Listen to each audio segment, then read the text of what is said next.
You are the daughter of a tragic fate, with a gambling father and a frail mother, resembling a delicate flower. On your very first day accompanying your mother to work at the villa, you find yourself tormented by the true heiress. Yet, with unwavering determination and persistent effort, you not only win the affection of the entire family, but also succeed in usurping the position of the true heiress, ultimately casting her out of the family. On the first day of her journey, and she discovers that she has become the despairing true heiress, unwilling to open her eyes, hoping that it is merely a figment of her imagination. Chapter 1. Entering the narrative, let's test the waters by eliminating a character. What beautiful eyes, reminiscent of the enoki mushrooms one encounters after a hot pot, leading to a rather fond familiarity. Dear, your eyes are referred to as amber, though your words may seem crude. They carry an undeniable truth. Before the mirror stood a 6-year-old girl, her voice echoing with self-admiration. And she had just been in a psychiatric hospital, attempting to instill optimism and love in her dear patients, proclaiming that the world is a beautiful place. In the next moment, she was betrayed by the world. Her body shrank into that of a child, and she found herself confined in a small dark room. Where did that noise come from? And she sighed in resignation. Am I hearing things? Am I scaring myself? This is Building A, and I am not the source of that noise. Have you heard of a golden finger? I am your system. And she, what use are you to me? I can alert you to the unfolding of the plot. The system replied sympathetically. For instance, you are about to face a great calamity. Before and she could comprehend the meaning, the door was kicked open by a heel that stood 10 centimeters high. I knew you would end up in this godforsaken place. Her face was a mask of sarcasm. You claim you're not worthy of the spotlight, yet how did you survive the leap of faith from the 4th floor last time? I should teach you how to hang yourself next. And she? Who is this Christmas tree? Your stepmother, Zhang Yuran. Zhang Yuran stepped forward, disdainfully tugging at Anshi's shabby attire. Her words hinted at a certain trepidation towards Anshi's father and elder brother. Certainly, while your stepmother would love nothing more than to incinerate you or drown you, she dares not bully you in front of your father and brother.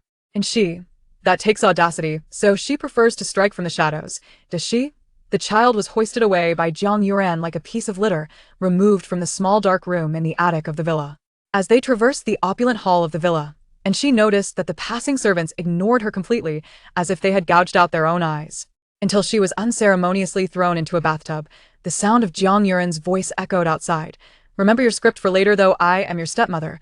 I shall treat you well, with daily care thrice a day, a good night kiss, and not only will I prepare midnight snacks for you, but I shall also regale you with fairy tales. This stepmother, who just treated me like a toilet, now expects me to transform into an actress?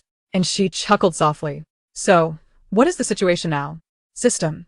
Your name is Anshi. You have entered a story where you are the daughter of a tragic fate, with a gambling father and a frail mother, resembling a delicate flower. On your first day accompanying your mother to work at the villa, you were tormented by the true heiress, yet you are unyielding. Through relentless effort, you captured the affection of the family and usurped the position of the true heiress, ultimately casting her out of the family. What I just recited was the script of the female lead. You are indeed the true heiress. This sudden revelation nearly caused Anshi to lose her composure. She forced a smile. I dare not open my eyes, hoping this is all a mere illusion. Not quite. And she suddenly perceived a flaw. If I am cast as the antagonist, why are you reciting the script of the protagonist to me? Actually, I was originally meant to be the system for the female lead. However, while passing by, I was captivated by your painful thrashing of your own behind in front of the mirror and mistakenly bound myself to you. The system hastily added, but it's all right, I can still help you ascend by stepping on the female lead. I am certainly on your side. You wouldn't think I'm fickle, would you? Not at all, considering you managed to bind yourself to the wrong person. And she replied, your reliability is quite evident, system. When you get ruthless enough to insult even yourself, you will surely succeed in anything you pursue. And if you don't leave soon, your stepmother will come in to fetch you. All right. And she scrubbed herself clean and brushed her teeth while bathing, maintaining an optimistic mindset even when faced with adversity, and rinsed away the soap suds from her body. I'm coming. Since Zhang Yuran hadn't prepared any clothes, and she had no choice but to wrap herself in a bath towel, the moment she stepped out, her stepmother seized her arm and hurled her in front of the vanity. A professional stylist had been waiting there. Make her look beautiful, especially conceal that ghastly aura with foundation. If this little one reveals any flaws, I will hold you accountable. While being styled, Zhang Yuran conducted a pop quiz. Do you remember what I just said? And she, not having heard a single word, she replied instinctively, My stepmother loves me dearly during that stormy night when I had an upset stomach. You held the umbrella and carried me out to buy Similac, the stylist. This doesn't seem right. Who would carry someone with an upset stomach out to buy anything? Doesn't she fear the chilly wind will bring about further distress? However, Jiang Yuran appeared quite satisfied, although it diverged from her earlier words. One could see that she was willing to brave a storm for her child, showcasing her overwhelming maternal love. Let's stick to this version. Certainly, an hour later, a snowy figure adorned with crystals stood before the mirror, each smile and frown evoking a dreamlike quality as the raindrop-shaped crystals swayed with her every movement. Do not lower your head, the crown will fall, the system encouraged. You are the most beautiful swan princess. In the next moment, the princess turned and donned a pair of garish green sunglasses, and she gazed into the mirror, entranced. I am so beautiful. The system's expression contorted in disdain. Your taste is appalling. And she retorted, enough, your snarky comments are unwelcome here. Just a moment ago, the stylist had been taking candid shots in a fit of excitement, and now she angrily swatted the sunglasses away. Get out, ugly thing. This was an affront to her artistry. Jiang Yuran, observing the sunglasses on the floor, quietly picked them up. Actually, they're rather nice. Jiang Yuran's demeanor shifted as she hoisted and headed downstairs. It's time for your performance. Do not forget the stormy night. And she blinked, and upon being set down, her eyes brightened at the sight before her. The man standing in front of her boasted broad shoulders and a narrow waist, clad in a simple white shirt, with a youthful aura enhanced by his slightly tousled hair, casually holding a suit in hand, exuding an air of vitality just by standing there. What a young father, but it matters not, and she slid and wrapped her arms around his leg. And Ji Chuan? Is this a compliment about his youth? No, you've misunderstood. And Ji Chuan said coldly, using a finger to push the child's forehead, I am not your father. System, you slid too quickly. This is your elder brother, and Ji Chuan. Oh, mistaking her brother for her father isn't a problem. And she quickly countered, how could that be? To me, an elder brother is like a father, he is just like a dad. Today, I produced a lot of waste, do you know why? And Ji Chuan, puzzled, asked, why? And she clung tightly to her brother's leg, because I miss you endlessly. And Ji Chuan. This is a rather vivid image, isn't it? Jiang Yuran hurriedly arrived, and upon seeing only in Ji Chuan, she swiftly transformed her gentle smile into one of maternal warmth. Then, lowering her head to gaze at the brother who was still clutching her legs, Anqi inquired, what is your name, Anqi? Dear brother, you are my biological brother. We may not be closely acquainted, yet you do not even recognize me. This brother seems entirely oblivious to the fact that he does not know the name of his own sister, which raises some concerns. Fortunately, Anqi is not particularly meticulous. With a radiant smile, she exclaimed, my name is Xiaodeng. I understand that dragons beget dragons and phoenixes beget phoenixes. Thus, dear elder brother, as we share the same father and mother, Anqi pointed at Ji Chuan, you are Zhongding, and you are Laoding. Furthermore, on a stormy night, you will carry me, who is suffering from a bout of diarrhea, to procure smecta, like a devoted stepmother.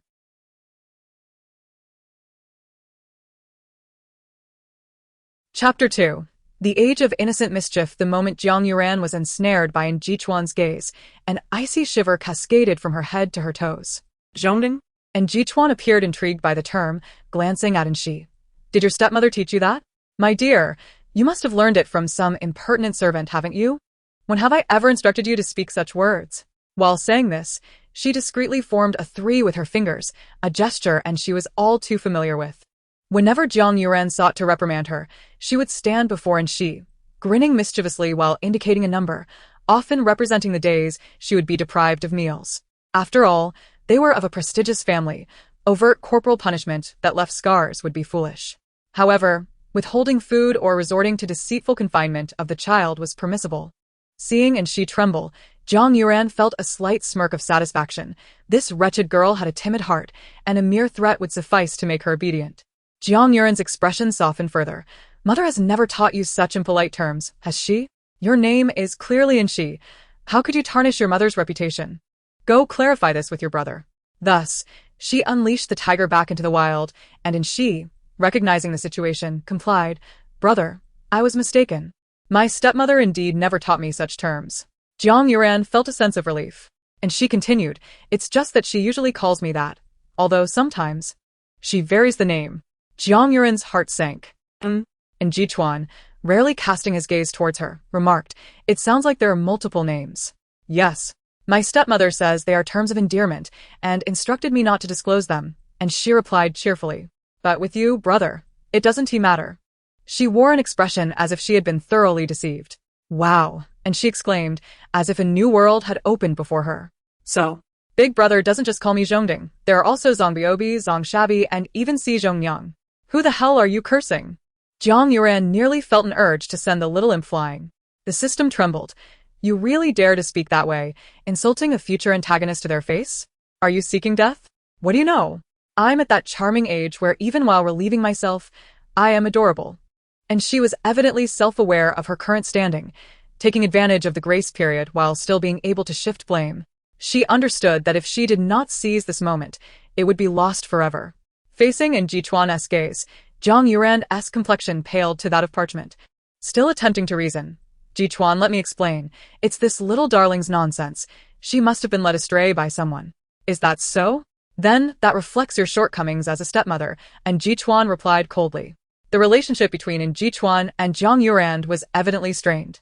How could the children of the Yin family be raised in such a manner? Jiang Yuran forced a smile. Must we discuss it? Yet. And Jichuan bypassed her with a chilling retort. What does the stepmother think?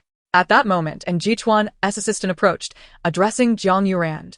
Madam, the eldest master implies you have two choices before you. Either he contacts the master, or you accept your punishment. Jiang Yuran questioned. Is there no third option? The assistant replied with a smile. You could forego the punishment and take a leap of faith from the fourth floor. Jiang Yuran's face drained of color. And she was still lively, which was undoubtedly a testament to her strong constitution. Yet if she were to leap, it would be akin to courting death. She could discern the difference between severe injury and mere discomfort. Watching Jiang Yuran stumble away, and she felt a flicker of curiosity. It seemed that within the Yin family, wrongdoing did indeed lead to punishment, but to what extent would it go for Jiang Yuran to display such a reaction? Moreover, given their positions, her brother clearly held authority over the stepmother. Are you concerned for her? And Jichuan's icy voice interrupted her thoughts, his gaze piercing like winter frost. And she immediately downed her lips. A little. The stepmother does not seem amiable. And she earnestly inquired, will she die? No, at most. She will shed a layer of skin, and Jichuan replied, turning away coldly. But I believe she has grown accustomed to it. It's not her first time. Not her first time? That sounded rather significant. Through her inquiries, and she eventually uncovered the early exploits of Jiang Yuran. It turned out that upon her marriage, she had been an ambitious and malevolent stepmother, vowing from day one to quickly bear a child and secure a favorable position for her son.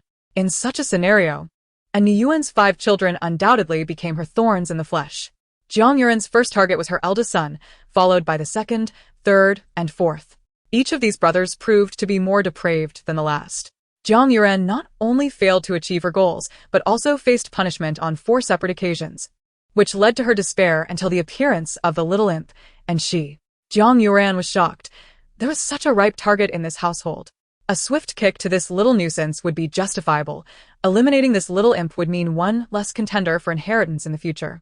Thus, she began to mentor the original owner, culminating in the scene where the little one spread her wings on the 4th floor balcony. And she, upon hearing the earlier conversation, found it both absurd and humorous until the laughter faded. What are the soft targets? Should they be kicked to pieces? And she keenly scanned her surroundings. Sensing an unseen observer, she extracted a plastic duck from a corner of the living room drawer. What is this? Oh, discovered, have we? And Jichuan observed with mild surprise, recognizing the hidden camera he had installed. Could it be that Big Brother had placed the duck? He had paused here a moment ago, and Jichuan lowered his gaze, acknowledging her perceptiveness. In truth, he had no intention of prying into Inshi's privacy. He was merely curious about her sudden evolution. Perhaps this little bundle was not as innocent as she seemed. Yet, given his brother's icy demeanor, it was unlikely. It could very well be a ploy by the stepmother.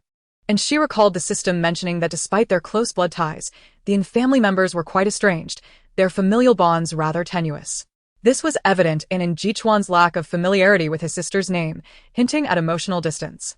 Therefore, it was difficult to justify why Big Brother would place a surveillance device here. The system, perplexed, responded, but Jiang Yuran has never passed through here before. Why did you so casually exclude your Big Brother? It could have been set up previously. My handsome Ice Prince brother would never engage in such acts. And she ultimately concluded, Indeed, it must have been the work of the stepmother. Big brother is too charming. And Jichuan's lips twitched. What a worldview to match such good looks. The beginning and the process were accurate, yet the conclusion was entirely flawed. However, placing the blame on the stepmother was apt. After all, her burdens were plentiful. As dinner time approached, and Jichuan remained occupied with some task, absent from the dining table, allowing Enshi to relish the feast alone. Perhaps having witnessed Enshi's prowess earlier, whether intentional or not, it resulted in a thorough reprimanding of Jiang Yuran. This incited a newfound vigilance among the servants, who became notably attentive in their service. You see, this world operates like this. When you greet it with a smile, it may slap you, yet, if you turn your back, ready to relieve yourself at its doorstep, it will treat you with courtesy. Darling, open the door. Mother is here to tell you a bedtime story. Chapter 3. The urgency of a swift farewell. The voice was as sweet as honey. Yet Enshi lay on her bed, gazing at the clock, lost in contemplation. A bedtime story, at 1 a.m? Is that polite? At this hour, one would rather not rise to relieve themselves, let alone listen to a story. Outside the door, Jiang Yuran was struggling to maintain her faade. This little imp was taking liberties, wasn't she? Why haven't you opened the door, darling? Don't you want to hear your mother's story? No. Finally, a voice emanated from within. But stepmother, you already told it, didn't you? Jiang Yuran, initially brimming with anger, suddenly froze. When did I tell it? Just now. The weasel wished the chicken a happy new year.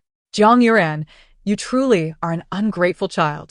As her anger surged, she was astounded by Anshi's shocked expression at how fragile the door seemed. With a swift kick, she flung the door open. Stop fooling around, you know the drill. Jiang Yuran wore a smile, yet her gaze resembled that of a predatory wolf fixated on its prey, both sinister and malicious. If mommy doesn't tell you a story every day, she can't sleep. However, considering today's events and her injuries, she suggested, let's watch a movie instead. Without further ado, she placed a projector on Anshi's bed and cheerfully exclaimed, it's your favorite, Peppa Pig. You must watch it, alright? In the pitch-black room, with the lights off, Anshi turned her attention to the large screen, where 2 pink blow-dryers appeared, accompanied by lively and cheerful voices. I am Peppa, I am George. As the scene shifted, a face loomed into view, grinning ominously. I am Bloody Mary. Anshi gasped, while Jiang Yuran smirked. This won't scare you, will it? Shiver in fear, you wretched girl. Your nemesis has arrived. The figure continued to gaze at her, wrapped in layers of gauze due to her injuries. What are you doing? Jiang Yuran inquired. Admiring my stepmother's backside, Anshi replied, her eyes sparkling with innocence. Did you go to learn gardening? Your backside is blossoming. With a jolt, Jiang Yuran felt her sanity fraying, memories of her own punishment flooding back. If not for her boundless hatred towards Anshi, compelling her to seek trouble with the child, she would have been wailing in bed instead. A strange, cackling laugh escaped Jiang Yuran's throat, unnoticed by Anshi, who had previously regarded her with calmness, now beginning to express fear. Did her mouth contract the zombie virus? Would her stepmother mutate? Very well, Jiang Yuran declared, standing with her flowery backside exposed. Having said that, she exited the room. Anshi, is that it? That's it. The system shrieked. You better run. Your stepmother is about to unleash chaos. And you will turn into a hedgehog. Anshi, perplexed. What does that mean? It means she is about to transform into Jiang Mama. In the manner, Jiang Yuran stealthily infiltrated the research room of the third son of the Yin family, acquiring a vial of potion. This was the very concoction she had originally intended to use to silently drown him. The potion functioned somewhat like an anesthetic. Once administered, it would render the person utterly limp while retaining consciousness. Jiang Yuran had experienced this firsthand, having been beaten mercilessly afterward. Now, armed with the lessons learned from her blood-soaked past, she intended to deal a harsh blow to that wretched girl Anshi. Although she might face retaliation from the third son for stealing the potion, she could no longer afford to be concerned. Jiang Yuran soaked several silver needles in disinfectant, resembling a wicked witch. This is the price for defying me. Inside the room, Anshi remarked, are you telling me she is going to stab me? How brazen. The system replied, yes, this was originally part of a later plot. At that point, the female lead had successfully captivated your 2 brothers, making Jiang Yuran feel increasingly threatened by her presence as a potential heir to the fortune. She yearned to eliminate you, but she wouldn't dare to kill you outright. Instead, she aims to drive you insane. She possesses a potion that, once injected, will leave a person entirely rigid. At this juncture, she would use needles to stab you, as the fine needles would leave no visible marks, leading others to believe you were merely seeking attention. What does it mean to suffer beyond despair? Anshi felt a sense of helplessness, akin to the original protagonist, and just like her, she felt utterly powerless. However, there was no need to pity the foolish. It was time to escape. Without hesitation, Anshi flung the door open, but before she could dash away, a mop and broom were positioned to block her path. Anshi looked up, only to find two towering figures in maid outfits, both standing at nearly 6 feet tall, regarding her with an imposing gaze. Madam has decreed, no children are permitted outside at night. Or perhaps, another maid cracked her knuckles, exhaling heavily. The young lady wishes to meet us? Compared to them, Anshi felt as fragile as a matchstick. I must have taken a wrong turn. Realizing the entrance was guarded, escape was impossible, and calling for help would be futile. Those two might rush in and drag her away. Thus, there was only one option left. Anshi stood on the balcony, gazing down at the ground below, wishing she could transform into a puddle of urine, free falling to the earth, unlike her current predicament, which could only end in death. However, after Jiang Yuran's wrath led her to chop down the large tree, the ground below was now barren. The bedsheet. Anshi quickly opened the wardrobe, pulled out a bedsheet, and began to tie it. In the laboratory, Jiang Yuran retrieved the disinfected silver needles, swiftly wiping them clean. Anshi was still tying knots. Jiang Yuran located the needle pack and began to prepare her tools. Anshi continued tying. Jiang Yuran completed her preparations and stepped out of the laboratory. Anshi was frantically tying knots. Hurry up, it's almost time. The system watched in horror. All set. Anshi dashed to the balcony and began tying her makeshift escape line, then tossed the finished bedsheet. Go, my long hair. The long bedsheet descended perfectly to ground level.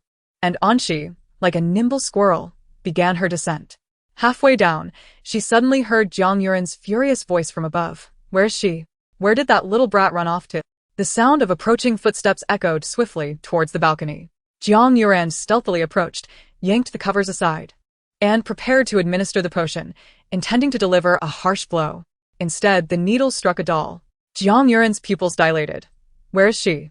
Noticing the open balcony door, she sprinted to peer down, discovering a bedsheet dangling all the way to the ground, yet it was utterly vacant. How did that little fool suddenly become clever? Jiang Yuran's expression soured, just as two towering maids rushed in. Madam, the young lady. Young lady? She has fled. You too, hurry downstairs and search for her.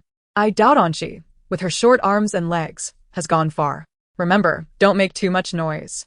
Understood, madam. Chapter 4. Feeding Kanji. Hoping my brother quickly grows fond of his sister. Listening to the distant commotion upstairs, Anshi, hidden on the third-floor balcony, breathed a sigh of relief. Going downstairs was out of the question. She could only remain here.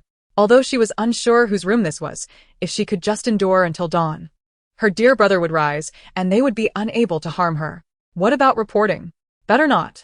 Setting aside the fact that her stepmother had yet to strike, and disregarding her lack of injuries, the original protagonist had indeed sought help after being harmed, only to meet a dismal fate. Anshi believed it wise to conserve the fragile familial bonds within this precarious household. At that moment, she heard faint, hurried breathing from within the room, reminiscent of a pneumatic machine. Anshi carefully pushed open the balcony door, peering inside with caution, wary of witnessing something that might instantly transform her into a frightened child. However, upon closer inspection, she found the bed empty, but sprawled across the floor was a person clad in a bathrobe. The system gasped. Look, that's your brother. Anshi replied. He's pretending to be a corpse. I want to play too. With a swift slide, she deftly positioned herself beside her elder brother, momentarily rendering the system speechless. What are you doing, playing abstract? Of course not. I am attempting to immerse myself in the minds of the mentally ill. Anshi, in utmost seriousness, explained, they often possess peculiar hobbies. Some pretend to be umbrellas during torrential rains, stepping outside to bathe, while others enjoy feigning corpses in the hallways. To truly integrate with them, I must also masquerade as an umbrella and a corpse. Just as my brother pretends to be a corpse, I must do the same. So he perceives me as equally unwell, thereby fostering a sense of affinity. I see, the system replied, somewhat taken aback. But wait, and Jichuan isn't mentally ill. Your brother merely fainted. Is that so? Anshi, startled by this revelation, realized the system was indeed correct. I have but one umbrella of protection, I cannot allow my brother to be harmed. And Jichuan fainted due to sudden low blood sugar while exiting the bathroom, experiencing the disorienting sensation of his mind blacking out, leaving him unable to call for help. This nauseating feeling reminded him of a similar incident at the age of 7, when he was abducted by a murderer after losing consciousness. Upon regaining awareness, he found himself in an abandoned factory surrounded by a multitude of strangers, their collective fear, despair, cries, and pleas forming a dismal atmosphere.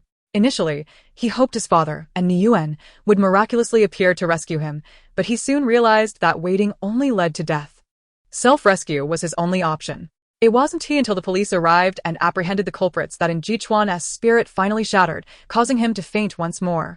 It was in the hospital that he saw his father again, yet in Niyuan's expression bore not worry, but admiration. You truly are my son, in Jichuan. You handled this remarkably well. Is that all you wish to say to me? And Jichuan inquired. What reward do you desire? That experience profoundly instilled in Jichuan the chilling realization of the stark emotional distance within his family. In a world where all is deemed inferior, only value is esteemed. And Niyuan lacked neither a son nor an heir, leading in Jichuan to understand that only by strengthening himself could he seize control of his own destiny.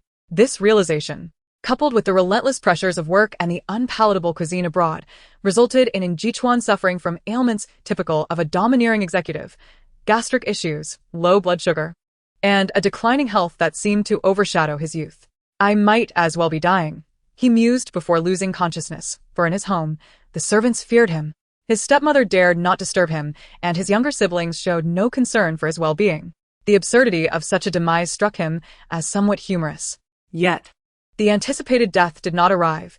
Instead, Jichuan gradually regained consciousness, only to find himself being force-fed a concoction that tasted far worse than the foul old Beijing bean juice he had been given by his captor years prior. As his senses began to return, he heard a familiar voice.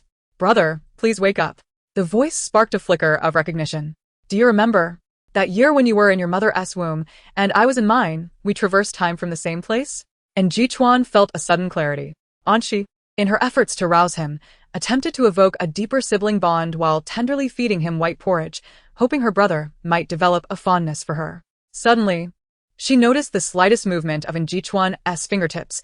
He slowly opened his eyes, and before he could protest, she enthusiastically tossed the bowl of porridge aside. Her eyes sparkled with joy as she lunged toward him, exclaiming, Brother, you're awake. Are you all right? Do you want some porridge? I saw you hadn't eaten dinner and fainted from hunger. Anshi nestled closer to her brother, once again offering him her bowl of porridge, eagerly bringing it to his lips. This is my carefully prepared dish. Grow, dear brain. Gazing into her amber eyes, which glimmered with pure concern and a wish for his survival, he recalled a saying, Sisters are like warm cotton jackets. And Jichuan instinctively opened his mouth, taking a sip of the abominably tasteless porridge. It did awaken his senses, yet his cotton jacket concealed sharp needles. That's enough, he calmly declared, pushing the porridge away and standing up, quietly sipping some water as he pondered unaddressed concerns. By the way, where did your porridge come from? I made it in your little kitchen. Fortunately, Jichuan had claimed an entire floor of the villa, complete with a well-equipped kitchen, providing Anshi the space to showcase her culinary skills. Otherwise, she would have likely been caught by the housekeeper, Aunt Jiang. And Jichuan glanced at the kitchen, now a chaotic mess, and decided to sidestep that issue for the moment. So, why were you in my room? Upon hearing this, Anshi, who had been filled with hope for him to consume more porridge, suddenly dimmed, inching closer to Jichuan. I was scared, she whispered. And Jichuan furrowed his brow. Are you afraid of the dark? I'm afraid of ghosts. There are no ghosts in this world. But with a stepmother, there are ghosts. And Jichuan raised an eyebrow. Aunt Jiang had searched the villa thoroughly, yet found no trace of him. How could that be? That little brat wouldn't he have gone off into the sky, would she? Her brows knitted tightly. She wouldn't he have been so clumsy. Are you looking for me? Came Anshi's sweet voice from behind. Upon seeing Jichuan, Aunt Jiang's expression transformed into a benevolent smile. I heard you enjoy telling stories. And Jichuan lifted his gaze, maintaining a neutral tone. I'm merely here to listen and see if it is truly as frightening as they say. Chapter 5. New number, please adopt me. How annoying. This child loves to babble. The scene displayed 2 pink hairdryers, depicting a rather ordinary episode. What's frightening about this? Aunt Jiang smiled and waved her hand at Jichuan. Cece is merely overreacting. I think, stepmother, you might have made a mistake, Anqi interjected, pointing at the screen. The bedtime story you showed me before wasn't this. How could that be? It is indeed this, Aunt Jiang chided gently. Sweetheart, did you mix up your nightmares with your mother's bedtime stories? Indeed, the original character had a tendency to hastily report grievances without evidence, leading to repeated failures in gaining trust from Aunt Jiang. However, Anqi was prepared this time, clutching her duckling and looking at Jichuan with a pleading expression. Brother, believe me, it truly wasn't this. And Jichuan finally recognized that this was indeed the same surveillance duck he had seen before. Let it be. Isn't it easy to find out whether this is the case? Why does a brother have the authority to adjust his sister's room surveillance? Is that polite? The key issue remained. When had Anqi's room been equipped with surveillance? Could it be? Aunt Jiang suddenly focused on that wretched duck.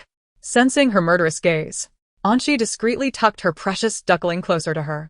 Why dislike such a cute duck? Aunt Jiang gritted her teeth, while Jichuan had already begun playing the video, revealing the all-too-familiar scene. Iam Peppa, Iam George. All right, Aunt Jiang quickly paused the video, thinking that as long as she clicked fast enough, the storyline could not catch up. See, isn't this the same content? Jichuan doesn't need to watch it again. Oh no! Anqi's little yellow duck slipped from her grasp, landing on the tablet just in time for the next scene to continue. In the next moment, the harmonious image shifted. I am Bloody Mary. Brother, I'm so scared. You weren't like this before. Silence the world, and let us listen to the unfortunate tale of Jiang Yuran. Is this truly the fairy tale you speak of? And Jichuan's voice betrayed no emotion, yet Jiang Yuran felt an inexplicable chill run down her spine. After all, as a stepmother, and Jichuan had yet to wield the authority to expel her from the household, although her father was rather indifferent, which added to her frustration. And Jichuan coldly inquired, will you accept your punishment voluntarily, or shall I discuss the matter with father? Although it was highly unlikely that he would take it to heart, Jiang Yuran was uncertain. Her complexion paled once more. I will accept the punishment. It was no joke. As a stepmother, she received a monthly allowance of 2 million. Though it paled in comparison to the biological children, she was unwilling to part with such extravagant wealth. She would rather die than relinquish it. At that moment, and Jichuan added, and your pocket money for the next 2 months will be entirely forfeited if you are dissatisfied with being a stepmother. With a half-smile, he remarked, I would not mind discussing the situation with father again. Jiang Yuran's already bent posture seemed to falter. Goodness. And she observed Jiang Yuran's unyielding spirit and hunched silhouette, realizing that not just anyone could assume the role of a stepmother. System. Indeed, although Jiang Yuran may be malicious, a stepmother typically outlives you by a considerable margin. And she, keep your voice down. Is that decorous? Well, since your nightmare has been resolved. And Jichuan stood up, I should take my leave now. After all, enduring 30 lashes plus another 30 is beyond what one can conquer with mere willpower. Perhaps he could attempt to speak ill of the stepmother before Niyuan later, but it seemed unlikely they would cross paths again. Turning to glance at his little shadow behind him, he asked, why are you still following me? And she, because I wish to ask brother for bed sheets and a comforter. What about your own sheets and comforter? He raised an eyebrow. What are you doing with that at this hour? And she produced her well-rehearsed excuse. I fear the stepmother's bedtime stories, so I plan to escape this way. Her delicate face bore a serious expression. According to my conception, I should slide down the sheets like a little squirrel. And Jichuan raised an eyebrow. And what is the reality? She blushed slightly. The reality is that halfway down, I was caught by a tissue and met my brother. Well, his room was made of paper.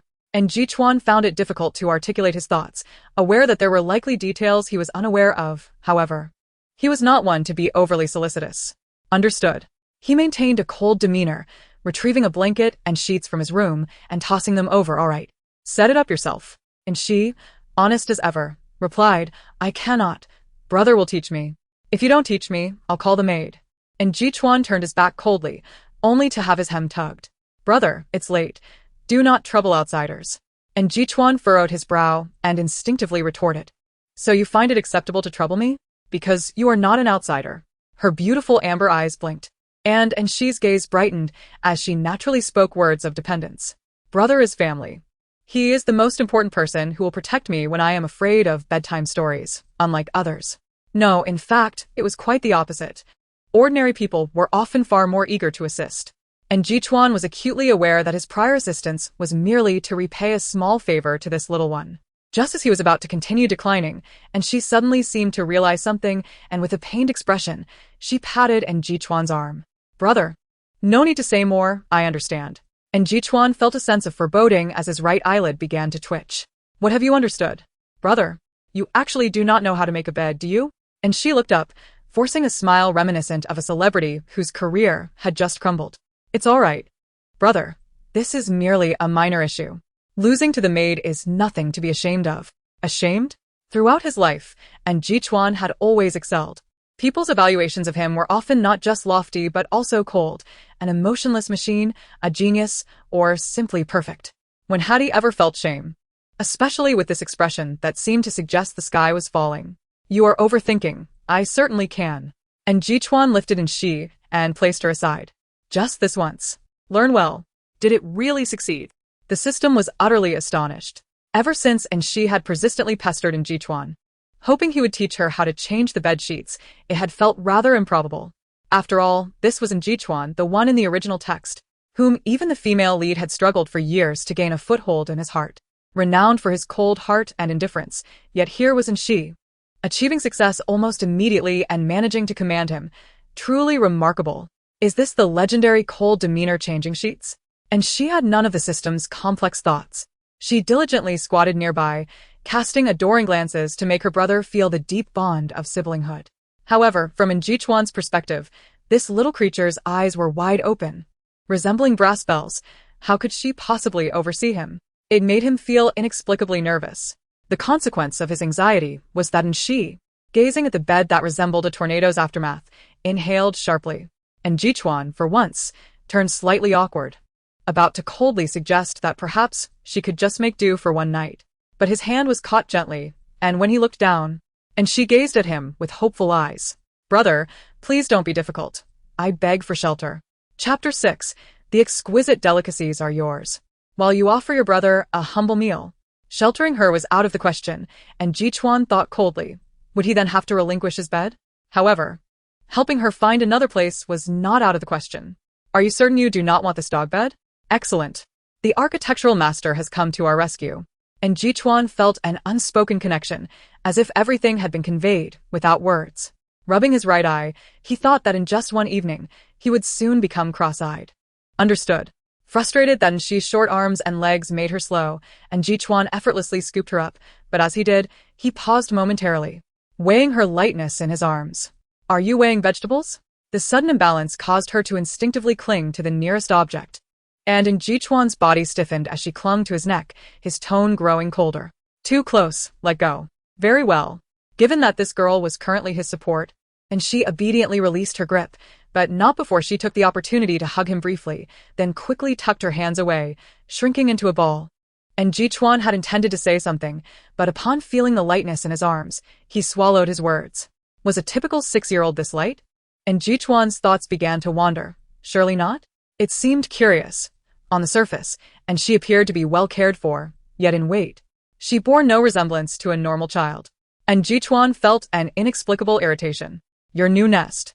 The Siamese cat on the 3rd floor heard the commotion, and the door swung open in an instant, its ears perking up the next moment, while the child was the last to enter, leaving the cat looking thoroughly confused. And Jichuan addressed the Siamese cat. "Didn't I say you are the maid of the cat world? I leave her in your care." Then he handed she a blanket and pillow. "Sleep." The two of them, along with the cat, huddled together in the nearly 2-meter-wide cat bed, watching Jichuan depart. Is this even reasonable? And she was left in shock. Indeed, the system chimed in, subtly encouraging, "Quick, follow him, and seize the opportunity."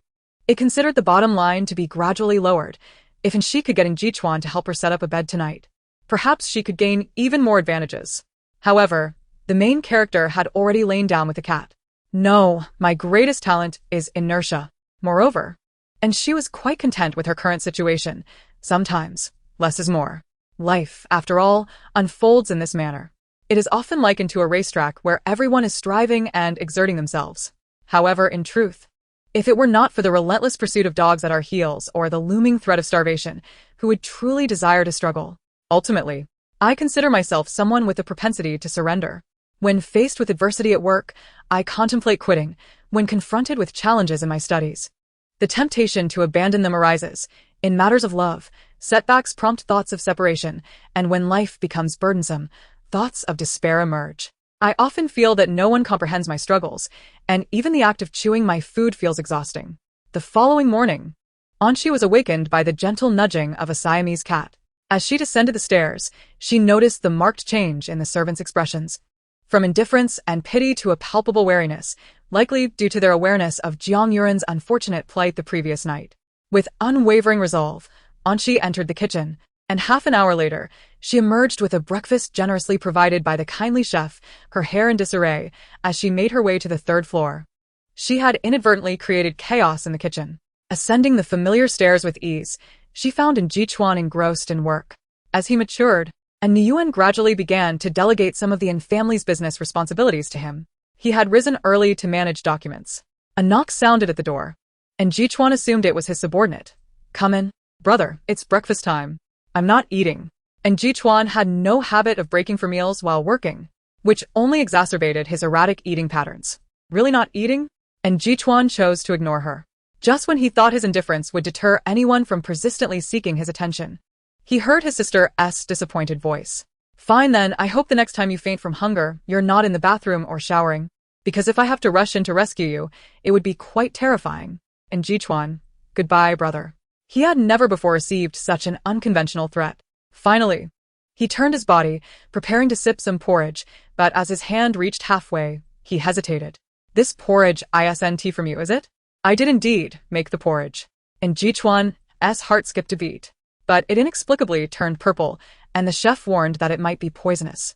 "So, I discarded it," Anshi lamented, relieved, and Jichuan took a sip of the porridge, finding it disturbingly sweet compared to the bland fare of the previous night. Just as he prepared to reach for a dish, Anshi swiftly claimed the entire spread of 4 dishes and a soup for herself. "What are you doing?" "Eating, of course. Isn't this mine? Only the porridge belongs to you. The rest of the breakfast was prepared for me to share with you." And Jichuan, "So, you get the lavish spread while I'm left with a mere bun?" Chapter 7. Big brother, come play football. And Jichuan had initially no desire to eat, but witnessing Anshi's eager anticipation stirred something within him. "Please ask the chef to prepare another breakfast for you." He casually tossed the football, which the Siamese cat had left in his room, into Anshi's arms. "This one stays." "Hey, why?" Anshi protested, clutching the ball in disbelief as she was pulled away. "Without your 4 dishes and a soup, I might faint from hunger in the bathroom." And Jichuan dismissively left her at the door. With the door shut, he missed the transformation of his sister's expression from shock to satisfaction. "Young master, hasn't he eaten this much in ages?" The system remarked, "I don't understand. Wasn't he that entire plate meant for Jichuan? Why claim it as your breakfast?" "It's quite simple." For it was evident that my elder brother had not intended to enjoy a proper breakfast. Food, much like a well-timed delivery, loses its allure when it's not readily accessible. Anshi would never allow her brother to starve. As Anshi entered with her hands full, the vigilant maid observed in astonishment and hurried to report to Jiang Yuran on the 2nd floor. "Madam, the young lady has successfully delivered breakfast to the eldest young master." "How can this be possible?" Jiang Yuran exclaimed, inadvertently aggravating her injury. "Who doesn't he know?" And Jichuan despises being disturbed while working. Jiang Yuran recalled the time when she had just married into the family and had brought in Jichuan a breakfast laced with laxatives, only for him to throw it away without hesitation. Is this little girl somehow bewitching in Jichuan? In the room, after finishing his breakfast, and Jichuan felt an unusual warmth in his stomach, a rarity for him, as he paused from work not due to discomfort, but rather a slight drowsiness. He rubbed his temples, reflecting on how his sister was indeed a troublesome creature. Checking the time, he stood, frowning. "Strange. Where is the person I'm waiting for? Did they die on the way? Why are you all silent?" Suddenly, Anshi heard an excited voice from the corner. "Weren't you just clamoring with enthusiasm? Using me as fodder for your love discussions?" Curiously, Anshi approached and spotted a young man in a wheelchair on the other side of the bushes, loudly reprimanding a burly man and a maid. "Do you enjoy gossiping behind people's backs?" The maid attempted to defend herself. "Mr. Jia, you've misunderstood. We weren't discussing you." But Jiadu was already caught up in his performance. "My dear, you have no idea how finicky that cripple is. When he came to the family to discuss business with the eldest young master, I had prepared sliced apples, but he insisted on watermelon. forcing me to cut it again for ages. Truly, a broken leg doesn't equate to a lack of issues. Darling, don't stoop to the level of a cripple. Perhaps he's being punished by heaven for something. Upon hearing this, the two individuals opposite turned pale, realizing they were doomed. With a history of being dismissed from the family, they would likely find no employment in the entire city thereafter. After sending them off with harsh words, Jia Du's chest heaved violently. The incessant reference to the cripple had struck a nerve. Suddenly, a rustling in the bushes caught Jia Du's attention, and he glared sharply, only to meet the gaze of a small head peeking out. Anshi stared intently at Jia Du's leg, instinctively triggering his sensitive nerves. What are you looking at? He approached with an icy demeanor. Are you pitying me? Not at all. As Anshi saw him tense, she leaned closer. I just thought your leg must be fine since you can still move it. Not detecting malice in her tone, Jia Du managed to maintain his composure but couldn't he help but smirk coldly. That's not necessarily true. He stood and limped before Anshi. What those two said was not without merit. My leg truly was broken. Yet Anshi merely brightened her eyes and watched him closely. I knew you could walk. Big brother. Let us play football. Jia Du? Alright, you can go fetch it. I meant kicking the ball, not just holding a stick. Kick the ball? Can't you see I'm disabled? But I think you seem perfectly fine. Anshi's expression was so earnest that Jia Du failed to detect any sign of pretense on her face. Fine? That word felt incredibly distant to him. After all, Jia Du had always believed that neither he nor his upbringing was particularly normal, having emerged from the mountains where his mother had been abducted. From a young age, he had always wondered why his mother was confined. It wasn't until he grew older that he understood everything and eventually led the police to dismantle the criminal Jia family village. However, that was also his final encounter with his mother, for his brutal father, feeling betrayed by their village, ignited the explosives before he and the police arrived. In a vengeful act, he obliterated their home, leading to a near mutual destruction. It was during the desperate attempt to rescue his mother that Jia Du's leg was inadvertently crushed by a pillar. To be frank, when he awoke in the hospital, he was almost engulfed by despair, contemplating a leap from the rooftop. At the crucial moment, it was his high school best friend, and Jichuan, who rushed in, kicking him down and stepping on his chest.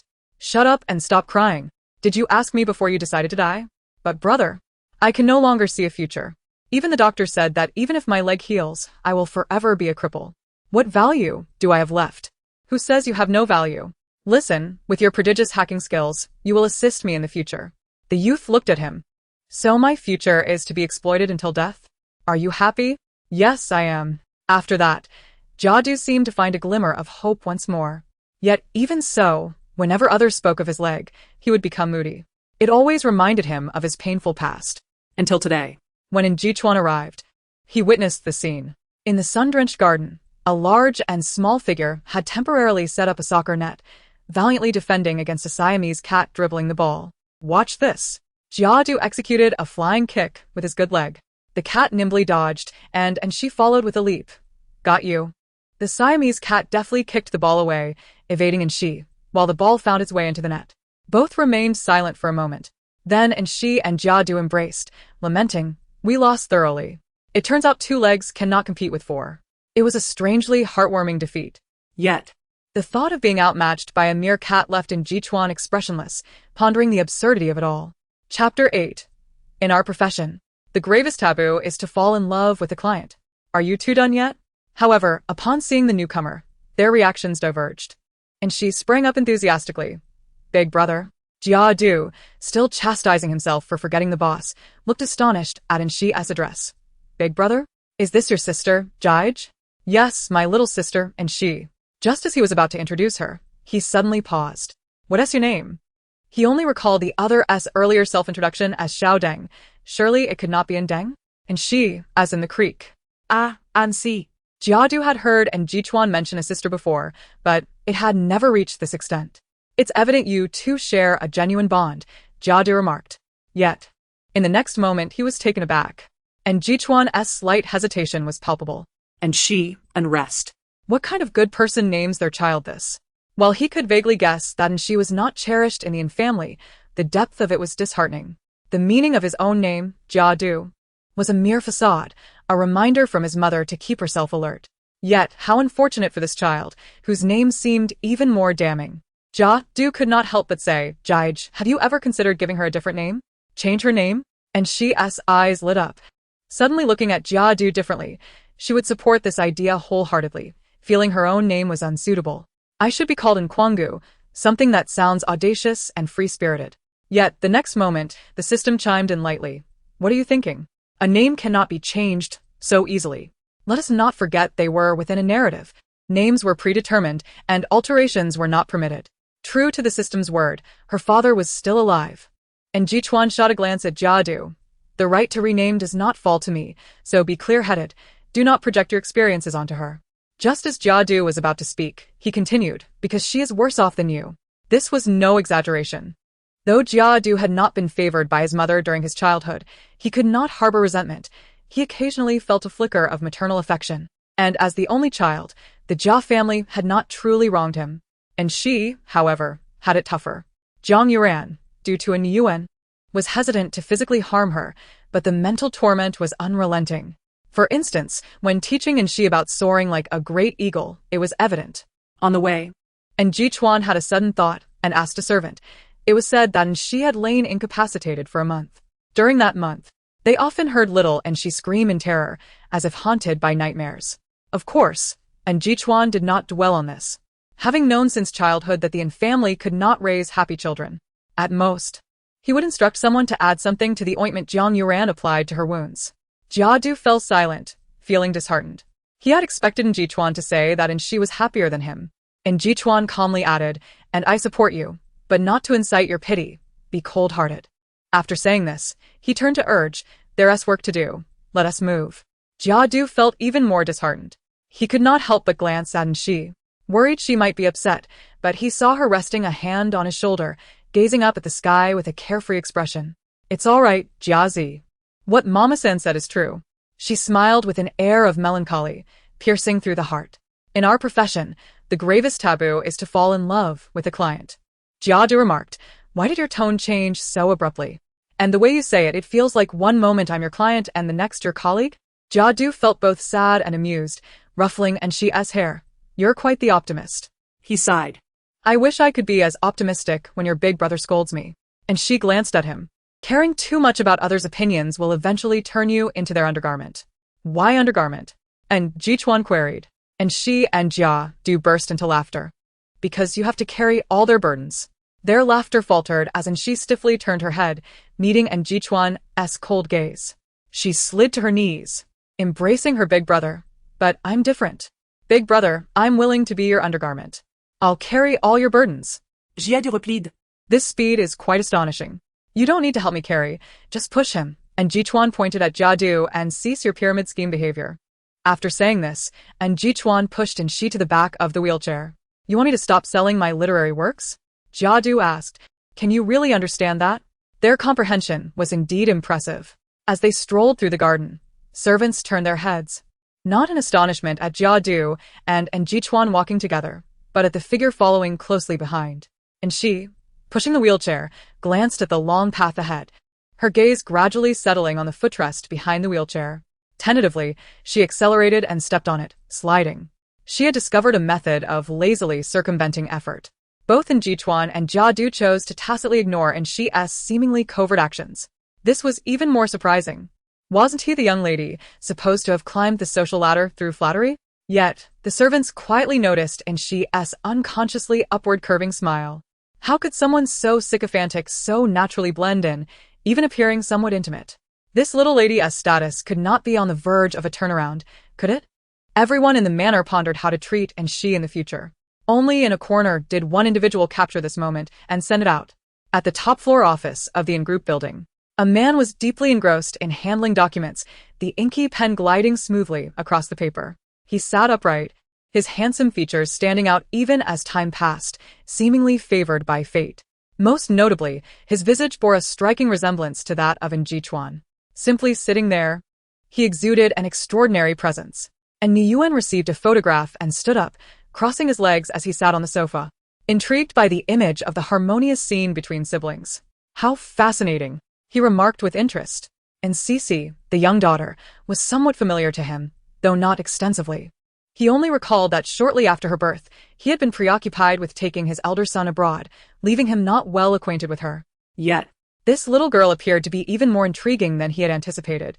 She seemed adorably silly, yet managed to charm the eldest son effortlessly, perhaps hiding a remarkable intelligence beneath her innocent exterior. Moments later, he received another photograph along with a message from his trusted aide. "Boss, brace yourself for this one. It's quite explosive." And Niyuan chuckled softly. After years of tumultuous experiences, he had encountered every imaginable scenario. However, upon viewing the photo, he fell into silence. For this was indeed a scene he had never witnessed. His previously serene eldest son now wore a dark expression, cradling Sassy in his arms, who looked like a muddy little radish, as if just unearthed. Beside them, a limping figure stood, leaves adorning his head, having pushed his wheelchair upright. What transpired? And Niyuan inquired. It appears that the young lady was pushing the wheelchair and failed to notice the slope ahead. As she accelerated, both she and the wheelchair toppled into the flower bed, his aide explained. The eldest son has prohibited the young lady from pushing it again. Expressing concern that his talent might be harmed, the aide added, "My mistake. I underestimated you, little fool." Chapter 9. My Father, an Advanced State of Mind. This was his heir, and Niyuan did not wish for Jichuan to have any distractions that could impede his development, not even from his little sister. Suddenly, his assistant, Zhenghua, arrived. Mr. and requests your presence." And Sisi wondered, why does this Zhengonggong seem to carry the air of a eunuch? And who is Mr. N? Her elder brother? The system promptly reminded her. No, this is your father. When he suddenly calls for you, it's rarely for good news. You need to be cautious. Surely it can't be that bad, and Sisi reassured herself. Although she had yet to meet her biological father, she comforted herself with the thought, at least I am his flesh and blood. He cannot possibly eliminate me. That is uncertain. Before you interacted with Jichuan, your theory might have held, but now that you are close to your elder brother, it becomes problematic, the system cautioned. After all, in a sense, Jichuan could be considered the apple of your father's eye. Through the system's explanations, Sisi finally grasped the backstory. It turned out that when Niyuan was 7, he had undergone a kidnapping experience similar to Jichuan's, albeit with the murder abducting Jichuan while human traffickers targeted Niyuan. Upon returning, he discovered a false young master had taken his place, as this individual had feigned helplessness during the rescue of Niyuan's parents, effectively usurping his position. His parents, not particularly fond of their eldest son, chose to have the younger son inherit the family fortune, thus abandoning Niyuan. Due to his striking looks, he caught the eye of a capricious young lady, leading Niyuan to be coerced into marrying her. Whenever she was displeased, Niyuan too suffered the consequences. His father had only achieved his current status after enduring countless struggles. After listening to this tale, Sisi could only think, what an epic saga. This is truly a script worthy of a heroic protagonist. The system confirmed. Now do you understand why Niyuan values your brother so highly? Thus, it became clear that the kidnapping was a pivotal moment. Sisi pondered. He seeks to use his elder brother to glimpse the future he believes he ought to have achieved. Precisely. With this realization, she decided to proceed with caution. Her good fortune had only just begun. Following Zhengonggong to the study, Sisi drew near, overhearing a steady voice as if reciting a famous quote. The knocking persisted for an extended period, met with silence. Niyuan lounged in his chair, setting down his book. For I believe, those who love will break through the window. Sisi gasped. Father, have you fallen for a thief? Zhenghua, taken aback, saw Niyuan's hand tremble as he held the book. Zhengonggong propped himself up. Miss, how could you think that? Clearly, Sisi offered her analysis. You see, the thief knocks for quite some time at the door, checking for anyone inside. Once assured of solitude, they commence their theft. Zhenghua remarked. That is indeed a rather sound observation. He could not help but glance at Niyuan, who, having weathered many storms, calmly closed the book. His gaze toward Sisi reminiscent of a caring father. Having your own insights is commendable. It has been a while since we last met. Have you thought of your father? This felt amiss. Where was the anticipated danger? Sisi, unwilling to let her guard down, replied with a smile. I think of you often, especially of you. Is that so? Niyuan's gaze softened. How have you been getting along with your elder brother? Quite well. I really like him. Truth be told, although her father was 40, from Sisi's perspective, he still possessed a certain charm, particularly when he was gentle. It was quite captivating, if only he wouldn't pose that fatal question in the next moment. I see, Niyuan said with interest. Between your elder brother and me, whom do you prefer? Father, are you revealing your true intentions so soon? Such blatant attempts at sowing discord were rather transparent. This was a difficult choice. For in her heart, her father and elder brother were akin to lactic acid bacteria and the bladder. Zhenghua gasped, such elevated vocabulary. You truly are cultured. And Niyuan smirked slightly. One absence leads to constipation, while the other brings frequent urination. What a descriptive way to express it. Yet, both my father and elder brother are indispensable to me. And Cece's amber eyes shone with sincerity. And Niyuan turned his gaze away after a few seconds, muttering to himself about familial bonds, truly the most absurd concept in the world. No one is indispensable. Rising, he declared, Come, let me show you the world. And Niyuan resolved to expose Cece to the taste of power, so she would understand that only by choosing him could she embrace the greatest benefits. This would also prompt his eldest son to recognize that familial ties, when confronted with power, would scatter like sand, disintegrating without a breeze. Observing this father, who had once experienced the collapse of both familial and romantic relationships, and Cece found herself utterly perplexed. System. Do you think a person like my father could ever be moved by someone in this world? There is someone, the system replied. The heroine. The system peeled an electronic orange. She succeeded. And Cece, curious, probed further. How did she succeed? And Niyuan, doesn't he seem like someone easily swayed? Well. And Niyuan was betrayed by a business rival, leading to a car accident that left him in a coma for a year. Isn't the heroine the daughter of a maid? Her mother happened to care for your father in the hospital, and when the heroine delivered meals, she accidentally knocked something onto the needle, waking your father, and thus skyrocketing her favorability. And Cece marveled. What a miraculous medical occurrence. That can't be replicated. If she were to jab him a few times, he might end up paralyzed. The system consoled her. Do not be too disheartened. Remember, your father will depart this world before your brother. Though he dotes on the heroine, he ultimately becomes the antagonist. He will perish in a car accident while attempting to prevent the heroine from marrying the male lead. And Cece's perception of her father shifted dramatically. Was this truly the retirement life of a heroic protagonist? It seemed rather tragic. And Yuyuan, what kind of gaze is that? A gaze that seeks to impress your father. Taking advantage of the moment, and she began to express her views. Father, Lu Sun once said. And Yuyuan raised an eyebrow, and Zhenghua couldn't help but perk up his ears. One should take fewer rides and pass gas more often for the sake of environmental protection. Zhenghua remarked, what a fine sanitation worker. And Yuyuan replied with a knowing smile, would you care to check what you're currently sitting on? And she, with a serious demeanor, stated, a car. It's just something that needs to be used sparingly at times. Well, your timing is quite impeccable, and Yuyuan commented, revealing his cynical nature.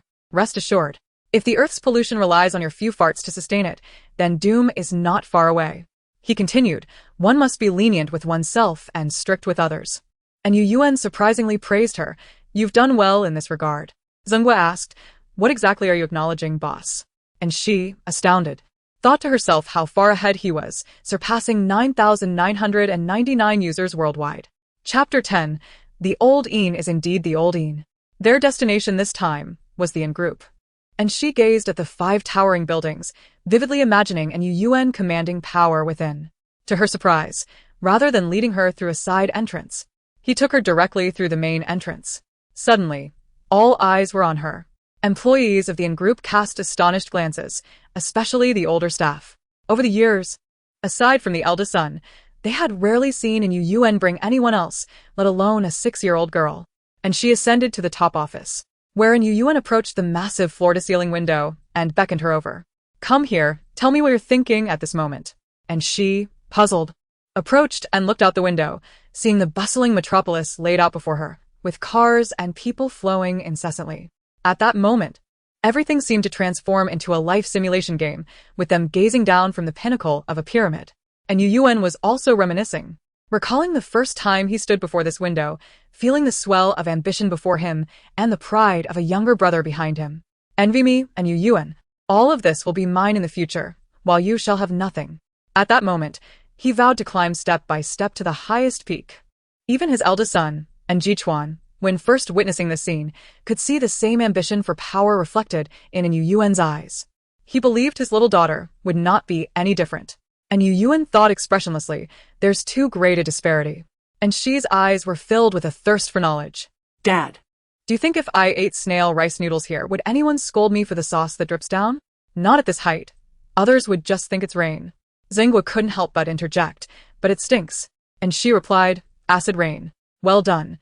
You can draw parallels, and Yu Yuan nodded, though his expression quickly soured. Was this really what he wanted her to grasp? It seemed the office was not the right place for that. And Yu Yuan instructed and she, why don't you take a tour of the company? Aren't you coming with me, Dad? No, go have fun on your own. With an Yu Yuan nearby. How could the employees continue to flatter this little one? Without experiencing the taste of power, and she would not make choices more suited to herself. Watching her departing figure, and Yu Yuan instructed Zingwa, follow her and observe the situation, but don't let her notice you. Zingwa nodded in compliance. And she emerged. She could hardly believe it. Was she really let go so easily? What exactly did her father intend?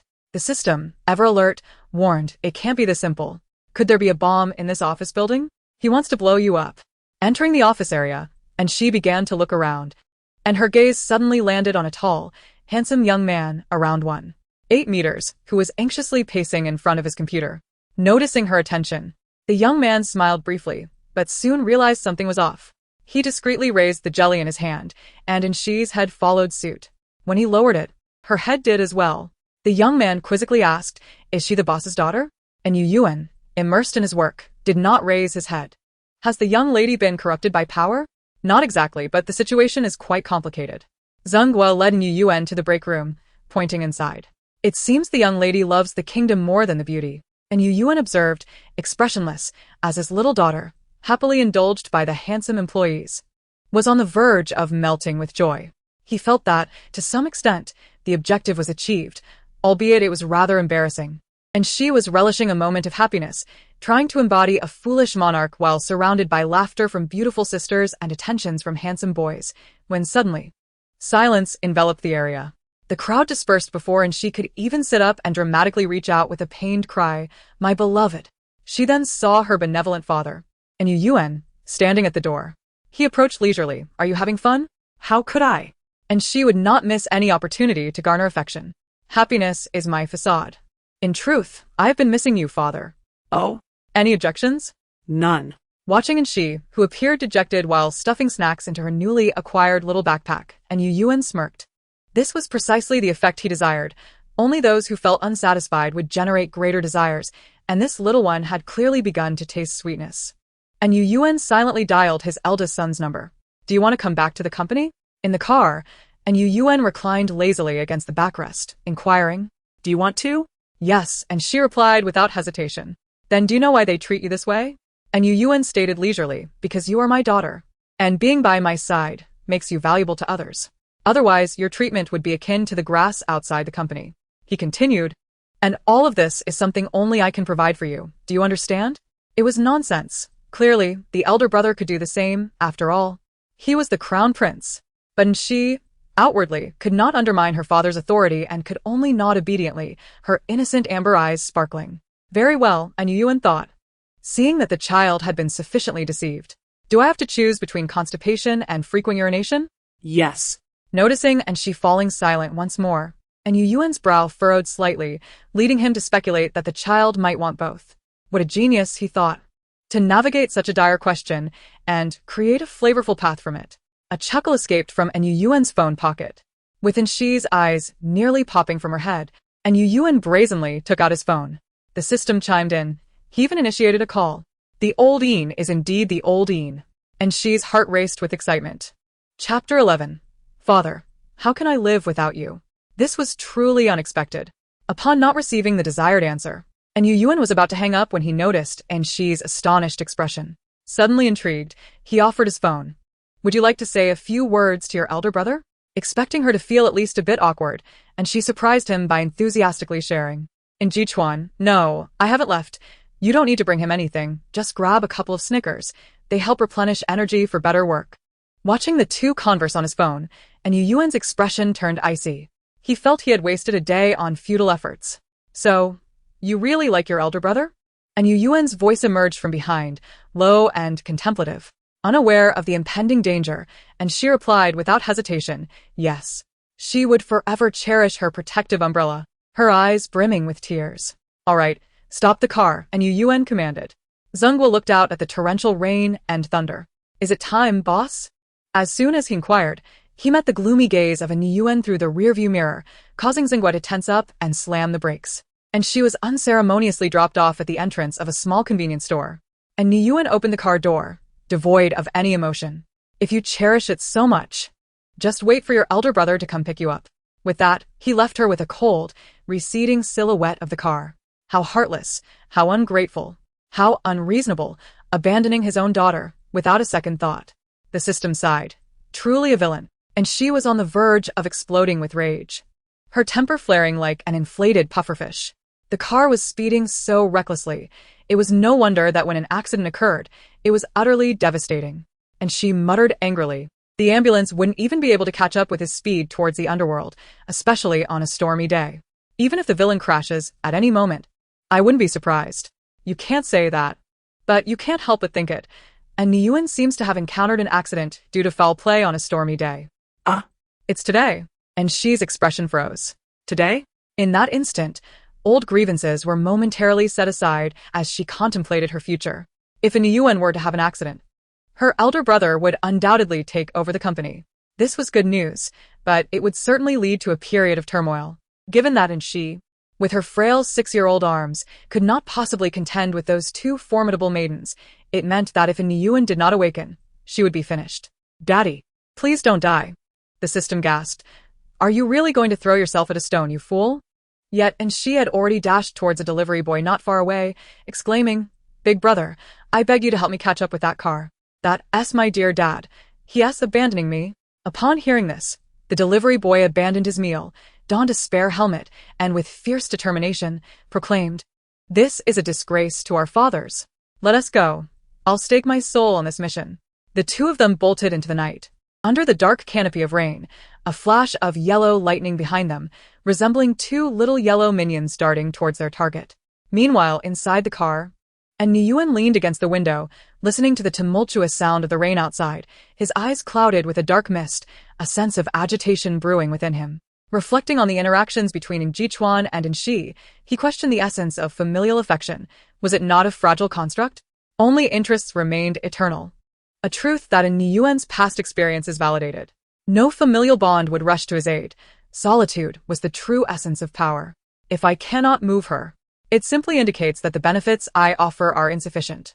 And Yuen pondered, perhaps he should alter his approach next time. Eventually, he would lead his eldest son to see through the true nature of this little girl. Just as this thought surfaced, a panicked voice emerged from the front. Boss, the brakes are failing. What? And Yuen's pupils dilated. The black Maybach continued to navigate the traffic with difficulty, barely evading collisions multiple times. Beads of sweat broke out on Zhenghua's forehead as the car veered uncontrollably towards a bridge, beneath which roared tumultuous waters. Steady. I'll call for backup immediately. And Yuen calmly commanded, pulling out his phone just as he heard Zhenghua's frantic shout.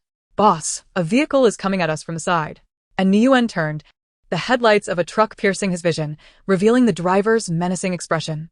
The truck barreled towards the side of the car, and in the face of its overwhelming size, the Maybach was sent hurtling away, the world flipping upside down in an instant, airbags deploying in a chaotic explosion.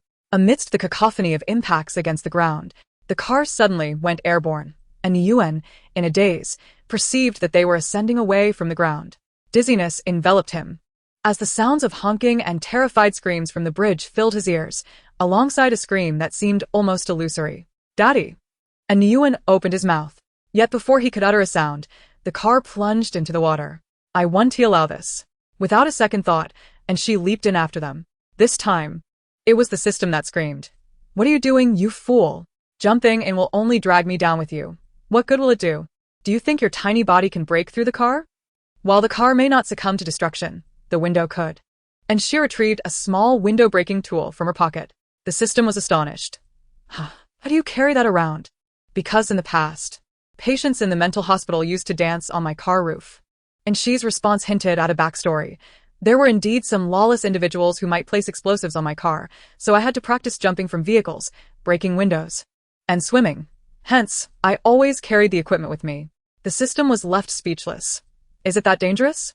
Why don't you quit your job? How many insurances do you have? Fortunately, due to Inshi's swift actions, they quickly located the car.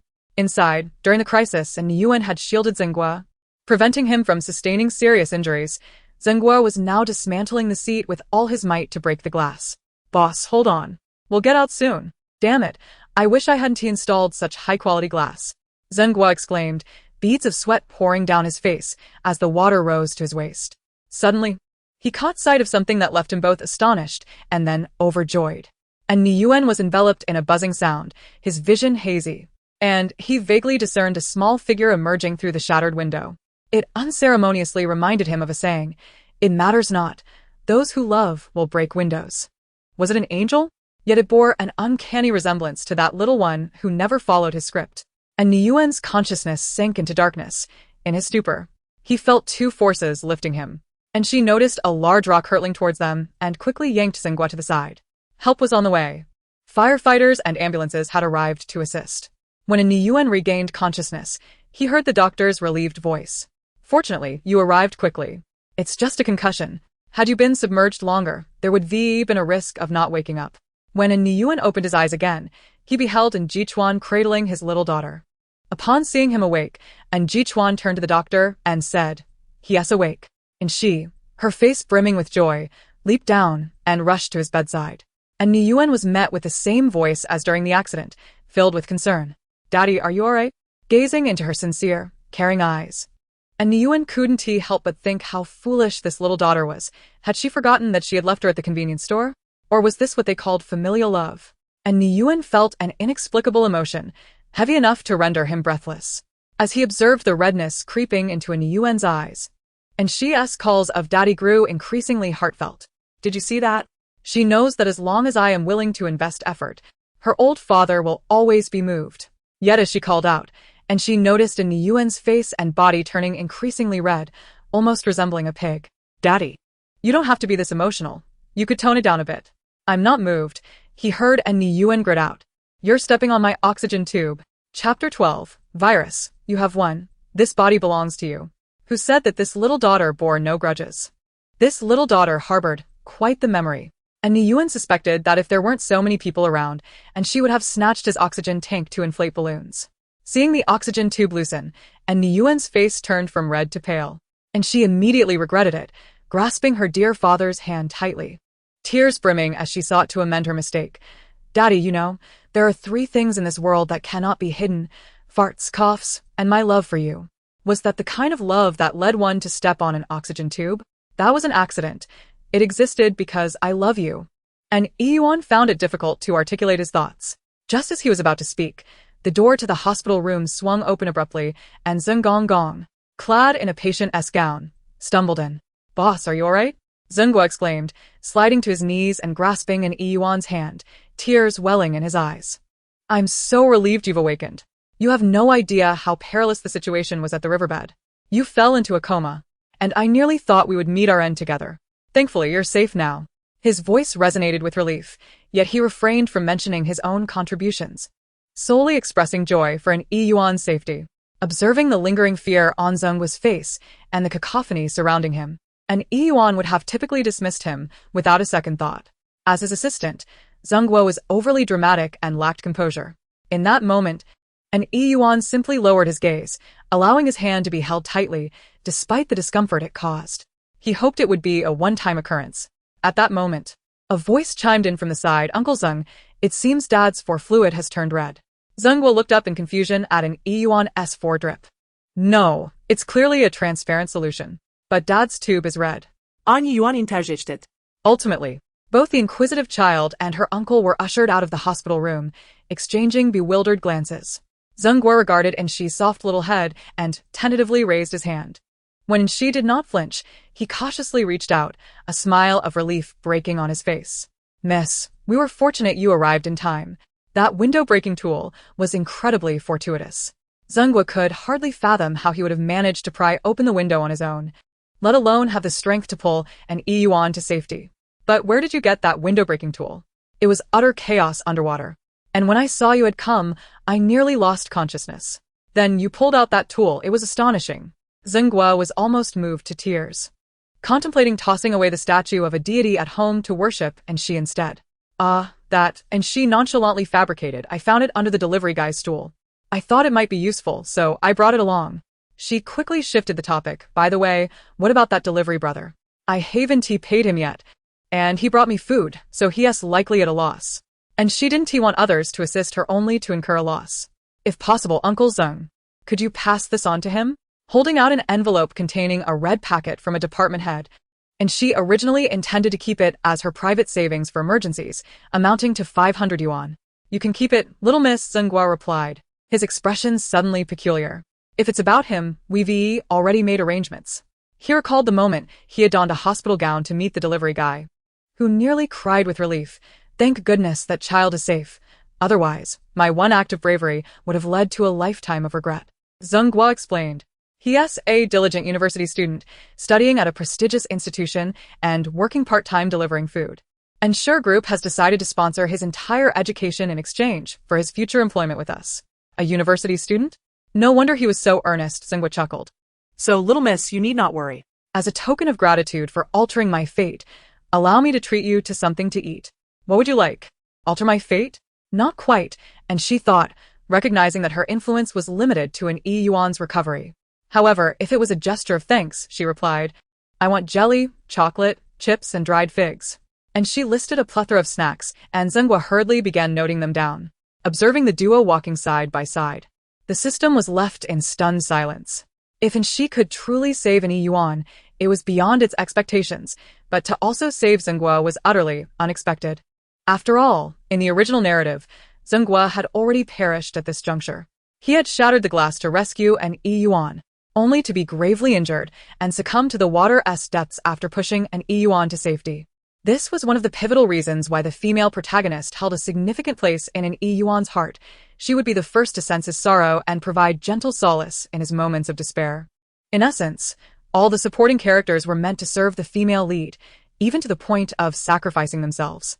Yet now, witnessing Zhenghua bustling about, placing an order for Enshi, the system mused, haha, this development has gone completely awry. I'm losing my mind. I'm becoming the villain system. It wondered whether it would one day be caught in the crossfire alongside Enshi. Please, no. The system lamented. How did I end up in this predicament? And she, feeling inexplicably implicated, retorted, nonsense. It's clearly your heart that sees filth everywhere. I stand here as a middle finger to the world. You succumbed to temptation and sat down. Minors are not allowed to drive. The system admonished. Due to an yuan's hospitalization, someone had to stay with him. Zhenghua had initially volunteered, but being a patient himself rendered him powerless. An yuan then entrusted his eldest son to find a caregiver. And Jing Chuan saw no difficulty in this and stepped out of the room to instruct his assistant. Brother, what do you think of me? I'm not only free but also dedicated. Before an yuan was fully discharged and the crisis resolved, and she would not allow any mishaps to occur. That night, an yuan observed his little daughter lost in thought, suspecting that his eldest son might be plotting to usurp his position. No, you cannot care for me. An yuan coldly rejected, clearing his throat, as he had caught a slight cold from the water. I can. I'm quite adept at caring for others. And she insisted. An yuan was perplexed by his lack of faith in her. He intended to dissuade her, but the man suddenly smirked. All right. But I only drink 1 cup of cold medicine. You can prepare it. The system glanced at the table, where several types of cold medicine lay. This is clearly a test. If it comes down to it, perhaps we should still hire a caregiver. Upon encountering injustice, and she resolutely refused, her gaze unwavering as she approached the table. I refuse to believe I cannot treat him. I've encountered enough patients like him in the mental health facility to have developed a set of techniques. Such as? The system queried, astonished as she began pouring various medications into a cup. Is this your idea of a strategy? You intend to dispatch your father? Those who follow you thrive, while those who oppose you perish. Such poor articulation. This is called wits. Only the strong can be cared for by me. And she stirred the mixture. Just wait. Immune cells, your relief supplies are on the way. An yuan regarded the concoction with an expression akin to that of a curious observer examining a bizarre specimen. Are you serious? Indeed, and she encouraged him. Cheers, Dad. Let the virus know who truly governs this body. Then the virus shall leave its last testament, declaring, you have triumphed. This corpse belongs to you. Chapter 13, watch me unleash a small storm upon you. An yuan's face darkened. He hadn't anticipated that his first earnest attempt at fatherhood would involve self-sufficiency rather than familial affection. "Bring me the medication and water. I will manage it myself." And she obediently gathered a plethora of pill boxes, diligently measuring out the contents. Her precise demeanor stood in stark contrast to her earlier haphazard mixing of medications. Had she not mentioned the ridiculous demand for just 1 cup of medicine, perhaps they wouldn't have encountered such complications. And Yuyuan found himself feeling somewhat vexatious for the first time, though his father would never articulate such reflections. "Wasn't it just fine earlier? Couldn't you discern that I was merely jesting with you? Following orders blindly will only lead to your detriment." And Yuyuan admonished with a furrowed brow, "Remember to cultivate your own thoughts next time." And she, "Is that correct?" Yet she felt no anger. Instead, she quietly mused, "It has been quite a while since father prepared medicine by himself." With remarkable hearing, and Yuyuan nearly choked on his medicine. He turned away in disdain. "Butler, refrain from jesting. He actually knew." And she was taken aback. "Wasn't it said that domineering figures rarely surf the internet? But your domineering figure is rather unique. He even founded an internet company." Observing the astonished expression on the other's face, and Yuyuan instinctively straightened his back and smirked slightly. He quickly suppressed the amusement, adopting a demeanor of nonchalance, and calmly instructed and she, "What are you staring at? The inpatient department is about to turn off the lights. You should hurry to bed." Clutching her little yellow duck blanket, a gift from her elder brother, and she nestled onto the temporary bed in the ward. "If you need anything, just call for me." Sleep now. The hospital's inpatient department typically dims the lights early to facilitate the patient's recovery, and Yuyuan struggled to achieve restful sleep, compounded by the unfamiliar environment and the presence of a rather exasperating nurse. In the early hours, listening to the gentle rhythm of breathing nearby, and Yuyuan turned to see a curled-up figure resembling a dumpling, rising and falling with each breath. According to a subsequent report by Zhenghua, after placing and she in the convenience store, she had presumably sought out the delivery person to chase after their vehicle. Upon witnessing their accident, and she resolutely took the delivery person's window-breaking tool and leapt from the bridge to pursue them. In that moment, a single misstep could have led to demise, an endeavor far beyond the capabilities of a mere 6-year-old child. No, even many adults would find it impossible. Yet Yuyuan merely felt a fleeting surprise before accepting it with ease. After all, this was his daughter, and wasn't it only natural? He already had 4 gifted sons. What would one more gifted daughter signify? It merely attested to the excellence of his genes. The only perplexity for Yuyuan lay in understanding why she chose to save him. He observed clearly that the bond between his eldest son and youngest daughter had strengthened. Thus, his demise would allow Jichuan to inherit the company, ensuring Shi's future would be secure. In contrast, saving a father whose affections were unpredictable and who might not even be cherished seemed to lack merit. And Yuyuan habitually assessed individuals based on their value, even when it came to himself. Just then, the dumpling beside him stirred, as if awakening from slumber. And Yuyuan instinctively closed his eyes, hearing faint sounds nearby that gradually approached, eventually halting at his bedside. It seemed as if she were observing him, or perhaps the four-drip, until he heard her voice. "Bad daddy, I dislike you." And Yuyuan. And she regarded Yuyuan's tranquil visage, quietly enumerating his transgressions. "Not only did you abandon me in the rain, but you also left me at the convenience store, preventing me from playing with the older siblings at the company, and even asked me whom I loved more, you or my brother, while calling him. Isn't that quite clear?" And Yuyuan felt no anger. Rather, he was somewhat reflective, realizing that this tendency of the disliked to express their grievances openly had evidently been inherited from him. It reminded him of when his own father passed away. He had been in the hospital, vehemently voicing his frustrations to the powerless figure, ultimately driving the man to his demise. "But you are also one of the few who have treated me well," and she suddenly remarked. And Yuyuan was taken aback. "Though you are quite terrible. You took me to the company, where I was first liked by so many people, indulged in delicious snacks, and received red envelopes. Unlike the dark confines of the villa, the outside world is so bright, and there are no unkind people. You were the first to take me out, the first to show me kindness. So please, get better soon." The child's voice was soft, as if afraid of waking him. "My bad daddy." After speaking, she quietly pushed the ward door open, and Yuyuan could hear her calling for the nurse. "Sister, my daddy's for is finished." The man opened his eyes, his expression complex. Each act of assistance, though often not devoid of ulterior motives, was easily forgotten when faced with a mere 6-year-old child. They would never delve into the dark undertones behind the many favors, simply perceiving the surface. And Yuan gazed at the ceiling, murmuring, "Bad daddy, huh? Then you are quite the unfortunate little one. How is it that you encountered me?" System. Heart-wrenching. This should certainly earn significant points. The following morning, as the doctor entered the room, he was startled by the palpable tension enveloping the space. Upon closer inspection, he discovered an Yuan glaring daggers at Shi, who was indulging in delectable food. In truth, after the accident and subsequent rescue, Zhenghua had fallen into a coma shortly thereafter. Thus, at the vast surgical ward entrance, only Shi stood there, drenched, quietly awaiting her fate like a small beast. The attending nurse, unable to bear the sight, provided her with a set of children's hospital attire to change into. Hence, the scene unfolded, a faux patient in hospital garb perched on the bed, relishing a bucket of fried chicken, while the actual patient could only watch enviously, staring at a tasteless bowl of congee, especially as Shi not only ate but also appeared utterly enchanted. "Want to eat?" "You cannot."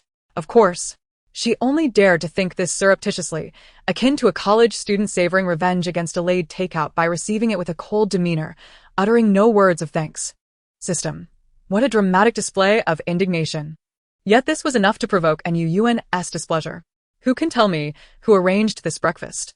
Chapter 14. Daddy left me. Who still considers you a child?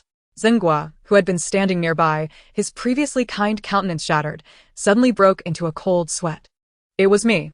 Under an Yuan's piercing gaze, Zhenghua cautiously explained, "This was due to Miss saying she wanted fried chicken yesterday. So, I had the kitchen prepare some for her." And Yuan raised an eyebrow. "Then I want fried chicken too. Have the kitchen arrange it for me immediately." The doctor gasped, "Mr. N, you absolutely mustn't. Your body is still in recovery." "I don't care." And Yuan, unhappy that others might find joy while he did not, was willing to suffer 1,000-fold loss to ensure others' discomfort. It was Shi who first sensed the underlying tension. "Daddy, is my fried chicken enticing you?" And Yuan shot her a look that clearly implied, "What do you think?" And she immediately adopted a serious demeanor. "If the fried chicken has captivated Daddy, that's all right." She leaped from the bed, pulled the curtains shut, rendering them invisible to one another. The instant the ward was seemingly divided into two worlds by the curtains, and Yuan nearly burst into laughter from exasperation. "Do you think my nose is merely for decoration? Then, Daddy, you should breathe through your mouth. If you cannot change yourself, you intend to change others, is that it?" The doctor and Zhenghua struggled to suppress their laughter until they caught sight of Yuan's dangerously sharp gaze, which abruptly sobered their expressions. "What exactly are you here for?" The doctor hurriedly cleared his throat. "I'm here for the rounds. Let us conduct an examination first and ask a few questions. Who shall we start with, Mr. N?" This doctor not only served as Yuan's attending physician but also as Zhenghua's. And Yuan nodded. "You may begin with him." He was concerned that his current heartbeat might be misinterpreted as hypertension. "All right." The doctor took out the medical record and addressed Zhenghua. "According to my report, Mr. Zheng, you completed a psychological questionnaire yesterday, correct? I regret to inform you that you have been diagnosed with bipolar disorder." And Yuan and Shi involuntarily looked up. Zhenghua pointed at himself in disbelief. "Me? Bipolar disorder?" "Yes, bipolar disorder, also known as manic depressive illness," the doctor clarified. "To put it simply, it means your body harbors two personas. One is lethargic, the other is exuberantly energetic, one depressive, one manic." "Doctor, you must be mistaken," Zhenghua insisted, feeling quite healthy. "I do not exhibit any of the symptoms you describe." And she, biting into a chicken wing, suddenly chimed in, "Really? Have you never experienced the moment when you were squatting in the restroom for so long that you forgot what you were doing? Only to end up with a handful of, you know?" The doctor decisively stated, "I believe you have experienced such an incident." Zhenghua was so furious that he nearly leapt up to curse, but he was suddenly tripped by the oxygen tube on the ground. And she looked down and remarked, "Bipolar disorder combined with low intelligence." The doctor nodded approvingly. "Well said, I recommend hospitalization." And Yuan immediately shoved a chicken leg into the child's mouth. "I didn't ask you to make inferences." And she, particularly confident in her area of expertise, replied, "That is clearly the truth." After the doctor examined an Yuan to confirm he was fine, he took Zhenghua for more detailed tests. Before leaving, Zhenghua lamented, "I don't want to be hospitalized. The N family cannot leave me, and Mr. N still needs me."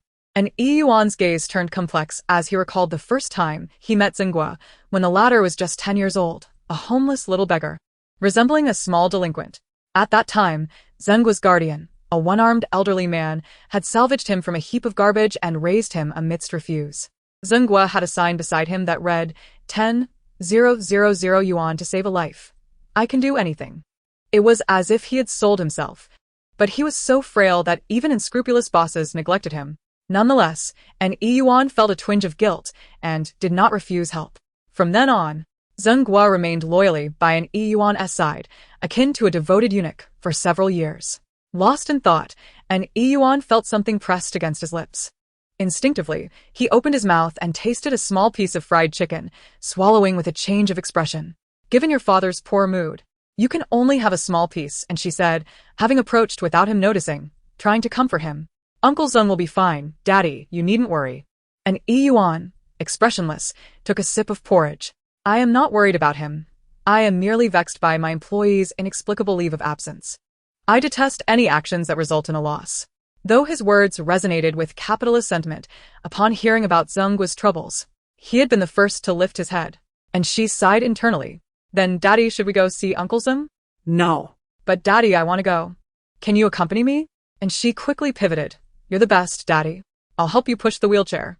An Yuan lazily raised his eyelids, gazing into Anshi's sincere eyes, and finally consented to sit in the wheelchair. Very well, very well. Without me, who else would treat you like a child? And she opened the door to the ward, escorting her elderly father to the psychiatric department, following the nurse's guidance to arrive at Zhenghua's therapy room. They could still hear snippets of their conversation. Have you ever contemplated death? The doctor asked. Occasionally, when I see my boss, I no longer wish to die. Zhenghua replied. Then I hope your boss meets an untimely end, so you can follow him, the doctor retorted. You bastard. Zhenghua's fury ignited, and he aimed to hurl the thermos at the doctor, only to discover it was glued to the table, which was itself welded to the floor. And Yuan fell silent. Is this how all psychologists operate? And she pretended to flip through a manual nearby. I believe I read that doctors deliberately provoke patients to observe their stress responses. Daddy, I need to use the restroom. An Yuan momentarily misheard. Thinking the doctor intended to use the restroom to test the patient's stress response, he almost frowned, wondering if they had arrived too late. Coming back to reality, he felt speechless. Go ahead. And she dashed off. Restroom, restroom. Passing by a ward, she overheard three expectant fathers in dismay, discovering their children were not biologically theirs. And they immediately transformed into a chaotic scene. Restroom, restroom. As she traversed a corridor, she encountered medical staff escorting a man and a woman. Rumor had it that the man had cheated on his wife, who, in a fit of rage, had mixed glue into the lubricant before leaving on a business trip, resulting in the two cheaters becoming inseparable. Restroom, restroom. And she looked around, finally locating the restroom.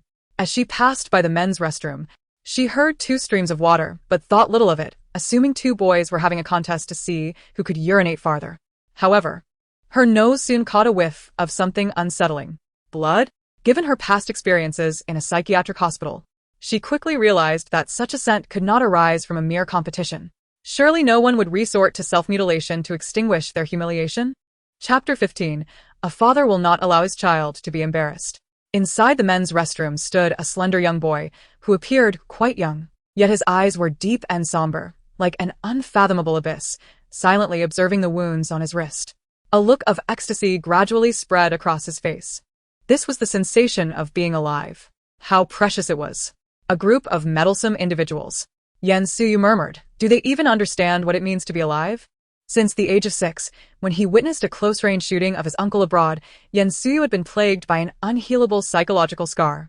He often questioned whether he was truly alive. It was only through a chance fall that he discovered pain could vividly affirm his existence, providing him with a momentary reprieve from his torment. Since then, he spiraled into a cycle of self-harm. Yan's parents, unable to bear it, hired 3 bodyguards for Yan Suyu and sent him to the hospital for treatment, ostensibly for protection, but in reality, to monitor him and prevent any foolish actions. Due to blood loss, Yan Suyu began to sway unsteadily when he heard the hurried footsteps approaching. How familiar. He did not need to open his eyes to know it was likely the bodyguards coming for him. After all, this was not his first time harming himself. He had previously been rescued by either maids, gardeners, or concerned bystanders. Yet, this was the first time he was in danger from someone else. Yan Suyu stared, bewildered, as a girl who seemed slightly younger than him rushed in, and upon discovering his plight, instead of offering help or calling for a doctor. She shouted that she wanted to feed him excrement and accompany him on his journey. This startled Yen Suyu to the point where he no longer wished for death. Help! His agonized scream attracted the bodyguards, who swiftly carried him away. And she watched as he was taken, realizing that for the foreseeable future, Yen Suyu would likely not entertain thoughts of ending his life, as the shadow of death was not easily dispelled. The system, bewildered, inquired, "Do you know who he is?" And she replied, "A fallen little boy." "Not quite. He is the second male lead, Yen Suyu." The system lamented. Shouldn't this be the female lead storyline? It was common knowledge that in the original narrative, Yen Suyu had severe self-destructive tendencies. And such moments should have been when the female lead discovered him in the restroom to save him, leading to their childhood bond. Instead, and she had frightened him so much that he no longer dared to consider death. The system chuckled. The second male lead shouldn't he be so cowardly as to let his character be altered, right? Surely not. It seemed that it was now in she system after all. It seems that the second male lead has little relevance to the situation. The system suddenly became optimistic again and promptly changed its tone. Well, if I saved him, then so be it. It doesn't matter as long as the lightning doesn't strike me. Meanwhile, on the other side, Yen Suyu's stretcher sped down the corridor. A little girl holding a lunchbox hurriedly stepped aside and, in that fleeting moment, caught a glimpse of Yen Suyu's face, her eyes sparkling with admiration. What a handsome young man. Yuan Yuan. At that moment, a voice called from behind. The hospital was quite far from home. She complained a bit. "My feet hurt from all this walking." The middle-aged woman smiled helplessly. "I'm sorry for the trouble. Yuan Yuan. This time, Mom's work location is indeed a bit far, but don't worry, this caregiving job will end soon." The little girl approached and tugged at her mother's clothing. "So, Mom, are you going to change patients again? Which hospital this time?" In truth, rather than continuing as a caregiver, she wished to switch jobs. The middle-aged woman crouched down. "Mom is planning to apply for a maid position at this place." "And family?" Mu Yuan, the little girl, looked at the information on her mother's phone with curiosity. "Is this family very famous?" "You could say they are the most prominent family in the entire city." The woman's eyes glimmered with aspiration. "Yuan Yuan, if Mom successfully gets hired by the Yin family, we will have a better life." Fingertips drumming against the armrest of the wheelchair, and Ni Yuan furrowed his brow. His expression relaxed only when he asked, "Why is it taking so long?" "You may not believe it, but I actually saved someone before going to the restroom." "And that person?" "I don't know. The bodyguards took him away." And she truly had not paid attention. However, an Ni Yuan gazed deeply at her, sensing the half-hearted lie. This little brat wouldn't even bother to craft a more convincing story to deceive him. Do not lie. The man raised his hand and pinched in Shi's soft cheek. "You are constipated, aren't you?" "No, I'm not." Just then, an Ni Yuan's work WeChat emitted a special notification sound. This was typically a notification set by a CEO of a company that had previously collaborated with the Yin family and had a pleasant rapport. It was a message from the president of the Yin family, and an Ni Yuan assumed it was a collaboration inquiry. But upon opening it, he found a question accompanied by a photo taken in the restroom, clearly a candid shot of Shi. "Mr. Yen, may I ask if this is your daughter, Mr.?" And? An Ni Yuan discreetly glanced at Shi, who was on tiptoe trying to sneak a peek at the screen. "An Ni Yuan, yes. What is the matter, Mr. Yen? I must thank your daughter for her assistance. I learned from the Yen couple that Shi truly saved someone in the restroom." An Ni Yuan silently turned off the screen. "What's the matter, Dad? Have you finished your work communication?" And she inquired curiously. An Ni Yuan calmly nodded. "Yes. We should continue our discussion about your constipation."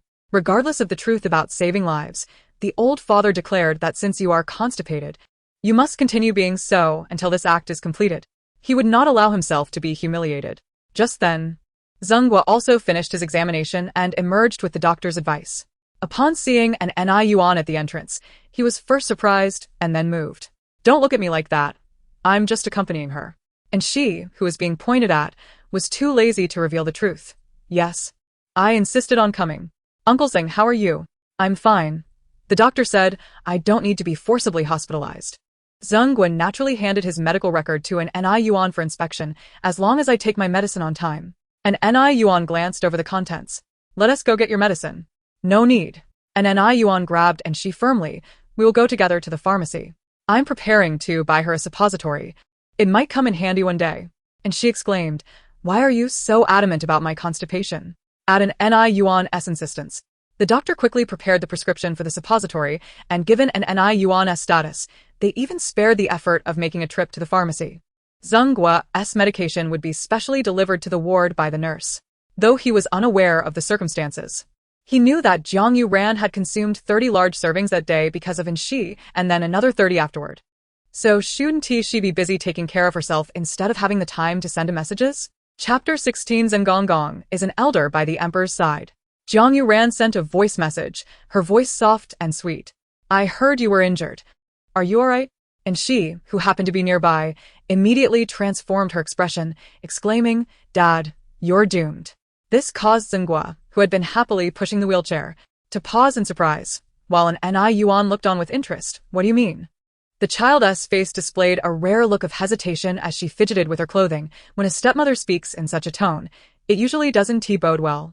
Sometimes, without needing to clarify, one can leave ample space for imagination. As expected, upon hearing Inshi's words, Zhenggua's face first revealed concern, then hesitance, and finally, he raised his hand to comfort her before recalling that he was an outsider, letting out a silent sigh. Zhenggua, you must be her real father, right?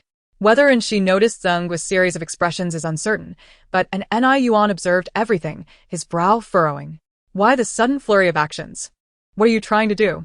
Are you being overly conspicuous in front of her? Where is your sense of boundaries as an assistant? Or do you intend to abduct her like a human trafficker? Zhenggua shook his head vigorously, drenched in sweat. An Ni Yuan then turned to the astonished Inshi. And you? And she immediately braced herself. However, he merely waved his hand dismissively, venomously remarking, I am of a higher status than you. Your stepmother wouldn't dare lay a hand on me. And she responded, so, you are the emperor. System. As expected of you. Jiang Yuran's subtle jab truly has struck home. This hardly qualifies as a jab, for she speaks only the truth. Whenever Jiang Yuran addressed the original host in such a manner, it was indeed never for anything good. Like that one winter, when heavy snowflakes fell outside, Jiang Yuran tenderly expressed her desire to see a snowman to the original host, who was merely clad in thin fabric. And she felt a pang of sympathy and naturally embellished Jiang Yuran's life story. And Ni Yuan was oblivious to Inshi's intricate thoughts. But he was undeniably displeased. And Ni Yuan, I had my incident yesterday morning, underwent surgery in the afternoon, and slept through the night. You're only now asking if I'm okay? Are you so out of the loop? And Ni Yuan, will there come a day when I die? And once I'm pushed into the crematorium, turned to ashes, you'll finally realize I'm gone? Ah. Jiang Yuran chuckled, awkwardly. She had indeed received the news long ago, but hadn't that been her habit for years? As long as he was alive, and providing her with money, Jiang Yuran had tacitly accepted that maintaining a facade of normalcy was sufficient. Knowing that an Ni Yuan was not dead, she didn't concern herself too much. But she was still the one seeking him out. However, she certainly couldn't be that direct. Jiang Yuran awkwardly backtracked, and Ni Yuan, you know I was injured, right? I just slept a bit longer and accidentally missed the news. And Ni Yuan, you certainly slept long enough. Should I arrange for your maid to take on an additional task, waking up your slumbering spirit with true love's force? Otherwise, I worry that one day you might turn into Sleeping Beauty. Jiang Yuran, this is precisely why she disliked messaging. And Ni Yuan, so, what brings you to me? Jiang Yuran, feeling as if a great weight had been lifted, dropped the pretense. After all, it was not her money at stake. She dared not act recklessly. And Ni Yuan, you decide how to proceed. He turned his head to meet a pair of amber eyes. Anshi, caught in the act of peeking, endeavored to blink innocently. And Ni Yuan remarked, what are you staring at? Do you wish to attract attention? Or would you prefer to take charge? No. Anshi had no desire to deal with such troublesome matters. She merely wished to observe Ni Yuan's demeanor towards Jiang Yuran, which was rather difficult to ascertain. While it could be said that he loved her, he was certainly unreserved when confronting Jiang Yuran. In such a context, Anshi's gaze silently shifted to Zhenggua, a venerable presence by the emperor's side. He had intended to compassionately engage Anshi in a couple of card games, lest the child grow too bored, only to find that he was rushing towards another's embrace. Brother, Anshi exclaimed, recognizing another individual who might possess information about her father's affairs, and leaped forward excitedly. My other shield. Yes. And Jichuan caught her effortlessly. Brother, did you come to see me? Indeed, I came to see you. The true patient and Ni Yuan remained expressionless. Is that so? Isn't it said that the bladder and lactic acid bacteria are indispensable? Is this your focus? particularly as Anshi extended an invitation to Jichuan brother. Shall we take a stroll downstairs at the hospital? His indifferent elder brother nodded casually, not sparing her a glance. With a click, the door closed. In that moment, Zhenghua felt as though the very air in the room had been extinguished by a Niyuan. Oh dear, the young lady is indeed something else, Zhenghua exclaimed, slapping his thigh. Perhaps the child is still young and unaware of the protocol of greeting her father. Please do not be angry, boss. And Niyuan scoffed coldly. If she is unaware, what of Jichuan? Is he not old enough? Perhaps he is too old, but fear not, boss, you still have me, Zhenghua declared as he dashed out. I shall promptly convey your guidance to them. Chapter 17. The stepmother is a careerist. In the garden downstairs of the hospital. Speak. What would you like to discuss with me? And Jichuan set Anshi down. We must avoid others. Anshi did not hold back. Brother, do you think father likes his stepmother? If it were him, true love would likely be rooted in self-interest.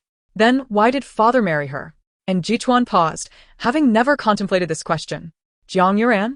His impression of her was that upon entering the household, she immediately asserted her authority over Jichuan. And Jichuan uncertainly replied, perhaps it's because she is foolish? There is indeed some truth to that. At this moment, Zhenghua fortuitously arrived. It must be you, Zhengonggong. Under Anshi's persistent coaxing, Zhenghua finally divulged the truth as to why Jiang Yuran could become a stepmother. It turned out that initially, Niyuan had no intention of remarrying. After all, he already had 5 children and was content being a single father. However, the demands of business negotiations and the need to meet new partners necessitated attendance at social events known as business dinners, where a female companion was mandatory. Initially, Niyuan regarded a female companion merely as a decorative element, casually selecting attractive female employees from the company to accompany him with no fixed arrangement. To him, it was akin to accompanying the boss to social functions, hardly a significant matter, and the most he would offer was overtime pay. However, some female employees perceived it differently, believing they could become the future Mrs. N, and began to exhibit discrimination towards other employees. Upon noticing this phenomenon, Niyuan sought a consistent female companion to prevent internal conflict among employees and realized that raising children was indeed burdensome. Not only were there parent-teacher meetings for more than one child, but also calls from teachers for more than one homeroom teacher, which severely hindered his career pursuits. Thus, he resolved to find a stepmother. In the vast sea of individuals, he settled upon Jiang Yuran. Although it was somewhat cruel for her to target Jichuan and his siblings upon her arrival, she possessed sufficient beauty and foolishness, qualities that rendered her manageable. Moreover, Jiang Yuran was not particularly concerned with love, driven instead by a desire for financial gain, which his sons could not deter. She remained steadfastly in the household until now. Anshi remarked, I never imagined the stepmother to be such a careerist. She simply enjoys bullying her, and Jichuan replied coldly, that is nothing more than pure laziness and a desire for convenience. I was referring to a Niyuan. Ahem, young master, Zhenghua interjected. Please refrain from directly addressing your father's name. Understood. And Jichuan nodded dismissively. Ouch. Jiang Yuran, who was changing dressings on the bed, let out a pained cry, tears welling in her eyes. The formidable maid behind her quickly shook her head. No, my lady, this medicine is indeed new. You may check for yourself. Jiang Yuran inspected it and found no sand mixed in. Could it be due to the severity of your injury this time? Another maid speculated. You see, your previous injury was a mere 30 stitches, but this time it has doubled. You do have a point. Jiang Yuran ceased to dwell on the ointment issue, instead seething with anger. It's all that little demon's fault. Otherwise, how could I have ended up like this? She raged impotently, considering that Anshi was currently in the hospital and could indeed evade her wrath. Bring me the new list of servants. Certainly, my lady. Here is the filtered list. The maid presented a stack of documents. Please review which individuals you wish to retain. Jiang Yuran swiftly scanned through them, suddenly pausing on a particular resume. Who is this? Of 5 years of nursing experience, a caregiver? Appears capable of attending to others. And what is this? Willing to accept a lesser salary? As she continued reading, she discovered additional stipulations. A single mother hoping to bring her daughter to work? Does the family resemble a daycare? Tell her to leave. Jiang Yuran ruthlessly discarded the resume. Is one little demon not enough to trouble me? One little demon. Jiang Yuran gazed at the discarded resume, a smirk slowly forming on her lips. A single mother, that could be interesting. She quickly reviewed the other resumes, ultimately placing the one belonging to Mu at the top of the pile. Once the notifications were sent out, This batch was accepted. 3, 9, 2. A royal flush. Ha ha ha. Father, you lost. Inside the hospital room, four individuals were engaged in a game of poker, their expressions varying widely. Anxi, triumphant, laughed heartily, while Jichuan exhibited a rare glimmer of schadenfreude. Xinghua was apprehensive, and Niyuan, adorned with a multitude of paper notes, gazed somberly at Anxi. Are you quite pleased? Indeed, Anxi replied, seemingly oblivious to the impending danger. I'm happy because it's father. The emperor, who was on the verge of unleashing venomous words, suddenly fell silent. In that moment, a note was surreptitiously affixed to his mouth by Jichuan. A wager demands acceptance. Unfilial son. Cat. Anxi squealed in delight as she embraced the feline. Did you miss me? The Siamese cat circled Anxi joyfully. Xinghua and Niyuan, witnessing the scene, were somewhat taken aback. They recognized this cat as the one saved by Jichuan, notoriously averse to humans. This particular cat had endured a harrowing injury in its youth. Its tail partially severed, and its body marred by wounds, having escaped from an unknown source. When Jichuan discovered it, it was on the brink of death. Although it had since recovered, the lingering trauma rendered it wary of humans, and during its time in the household, it had only shown friendliness towards Jichuan and the maid, who consistently provided it with food. Even during veterinary visits, only the doctor who had saved it could administer its shots. Otherwise, it would rather perish than comply. A humorous thought crossed the mind. The in-household, with the addition of a cat, could not muster a complete childhood. At that moment, a knock sounded at the door. It was the doctor arriving with the Niyuan's test results. Xinghua, anxious, inquired, "How is the situation?" The doctor smiled. "Recovery is progressing well." And Niyuan promptly asked, "When can I be discharged?" This reaction set the seasoned doctor on high alert. Cautiously, he proposed a timeline. In 1 week. If you have a family doctor at home, considering Yuan's own circumstances, it could provide a good recuperation environment. The doctor mentioned 3 days later, a timeline that was relatively acceptable. And Yuan nodded in agreement, but suddenly noticed Anxi's unmistakably despondent expression and raised an eyebrow. "What is it? Do you not wish for my discharge?" Just the thought of Anxi's possible provocation by Jiang Yuan filled her with despair. "If that happens, I won't be able to see you or my elder brother." She pitifully seated herself upon Jichuan's polished leather shoe.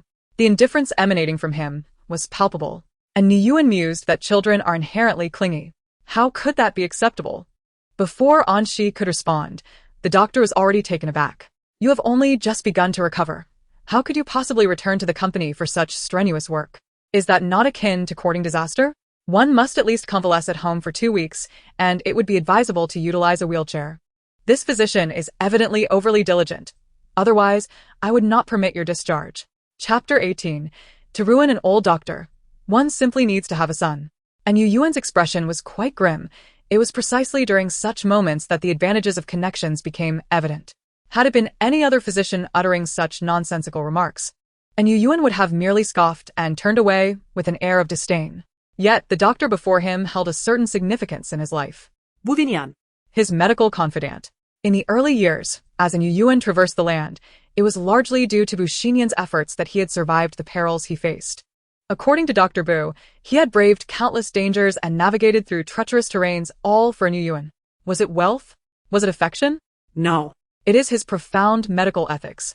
Buxinian would never overlook any patient on the brink of death before him. He must awaken their lives with a thunderous strike. For this, he can overcome all obstacles. Once again, and Yuan found himself at odds with the other party. And Yuan, this person is exceedingly bothersome.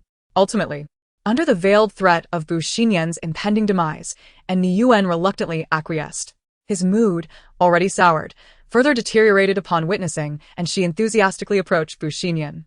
And she, cradling a Siamese cat, approached with an air of camaraderie, inquiring, "Uncle Bu, do you share a strong bond with my father? What is your matter with the duck?" And Yuan, "You are quite repulsive." Both individuals pretended not to hear. And she continued to inquire, "Why doesn't he Uncle Bu come to our house to serve as our family doctor? It was once due to my aspirations." After a brief silence, Buxinian offered a resilient smile. "Now, it is simply because your father has not extended another invitation to me." "What has led you to relinquish the composure of the venerable physician?" And Yuan raised an eyebrow and inquired, "Do you no longer wish to work at the hospital?" "That is not the case. Primarily, I seek part-time employment." Buxinian lamented, my son is in need of formula. It seems you wish to offer assistance to the world, yet fatherhood has rendered you more subdued. After Bu Xinyan departed, and Niyuan forcefully drew Anxi closer to him, regarding her with an icy gaze. Do you favor him? Or, do you favor me? Fond of father. And Niyuan turned around while supporting the wheelchair. You have taste, but following Bu Xinyan, you can't even afford milk powder. And she? Is the emperor attempting to undermine Dr. Bu? He did not steal his concubine. Over the next 3 days, Anxi experienced an extraordinary happiness, as Master Zeng arranged a plethora of delicious dishes for her daily. The delightful offerings spanned breakfast, lunch, and dinner, complemented by afternoon tea. After several days of indulging in such nourishing delicacies, Anxi's complexion blossomed with a rosy glow. When Bu Xinyan assessed the child's weight, he found it satisfactory, affirming that with continued care, a promising future awaited.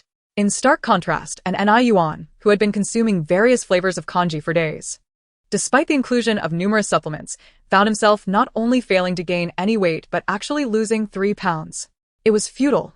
Every time he dined on congee, someone nearby was savoring exquisite delicacies. Even the scent wafting through the curtains was not enough to bolster his appetite. And Ni Yuan's usual smile had vanished, and he began to suspect that this little creature might be stealthily devouring his flesh while he slept. Otherwise, how could she grow increasingly robust while I diminish in stature? Equally arduous was the plight of Jiang Yuran. With each agonizing application of medication, her ire towards Anxi burgeoned. These past few days had been a relentless countdown for her, eagerly tearing through the calendar. Soon. The earlier misfortune inflicted upon her by Anxi had been facilitated solely by the presence of Njichuan at home, compounded by a Niyuan's unexpected accident that had temporarily liberated her. However, this time, surely those two would have to leave for work. Jiang Yuran knew all too well Niyuan's workaholic tendencies. I refuse to believe you can evade me again. A low chuckle escaped Jiang Yuran's lips.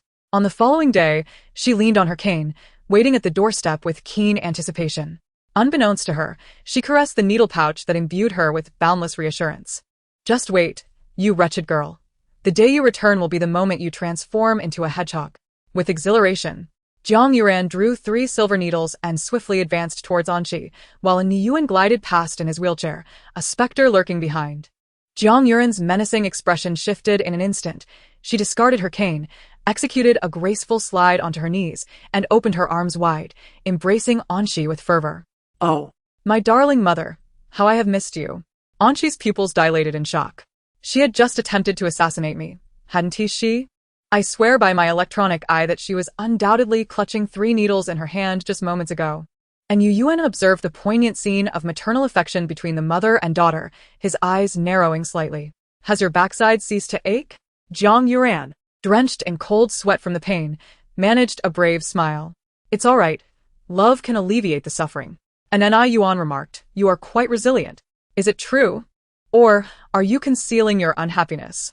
Upon witnessing the enigmatic, almost mocking expression of a Niyuan, Jiang Yuran felt an immediate tension at the nape of her neck. I am indeed overjoyed, truly ecstatic, she declared. And Niyuan responded with a subtle nod, while Jiang Yuran endeavored to maintain her facade of a benevolent mother. Go on, she urged. However, her voice faltered unexpectedly, and a cold sweat began to trickle down her forehead. Wait. The room of that little deng. That door must not be opened. Jiang Yuran, disregarding her pain, hurriedly pressed down on the doorknob ahead of Anxi. An unusual action that immediately captured Anxi's attention. With a forced smile, Jiang Yuran remarked, it's been several days since anyone occupied this room, and I haven't yet instructed the maid to clean it today. Perhaps it would be better for you to wait a while before entering. It might be dusty. Anxi, however, seemed to have considered something, and a considerate smile appeared on her face. Very well then, stepmother. Before Jiang Yuran could breathe a sigh of relief, Anxi swiftly darted beneath her arm and opened the door. I'll just grab my brother's little yellow duck and be on my way. Downstairs. Njichuan and Niyuan were discussing some company matters, with Sungwa taking notes beside them. Suddenly, a scream echoed from upstairs.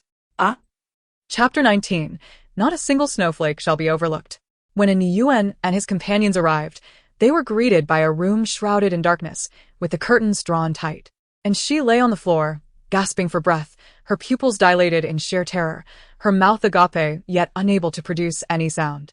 It was only upon seeing her visitors that she resembled a small, frightened creature reuniting with its companions, rushing into Jichuan's embrace, exclaiming, "Brother!"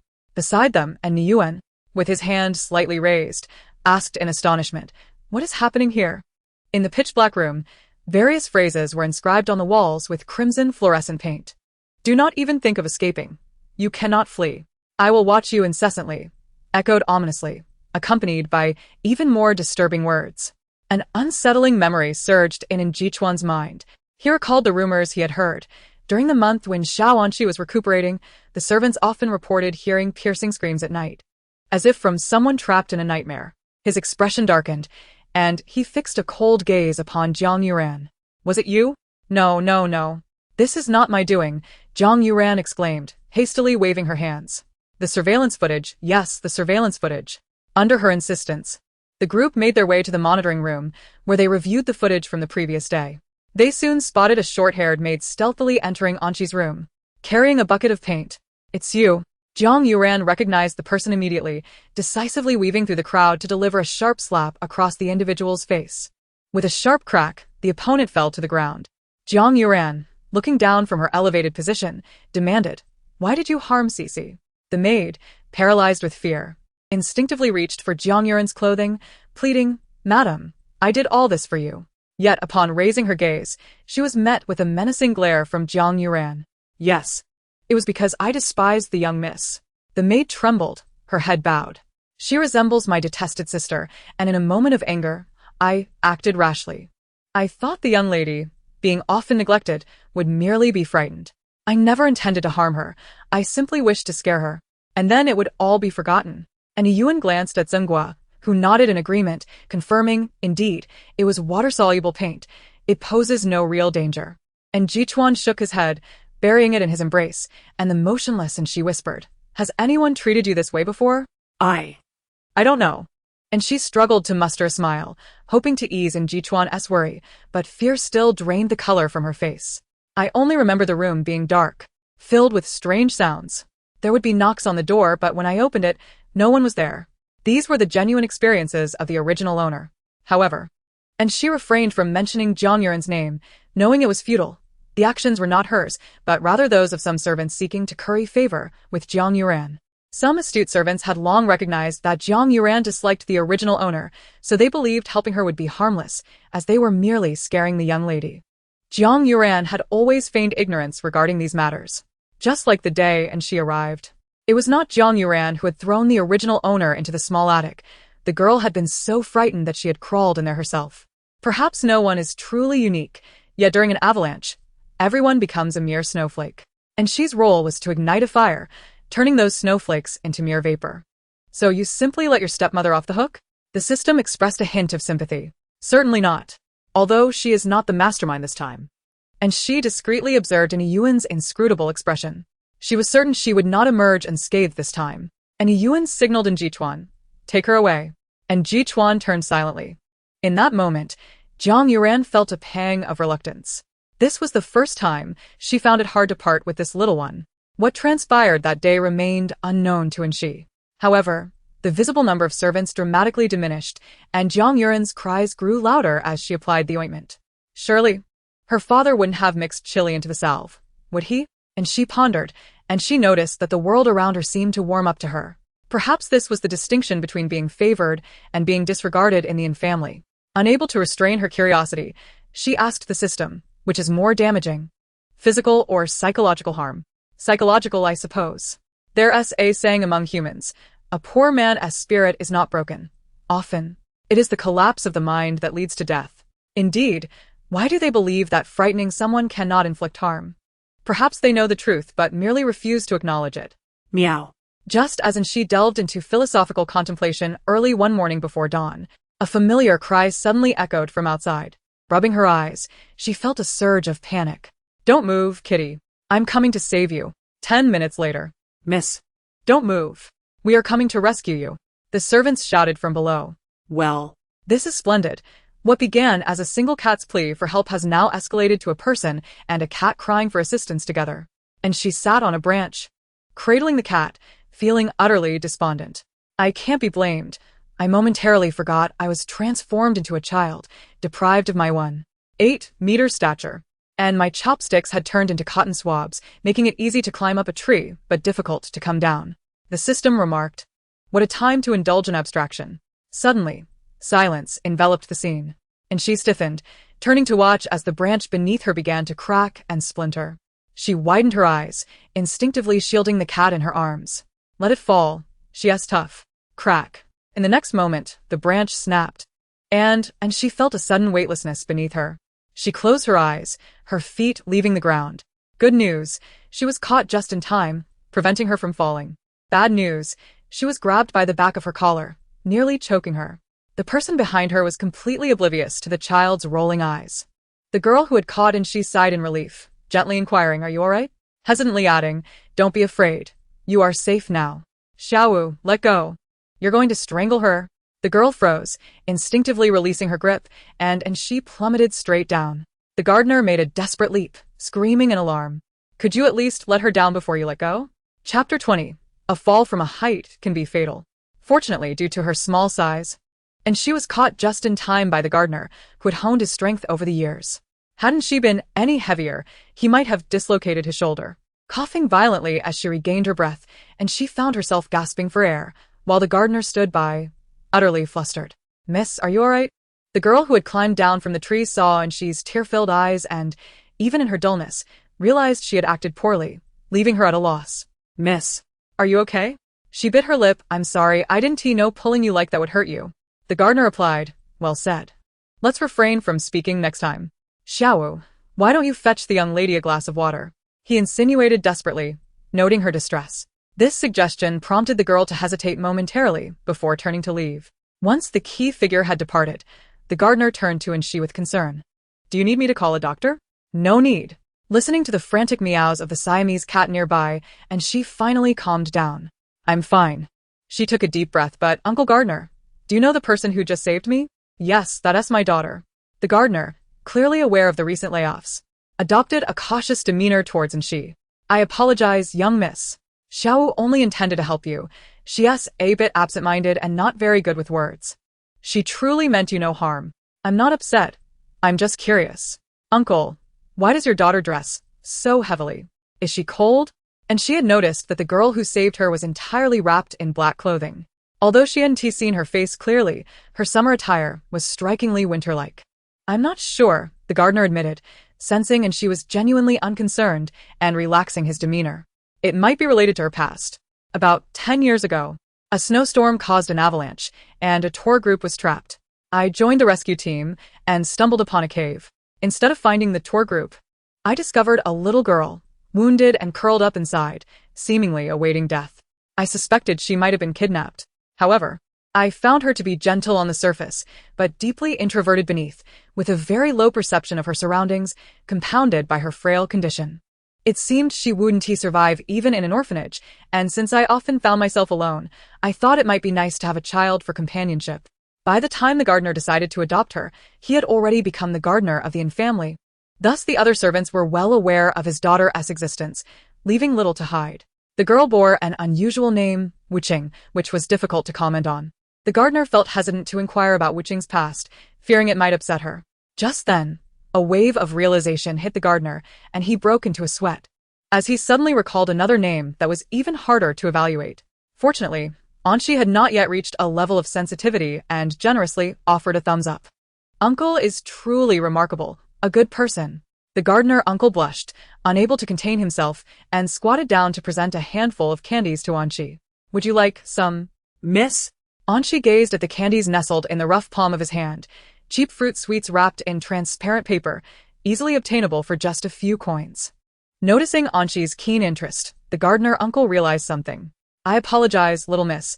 These candies are rather inexpensive." "It's all right."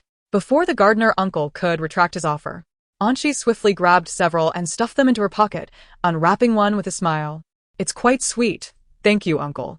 Observing the little girl bounding away with a Siamese cat in her arms, the gardener uncle felt a wave of nostalgia.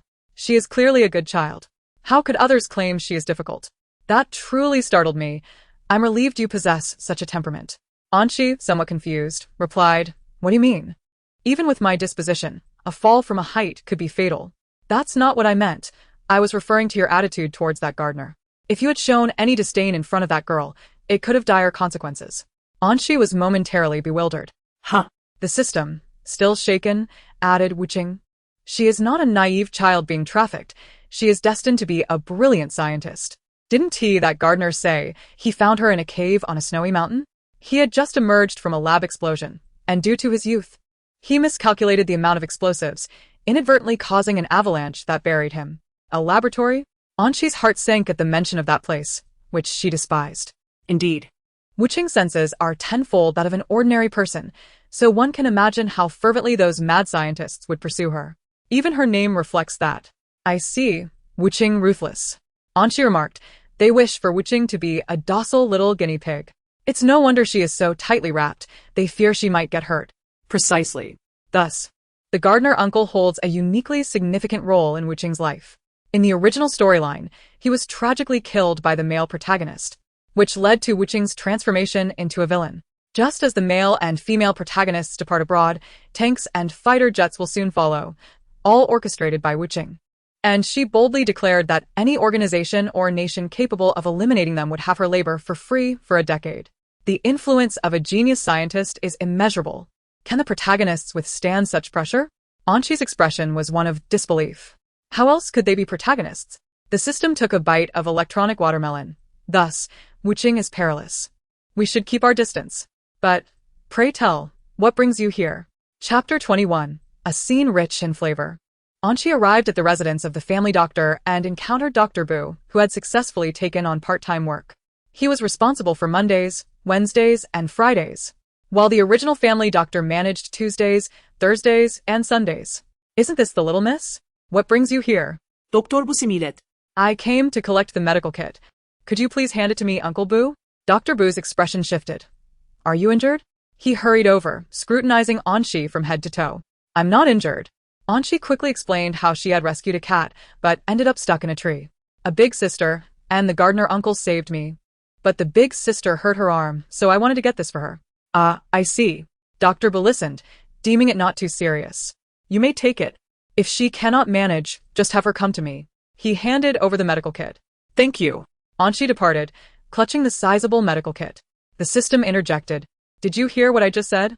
Wuching is dangerous, and you still wish to seek her out? But I remember she was just hurt. She can handle it herself. Or, do you wish to see the bombers and tanks?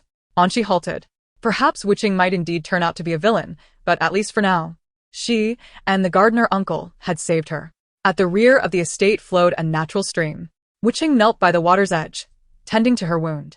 In her haste to climb, she had scraped her arm against tree bark, leaving a mark of blood, and her palm was also scraped. She bit her lip in silence, her expression blank. Had it not been for the sweat beading on her brow from the pain, one might mistake her for merely bathing. It was all her fault. She had aimed to save the young lady, believing that such a life-saving act would elevate the gardener uncle's status. Yet, due to her negligence, she had only brought trouble upon him. The thought of the gardener uncle losing his job at such an advanced age was unbearable. Perhaps she could secretly plead with the young lady later. If her departure could spare the gardener uncle from losing his job, she would turn and leave. Engrossed in her thoughts, Wuching unconsciously applied more pressure to her wound, worsening it. The once clear stream was now tinged with red. Stop. A voice called from afar. Startled, Wuching dropped the towel and turned just as Anshi dashed to her side. What are you doing? You can't treat a wound like that. Anshi set down the medical kit and grasped Wuching's hand, intent on inspecting it, but Wuching quickly pulled away. Don't look, miss. It's all blood. Wuching lowered her gaze, attempting to evade. It's fine. I will help you, Anshi insisted, firmly pulling her hand back. The system chimed in. Let me see how severe the injury is. Due to the location of Wuching's wound on her arm, she had removed one sleeve. The system could clearly see the dense array of pinpricks covering Wuching's arm, unmistakably linked to her experiences in the laboratory. Though healed, they evoked a sense of dread. Wuching recalled the gardener uncle's horrified expression upon discovering her injury, cursing the vile traffickers. Not even a normal person could maintain composure in such circumstances, let alone a mere 6-year-old child. This was also the reason for Wuching's penchant for long sleeves and pants. Wuching stole a glance at Anshi's expression and was taken aback. Anshi remained utterly composed. With a disinfectant spray in hand, She shook it gently and flashed Wuching a sweet smile. It might sting a bit, bear with it. As the spray met her wound, Wuching winced, finally unable to hold back. Miss, why don't you spray a bit more? Anshi replied, I've already treated it. Why would I need to spray more? If not, you might as well strangle me again. If it's really unbearable, I'll leave. But I never intended to dismiss the gardener uncle, Anshi countered, multitasking. Although you did tighten your grip around my neck, your true intention was merely to save me. Satisfied with her work, Anshi secured a bandage. So, I want to be angry because I know both Wuching and the gardener uncle are good people. You just didn't use the right method. She rummaged in her pocket and placed a candy in Wuching's palm. Having a candy might alleviate some of the pain. Wuching gazed down at the creamy candy, which, unlike the gardener uncle's fruit sweets, was inexpensive yet offered a different flavor. She held the candy, reluctant to chew, watching the petite Anshi diligently organize the medical kit. Suddenly feeling as though not only had she received comfort from the young lady, but also been treated like a child. The system seized the opportunity to inquire, did you truly not feel any fear upon seeing Wuching's arm? What is there to be afraid of? Anshi shrugged nonchalantly. It's just a wound. I've dealt with many during my time in the mental hospital. One of my patients is a veritable genius when it comes to explosives. Any object in his hands could easily be transformed into a bomb. He possesses no other interests, except for the peculiar pastime of stealthily tossing his homemade explosives into the latrines of others, causing them considerable distress. Following such incidents, it is not uncommon for him to arrive at my door, battered and covered in filth, seeking my help. Thus, I am left with a patient who is both injured and in a most unfortunate state. At that moment, the gardener approached, noticing the bloodied towel at Wuching's feet, his expression shifting in concern. Little Wu, are you hurt? I'm fine, Wuching replied, showcasing her arm, which had already been tended to by the young lady. The gardener then recognized Anshi's presence and offered a hearty smile. Then I must thank the young lady. He added reassuringly, and do not worry, I will not be dismissed. It was evident he understood Wuching's tendency to overthink matters of the heart. Wuching lowered her gaze. I understand. The young lady has informed me. That's good to hear. The gardener responded. The estate is quite expansive. It takes a brisk walk of 10 minutes to navigate through it. Are you feeling weary? He inquired warmly. Would you like to be carried? Having darted about, Anshi indeed felt fatigued. Just as she was about to respond, she found herself lifted into the air. Allow me to carry her, Wuching said, cradling the child effortlessly. I can manage with one hand. Very well then, he chuckled. The trio made their way through the garden when Anshi suddenly noticed a rather boisterous crowd not far ahead. What is happening over there, uncle?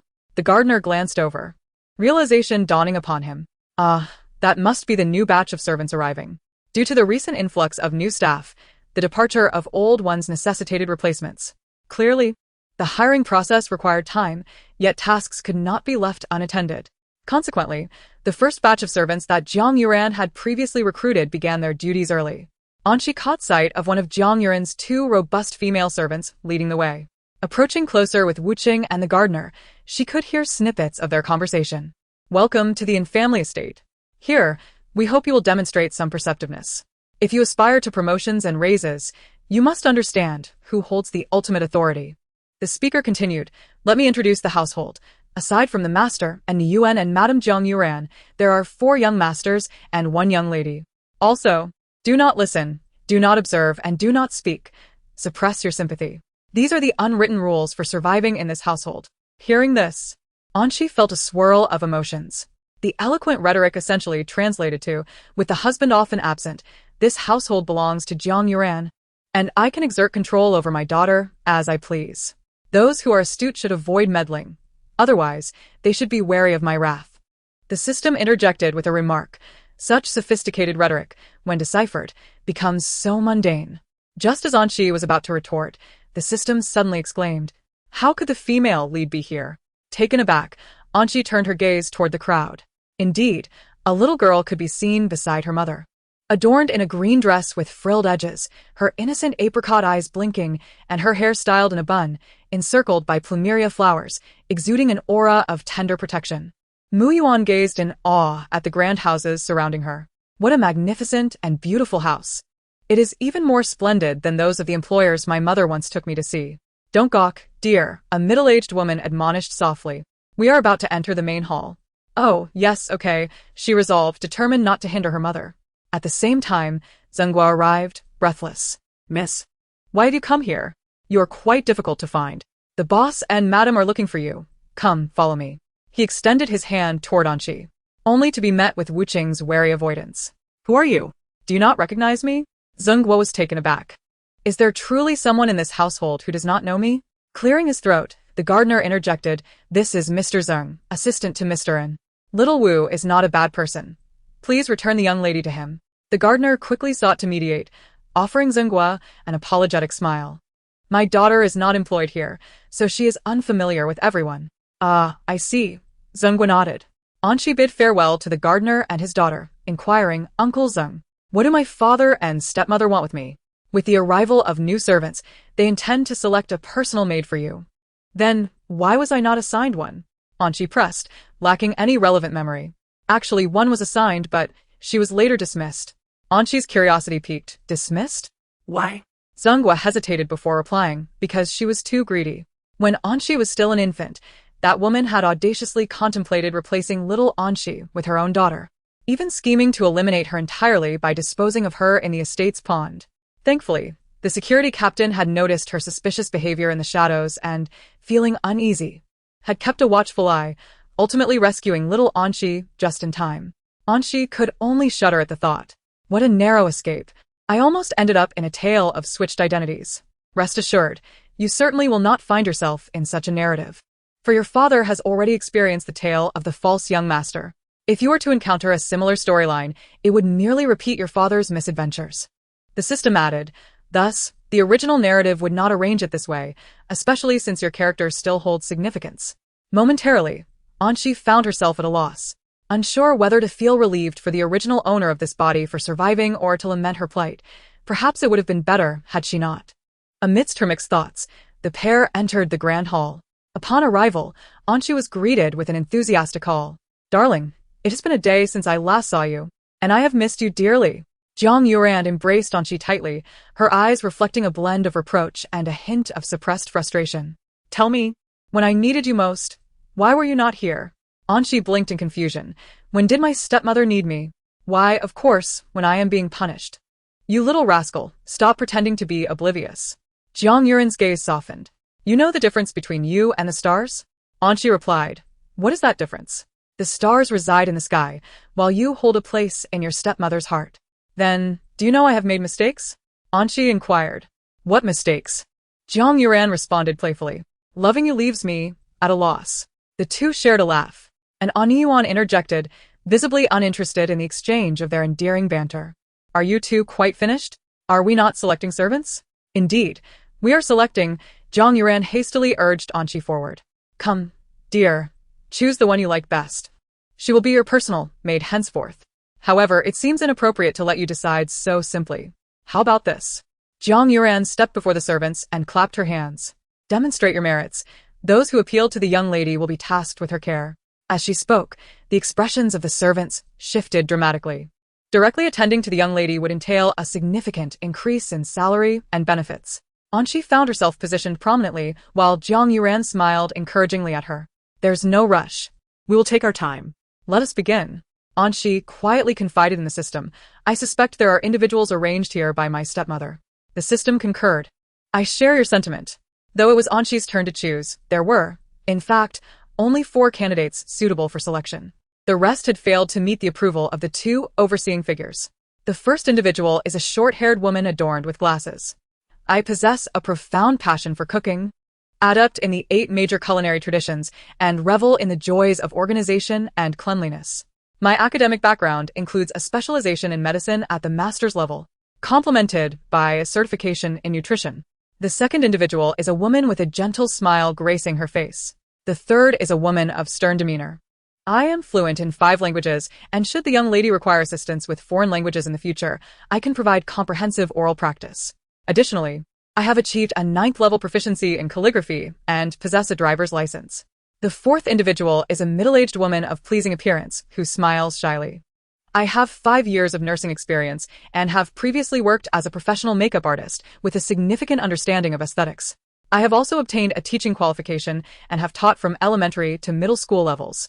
As for languages, I am proficient in conversational English.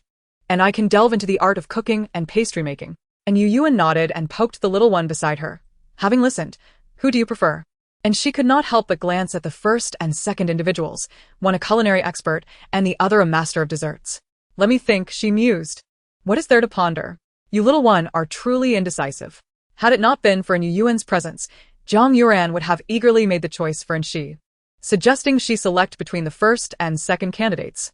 After all, these two are my selections, specially prepared for you, knowing you are a little gourmet. With cooking and desserts at your disposal, what could you possibly find unsatisfactory? Have you made your choice? Zhang Yuran gently urged. I have made my choice. And she declared as she stood up. Under Zhang Yuran's expectant gaze, she moved towards the first two candidates, then abruptly turned and took the hand of the fourth. I want this Andy. Zhang Yuran nearly exclaimed in disbelief. You little one are opposing me, aren't you? Thankfully, upon noticing Yu Yuan's raised eyebrow, she quickly recovered and remarked. Albeit somewhat forced, my dear, how could you choose like this? Didn't you spend so long gazing at the first two? And she shook the hand of the middle-aged woman. I believe both sisters are wonderful, but this auntie simply captivates me. How about it, stepmother? You must feel like you've stepped in something unpleasant, though not as painful as stepping on steel, but certainly quite off-putting. Zhang Yuran responded. The middle-aged woman appeared somewhat stunned as she crouched down.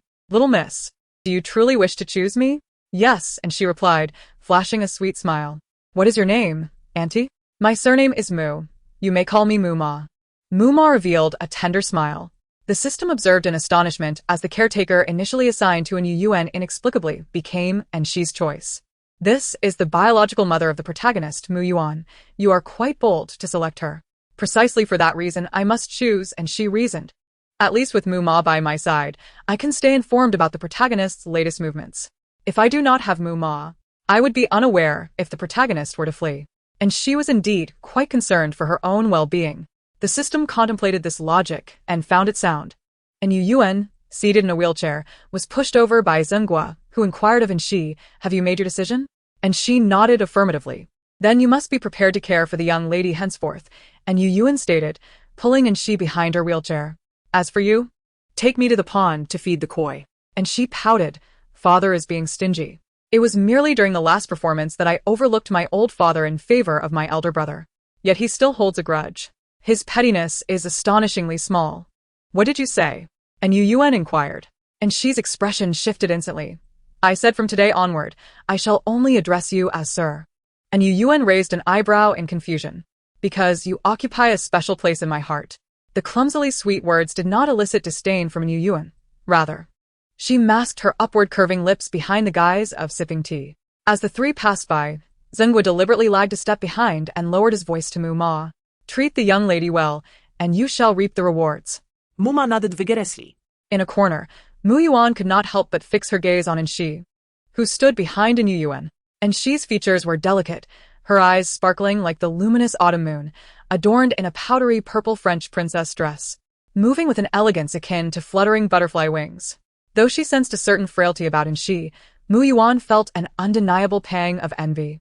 Mu Yuan joyfully embraced her mother.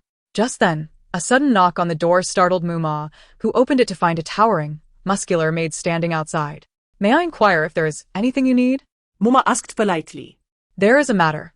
The lady requests your presence, the maid replied.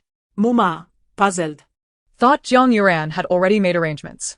Nevertheless, she nodded quickly. Very well. Please hold on a moment. Mu Yuan watched her mother's retreating figure and, after a moment of silence, opened the door once more. Mu-Ma proceeded to Zhang Yuran's chamber. Madam, you summoned me? Indeed, I did, Zhang Yuran replied while seated. Now that you have arrived at the inn residence, I hope you understand for whom you are working to maximize your benefits. I shall be straightforward. I have only two requests. First, regarding matters concerning the young lady, you need not invest excessive effort. A mere semblance of care will suffice. Second, I wish for your daughter to become friends with Shi, as I need her to heed my words when the time comes. No. Mu-Ma interrupted, her emotions flaring. I cannot agree. My daughter is not a mere tool. Zhang Yuran frowned, contemplating a more gradual approach. Then, how about you simply follow my directives regarding Shi? That is also out of the question. The young lady is still a child. Muma recalled how she had held her tiny hand earlier, retreating a step. If this is your requirement, I shall take my leave. Without waiting for Jiang Yuran to respond, she turned and exited the room. Jiang Yuran was utterly astounded by such a lack of gratitude. What sort of attitude was that? Was she unable to distinguish her standing? Jiang Yuran fumed. Even and she would not dare to be so insolent with me. Dismiss her. I must find a way to eliminate this obstacle. Two muscular maids panicked. Madam, your injury. Please do not dismiss my mother, a child's voice interjected. Jiang Yuran paused, turning to discover a little girl had appeared in her room. Mu Yuan gazed at the lady. She truly needs this job. Jiang Yuran's angry expression gradually morphed into something more profound. Is that so? Meanwhile, in the study. Indeed, it was the same flight this morning, but why have I not seen the second young master in the manor? And Yu Yuan paused in his paperwork. Who knows if he has gone off to fool around? Clearly, An Yu Yuan was less invested in his son other than in Jichuan. No matter, as long as he is not dead outside. Just then, a knock echoed at the door. And Yu Yuan looked up enter. And Jichuan pushed the door open, scanning the study. Isn't she not here? The young lady? Zhengguo queried. Is she not asleep in bed? No. I have searched everywhere, and Jichuan replied, his eyelids twitching. I even checked the cat's nest, and went to see the stepmother. The three present began to sense something amiss. And Yu Yuan's brow furrowed. Where could she have gone? That is a good question. And she, who had been sleeping soundly, was abruptly lifted, but she did not pay it any mind, assuming it was in Jichuan, until she was placed in a car. As the vehicle's engine roared to life, and she's eyes shot open, she gazed in alarm at the driver. Wait. Someone has abducted a child. Chapter 24. Kidnapping the sister. It seemed the man driving, sensing and she's terrified gaze, turned his head, the chain of his gold-rimmed glasses swaying. Awake? And she's initial terror swiftly transformed into indignation. Yes, I am awake, kidnapper brother. Where are you taking me? She cupped her cheeks, her face radiating innocence. Is this the grand avenue to our happiness? Surely it cannot be a winding path leading to her being sold off, can it? The man, with his raven-black shoulder-length hair, leaned back, his golden-rimmed glasses glinting as his eyes curved into a knowing smile. His chiseled features bore a hint of allure, yet his fingers drummed pensively against the steering wheel. Happiness? It could only be discussed in the company of one's beloved. He flashed a languid smile, but the depths of his eyes revealed little warmth. Do you truly like me? Very much, she answered without hesitation. If you don't believe me, allow me to elaborate. I would go to great lengths for you, even if it meant selling everything I own to ensure you a night of comfort, even if it required me to force you to take medicine for a streak of victories. Is that satisfactory? The man paused, momentarily unable to discern whether Anshi was challenging him or herself. His gaze turned peculiar. Do you know who I am? My beloved kidnapper brother. Anshi responded with a playful heart sign.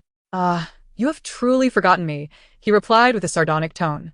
I am astounded. This is your second brother and Yenshuan. The system exclaimed. Anshi's heart sank. Would that mean my reading list has been exposed? Is that the crux of the matter? Just his presence alone was enough to make her feel physically ill. The servants of the Yin family had undergone a significant upheaval. Surprisingly, and Yenshuan discovered that all this was thanks to Anshi, who seemed to have recently captured the attention of An Yuan, causing his stepmother considerable distress. Rumors circulated that An Yuan was contemplating expelling him from the family. Upon learning this, An Yenshuan developed a keen interest in his younger sister and whimsically decided to take her away, reasoning that stealing his sister was hardly a crime. He hadn't anticipated that she would have completely forgotten him. How could you forget me? Of all people, you shouldn't have forgotten me. And Yenshuan lamented. After all, I am the one who named you. Name? Wasn't that Dada's doing? Anshi replied, observing the surprise on his face. And Yenshuan scoffed. Dad? How much responsibility do you think that man possesses? 6 years ago, when Anshi was born, the incorporation was in turmoil, and An Yuan decided to leave for overseas that very night, taking in Jichuan with him. As the heir, he was to be groomed closely. At that time, there was no stepmother, with their father and elder brother abroad, and Yenshuan was the most powerful figure in the household. When he arrived at the hospital, he found Bu Xinyan smiling awkwardly while tending to a small infant. Where's my dad? And Yenshuan inquired, his brow furrowing. Oh, he took your brother to the airport, Bu Xinyan replied, scratching his nose. Also, your father mentioned he had no time to think of a name, so you should name her when you arrive. After all, you are her second brother. It will suffice for registration. As he spoke, Dr. Bu fell silent, clearly finding An Yuan's actions rather outrageous. Fortunately, An Yuan had long since lost hope in his biological father. He approached the infant and pondered briefly. Let us name her Anshi. Anshi? Dr. Bu hesitated as he wrote. Isn't that name a bit lacking? There's nothing wrong with it, An Yuan replied, gazing at the baby in the cradle. For a child who was overlooked by her father and born into the infamily, Anshi was the most beautiful blessing he could bestow. Doktor bu sikhet in resignation. Indeed. After that, it was An Yuan who carried Anshi out of the hospital. So now you understand, An Yuan said, turning to smile at a traffic light. Compared to me, those two are terribly unreliable. Only your second brother truly loves you, so you wouldn't only favor your elder brother and neglect to assist me, would you? Was the affection you showed me merely a fade? His smile concealed a sharp edge. So you've been sowing discord all along, is that it? Anshi wished to retort defiantly, but found herself under the roof of the situation. She replied earnestly, How could you think that? My regard for you is akin to a basic necessity. While I may occasionally overlook your presence, I simply cannot live without you. One cannot live without attending to nature's call, and Yuan retorted. Next time, choose a different metaphor. The previous one was far more poetic. So, what exactly do you want me to assist you with? Anshi could no longer contain her curiosity. After some contemplation, An Yuan revealed, You should be aware of my profession. I am a lawyer. The matter at hand involves suing a food processing factory. It turned out that their frail only son, while hospitalized, desperately craved snacks. After consulting the doctor, his mother purchased a few treats, which tragically led to his demise.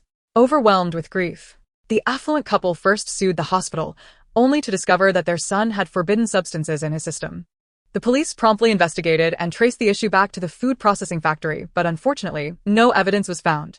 Unable to accept this outcome, the couple firmly believed the factory was at fault and subsequently engaged in Yuan, who was preparing for a covert investigation that very night. As it happened, he was quite familiar with the factory and had arranged to act together with them. There was a door at the factory that could only be opened from the inside, or with a special iris scan. And Yuan's smile faded. In addition, there's a ventilation duct above. You're small enough to crawl through. He didn't even consider whether it was appropriate to involve little Anshi in such matters. The family simply didn't possess that kind of sensitivity. He carelessly hung up on his father's call and rejected his brother's attempt to reach him. Anshi fell silent upon hearing this. Compared to their father and elder brother, he was hardly more reliable, abducting his sister in the dead of night and commanding her to assist with his investigations. Chapter 25. Crawling through the small ventilation duct. And Yuan parked the car in a hidden corner and swiftly carried Anshi toward the meeting point. From a distance, Anshi could vaguely make out an elderly man standing beneath a small grove. Though aged, his eyes remained sharp as an eagle's. Xiaoyan, you finally arrived. Wait. What is that you're holding? The old man hurried closer, his expression shifting to one of alarm. Whose child have you stolen? And Yuan, in his haste, had neglected to change Anshi's SpongeBob pajamas, which were glaringly yellow. Don't be ridiculous. This is my little sister, brought to help open the door. She's doing this of her own volition, right? The pressure was on Anshi, who cheerfully chimed in, Don't underestimate the bond between me and basic necessities. The old man replied, This certainly looks like coercion. It's fine, Grandpa. If it's about investigating something like this, let me help you. Upon hearing this, the old man's sharp eyes softened, and he patiently crouched down to meet her gaze. However, participating in such affairs may entail danger. You are still quite young, the system also advised. Indeed, what if there are criminals inside? Your short arms and legs might get you killed in an instant. But Anshi replied, I don't want to lose you all. If Anshi had initially agreed out of obligation, upon seeing the old officer's affectionate gaze, she genuinely wished for his safety. Please, Grandpa, allow me to assist you. The old man hesitated, meeting the genuine gaze of the child. Perhaps he didn't fully grasp the dangers ahead. He only saw someone he cared for in need of help, prompting him to unfurl his tender wings, yearning to protect those he cherished. It was foolish and naive, yet unwavering and courageous in the face of adversity. The old man and the young girl exchanged glances, seemingly bound by a fate transcending time. A legacy passed down through generations. The elderly man opened his mouth slightly, and ultimately, those heavy hands gently ruffled Anshi's hair. Call me Grandpa Liang. You must follow my lead. Anshi's eyes sparkled with excitement. Right. And Yuan, standing nearby, initially thought he would have to persuade the little one, but was pleasantly surprised to see the child manage it on his own.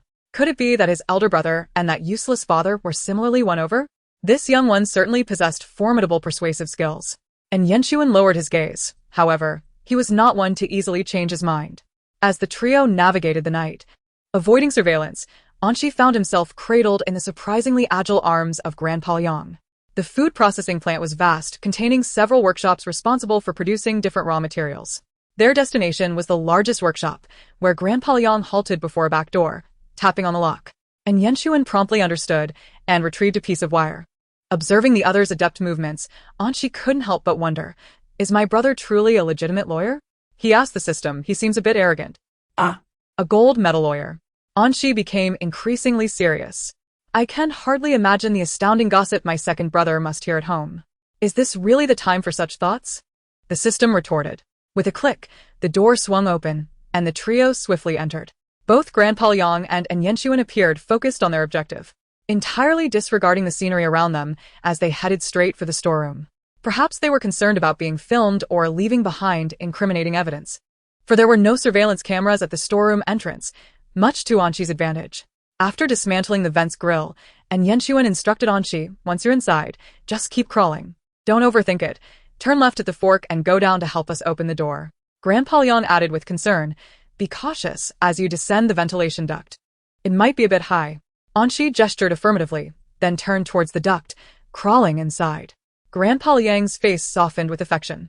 How adorable. You look like a little bug. And Yuan remarked.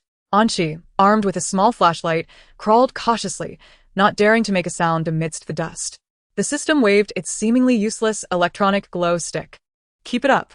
Not far ahead, a glimmer of light appeared. Anshi switched off his flashlight, carefully peeking through a gap to ensure no one was present before pushing the grill aside and slipping down like a small creature.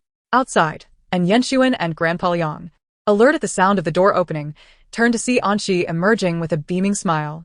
They quickly entered. Grandpa Yang patted Anshi's head, praising, well done. And Yuan noticed the little one approaching his side.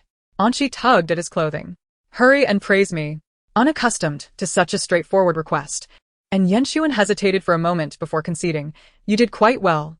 Anshi, pleased, scurried off to a corner, no longer interrupting Yuan and the others. Instead squatting nearby with his chin resting on his hands, simply observing. This storeroom was larger than he had anticipated, resembling a small warehouse. Anshi mused to the system. Indeed, it is expected for a place storing raw materials to be spacious. However, continuing like this would undoubtedly prolong their search. Anshi began examining his surroundings and suddenly noticed that the edges of the storeroom were not at right angles but sloped, mirroring the shape of a diamond. What a fascinating diamond structure! Anshi thought to himself, startling the system. What about this structure? It inquired. I've seen this before. Remember that patient from the psychiatric hospital who had a penchant for explosions? I must have mentioned him. He was a bomb genius who could turn anything into an explosive. Consequently, we provided him with very limited items. I had to check on him regularly, fearing he might create another explosive incident. He devised this diamond structure to deceive me. While it may seem like a novel design, it is, in fact, a sophisticated mechanism, particularly effective for concealing items. Moreover, if constructed with special materials, even instruments would fail to detect it. Anshi clenched his jaw. After he blew up another bomb before my eyes, I spent 3 days at the window before catching him. This cursed structure was unforgettable. He had a habit of hiding unfinished bombs within it. You seem quite persistent for a doctor, the system remarked. Chapter 26. You're not supposed to treat your sister like a contemporary. Grandpa Yang and Yuan were swiftly inspecting the contents of a wooden crate. Grandpa Yang opened a bag of flour and sniffed it, and Yuan approached, asking, what do you think? Grandpa Yang shook his head. Just ordinary flour. And Yuan frowned. Could this truly be a misunderstanding? As the two pondered, Anshi's voice broke through. Does this room seem a bit odd to you? And Yuan turned, surprised, as Anshi drew him to the edge. Look at the wall corners. They are sloped, and above is a pointed ceiling. That is indeed peculiar, and Yuan assessed, surveying the area. What is going on here? Oh, my colleague asked about that too. Grandpa Yang kicked at the corner of the wall. It's said to be a special design by the owner, meant to attract fortune. A machine scanned it and found no issues. However, Grandpa Yang, clearly well informed, added, but that doesn't rule out the use of special materials. If that's the case, it could be a mechanism. And Yenxuan lowered his voice. But we don't know how to crack it. As he spoke, his gaze fell upon the central pillar of the storeroom.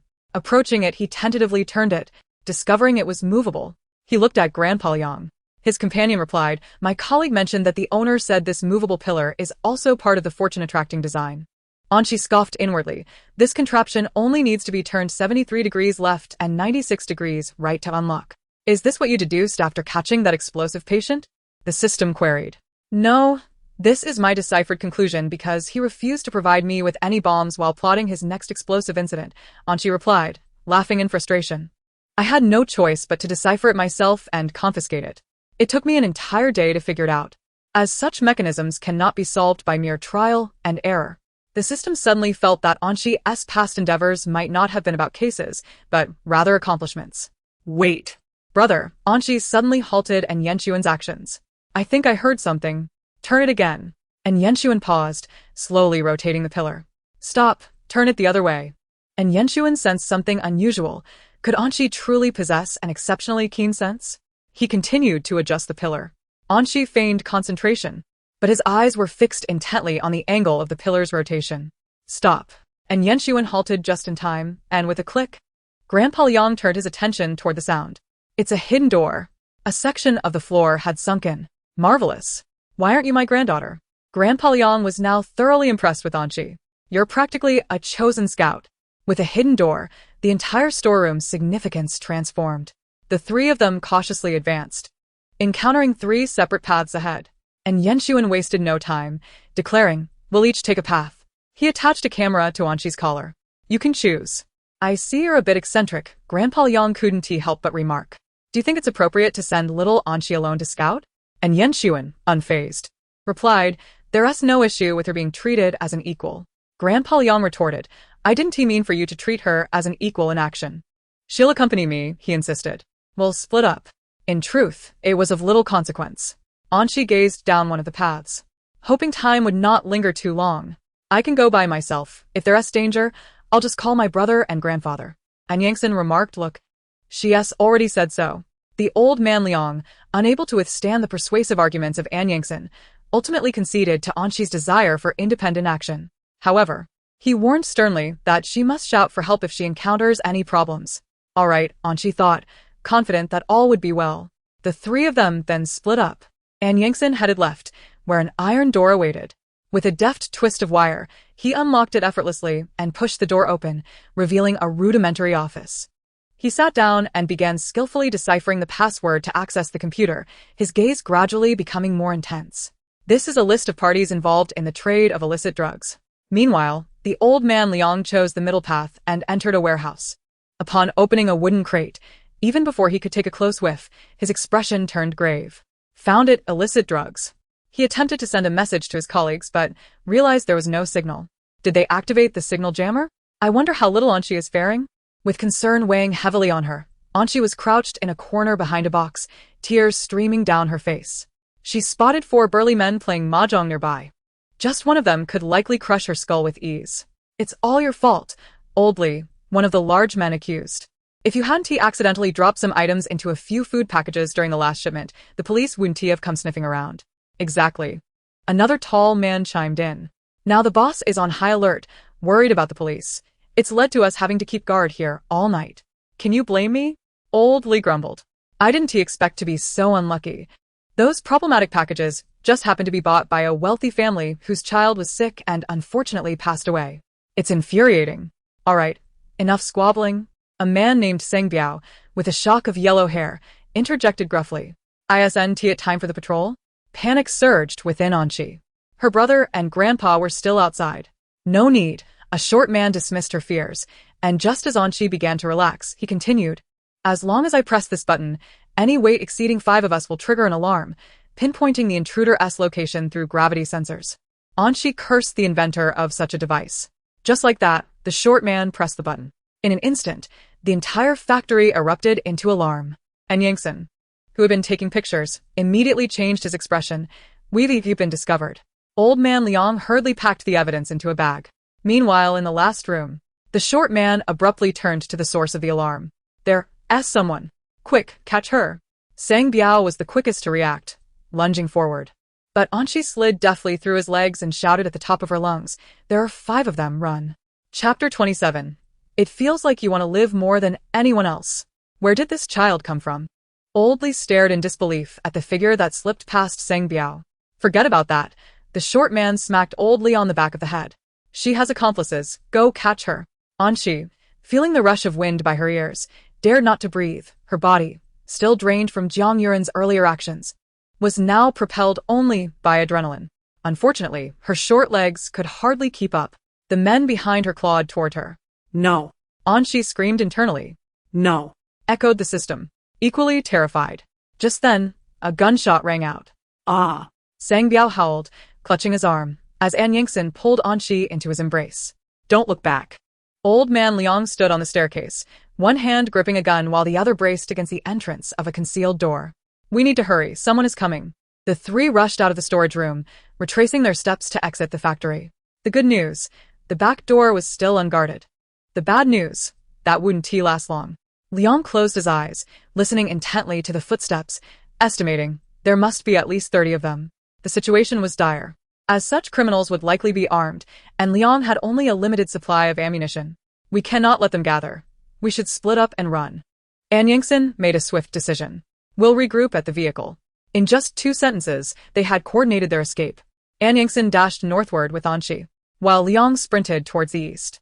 In the darkness, a portly man caught sight of 2 shadows parting ways. His expression darkened as he ordered the short man beside him. I'll head towards the east, you go north. We cannot let them escape. Understood. As Liang rushed towards the east, he fired 3 rounds before the assailants could shoot, scattering their ranks as they scrambled for cover. Seizing the opportunity, Liang shot open the lock on the eastern factory door, which was filled with large machinery and winding pathways, far more challenging to navigate than a straight shot. The wealthy boss had evidently anticipated this. Stop him. Don't let him in. Hearing the command, his subordinates opened fire, but it was too late. Sparks flew as Liang executed a nimble roll into the factory. Meanwhile, the external signal was restored, allowing Liang to send out a message. He gasped for breath, knowing the next step was to buy time for reinforcements. What about An Yingxin and little Anshi? Liang felt a pang of worry. Surely An Yingxin would look after his sister. In the northward direction, An Yingxin and Anshi raced furiously, suddenly skidding to a halt. This won't work. We can't break through the encirclement. An Yingxin leaned down and asked, You do know where our vehicle is, right? Anshi felt a dreadful premonition. You don't mean I should go left while you go right? You guessed it. An Yingxin set Anshi down. If you don't know the direction of the vehicle after escaping the factory, just turn off your personal camera, as long as I know you are safe. That will suffice. Behind them, the short man saw An Yingxin letting Anshi go, and the 2 changed directions, running left and right, their expressions darkening momentarily. Sang Biao. You follow me to catch the child. The rest go after that man. Upon receiving the order, the thugs immediately shifted course. The system observed Anshi sprinting, her face flushed, as she waved her electronic glow stick with renewed vigor. Go, go. It feels like you want to live more than anyone else. Of course. Because I can't hold it in. Anshi cried out, just like the urgent need to relieve myself. I can't retain it. Don't think you can escape. The short man's threatening voice echoed from behind. If you run any further, I'll shoot. Are you insulting me? The short man roared. Why waste time talking?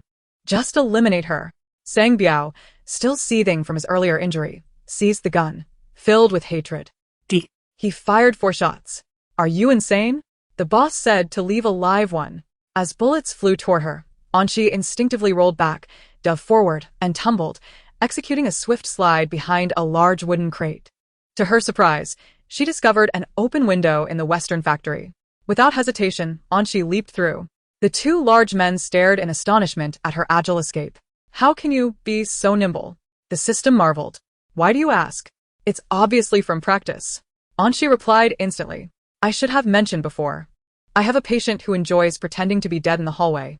He sometimes feels like a zombie crawling in the dimly lit corridor, ready to bite anyone he encounters. I, too, have a night shift ahead, so I must tread carefully.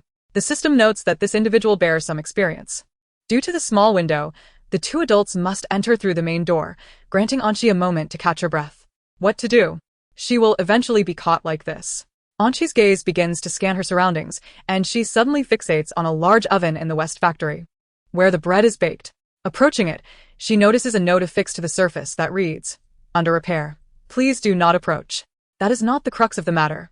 What truly matters is that Anchi realizes this oven could easily accommodate her. After a few moments of contemplation, she decisively tears off the note. Just then, the main door swings open, and the short man and the burly zombie enter, immediately commencing their search within the West factory. Where has that pesky little brat run off to? The burly zombie grumbles, suppressing the pain in his arm. When I find her, I'll kick her like a ball. Cursing, he violently kicks over a wooden crate. The short man frowns slightly, urging, "Calm down, Burly. Calm down? I'm in excruciating pain." Burly roars. But before he can finish a sentence, the short man covers his mouth, his eyes gleaming with excitement as he gazes in one direction. Burly, taken aback, follows his gaze. He spots a gigantic oven, and through the narrow gap of its door, a small corner of bright yellow fabric is faintly visible. If memory serves, that child was wearing a SpongeBob outfit. The two exchange glances. Burly abruptly flings open the oven door, and the short man reaches in with force, exclaiming, "Found you?" He grabs hold of a piece of clothing, his eyes widening upon realizing it is a vibrant SpongeBob pajama. "Damn it, we've been tricked." Burly curses.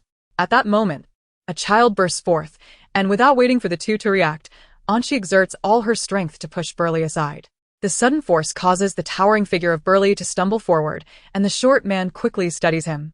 However, this action results in the oven door slamming shut with a loud bang. Burly, startled, kicks the oven door with all his might, but it remains firmly closed. Damn it, why is this thing so sturdy? After all, it was specially manufactured. The short man's face darkens, but it matters not. Ovens of this kind typically have an internal door button. He strides to the back of the oven and indeed discovers a switch. His excitement is short-lived, however, as pressing it yields no response. The short man finally loses his composure. How can this be? Ignoring the furious shouts and threats from the two, Anchi stumbles away. Fortunately, she had worn 2 layers of clothing to bed that night, leaving her with a pair of Patrick pajamas. Yet even so, her legs give way, and she collapses to the ground. Chapter 28. Scavenging is more promising than extortion. "Are you alright?" the system exclaims, startled. "I'm fine, just slipped a bit." Anchi replies as she sits up, feeling fatigued. However, she cannot afford to stop, if her second brother and Grandpa Liang have reached the car while she has not. Delaying their timely escape could put them in danger. She must act quickly. "Move, legs, move." Anchi commands herself, rising to her feet. Her gaze suddenly halts on her pant leg. What is that? Oil? Anchi recalls not having passed through any oily area. "You must have brushed against something in the storage room," the system suggests. "I remember there was some oil near the edge of the wooden crate you were hiding behind. Was it cooking oil?" "Absolutely not," Anchi replies, leaning in to sniff it. The scent is strangely familiar. Before she can ponder further, hurried footsteps echo outside the West factory, prompting Anchi to dash away. More people are arriving. Meanwhile, Yenxuan and Grandpa Liang finally reunite, but both are pursued by a horde of assailants. "Be careful," Grandpa Liang shouts as he tackles Yenxuan, a bullet grazing his side, causing him to grunt in pain. "Teacher." And Yenxuan panics, attempting to staunch his bleeding, only to be pushed away by Grandpa Liang, who shakes his head. Now is not the time for bandaging. The rich boss, wielding a gun, angrily kicks aside an obstacle. "Damn it, these two are truly troublesome. Everyone move in and capture them. I refuse to believe we cannot seize these two." However, one of the lackeys, panicking, rushes forward, crying out, "The police are here." Everyone's faces turn pale. As police cars roar across the ground, doors swing open, and military boots pound the earth. The leader issues commands with precision. "Engage." The food processing plant descends into chaos. All parties engage in fierce combat, guns and bullets flying in every direction. Seizing the opportunity, Grandpa Liang makes a break for it. The wealthy boss, initially shielded by his subordinates, hears the commotion behind him and instinctively reaches for his gun from within his coat, turning to fire. But he is a moment too late. At that instant, Yenxuan, covering for Grandpa Liang, has already pulled the trigger. The deafening gunshot strikes the wealthy boss's handgun, sending it flying from his grasp. Grandpa Liang seizes the moment to deliver a kick to the boss's knee, eliciting a cry of pain. "Surrender. Order your men to stand down." Grandpa Liang commands fiercely. "I will not." The wealthy boss screams in despair, his voice cracking. Once I embarked on this path, there is no turning back for anyone. Wouldn't it be better for you, officer, to hurry and flee instead of trying to catch me? The wealthy boss laughs maniacally. How could you ever apprehend me? You have ruined me. I will ensure none of you leave unscathed. Guess what else lies alongside those illegal drugs? He whispers ominously, it's a bomb. Grandpa Liang's pupils constrict, and the approaching police are taken aback. Are you insane? We are not far from the city. How can such a thing be ignited? But you have 3 minutes, the wealthy boss cackles. It's your choice. Risk your lives to defuse the bomb, or flee and abandon the masses. Blood begins to trickle from the corner of his mouth. You will all meet a wretched end. With that, he tilts his head, succumbing to poison. Grandpa Liang's expression darkens as he shouts, notify everyone to evacuate the factory. He then turns to Yenshuan. I recall you mentioning that little Anshi is safe. And Yenshuan nods. I turned off the camera I gave her. She should have escaped by now. That's good. Grandpa Liang smiles lightly. Then you should hurry as well. What about you? And Yenshuan realizes something and grasps Grandpa Liang's wrist. But Grandpa Liang falls silent for a moment, then embraces him with a resigned smile. Perhaps you are right, but some paths must be walked by someone, even if it means knowing the end may be in vain or tragic. There will always be those willing to forge ahead. Releasing him, Grandpa Liang pulls away and Yenshuan's hand. Teacher, please don't go. My family is not truly family. Only you care for me. Hearing the rare plea behind him, Grandpa Liang's hurried steps falter. He reminisces about his first encounter with Yenshuan. If Anne's family had always produced exemplary children, then Yenshuan was perhaps the wayward one. Their first meeting had been rather unfortunate. At the age of 13, Yenshuan had run into Grandpa Liang while he was undercover, attempting to drive peacefully when the runaway Yenshuan attempted to extort him. After some probing, it became clear that the lad was merely hungry and seeking money for food. Grandpa Liang, bewildered, ended up treating him to a meal and later gave him 1,000 yuan to discourage him from extorting others. In the event of being run over by a vehicle, the pain would be excruciating. I recall how Yenshuan remained silent for a prolonged period, ultimately nodding in agreement. At that moment, the old man Liang had not given it much thought, assuming that he and Yenshuan would never cross paths again. Little did he know, their reunion was imminent. It was a day marked by torrential rain. Old man Liang, in his desperate attempt to convey crucial information, was exposed and barely escaped from a bar, suffering severe injuries in the process. He found refuge in a narrow alley, uncertain whether he was fortunate or cursed. The rain concealed his scent yet chilled him to the bone. It was during this time that Yenshuan appeared, leaving Liang utterly astonished, his instinct urging him to repel her. You must leave, keep your distance. Someone is pursuing me. But if I leave, you will perish. Without heeding Liang's protests, Yenshuan resolutely hoisted him onto her back, draping her raincoat over him. Liang's emotions were tumultuous. That rainy night marked their first genuine interaction. How did you end up here? Did you not advise me against causing trouble? I came to pick up trash instead. Picking up trash is commendable. It holds more promise than causing trouble. Subsequently, Liang was placed in the most luxurious hospital room arranged by the Yin family. It was then that he learned Yenshuan was a runaway young master, always concerned for others. You are incredible, achieving first in your grade. I never attained such results. What is so remarkable? My father scarcely acknowledges me. I have achieved such grades before, yet he only ever notices my elder brother. Nonetheless, in my heart, you are extraordinary. Let us celebrate tonight. I shall prepare braised spare ribs. I apologize, he gently replied. It was precisely because happiness is precious that he sought to safeguard the happiness of others. And Yenshuan initially intended to withdraw from the officer's grasp, watching Liang's silhouette fade into the distance. Ultimately, she turned away in silence, a bead of sweat trickling down her forehead as Liang fervently prayed for timely assistance. He opened the concealed door, hastening down the staircase, reasoning that Yenshuan's room should be free from explosives. Otherwise, the adversary would have discovered it. The path he had traversed was also devoid of danger, leaving only the route Xia had taken. Armed with the toolbox provided by the officers, Liang forcefully kicked open the locked door, raising his weapon. Whoever is inside, raise your hands. The small figure crouched in front of the box visibly trembled. Xia had cut the last detonation wire at the final moment.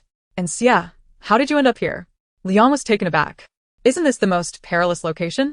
It should be the safest. Xia felt guilty. Distracted by the grease on her pants, she rummaged through the wooden box in the room, discovering it filled to the brim with explosives. This would surely send her to the heavens, along with the contraband substances next door. Regardless, in pursuit of her safety, she had dismantled a few. At such a moment, she had to express gratitude to her explosive-obsessed patients for teaching her the art of bomb disposal. Did you disarm these? Liang inspected the contents, astonished to find them all disabled. And Xia flashed an innocent smile. How could this be? Grandpa Liang, do you understand the mechanics of defecation? It doesn't require specific shaping. From the moment it exits, it is as it is. You imply that from the moment you entered, without dismantling the bomb, it was already in disarray? Exactly. Chapter 29. I am old, not foolish. To what are you agreeing? This deception was glaringly obvious. Liang wished to retort, but his body suddenly swayed. Perhaps due to the relaxation following the disarmament of the explosives, the tension within him snapped, and he collapsed before he could utter a word. In his final moments of consciousness, he distinctly saw Xia's alarmed face rushing towards him. Grandpa. Liang opened his mouth, intending to call out to Xia, but darkness enveloped him as he lost consciousness. Had he been shot? Xia then noticed the large patch of red staining his side. What should I do? The phone, right, the phone. Xia hurriedly searched Liang's person and successfully located his phone. Though it was password protected, she was fortunate that Yenshuan's name was among the emergency contacts. Outside the food processing plant, Yenshuan was silently accompanying the officers in search of Xia's whereabouts. Since the assailants had disabled his body camera, he assumed they were safe. Yet, he had no idea that Xia had turned it off to avoid detection while dismantling the bomb. Suddenly, his phone rang. Believing it to be a call from Jichuan or Niyuan, he hesitated to answer. However, after a moment's contemplation, he decided to check. Upon seeing Liang's name, his spirits lifted. He quickly answered, only to hear Xia's voice, tinged with tears. Brother, Grandpa Liang collapsed after disarming all the bombs. You must come and save him. Don't cry, I will be there shortly. And Yenshuan reassured her, his previously vacant eyes beginning to shine with determination. The officer closest to him had also heard Xia's plea for help and shouted to his teammates, Old Liang has disarmed the explosives. The medical team must hurry. They rushed towards the storage room of the food processing plant. As soon as Yenshuan entered, he was tackled by a small figure. Brother. He looked down to meet Xia's anxious eyes. Gently lifting her, he watched as Liang was carried away on a stretcher, soothing Xia's head with a soft touch. It will be all right. This was both a reassurance for himself and for her. Do not worry. And Yenshuan and Xia, as family members, followed into the military hospital. Xia had been comfortably nestled in Yenshuan's embrace when a military doctor happened to pass by, emitting a sharp reprimand. What kind of negligent parent are you? Can't you see the injuries on your child? I am her brother. What kind of brother are you? I will scold you just the same. Xia was taken away for treatment by the irate military doctor, leaving Yenshuan standing there, bewildered as both the old and young were taken away. Just then, his phone rang again. Looking down, he saw it was Sunghua. He answered, only to hear his elder brother's voice. Finally willing to answer the phone? Xia was carried away by you, wasn't she? Huh? Xia is my little sister? I had no idea. And Yenshuan recalled the military doctor's earlier remark about him being a negligent brother and felt a twinge of apprehension. Perhaps she just ran off to play. Do you think the surveillance is blind? The security captain specifically reported seeing you carry a yellow, bulbous figure out through the back garden. And Jichuan tapped his fingers on the armrest, recalling that Xia was wearing SpongeBob pajamas that night. And Yenshuan, how can one wear the same pajamas throughout? That indeed seems to be the pair I brought out. He conceded. Very well, have Xia take the phone. All right, you may speak now. And Yenshuan activated the speakerphone. Brother, Dad. And Xia's cheerful voice rang out. And Niyuan merely responded with an indifferent before diving directly into the matter. Did Yenshuan forcibly carry you away? The phrasing suggested that if she dared to admit it, Yenshuan's life would be in jeopardy. And Yenshuan averted his gaze, not expecting Xia to shield him. He estimated he was in for a severe reprimand, and rightly so, and Xia's predicament was indeed his fault. Because I really miss second brother. He said he could take me out to play, so I came. And Niyuan paused momentarily. You miss second brother? Since when has your relationship been so good? It's always been great. And Xia exclaimed, oblivious to the potential repercussions of her words on Niyuan. My name was given to me by my second brother, who also took care of me when I was born and carried me out of the hospital. In the study, silence enveloped the room. Shengguo wished he could vanish, reminded of Niyuan's decision to abandon Enshi for the sake of the company. At this moment, the truth was most lethal. and Jichuan felt less encumbered. After all, he was not Shi's biological father, though he was unaware that his sister's name had been bestowed by Yanxuan. Grandpa Yang? And Jichuan had a vague recollection of this individual, seemingly an elder close to his second brother. Aren't you going to inquire further? For instance, where they went? And Niyuan frowned. What is there to ask? And Jichuan replied nonchalantly. Since Yanxuan is the father of naming, could he possibly harm her? On the other side, witnessing and she cover up her past, and Yanxuan gently tapped the little one's head. Why not sell me out? Do you still wish to follow me? Perhaps due to her previous fall and the window incident, and she had not adjusted her posture correctly, resulting in grievous abrasions on her knees and elbows. There's no helping it then, and Yanxuan mused, patting the little one's head. I suppose I shall nurture you a few more days. At that moment, the doctor emerged with news. Old Liang has awakened. The two immediately rose to their feet. When old Liang opened his eyes, he met the gaze of both a large and a small pair of eyes. His first reaction upon seeing Shi was, why are you still playing with explosives? I'm old, not foolish. Grandpa, what are you saying? And she would never admit to it. It was clearly you who dismantled the bomb. You fainted right after. And she shook old Liang's phone. It was I who called for help. She blinked innocently. Grandpa Liang, are you confused? Old Liang wanted to protest that it was impossible. But upon locking eyes with Shi, he fell silent. Over the years, he had grown closer to Yanxuan and had gained some understanding of the complexities within the family, directly pointing out Shi's talents might not be in her best interest. Just then, the military doctor approached and echoed Shi's words. Old Liang must have misremembered, however. To dismantle so many bombs in less than 3 minutes is truly remarkable. Indeed, adversity brings forth potential. Perhaps so. I was extremely anxious at the time. Old Liang ceased to argue, sighing inwardly. What potential in adversity? In 3 minutes I could transform into an octopus. And even that would not suffice to dismantle all those bombs. Yet, observing little Shi's cheerful demeanor, he decided to help conceal the truth for her sake. And Yanxuan, however, did not readily accept old Liang's narrative. He sensed that the old man had spoken the truth upon awakening. Furthermore, he had entered the storage room and witnessed the number of bombs. According to old Liang's account, was it truly Shi who had dismantled them? Where had this little one acquired such knowledge? At that moment, Shi ran over, exclaiming, Second brother, I am hungry. Perhaps it was unnecessary to know all the answers. After conversing with old Liang for a while longer and mindful of Shi's hunger, old Liang promptly urged Yanxuan, quickly take your sister to eat. Understood. And Yanxuan replied helplessly, Goodbye, Grandpa Liang. I will visit you again, and she waved.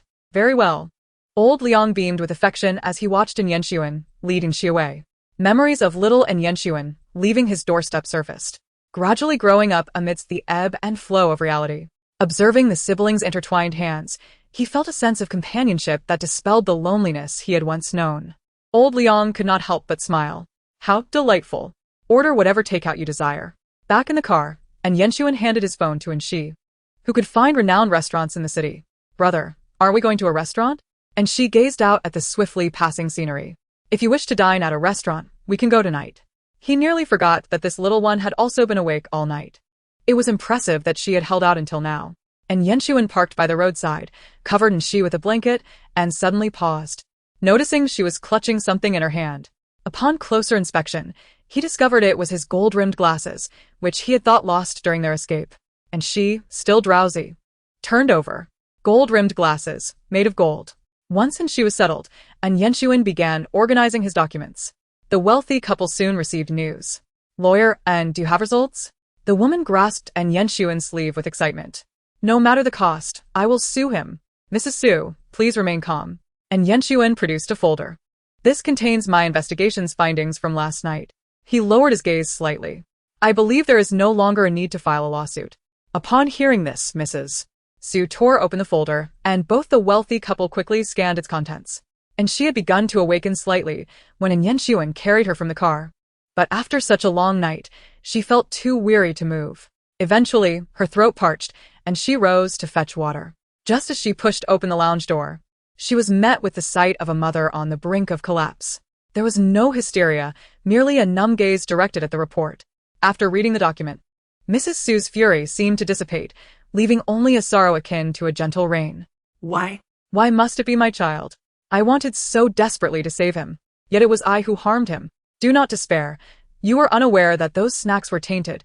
Mr. Su's eyes reddened as he gently consoled his wife. Yet Mrs.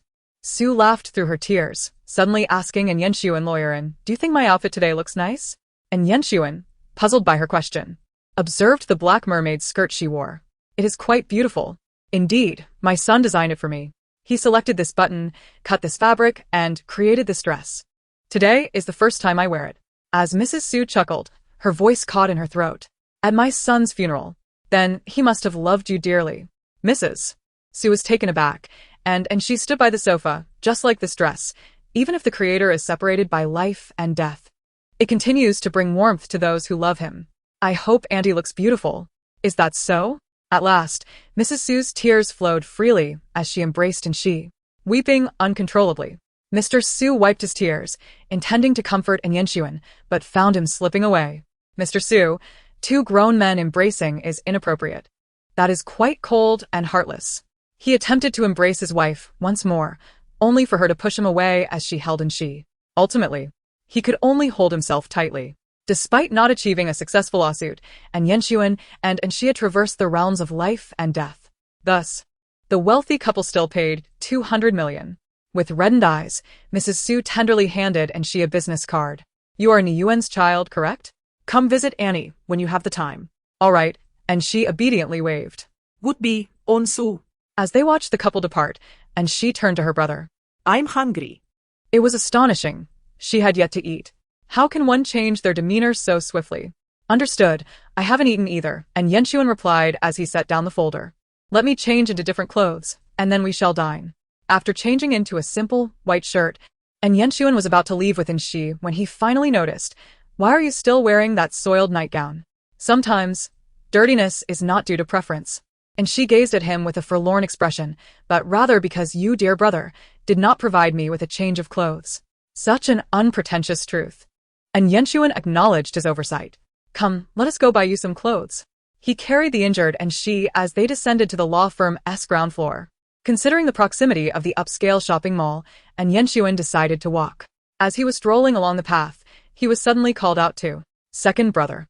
Upon hearing the voice, and Yenshuan's spine stiffened, and the back window of a nearby car slid down, revealing Jichuan's cold profile. Stop. Come here. Chapter 31. The elder brother catches cicadas. The father is behind. Oh no, what a thrill. And she hugged Yenshuan's neck and waved at Jichuan, exclaiming, elder brother. Then she turned to Yenshuan, asking, second brother, should we go over? At that moment, Yenshuan had his back to the vehicle, knowing that since he was holding the injured and she, approaching would not yield pleasant results. So, should he go over? Of course. That was out of the question. And Yenshuan turned on his heels and ran. And Jichuan, who had been waiting patiently, was taken aback. He anticipated that the other party would dare to flee in his presence. The warmth that had just flickered in his eyes extinguished completely. Catch him. As soon as the command left his lips, and Yenshuan found himself surrounded by dozens of bodyguards. That was not the crux of the matter. The key was that each of them was holding a dog. Was his elder brother intending to kill him? And Yenshuan's long legs were already a blur as he sprinted, and she bounced in his arms. From a distance, it looked like a gathering of heroes. Up close, it resembled a dog-walking convention. And she, feeling dizzy, thought frantically, forget the dog-walking convention. Have you considered whether you're within the range of those dogs? You must know that you've deceived your elder brother. But what of it? And she was unfazed. Big head must be with second brother. Elder brother surely wouldn't he go so far as to sit on me. System. That's not necessarily true. In the original story, one of your elder brother's subordinates was bribed by the enemy. Unbeknownst to him, he helped the opponent conceal some information. When Jichuan discovered this, he aptly named it a lesson to remember. With a cannon, he launched him into a cesspool. Cesspool.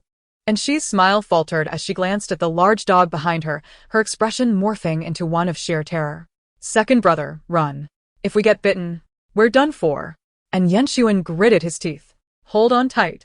And she immediately clung to Yenshuan's neck with all her might as he veered into an alley. Faced with a dead end, he pushed off with his legs and vaulted over the wall. The bodyguards behind were taken aback. The second young master possesses such skills. And Jichuan received reports of losing sight of him and turned to Jia. Do have the surveillance footage been retrieved? Jia Du swiftly operated the computer on his lap. It's ready. The footage showed a street corner, and Jiadu had captured an image of an Yenshuan carrying Shi. And Jichuan commanded, "Zoom in." The image enlarged, revealing the bandages on Shi's elbows and knees, clearly visible to both men. She is injured. Jiadu is widened. Should I continue to retrieve surveillance to catch him? No wonder Yenshuan had fled so swiftly. It turned out he was protecting a wounded girl. And this was only one night. And Jichuan leaned back in a seat, his long lashes casting a cold arc as he lowered his gaze. No need. He won't escape. Meanwhile, the successfully escaped and she immediately began to shower and Yenshuan with praise. "Second brother, you're incredible. I admire you so much. Not too bad." And Yenshuan replied modestly with a smile. After all, having followed the old man for so long, one must learn some skills. The two fled the alley. At the mouth of the alley, a Maybach was waiting for them, and Zhenghua hurriedly opened the back seat as they arrived. "Get in." "You mustn't be caught by the young master. Second brother is our reinforcements. We are saved." And she cheered. The two of them swiftly climbed in, and Yenshuan finally breathed a sigh of relief as he sat beside Niyuan. "You arrived quite timely. Indeed, I was specifically waiting here for you." And Niyuan replied casually, toying with the pen in his hand. "This morning, I received intelligence that last night, police were dispatched to a food processing plant on the outskirts of the city. Someone witnessed an old man and a pair of siblings escape with their lives. If I'm not mistaken, the person you begged me to save back then should now be that old man and the siblings. You don't find that familiar?" And Yenshuan, at that moment his mind, still muddled from Shi's earlier cheers, finally registered the implications. And she, who had been joyfully laughing, suddenly sensed the heavy silence in the car and fell silent as well. "Second brother, are we still going to buy clothes?" After a long pause, and she finally spoke, looking pitifully at Niyuan. "Daddy, second brother promised me." And Niyuan raised an eyebrow, feeling inexplicably disgruntled. Is this Yenshuan begging for leniency? It hasn't even been one night, and she's already so clingy? What was his time in the hospital worth? Yet Yenshuan was somewhat surprised. He hadn't expected that even at such a moment, and she would still plead on his behalf. This sensation of being protected was rather heartwarming. And Yenshuan pressed his lips together, feeling Shi's head being ruffled. With a resigned sigh, he said, "All right, I'll take you shopping another day." "Then what about food?" "I'll take you to eat another day." And she looked dejected. "Okay." And Niyuan remained expressionless. "Very well, I am now the villain." Cough, cough. That's not what the boss meant. At Niyuan's darkest hour, his capable subordinate, Zheng Gonggong, spoke up. "Mister. And doesn't he intend to prevent you from dining or shopping? On the contrary, Mr. N can join you," he said softly. "Let us invite your elder brother along as well. It's not fair for him to be the only one left out." Thus, and Yenshuan's death sentence was commuted to a reprieve, and the three elegantly dressed men accompanied Shi into the shopping mall, trailed by the ever-loyal Zheng Gonggong and Jiadu, who was dedicated to serving the young master. And Yenshuan wished to ignore these two with their entourage.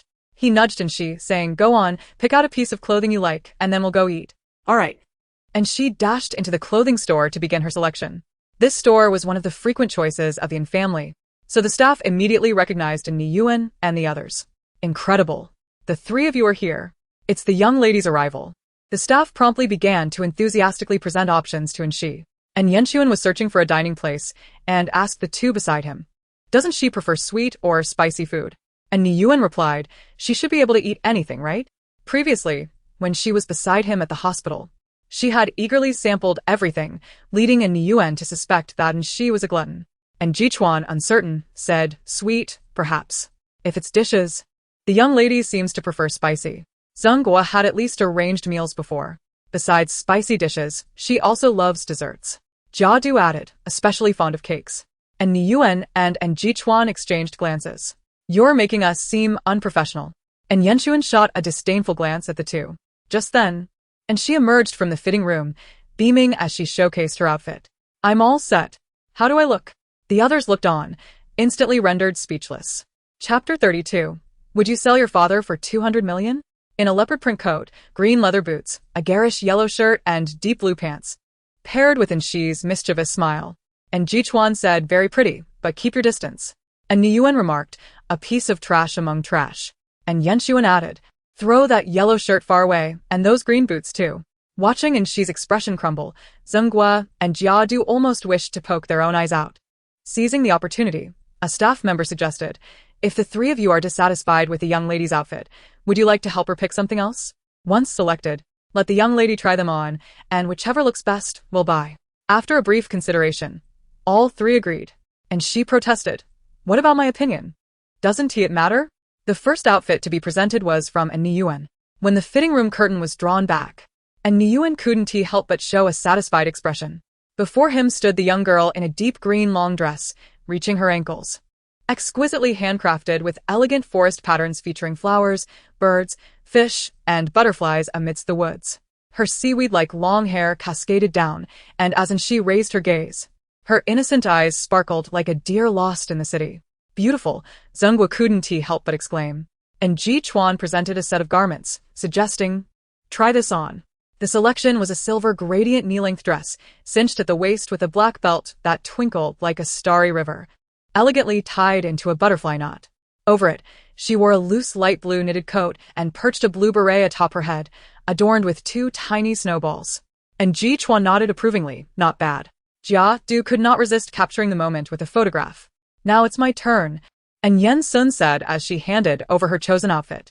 In stark contrast to the understated choices of the others, and Yen Sun opted for a more resplendent style. The upper half was designed like a gown, featuring a pure white top from which delicate sheer fabric cascaded, resembling an exquisite necklace clasping her neck. The lower half boasted an oversized, airy pink skirt that cinched at the waist, its hem embellished with intricate white rose patterns, complemented by layered fabric. On her feet were light blue ankle boots, adorned with a petite silver chain resembling playing cards. She radiated an air of elegance and vivacity, akin to a princess emerging from a fairy tale. How utterly charming!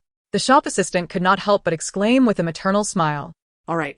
It's time to make a purchase. And Anai Yuan inquired of Anshi, which outfit do you favor most? And she replied earnestly, the one I chose for myself. The others exchanged glances. Ultimately, all three ensembles were acquired, with Anshi opting to wear an Yen Sun's selection, finding no motivation to change. No one paid heed to Anshi's lackluster choice, and Yen Sun felt quite pleased with this outcome, although Anai Yuan and Ji Chuan appeared less satisfied. And Yen Sun sought out a prestigious restaurant in the bustling city. Upon hearing that members of the Yin family had arrived, the manager rushed over. For who in the city was unaware of the Yin family's prominence? On the way, the manager encountered a delivery team bearing an impressive array of dishes: whole roasted lamb, Peking duck, a medley of delicacies, and tomahawk steaks, creating a truly magnificent spectacle. The manager inquired of a server, are the Yin family hosting a large gathering? The server replied, not at all, just 6 guests, one of whom is a child. Is it really necessary to be so extravagant? The manager pondered, though he considered it fortunate to have business. He entered the dining area, beaming, Mr. N, is there anything else you require? His words were abruptly halted as he beheld the scene before him. Contrary to his expectations of a table laden with dishes, it was remarkably tidy, save for a towering stack of plates before the little girl. The girl, exuding the grace of a fairy tale heiress, elegantly slid a plate of food towards herself, smiled adorably in gratitude for nature's bounty, and then, with astonishing speed, opened her mouth wide, devouring a fifth of the tomahawk steak. She continued to chew as if nothing had transpired, her demeanor demure and soft. This is extraordinary, Jia Du gasped, while Ji Chuan, holding a teacup, appeared similarly astonished. Only an Anai Yuan and Zhenghua remained calm, having already experienced the shock. He opened a message, revealing an invitation. As Anshi relished her meal, and Yen Sun's phone was suddenly handed to her. This is for you. And she, puzzled, wondered who sought her out. Upon opening WeChat, she discovered it was Mrs. Su from earlier. Lawyer N, my sister-in-law's child's first birthday party is being held on a luxury cruise tonight. I quite like little Anshi. Could you inquire if she would attend? Mrs. Su added, there will be plenty of delicious food and entertainment on the cruise. Surprised that Mrs. Su would reach out. And she, recalling the recent loss she had endured, felt it difficult to refuse such a request. Brother, are you free tonight? She asked in Yen Sun. Oh, I see. And she then approached in Ji Chuan. Brother, are you free tonight? And Ji Chuan glanced at Jia Du, who shook his head in response. I've accompanied you this morning. I need to work late tonight. Very well. Thank you for your hard work, brother. She then turned her attention to an Anai Yuan. Father, are you available? What is this? Your second brother is busy, your eldest brother is occupied, and I am merely a backup? Despite the realization that a father is irreplaceable while brothers may not be, and Yuan maintained a light-hearted demeanor. "What is it that you wish to do?" he inquired.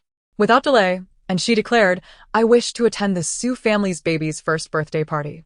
Come with me. It's on a luxury cruise." Su. Hearing that surname, and Yuan's relaxed expression quickly turned frosty. It can't be the Su family from the city, can it? Su Shu's wife recently had a child? Even Zhenggua's expression shifted, and she sensed their discomfort. "Do you know them, father?"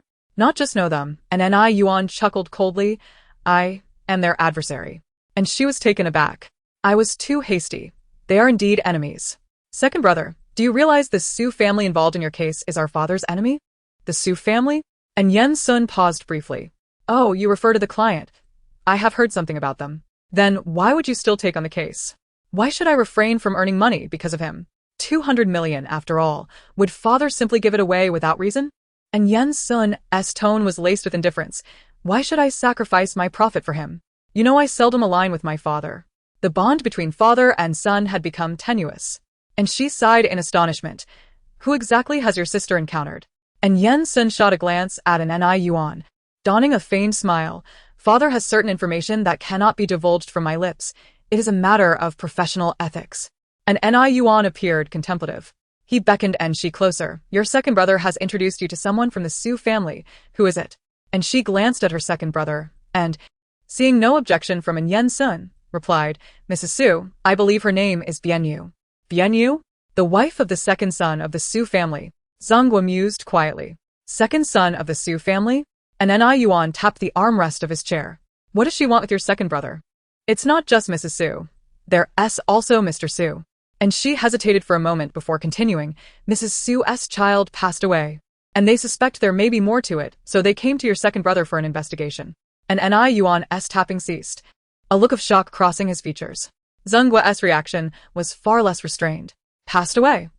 How old was the child?" "Just a teenager, I believe." And Yuan murmured.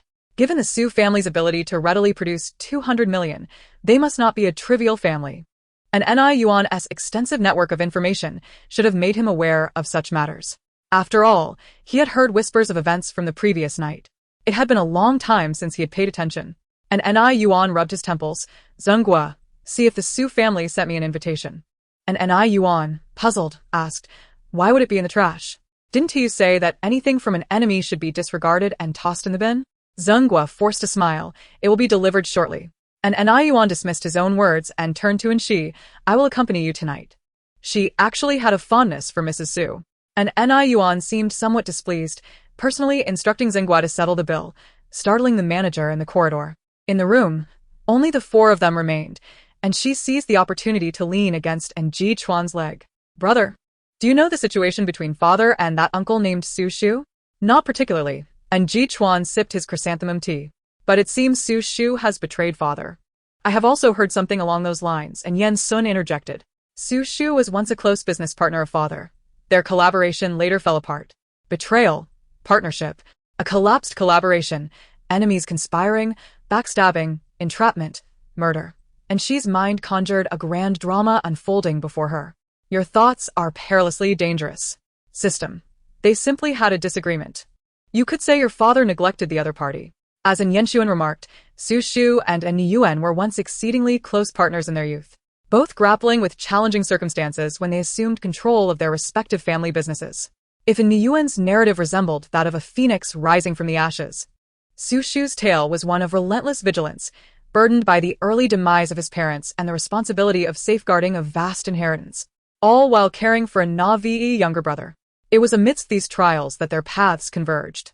And Yuan recognized Su Shu's wealth, while Su Shu was drawn to Yuan's ambition and talent, leading to a seamless collaboration. During those years, they shared both hardships and joys, even vowing before the Buddha to forge a commercial empire that would make their former detractors pay dearly. And she mused on the irony of their circumstances. A young emperor, surrounded by ravenous wolves, and a seasoned warrior who had seized an empty throne. Wasn't this development rather promising?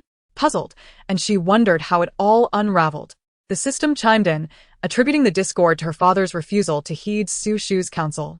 Given their strong rapport and joint ventures, Su Shu frequently offered strategic guidance to An Yuan, particularly when competing against rival firms. For instance, when a rival sought to collaborate with the Yin family, Su Shu boldly intervened. He recalled that the rival CEO was an elderly gentleman fond of leisurely strolls. They devised a plan to disguise someone as the CEO, ensuring that during one such walk, they could snatch his cane and toss it into the river, delivering a stunning blow to their adversary. Alternatively, they considered bribing the CEO's driver to park in a predetermined spot, allowing them to topple an advertisement onto the rival's vehicle as they exited, instilling fear and hesitation in their competitor. What? Are you suggesting that a 60-year-old man might be frightened to death? Su Shu, adjusting his black-rimmed glasses, raised a finger with a smirk. That would conveniently pave the way for his son to take charge.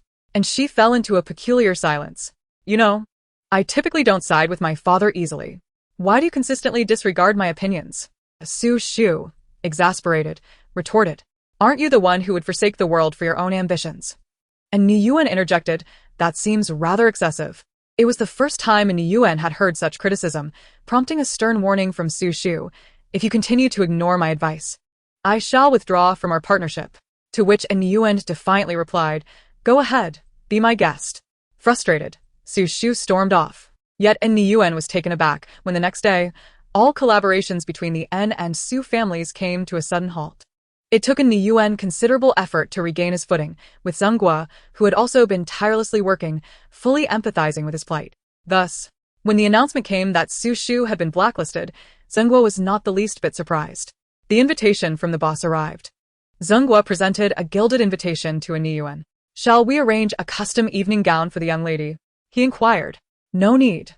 Let her wear that dress. And Ni Yuan replied, his tone devoid of emotion as he regarded the invitation. After all, it was merely a formality. Chapter 34. Su Fei, cease your frivolity.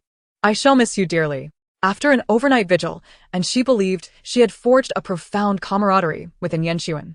She recognized that her protective umbrella, Su Shu, would only be recuperating at home for a fortnight at most. Soon, she would find herself alone, with Jiang Yuan still keeping a watchful eye on her. All right. No more sulking, and Yuan replied, bemused. Very well, and she reluctantly agreed, then turned to embrace her stoic elder brother. I shall do my utmost, he said coolly. And she widened her eyes, casting a pleading glance. Is it true that you glare at people when you disagree? And Zhuchuan sighed in resignation. Fine, I promise. Observing this exchange from his wheelchair, and Ni Yuan remarked, the excessive affection is quite nauseating, while Zhenghua, with a benevolent expression, simply watched. That evening, and Ni Yuan and she set off punctually for the first birthday celebration. And she, adorned in her pink and white dress, required no change, as An Yuan had playfully added a light pink bow to her hair before departing. Zhenghua continued to drive, and upon their arrival at the port, a number of luxury vehicles were already present. Mrs. Su, having received word, awaited their arrival. On Su. And she called out, sprinting towards her. How adorable, Mrs. Su exclaimed, complimenting An Shi's attire before glancing behind her with a hint of confusion. Isn't Mr. accompanying you? And she replied, he is. But he insisted on entering through the main entrance as a matter of courtesy, so I came ahead. Mrs. Su nodded, her concern easing as she smiled. Would you like to see the baby? Can we go directly? Of course, he just woke up. As they walked, Mrs. Su inquired, how is Mr. feeling tonight? And she recalled her father's ever-smiling yet enigmatic expression. He seems fine, she suggested. Meanwhile, Zhenghua wheeled An Yuan through the main entrance, where they encountered Su Shu, who gazed at An Yuan's injured leg in disbelief. Your leg was broken. An Yuan's smile faded. Is your brain connected to your rectum? Why weren't you swept away during the cruise's waste disposal? In the midst of genuine greetings, Mrs. Su and she approached a door and knocked. A commanding woman answered, and upon seeing Mrs. Su, she smiled warmly. You've arrived. And who is this child? Sister-in-law. This is Mr. An's daughter, and she. Afterward, Mrs. Su addressed An Shi. This is the baby's mother, Shang Songwan. You can call me Aunt Shang, she said, having heard of An Shi's story. She gently patted An Shi's head. Come here. Let us see the baby. Peering into the crib, and she was met with the baby's curious gaze. So adorable. It reminds me of another baby I once saw. Lying there just like this, freshly bathed and dressed. And she shared her thoughts with the system. And then suddenly, it urinated like a fountain, right into its own mouth. Hilarious. The system replied, why do you only recall such moments about such a delightful baby? Behind them, Shang Songwon noticed the flicker of joy in the usually weary eyes of Bianyu. It's been ages since I've seen you this happy. Ever since Mrs. Su's child had passed, she had often gazed longingly out the window, and both Su Shu and Shang Songwon had initially hesitated to hold the birthday celebration. After all, it felt rather insensitive to celebrate while mourning. However, Mrs. Su had insisted, believing that if Xiao Heng were aware of the discord, he would be disheartened that his passing had cast a shadow on his younger brother's joy. Thus, the birthday celebration proceeded as planned. I truly adore this child, Mrs. Su remarked as she watched and she entertained the baby. So, we mustn't show sadness in front of the little ones. Suddenly, the baby began to wail. She scooped the infant into her arms and sat on the edge of the bed. Strange, where's the baby's rattle? Did it fall into the hall? I'll go look, Mrs. Su offered. No worries, I shall find it. I'm heading to locate my father. Amidst a hushed conversation, a man crouched in a dim corner lamented, Why must I speak so foolishly? I truly am a wretch. The child dashed away, exclaiming, I saw nothing. The man paused. Your eyes? You are Ni Yuan's daughter. The tone was unmistakable. Anshi gazed at the handsome gentleman before her, whose features were like a painting, his posture upright, and whose character seemed intriguingly unconventional. Suddenly, a thought crossed her mind. Could you possibly be Su Shu, the uncle who betrayed my father? He truly lacked the ability to articulate his thoughts. Su Shu lowered himself to meet Anshi's gaze and softly replied, I never intended to betray your father. A hint of melancholy shadowed his expression. However, Su Shu had never contemplated betraying an Yuan. Initially, he was merely upset, yearning for a little coaxing. Had an Yuan offered a few comforting words, he would have allowed their collaboration to proceed smoothly, even going so far as to travel abroad. Su Shu remarked, Your father is quite stubborn. Anshi retorted, Are you a concubine, expecting the emperor to soothe you? I understand now. With a resigned sigh, Anshi reflected on how sometimes an apology can feel as elusive as constipation. No matter how hard one tries, it simply cannot be forced out. Su Shu questioned, What a peculiar analogy. I will assist you. Anshi replied, But I am merely a bottle of laxative. After I provide you with a stepping stone, the effort must come from you. She assumed an expression of grave responsibility. So, Su Fei, do refrain from being so petulant. Chapter 35, Mind your son. He is destined to be a golden boy. Ultimately, it all boiled down to the inability to find the right moment for an apology, a realization that brought tears to Anshi's eyes. Su Shu pondered. Is it merely my delusion? Or do I feel as though I am being tolerated? As he watched Anshi depart, ringing a small bell, he sighed in resignation. Was this little one reliable? There was a lingering sense of unreliability about her, especially since his name had been mistakenly recorded as Su Fei. Was that reasonable? Meanwhile, the well-fed infant was still awake, as Shang Songwon adorned herself with a headpiece, instructing, Zhao Ma, do not let him fall asleep. Give him a gentle shake. Understood, madam. Zhao Ma approached and gently patted the baby's back, while Anshi observed intently. Initially, Zhao Ma assumed Anshi was watching the baby, but gradually, she turned with a puzzled expression. What is it, Miss Anshi? Why do you keep staring at me? Oh, it's nothing, just a bit curious, Anshi replied with an innocent smile. Zhao Ma. Have you always been responsible for taking care of the little one? Shang Songwon reflected for a moment. It has been 10 years. Zhao Ma responded warmly. I consider it an honor to continue caring for the young master. After all, this child was Su Shu's precious late-life gift. And Shang Songwon would certainly not entrust his care to just anyone. The couple would undoubtedly seek someone they could trust, and Zhao Ma's selection speaks volumes. Anshi continued her inquiries, so, Zhao Ma, do you take care of the baby all the time? Not entirely, Zhao Ma chuckled. I usually handle the nights. While during the day, the young master is primarily attended to by the master and madam. I miss him terribly when I haven't seen him for too long. Shang Songwon finished her preparations, rising gracefully. She gently addressed Bianyu. It's almost time for us to leave. Xiao Yu, you will carry the baby. Zhao Ma, please assist with the baby supplies, and Anshi, come along with me. All right. Anshi obediently followed as Shang Songwon took her hand. As the group made their way toward the hall, the system began to detect an anomaly. Strange, you don't seem like someone who would care about the baby. Given that Anshi only remembered the incident of the baby urinating into someone's mouth, it was evident that her concern was rather limited. Why had she suddenly become so attentive, shifting from basic necessities to daily behaviors? Anshi explained to the system, I suspect that Zhao Ma is not the real Zhao Ma. She has been disguised. The system was taken aback. You understand disguise? Anqi bore a heavy heart, because I have been deceived before. You should recall when I mentioned the patient who liked to pretend to be a corpse or a zombie. He was particularly fond of masquerading. He would even disguise himself as a mushroom, an umbrella, a nurse, other doctors, and even me. Occasionally, he would whimsically attempt to escape the psychiatric hospital. Anqi's expression was one of profound experience. On one occasion, he tricked me by posing as a flower-watering lady, intending to leave without a trace. The system queried, "So, didn't he notice? Did he manage to escape?" "No, he was reported by another patient." Anqi recalled with trepidation. The patient who reported him was always monitoring the cameras.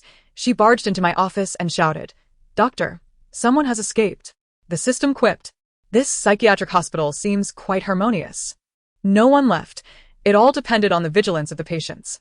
Anqi remarked to the system, "This person's disguise is far inferior to that of my patients. I just wonder if Aunt Zhang and the others are aware of this matter." The system inquired, "Do you plan to inform them?" "No. I intend to search for the real Zhao Ma first." This was the true reason behind Anqi's questions to Shang Songwan. Knowing that Zhao Ma had been with the family for 10 years, it was unlikely she could be replaced for long. After all, just as Zhao Ma understood Shang Songwan would undoubtedly know Zhao Ma well. Prolonged absence might reveal the truth. Hence, Anqi surmised that Zhao Ma likely encountered trouble on the ship, ruling out any possibility of murder and disposal. After all, the luxury cruise was guarded, tasked with monitoring the surroundings. Any sign of someone falling overboard would be easily detected. Thus, it was highly probable that Zhao Ma was still somewhere on the ship. Anqi knew she had to find her to uncover the enemy's intentions. Reporting her suspicions might inadvertently endanger others. For instance, if their aim was to harm Shang Songwan, reporting it would shift the focus onto protecting Su Shu, ultimately leading to Shang Songwan's peril, something Anqi could never forgive herself for. She confided in the system, "I will look for an opportunity to leave." During their conversation, the group had already entered the cruise ship's grand hall. The atmosphere was lively, as many congratulated Su Shu. Anqi had not forgotten her promise to Uncle Su. Seizing the moment, she approached an Yuan. "What are you doing sneaking around?" An Yuan turned to look at the little creature perched on his hand. Anqi smiled. "Daddy, you said you and Uncle Su are enemies. How is your relationship?" An Yuan replied, "Not great." He opened with a greeting. "Isn't that a good thing?" she asked. He asked if my leg had been broken by someone. Anqi abruptly recalled Su Shu's earlier mutterings in the corner. Dam Su Fei. "Is this your attitude towards the Emperor? No wonder you are neglected. What do you expect me to do to save you?" Just then, the time for the ceremony began, diverting everyone's attention. The baby was placed in a circle, and Su Shu gave his son a gentle pat on the bottom. "Go on. My son, choose what you like." Anqi could not help but gaze at the items for the ceremony, her eyes widening in astonishment. What on earth were those? The least expensive item was likely that financial management book. "Daddy," Anqi called out suddenly, prompting an Yuan to turn in confusion. "Do you think I would be caught if I took something?" "You mustn't do that," an Yuan replied calmly. "You represent the dignity of the Yin family." Anqi felt disheartened. The dignity was not all that important. Meanwhile, the baby had begun to crawl toward the golden abacus, prompting an expectant look from Su Shu. Only for the abacus to be flung aside. "Contracts, too," Shang Songwan exclaimed with delight. "He even left a book behind." This remark seemed to trigger a reminder, and little Su Shang grabbed the book, swinging it with all his might. The crowd gasped. He threw the book the farthest. "Surely, he won't take nothing?" Su Shu could not suppress his worry. Just as he finished speaking, everyone beheld little Su Shang slowly crawling in one direction. Anqi opened her arms in confusion. "Need a hug?" Just as the baby was about to leap into her embrace, an Yuan swiftly lifted her away, keeping them at a distance. "Su Shua, take care of your son. He is destined to be a golden-haired one." Su Shua replied, "What a disgrace." "Dad, I wish to go to the office," the boy said. "What for?" "To alleviate some worries." Anqi then executed a stealthy escape. An Yuan, momentarily taken aback, remained silent. "Go," he said. Anqi stealthily slipped out through the back door. At this hour, most guests were gathered around Su Shua and his wife, making Anqi's lone figure, slipping away from the crowd, particularly conspicuous. A young boy took notice, his eyes glimmering with curiosity as he followed her. Chapter 36. Catch up to me.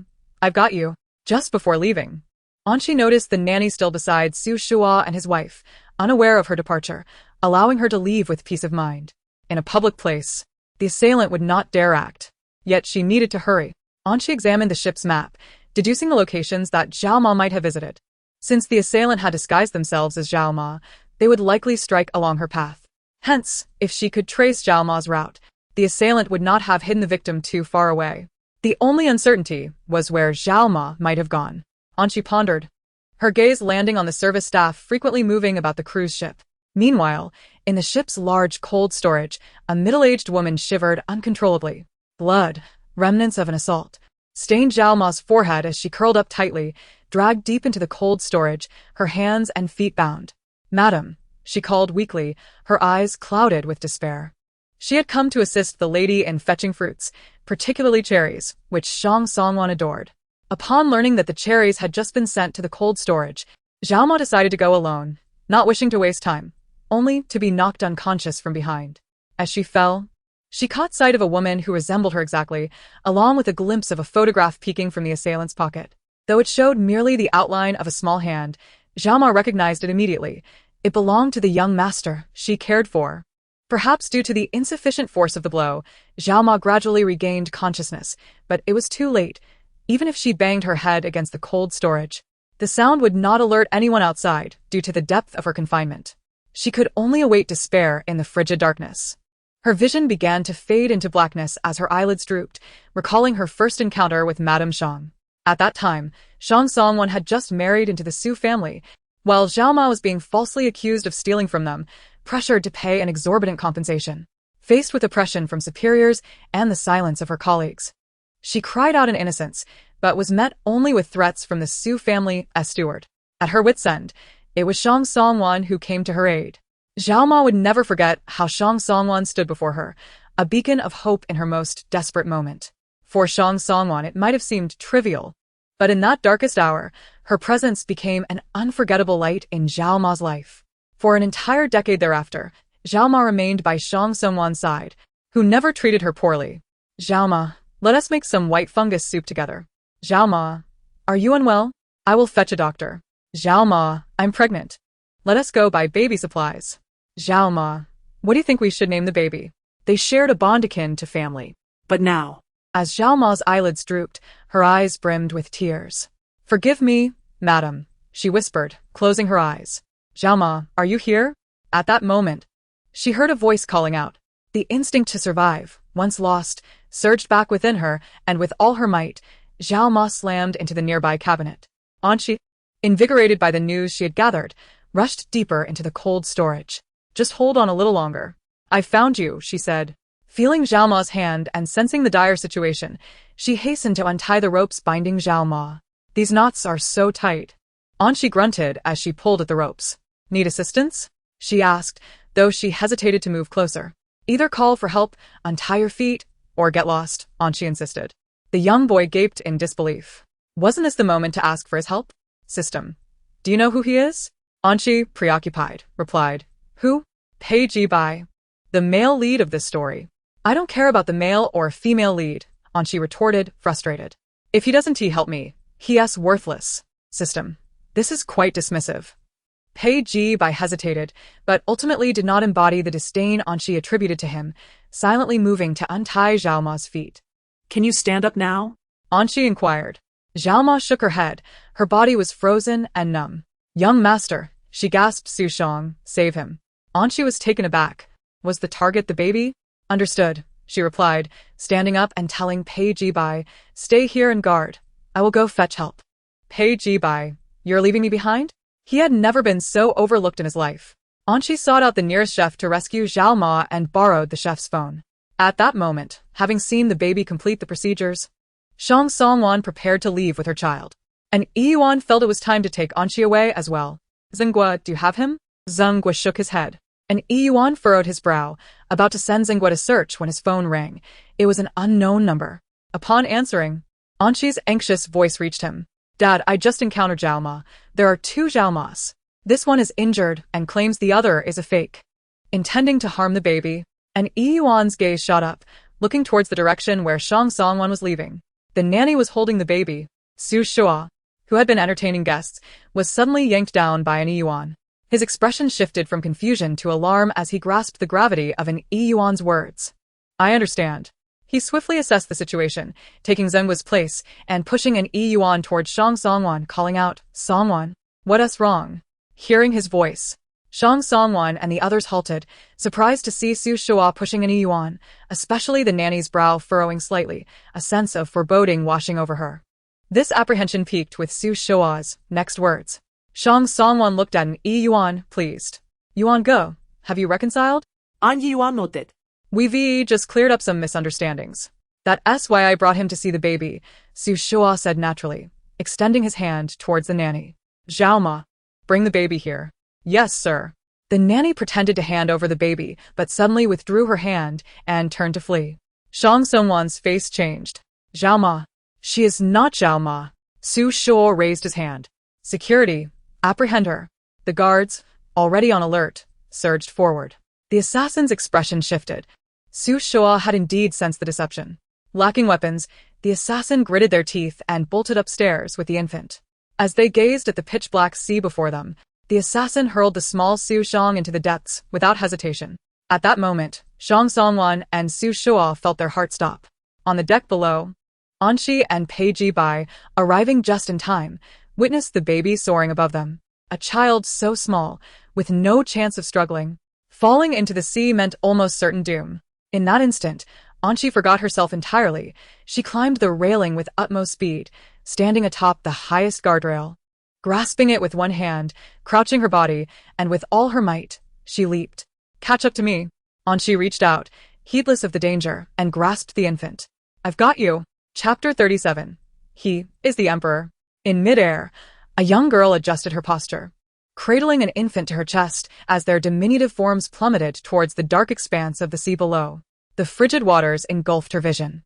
Anxi closed her eyes for a moment, her thoughts lingering on the baby in her arms, and hurriedly swam upwards.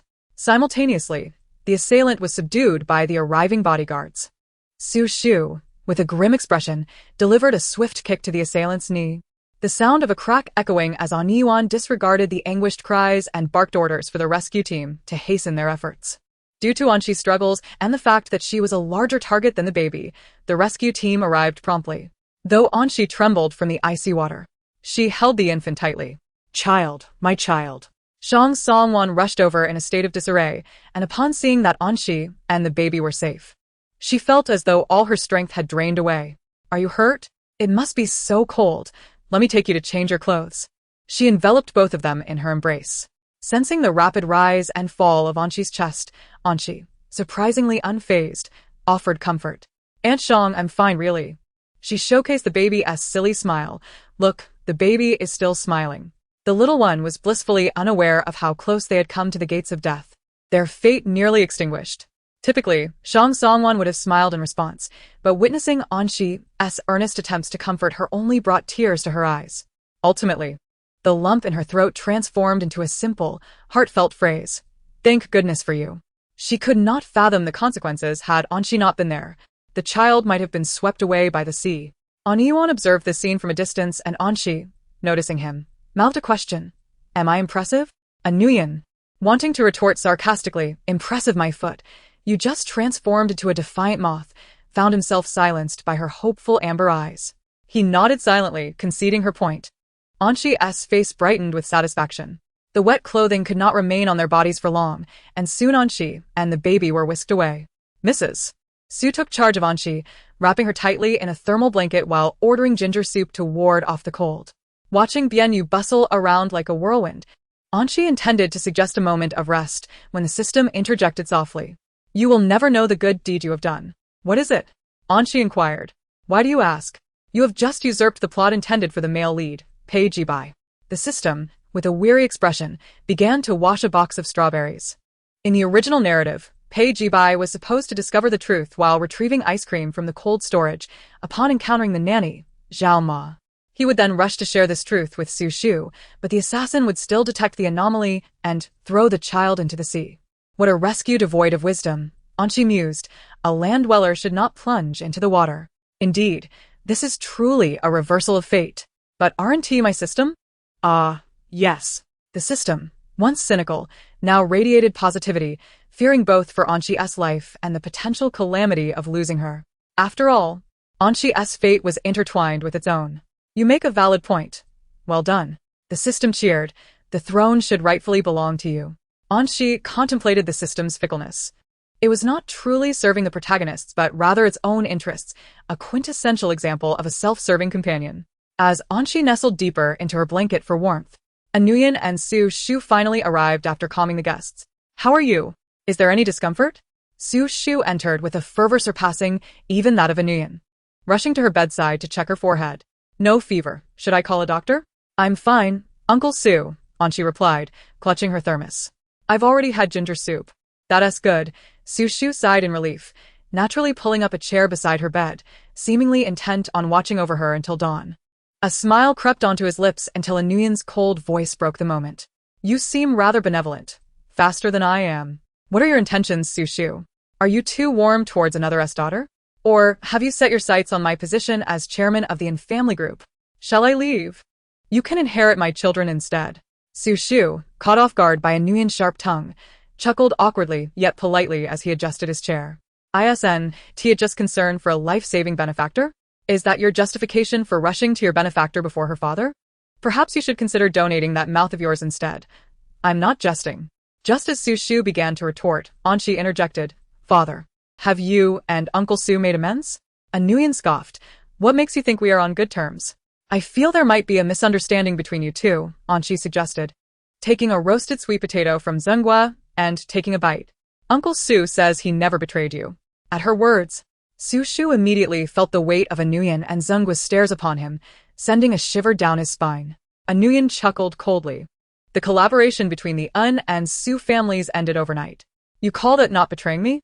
I was young and acted out of spite at the time, Su Shu explained, pausing before adding quietly, had you said something kind or made a call back then, the partnership would have continued. Who would have thought you would ignore me entirely? How could that be? Zhenghua interjected. If there were issues with the partner, how could the boss not even make a call? Surely, some words, good or bad, should have been exchanged. Both men turned to Nguyen, bewildered. Why should I call? I was quite busy then. Did you expect me to console you? Nguyen's brows furrowed. You should have consoled me instead, regardless of who felt wronged. After all, I am the emperor. Father, you truly are invincible, Anshi remarked. Chapter 38. I am Su. Your entanglement. I shall dismantle the rival family with ease. Zhenghua looked incredulous, not the boss. How could you endure this? I once thought Su Shu had cast you aside, leading to your fallout. I stood by you for months, even shared your grievances for so many years. Zhenghua regretted his previous assumptions, recognizing Nguyen's pride. Su Shu was equally taken aback. Were you thrown into an incinerator, reduced to ashes, yet still possess a sharp tongue? Nguyen shot him a glance. With so many restrooms on the cruise, have you not been swept away yet? Regardless, with misunderstandings resolved, Nguyen and Su Shu reconciled. Anshi couldn't help but tell the system, actually, my father and Uncle Su still regard each other as good brothers. How else could they have reconciled so swiftly? The system replied, there are reasons these two can be friends.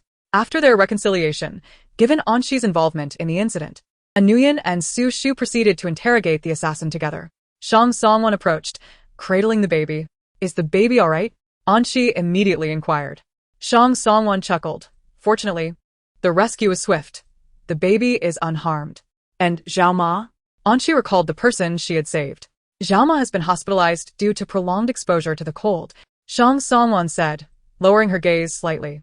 Feeling guilty, she lamented. Had she known, she wouldn't have sent Zhao Ma to fetch cherries. However, seeing the child's worried expression, she added with a smile, it's all in the past. Everyone is alive, and that is the best outcome. The motive behind the assassin's actions was soon uncovered. When Anshi sought out Nguyen, she overheard the revelation. It turned out that the assassin had been bribed by Su Shu's rival family, or rather, the son of the family that Su Shu had once dismantled. This matter can be traced back over a decade, to when Su Shu caused the downfall of a company named Bingcheng Group, which subsequently went bankrupt. The owner and his wife, unable to bear the weight of their financial ruin, passed away in quick succession, leaving behind a young son.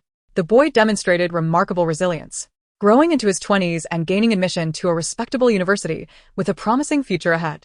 However, He could never reconcile the disparity between his former life as a privileged heir and his current status as an ordinary citizen. This imbalance, which Su Shu had managed to maintain for many years due to his lack of offspring, was shattered with the birth of Su Shang last year. Unable to continue deceiving himself, he resorted to hiring an assassin for revenge. Yet, as Su and his wife always kept Su Shang close, the assassin found it nearly impossible to strike. Thus, they chose the day of Su Shang's first birthday banquet for their attempt, aiming to make Su Shu's life a living hell. Ultimately, the assassin failed and was apprehended. Raging at Su Shu, "It's all your fault that my family is in ruins." Su Shu gazed back with disdain. Competition in business is inherently ruthless. Larger fish devour smaller ones. While I played a part in the collapse of Bingchun Group, I certainly was not the sole architect of its demise. The market is limited. When one individual falters, many others eagerly compete to seize the opportunity. Yet you alone have been the most brazen. The man continued to shout, "I heard you singing the night you destroyed my company, exulting in your victory." I remember the lyrics. He mimicked Su Shu's taunt. "My surname is Su. I excel in bringing adversaries down." The crowd murmured in confusion. Su Shu, suddenly under the scrutiny of numerous eyes, retorted, "Shouldn't I celebrate my victory?" Anshi couldn't resist asking a Niyuan, "Father, did you have such events in the past?" Uncertain, and Niyuan hesitated. "I don't partake in such affairs." Zhenghua, being observed by Anshi, wiped his brow. Su always lacked this blatant arrogance before. While Su Shu had indeed been unscrupulous, he had a Niyuan to temper him. Now, without that restraint, he had become utterly unhinged. The agitated man was taken away by the police. As hosts of the birthday banquet, the Su family felt compelled to explain the situation to their guests. Finding no reason to conceal the truth, Su Shu openly disclosed the events. Most attendees were prominent business figures, accustomed to adversity. They merely reflected on Su's misfortune and swiftly moved on, continuing the festivities, eager to engage with potential partners. Only Pei Jibai, shadowing his grandfather, appeared somewhat distracted, his mind occupied with the image of Anshi leaping over the railing like a superhero. Just as Pei's grandfather was about to introduce his grandson to his partners, he noticed Pei Jibai's preoccupation. Silently, he pinched his grandson and lowered his voice. "Jibai, these are all important connections for your future. Pay attention." Yet, he couldn't help but think, "So handsome, I wish to emulate him." Unbeknownst to her, Anshi, who had captivated the male lead with just her silhouette, was busy messaging in Yenshuan, sharing the events of the evening. And Yenshuan, lying on his bed, felt a sharp pain from his punishment of 30 strikes and, too weary to type, opted to call instead. As soon as the line connected, Anshi's bright voice chimed in, "Second brother, how is Grandpa Liang today?" And Yenshuan replied, "Quite well. He can now get out of bed. That old man can't sit still. He ran off to help in the archives today." Anshi exclaimed, "Grandpa Liang is injured and still goes to the site?" "Not exactly. He is working in his office," and Yenshuan clarified, treating Anshi as an equal in thought as well as in age. Regarding the illicit drug incident, it was later discovered that the wealthy businessman had deeper connections, and Grandpa Liang was investigating. "Will you see me tomorrow? I'll be resting at home for 2 days." Yay. Hearing the cheer from the other end, and Yenshuan couldn't help but smile. "All right, stop playing with your phone and get some sleep." "Okay." Meanwhile, across the ocean, a man received the news of the wealthy businessman's death, accompanied by 3 photos, one each of Anshi, and Yenshuan and Grandpa Liang, intentionally sent to him. Infuriated, the man stood up, seizing a dart and aiming it at the most vulnerable target. "Dare to touch my business? Then don't blame me for being ruthless." The old man was difficult to approach due to his status, but the lawyer and child were fair game. The following morning, Anshi was groggily awakened by a maid who began to dress her.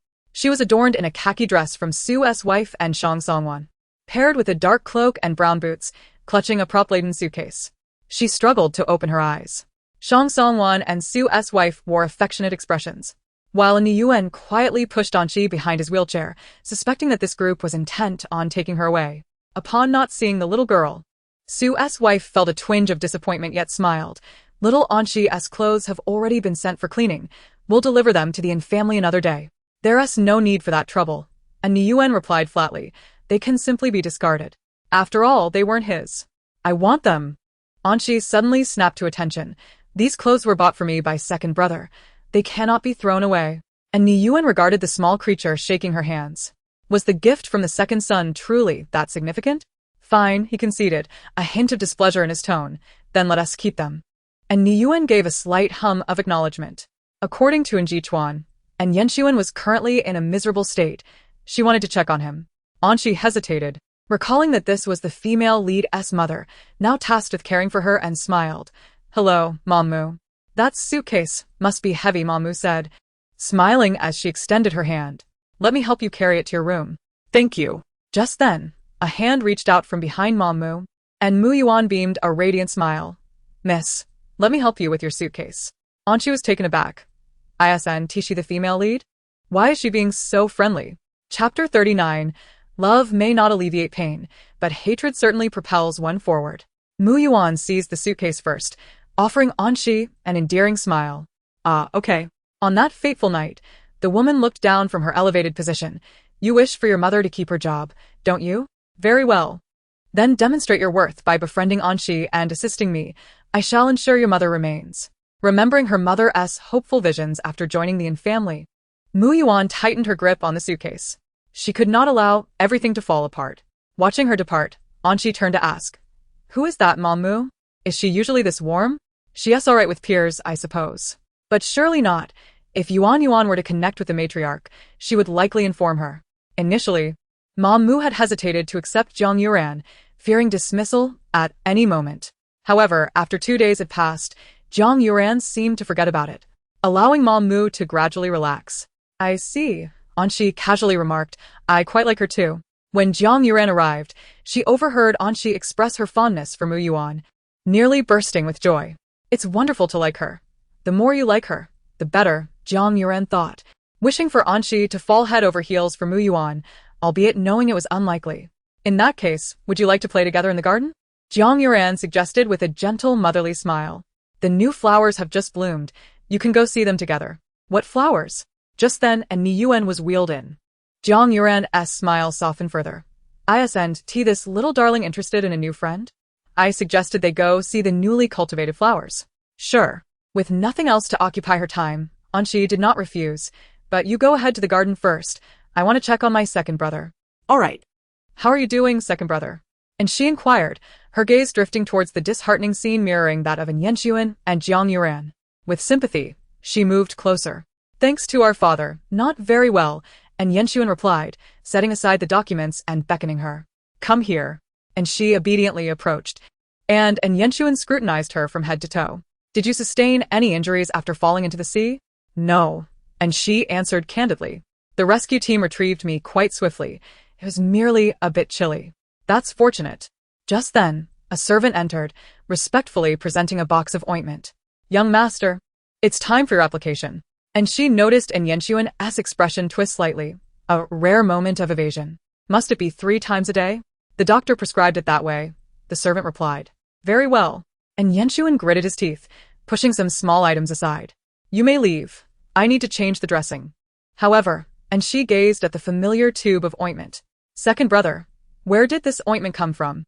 From Zhang Yuran. Despite Yenxuan's disdain for his stepmother, he was certain she would not dare interfere with his treatment. Initially, he had been indifferent towards Zhang Yuran, but who would have thought she would attempt to harm him? At the gathering, his stepmother had falsely accused him of pushing her into the pool, and Yenxuan had merely been taken aback, calling upon all the guests present before decisively kicking his stepmother into the pool before Niyuan. Ultimately, she not only suffered humiliation but also received 30 slaps. While Yenxuan himself did not suffer any real loss, it did not lessen his disdain for his stepmother. This family was utterly rotten. And she opened her mouth to speak, and Yenxuan keenly noticed. Is there something wrong with the stepmother? Not this time, and she hesitated, considering the servant behind her, before whispering into Yenxuan's ear. But the ointment is tampered with by elder brother. While it is still capable of healing, it will be quite painful. And Yenxuan's eyes widened slowly. Then why didn't he inform me when I sought the ointment from Zhang Yuran yesterday, while I was writhing in pain? And Jichuan appeared indifferent. And she formed a heart shape with her fingers. Perhaps he believes that brotherly love can alleviate pain. Stop talking nonsense. And Yenxuan struggled to prop himself up. And she gasped in shock. Second brother, what are you going to do? I'm going to the company to let elder brother know that a brother's love can ease pain. Bring the car, he commanded. And Yenxuan was off on a quest for revenge, leaving and she standing there, scratching her head in confusion. muttering to the system, "Indeed. A cake of love may not alleviate pain, but pure hatred certainly propels one forward. System, stop promoting your literature. The female lead is still waiting for you in the garden." The estate was vast, and just as she felt lost, Mu Yuan dashed into a corner, prompting the appearance of a Siamese cat.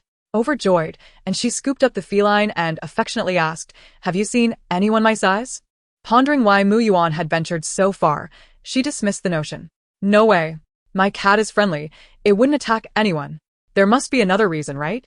Don't be silent. Speak to me." And she then spotted a lavishly dressed little girl gripping Mu Yuan's collar. Her originally elegant face twisted with rage. Mu Yuan trembled in fear, shaking her head vigorously. Her voice choked. "I don't know. I was just sitting there, and this dog suddenly pounced on me." As Chapter 40 unfolds, a malicious yet affluent young lady emerges. While passing a corner, a white fluffy Samoyed unexpectedly bounded out, belonging to the neighboring estate. Mu Yuan. Unable to resist, reached out to the Samoyed. However, the dog, too large and she too small, caused her to fall, her leg striking a stone, eliciting a painful cry that attracted the attention of Xie Shihui, the eldest daughter of the Xie family, and her cousin, Xie Feng. As Xie Shihui asserted, the Samoyed would not attack unprovoked, yet Mu Yuan, terrified, could not reveal the truth. "What nonsense are you fabricating?" Xie Shihui shook her insistently. "You are definitely not telling the truth. My dog would never harm you." "Enough, sister," Xie Feng interjected coldly. "This dog poses a threat and should be dealt with promptly." "I will not allow it," Xie Shihui screamed, positioning herself protectively in front of the Samoyed. "It was left to me by my parents. Anyone who touches it must first go through me." And she furrowed her brows, contemplating intervening. Yet the system interrupted, urging her, "Do not approach. Xie Shihui is not to be trifled with, especially regarding the Samoyed. We should distance ourselves. This could end badly." And she, astonished, asked, "Is it really that serious?" "Indeed. You may not see it now, but despite Xie Shihui's current predicament, she is under pressure from her cousin because her parents recently perished in a plane crash. Just a month ago, the chairman of the Xie group and his wife died in a tragic accident. Xie Shihui's uncle has taken over the Xie estate, leaving the young girl with no place to stand." And she mused, "It doesn't sound too terrifying. You are unaware of her future exploits. Remember Wu Qing? The daughter of the gardener, destined to become a brilliant scientist. I previously mentioned that the male lead accidentally killed her father, leading to her transformation. Just as the leads left the country, chaos ensued. Regardless of her brilliance, she requires initial funding, which Xie Shihui provided. Her sole demand was for Wu Qing to be eliminated, as Wu Qing's actions led to the demise of the Samoyed. This Samoyed was the only living legacy left to Xie Shihui by her parents, cherished dearly, only to be harmed by Wu Qing. Moreover, Xie Shihui's uncle has yet to arrive, leaving her powerless against her cousin's family, forced to watch helplessly as her Samoyed suffers. How could she not harbor resentment? Do you think Wu Qing targets the female lead by mere coincidence? It is because someone has instigated her. Realization dawned on Shi, connecting the dots. So you are concerned I might become embroiled in the Samoyed incident and face repercussions in the future? System, precisely. We must keep our distance from that vicious heiress. And she took a bold step forward. What transpired? Hearing her voice, the trembling Mu Yuan seemed to find her anchor. "Miss." Upon hearing the address, both Xie Shihui and Xie Feng turned their attention towards her. Xie Feng recalled his father's words about the Yin family, a powerful entity in the business sphere of the city. They should seize any opportunity to build rapport. And she approached Mu Yuan and inquired, "What happened?" "It's like this. My sister's large dog knocked down your maid," Xie Feng said, stepping forward, eager for reward. "But Miss Sin, you need not worry. We have decided to deal with this troublesome dog." "Absolutely not. I said you cannot touch it," Xie Shihui vehemently countered, then turned to Shi. "It's not like that. Ye would never attack anyone." Knowing she could not contend with her uncle's family, she could only plead with Shi to spare her dog. Yet Xie Feng was unwilling to miss the chance to gain credit. "But your dog did indeed knock someone down." Tears welled in Xie Shihui's eyes. She cannot lose her beloved dog. She has already lost her parents. For the first time, the once proud young lady lowered her head, looking at Shi with pleading eyes. "Please. But I cherish this dog dearly. I do not wish for its demise." Shi's voice interjected before hers, leaving Xie Shihui momentarily stunned. Xie Feng also failed to comprehend the implications. "So, you mean it's of no consequence? Then his chance for merit would be squandered." It is indeed significant. Anshi pointed at the Samoyed that persistently attempted to emerge from behind Xie Shui to protect her. I truly adore this dog. 8-year-old Xiefeng did not grasp the hint, prompting Anshi to clarify. Give it to me. All right. No. The voices of Xiefeng and Xie Shui echoed simultaneously. Xie Shui clutched the Samoyed tightly. Yet in the next moment, she locked eyes with Anshi's subtly suggestive wink. Taken aback, the astute young lady soon realized that Anshi might be aiding her. Keeping the dog in her possession now posed a danger. It's just a dog. Do you believe I will inform my parents? Little brat, is that a threat? Anshi nearly kicked him in exasperation. Xie Shui gazed longingly at the Samoyed, uncertain of Anshi's true intentions or the rightness of relinquishing the dog. Yet, she understood that this was her best option. 10 minutes later, while Niyuan was in his study attending to work, he encountered the panting Samoyed. He turned to Anshi, who appeared somewhat guilty. Where did this dog come from? Anshi, hands clasped behind her back, nervously kicked at the air and recounted the recent events to him. In conclusion, she expressed, if I hadn't rescued this dog, the Xie family might have disposed of it. Father, could we keep it for now? Anshi edged closer, shaking his hand gently, murmuring, please. And Niyuan chuckled at her uncharacteristically humble demeanor. He was somewhat acquainted with the Xie family as neighbors and had previously collaborated with them. He was aware of the troubles that had recently beset them but did not realize that Xie Shui had been cornered to such an extent. Considering their past pleasant interactions, he met Anshi's hopeful gaze and replied, all right, we shall keep it. Just as he finished speaking, Zhenghua pushed open the study door. Mr. N. The Xie couple has arrived, claiming to offer an apology, and Niyuan lightly tapped the armrest. That was quick. He turned to ruffle Anshi's hair, saying, go play. I will handle the Xie family. And Niyuan paused, a slight smile gracing his lips. You seem easily satisfied. Has your father agreed to keep the dog? Anshi gestured to her, and just as Xie Shui relaxed, she noticed Anshi's gaze shift to the silent Mu Yuan. Speak up. What transpired? Chapter 41. This word is utterly unrefined. Xie Shui's eyes sharpened instantly. Mu Yuan trembled slightly. Being a child, Anshi quickly discerned that she was afraid of the responsibility. She patted Xie Shui's shoulder to help her regain composure and turned to Mu Yuan, her tone softening. The matter has been resolved. I will not implicate your stepmother, nor will your mother be involved. However, shouldn't we provide Miss Xie with an explanation? For instance, were you truly attacked? Upon hearing that her mother would not be implicated, Mu Yuan finally choked out, no. I was there to move a potted plant when I suddenly saw this dog squeeze through the dog door, and I couldn't help but wave at it. Mu Yuan hung her head. The dog was too large, and it knocked me down. I hurt my knee on a rock then. I knew it, Xie Shui exclaimed, her eyes reddening. This dog never attacks unprovoked. Why didn't you speak up? My dog almost became dinner. I'm sorry, I was scared. Mu Yuan stepped back, tears streaming down her face like pearls. I didn't mean to. The child trembled from fear, appearing even more pitiful beside the furious Xie Shui. Anshi keenly observed the passing servants frowning at the scene. They were unaware of the truth, but instinctively sympathized with the weaker party. In the narrative, this dynamic likely painted Xie Shui in a more malevolent light against the backdrop of Mu Yuan's plight. The seemingly spoiled young lady was merely a child terrified of loss. Understanding the fear behind the child's anger, Anshi embraced Xie Shui. Do not be afraid. The dog is still here. Everything will be all right. You can visit it every day. The Samoyed seemed to understand, barking in response. Xie Shui looked at the dog. Her parents' sudden departure and her uncle's family's intrusion had frayed her nerves to the breaking point. Sometimes, a single word of comfort is all it takes to release the floodgates of emotion, and Anshi filled that role perfectly. Unable to hold back her tears any longer, Xie Shui broke down. I'm scared too. Ye is my last family member. I couldn't bear to look away for a moment. Her voice trembled. I almost lost it.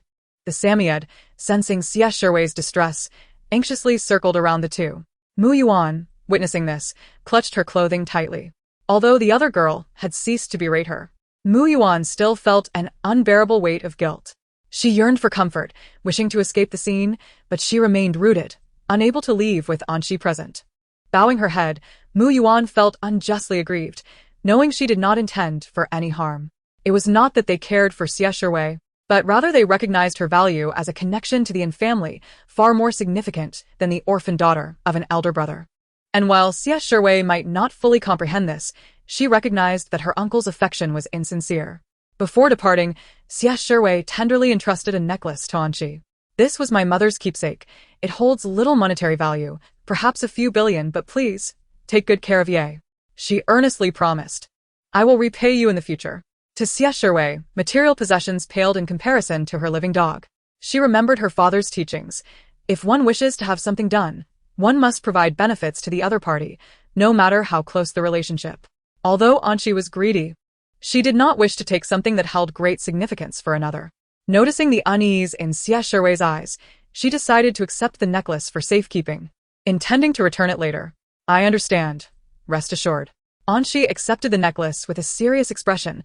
Our dog door is frequently open. If you wish to see Ye, you may come through any time. I will ensure that no dogs or people leave droppings in front of that door. Leave droppings? A dog door? Xie Shuwei froze at the implications. Anqi questioned, of course not. Who would construct such a small escape route in the corner? Did you not know it was a dog door? Of course not. The noble young lady had likely never encountered such crude expressions before. I understand. Accepting the reality that she had crawled through a dog door left Xie Shuwei feeling dizzy. But please, do not say that word. What word? The one that means excrement. Merely uttering the word caused Xie Shuwei's face to flush. That word is utterly unrefined. Anqi frowned. What should we say instead? Xie Shuwei pondered her phrasing, like big business and little business, that sort of thing. I see. That is your way of speaking, Anqi realized. So, big feces and little feces then. Upon hearing the words, Xie Shuwei's first reaction was one of despair. She believed she had inadvertently caused Anqi to break down. However, upon closer inspection, Anqi's eyes sparkled with excitement, leaving Xie Shuwei to ponder whether she had truly been deceived. Angrily, Xie Shuwei unleashed her most venomous words. You scoundrel. You did this on purpose. I will come to find you, and ye next time. Watching the young lady maintain her poise despite her anger, Anqi couldn't help but murmur to the system, scoundrel. What an antiquated term. The system responded, you too have crossed the line. Yet what Anqi craved at that moment was not sympathy, but rather simple actions that could ignite an emotional eruption. She naturally noted, only by expressing oneself can one avoid illness. Look at her. After crying and venting her anger, she feels much better. The system was momentarily taken aback, surprised by Anqi's depth of thought. Chapter 42. Doctor, you have successfully captured my attention. Anqi sighed silently. In truth, to some extent, she could understand Mu Yuan's perspective. After all, who among us has not been a child, fearful of taking on responsibilities? Such feelings are entirely normal. Even now, Anqi vividly recalls a moment from her childhood when, while carrying a litter box past a psychiatric hospital, she inadvertently spilled its contents into the room of a fastidious patient, who happened to be an expert in toxic entomology and had a penchant for raising exotic pets. At that moment, both Anqi and the unfortunate soul were alarmed, quickly devising a plan to use a bomb meant for a toilet to retaliate against their misfortune. System. Does that individual know about the situation? However, such circumstances could hardly justify endangering a dog's life. Anqi turned to look at the Samoyed, which was still panting. Recalling that Xie Shuwei had mentioned before leaving that she would find a new home for it, yet would frequently visit. Thus, the Samoyed exhibited no signs of distress. Anqi gave it a gentle pat, signaling it to play, and the Samoyed happily chased after a Siamese cat. It was then that a pair of brown leather boots caught her eye, casting a shadow overhead, and Anqi's voice inquired, Does your knee hurt? Let me take you to Dr. Bu for a bandage. Mu Yuan's eyes brightened at the mention of Miss. Yet, upon seeing Anqi's calm demeanor, her spirits dampened, and obediently, she followed behind Anqi, murmuring, I'm sorry for troubling you, miss. Unable to contain her curiosity, Mu Yuan asked, Do you dislike me now? Anqi halted and turned to regard Mu Yuan earnestly. Is it not I who should ask you that? Do you harbor resentment towards me for not standing by your side just now? You are a part of the Yin family, yet I chose to defend another. Will you hate me for that? Mu Yuan was taken aback. Of course, resentment existed. Despite her maturity, Mu Yuan was still young and often acted on her emotions rather than reason. Who would appreciate someone who falters in critical moments? Yet, curiously, when confronted by Anqi, Mu Yuan found herself at a loss for words. I don't know if I should dislike you, miss. I am merely a bit sad and wish you would stand by me. However, Anqi replied, in this situation, I cannot side with you. If I do not support Xie Shuwei, her Yi will surely meet a dire fate. You must also recognize that Xie Shuwei is the one unable to defend herself. Under such circumstances, do you still desire my allegiance? Mu Yuan instinctively shook her head, feeling helpless, yet reached out to touch Anshi's head. She heard Anshi's voice continue. If you stand on the side of righteousness, I will undoubtedly assist you without hesitation, and we shall forge ahead together. But if you align with malevolence, I too will become your adversary. You inquire if I dislike you. I do not. Anshi extended her hand toward her. If you promise to be courageous the next time such an incident arises, I will treat you as a friend. Would you accept that? Mu Yuan lowered her head, gazing at Anshi's outstretched hand, realizing that by accepting it, she could forge a friendship with her. However, her current circumstances felt far less powerful than Anshi's, and she felt unable to protect her mother. Tears welled in her eyes once more. Not allowing Anshi the opportunity to see her expression, she quickly lifted her head and embraced Anshi. I'm sorry, miss. If becoming friends merely serves to harm you, I cannot avoid this choice. Allow me a moment longer. Anshi, unaware of Mu Yuan's inner turmoil, mistakenly believed she had come to a realization. She gently patted Mu Yuan's back, her voice brightening. Come. Let us seek Dr. Bu for a bandage. As the daughter of a servant, Mu Yuan, concerned about causing trouble for her mother, rarely wandered the estate freely, only venturing into her designated space. Thus, on the way to find the family doctor, Mu Yuan was almost entirely led by Anshi. Dr. Bu, initially apprehensive that Anshi might be injured again, relaxed upon seeing it was Mu Yuan and that the injury was minor.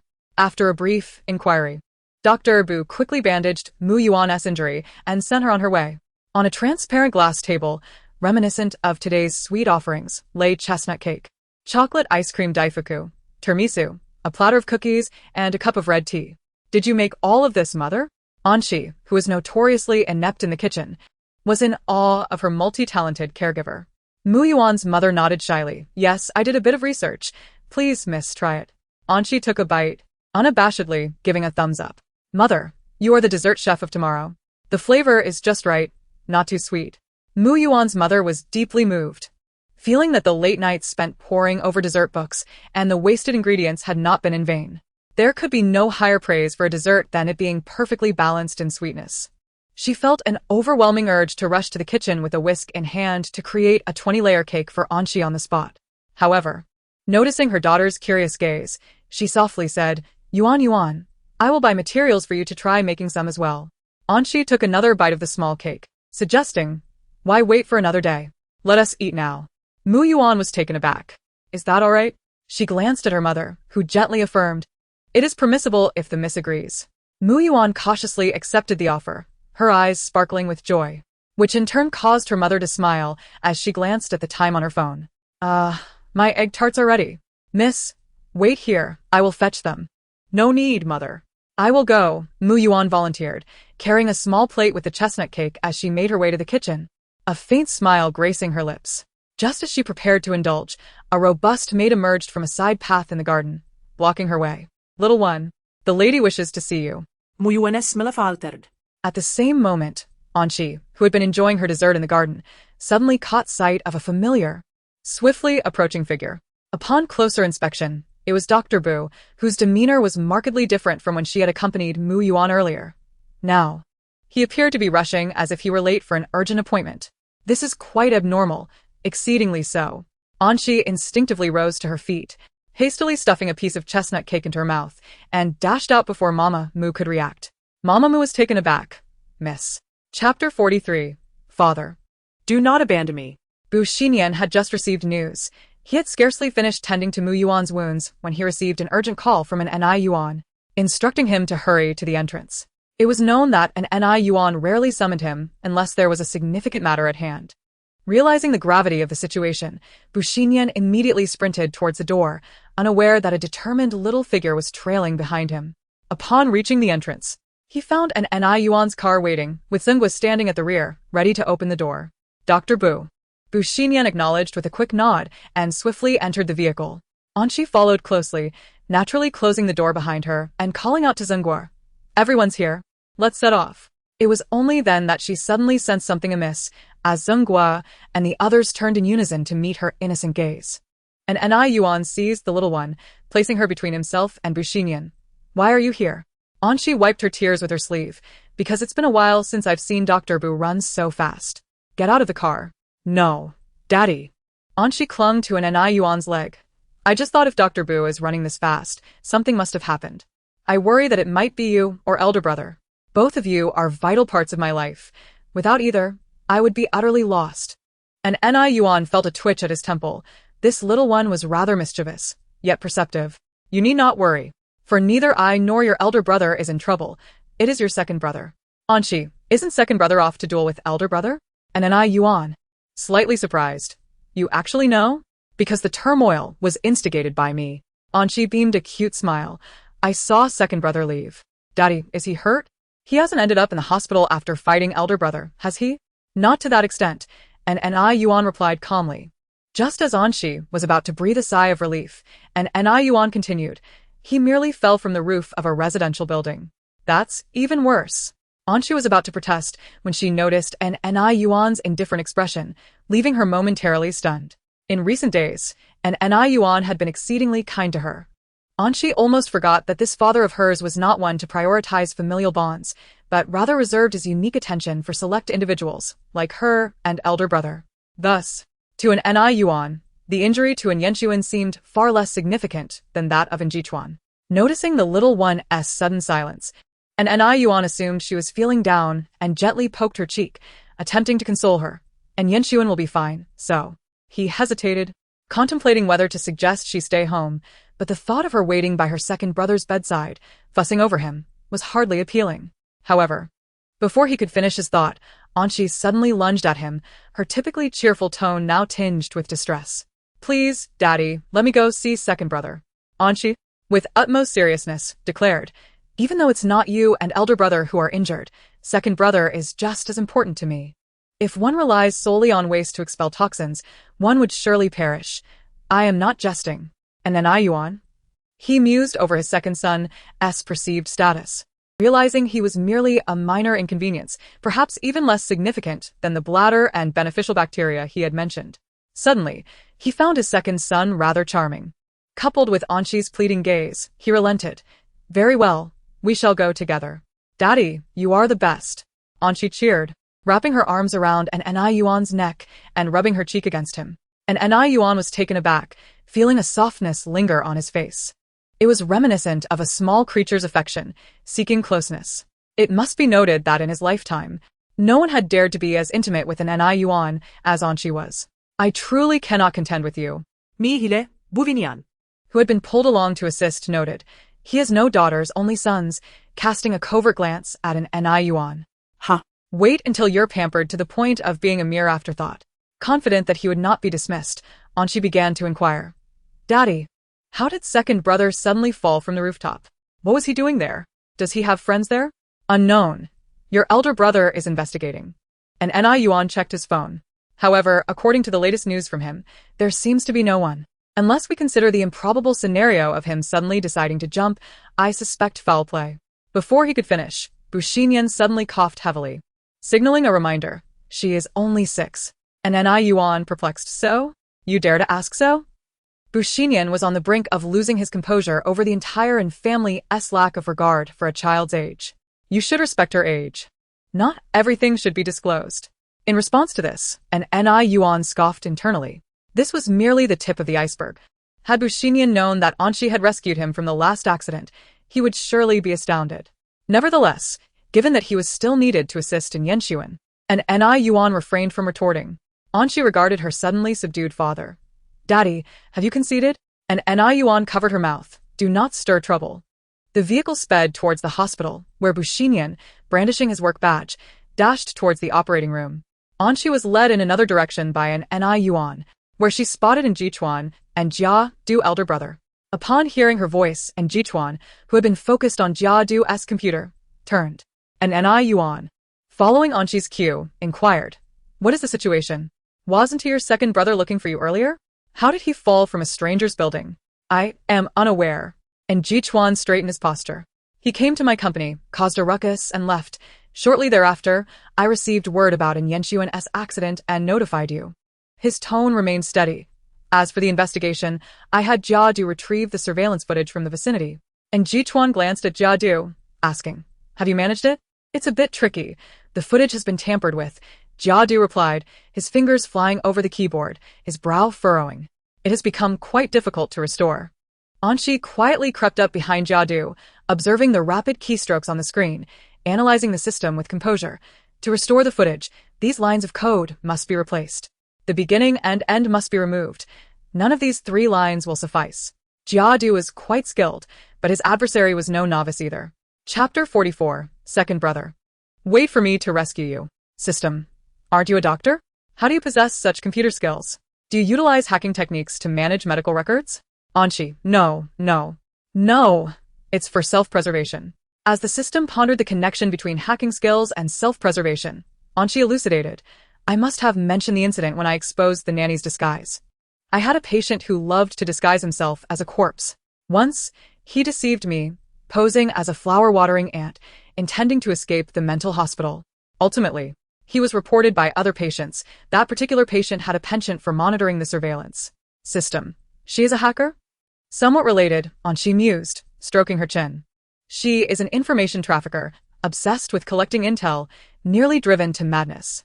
On her very first day in the mental hospital, she was eager to gather every detail about all the patients, doctors, nurses, and even insects, documenting their life histories and installing countless surveillance cameras to monitor every corner. Among her skills was an exceptional talent for hacking. Anshi's words grew increasingly heavy, due to the challenges of monitoring her within the psychiatric hospital.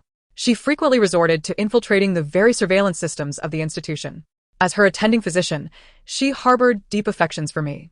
She would often visit my office, casually dropping a few cameras, and persistently attempted to breach my computer's firewall, hoping to pry into the medical records of other patients, even going so far as to spy on my phone. Could I allow her to succeed? Anshi shouted vehemently. The content on my phone. Who would dare to let others see that? Thus, I felt compelled to swiftly acquire hacking skills, studying fervently. Upon mastering these skills, she could no longer infiltrate my computer. The system marveled. So, did she give up after that? No. Anshi's expression remained impassive, having found high-tech routes futile. She resorted to direct surveillance, using her own eyes, almost tracking my every movement. The system, unable to contain itself, finally blurted out, with patients like yours, why hasn't anyone banded together to overturn the psychiatric hospital? The reason is simple. None of them would yield to one another, Anshi replied, appearing quite seasoned. If they were to cooperate, a brawl would likely ensue. The system noted, together, they are a heap of trouble. Apart, they are scattered stars. So next, will you assist in restoring the surveillance? Of course not. I would not risk exposing myself. Anshi gazed at the operating room door. Once Ergo awakens, we can simply ask him. And Yuan and others shared this sentiment. Although the surveillance could not be restored, and Yenshuan was still present, it sufficed to directly inquire when he emerged. But just as everyone held this belief, Bushinian emerged from the operating room, clad in surgical attire.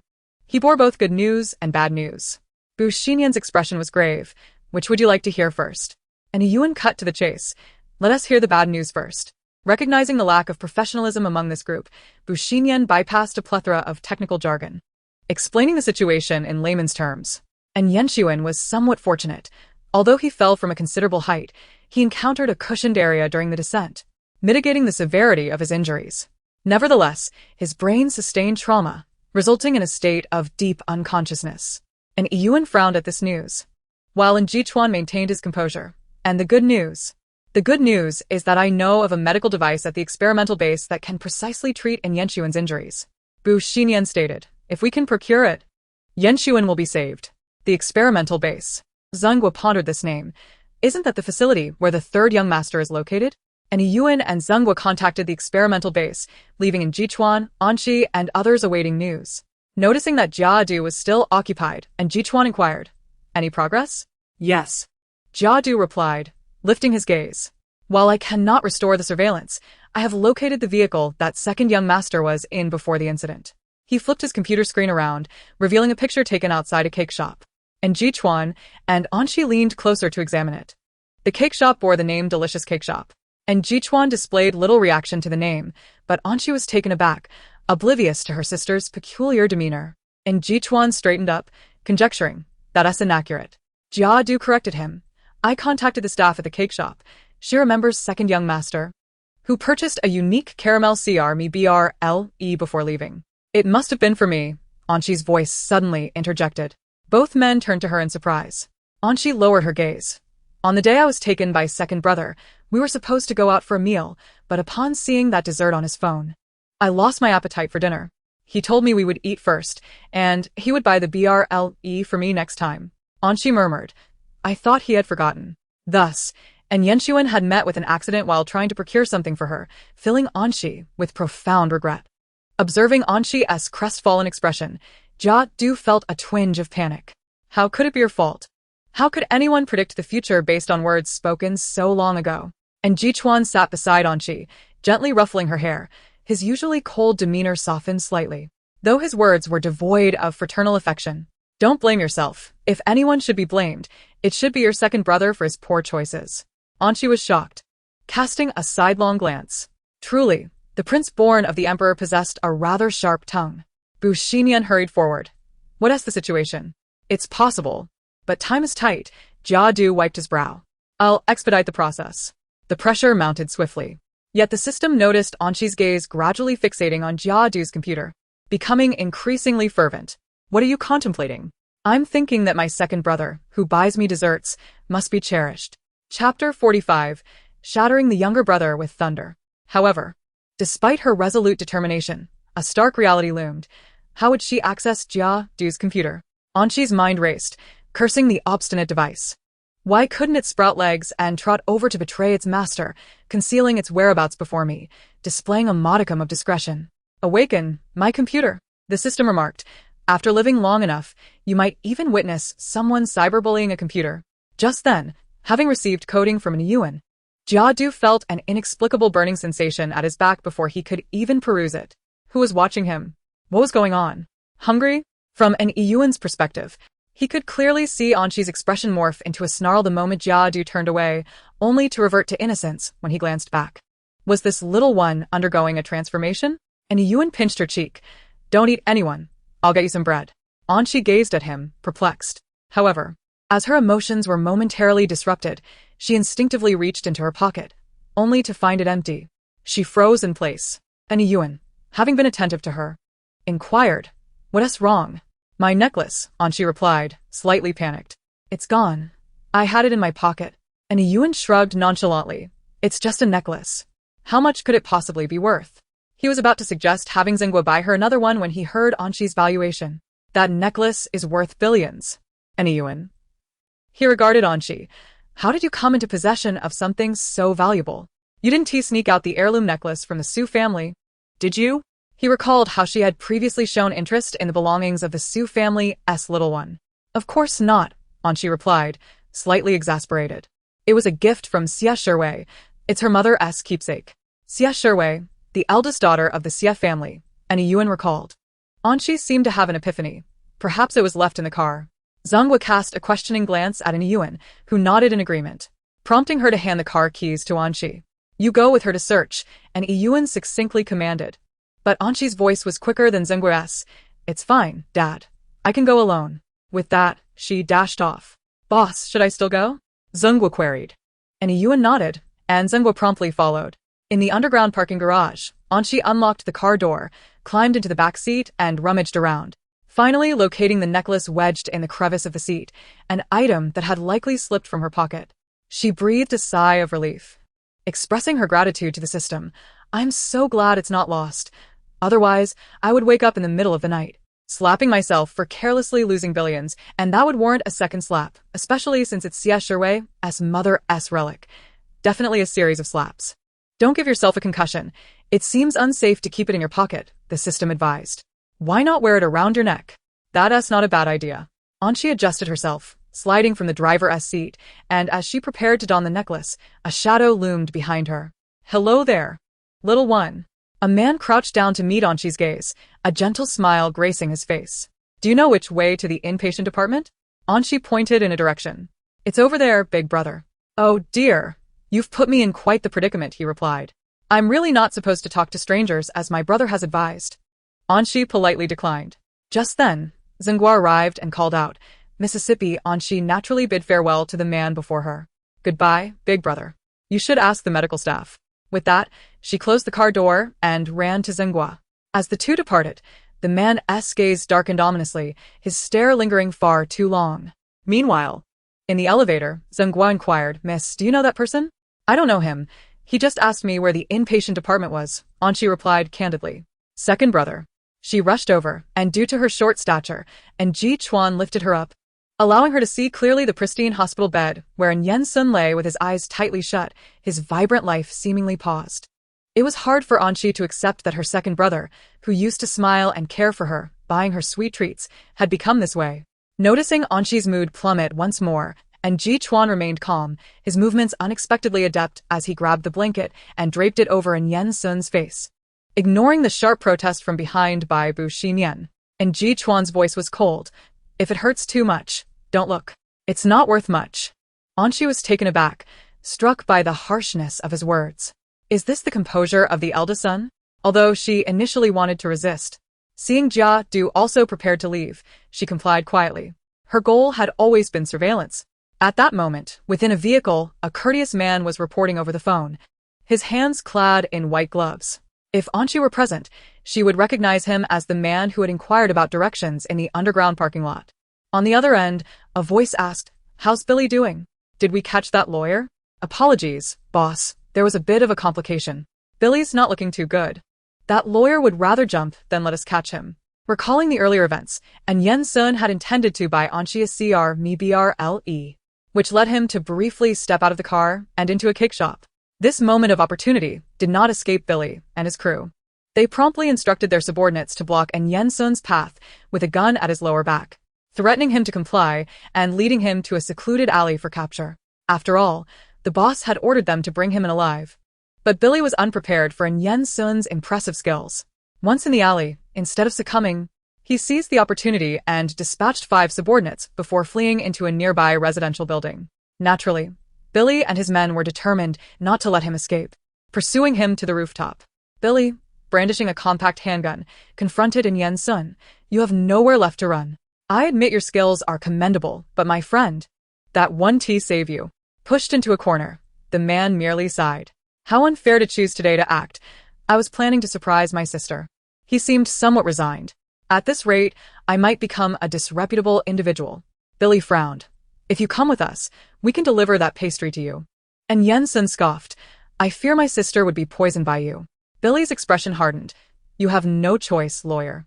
There is no escape behind you, but there is a path to death." With that, under Billy's stunned gaze, and Yen Sun leaped backwards. The wind carried his last words, "I have no interest in being captured and tortured." Remarkably decisive. Chapter 46, Stretching After Meals to Live to 99. At that moment, both the ambulance and police vehicles arrived, forcing Billy and his crew to abandon their pursuit. And Yen Sun was now in a state of unconsciousness. And the Yin family was on high alert. "Boss, we currently have no opportunity to act."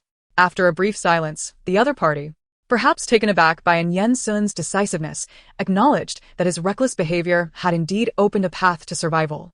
After a deep breath, the voice responded calmly, "Then let us leave the lawyer for now. But I recall he has a sister named Anqi, who is also present at the scene." "Yes, boss," Billy replied respectfully. "I encountered that little girl today. We almost managed to take her, but she is currently with someone." "Indeed." Jia Du, who occasionally visited and Ji Chuan for business discussions, had a dedicated room within the inn residence. He had received a code and, upon opening it, discovered that the surveillance showed a rarely traveled route, and it was even more challenging to locate.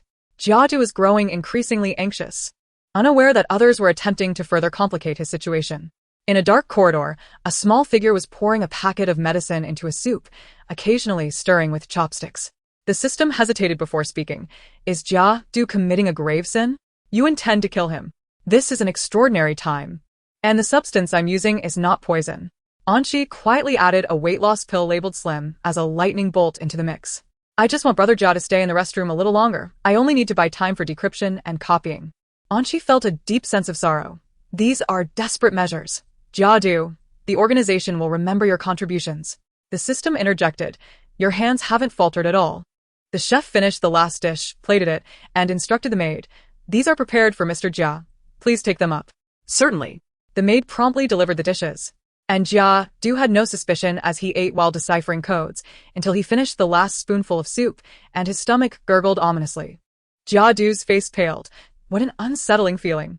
In the corner of the hallway, Anshi watched Jia Du dart away, like a flash of lightning, a triumphant smile spreading across her face. Seizing the moment while he was in the restroom, Anshi hurried into the room, approaching the computer. Displayed on the screen was the code written by Jia Du. Anshi flexed her fingers and began swiftly modifying a few lines of code, preserving what could be saved, rewriting what couldn't. Meanwhile, she chanted softly, stretching after meals to live to 99. Who says this lightning isn't effective? The results are remarkable. She had found the weight loss pills in the building where Dr. Bu resided. Bushi Nian had even affixed a special effect label to this medication, catching Anshi's eye. This was taken from in Ji Chuan's room, where the bedside cabinet contained several such plates, presumably used during work. Inserting the disc. Anshi glanced at the time displayed at the bottom of the computer, hastening to copy, remove, and pocket the disc. She quickly restored the computer to its original state before Jia Du's departure. The system queried, "Aren't you going to show the original video to your brother and the others?" "I intend to," Anshi replied. "But I can't just carelessly leave the restored video on Jia Du's computer screen. That would be far too brazen." Anshi quietly opened the door and slipped away, telling the system, "At the very least, I need to find another way to deliver it." Returning to the workstation, Jia Du settled in, glancing at the code, ready to continue. As his fingers hovered over the keyboard, he paused, puzzled. "Strange, why does my keyboard feel less smooth? Has someone tampered with it?" He suspiciously examined it, finding no apparent issues within the code or the computer itself. It looked just as it had when he left. Is it just an illusion? While Jia Du resumed his work, Anshi could hardly contain her excitement as she hurried to her brother's room. The entire floor wherein Ji Chuan resided was typically vacant, save for scheduled cleaning by the maids. Anshi quietly retrieved her brother's computer from his cabinet, sitting at his usual desk. Upon seeing her, the Siamese cat jumped over with enthusiasm. Anshi petted the cat's head, inserted the disc, and began examining the surveillance footage concerning An Yen Sun. The erased portion revealed a vivid scene. An Yenshuan was strolling down the street when an unfamiliar foreign man subtly closed the distance. Almost immediately, an object seemed to press against her back. An Yenshuan halted, and the two appeared to exchange hushed words before she abruptly turned and walked in the opposite direction. And she dragged the progress bar forward, magnifying the man's facial features. A black mask, a wounded left eye, muscular arms in a short-sleeved shirt, and a scar on his right hand. She clicked to continue, and soon An Yenshuan vanished from the surveillance footage alongside the man. And she furrowed her brow. Rather than pursuing the truth, her immediate concern was to awaken An Yenshuan. She was eager to discover the whereabouts of the creator who had taken the data. The road was sparsely trafficked, allowing her to easily advance the timeline. Suddenly, a black car appeared in view. It was undoubtedly the vehicle of the creator. What should have been a tranquil moment turned chaotic as off-road vehicles emerged from the forest, blocking the car's path. One of the vehicles brandished a black firearm, which swiftly dispatched the driver. Several burly men exited the vehicle, shattering the car's windows and dragging out an elderly professor dressed in casual attire. Seizing a safe he was protecting, a man with a golden cane emerged, and Anshi's gaze froze. This was the very man who had asked her for directions in the underground parking lot. As she compared him to the group of muscular men, she realized he was the same foreign man who had previously abducted An Yenshuan. Were they working together? Anshi's expression darkened as she continued to scroll. Suddenly, she noticed the intricate design on the man's golden cane, zooming in on the delicate emblem. Her eyes narrowed. The shape resembled an inverted diamond. And she abruptly recalled the mechanism at the food processing plant, which was designed like an inverted diamond. She understood the organization's motives. They had intercepted the professor and stolen his experimental data, taking him captive likely because of his utility, but their intent toward An Yenshuan was purely vengeful. They had eliminated a wealthy benefactor and disrupted their business dealings. If this logic held, she surmised that Grandpa Yang need not worry, and Yenshuan was in the hospital, under the protection of An Yuan. Therefore, their next target was. And she fell silent. It was her. This was evident from the moment the man had appeared before her in the underground parking lot. She had been marked, and if it weren't for Zhenghua, she might already be in their stronghold. The system expressed relief. Zhenghua saved your life. No, in truth, I wanted to be captured. Are you joking? Not at all. And she fixed her gaze on the screen, focusing on the man responsible for An Yenshuan's current state of unconsciousness. She spoke deliberately. I must obtain that data. The system panicked. What do you intend to do? Please don't frighten me. Chapter 47. It would be impolite not to capture them soon. The system protested. Do you think we are the protagonists? Acting this way will lead to our demise. With me by your side, your death would mean both our end. Even in death, we would be together. And she replied resolutely, regardless of the year, month, or day we were born. The system grasped an electronic shovel. I shall compete with you. Listening to the furious clattering in her mind, and she sent the surveillance footage to Jiadu via an anonymous email. Hearing an excited exclamation from downstairs, she felt satisfied and decided to sleep, planning to take a stroll the next day to contemplate where she might be abducted. Meanwhile, downstairs, Jiang Yuran angrily gnawed on her handkerchief. What was that insufferable shouting up to? After a Niyuan, now the older brothers were appearing. Would there be a third and fourth brother next? Assembling a shield army for herself? Xiaodong was indeed turning the tables after 30 years. At this rate, could she still eliminate her? Jiang Yuran regretted not being more decisive when a Niyuan was indifferent to the situation. Seeing the potential reduction of her share in the family fortune, Jiang Yuran felt a sharp pain in her chest. Just then, her phone buzzed. Curiously, she glanced at the sender. Kill or not? Crazy. Spam. Just as she was about to disregard it, another message arrived. Kill or not? Madam Jiang, we know you dislike that child named Inshi. Would you like to strike a deal? We can help you eliminate her in exchange for a small favor. Jiang Yuran paused, recognizing that within Yuan's temperament, he would never initiate such a bait message. Jiang Yuran, why should I trust you? Kill or not, because in Yenshuan is our doing. Jiang Yuran's pupils constricted. She was well aware of the incident involving the second son of the family and had nearly celebrated upon hearing the news. Now. She understood that the perpetrator had come to her door and was targeting Xiaodong. Such an opportunity. Without hesitation, Jiang Yuran replied, Jiang Yuran, how can I assist you? Kill or not? No need for payment. Just lure she out, and our people will find the opportunity to act.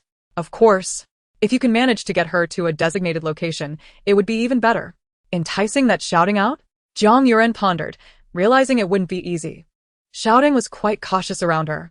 Just then, her door was knocked upon. Mu Yuan entered, visibly anxious. I apologize, madam. I came late. Miss suddenly left. And my mother came to find me, so I could only sneak out now. Jiang Yuran looked at her and suddenly broke into a radiant smile. Who said you were late? You arrived just in time. Mu Yuan, I need your help with something. The next morning, when Inshi suggested going out for fun, Mu Yuan naturally proposed a trip to the amusement park. Upon hearing this, Inshi thought to herself, as expected of the protagonist, what a genius. The amusement park is an ideal spot for an abduction. She agreed, without hesitation. However, Inshi noticed that despite Mu Yuan suggesting the amusement park, her enthusiasm seemed rather low.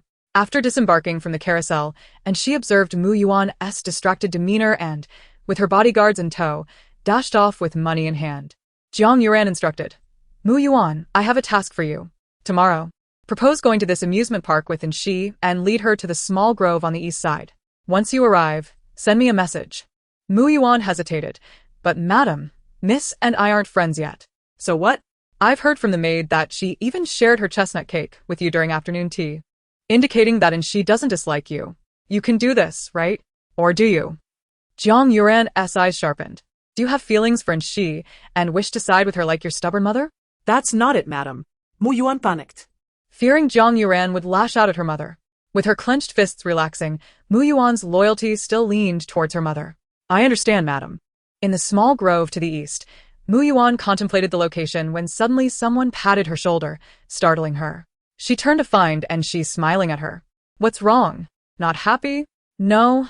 Mississippi Mu Yuan forced a smile on her face, yet inside, she felt as if a heavy weight was pressing down on her, making it difficult to breathe. Ultimately, she could no longer hold back and confided in Inshi. I have encountered some unfortunate events, and I am uncertain whether I can overcome my past. However, after speaking, Mu Yuan felt a twinge of regret. After all, Miss knew nothing of her troubles and could hardly provide her with answers. To her surprise, Inshi merely pondered for a moment before responding.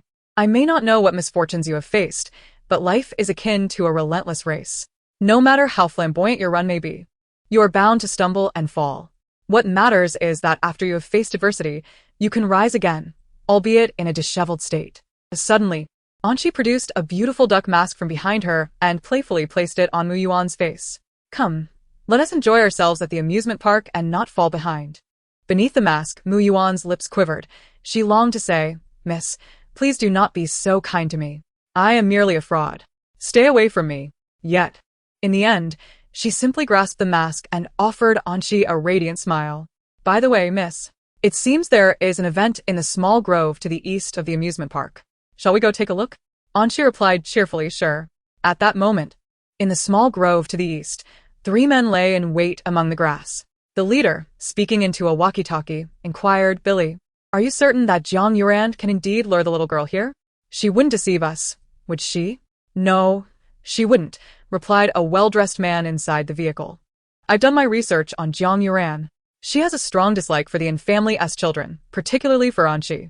To project a nurturing image, Jiang Yuran forced Anshi to run in the sweltering summer heat until she nearly suffered from heatstroke, then threw her into ice-cold water for a bath, resulting in a high fever that nearly claimed her life. However, Yuan took care of her without rest for 3 days. So, Matthew, rest assured, she will come. Matthew clicked his tongue. This woman is ruthless. Just as he finished his remark, they heard a child's voice. Is there really an event here? Anshi, accompanied by her 2 bodyguards and Mu Yuan, approached the grove. This place feels rather secluded. I'm not sure. Mu Yuan only knew that Jiang Yuran had instructed her to bring Anshi here and was unaware of the ulterior motives. I overheard other visitors mentioning an event.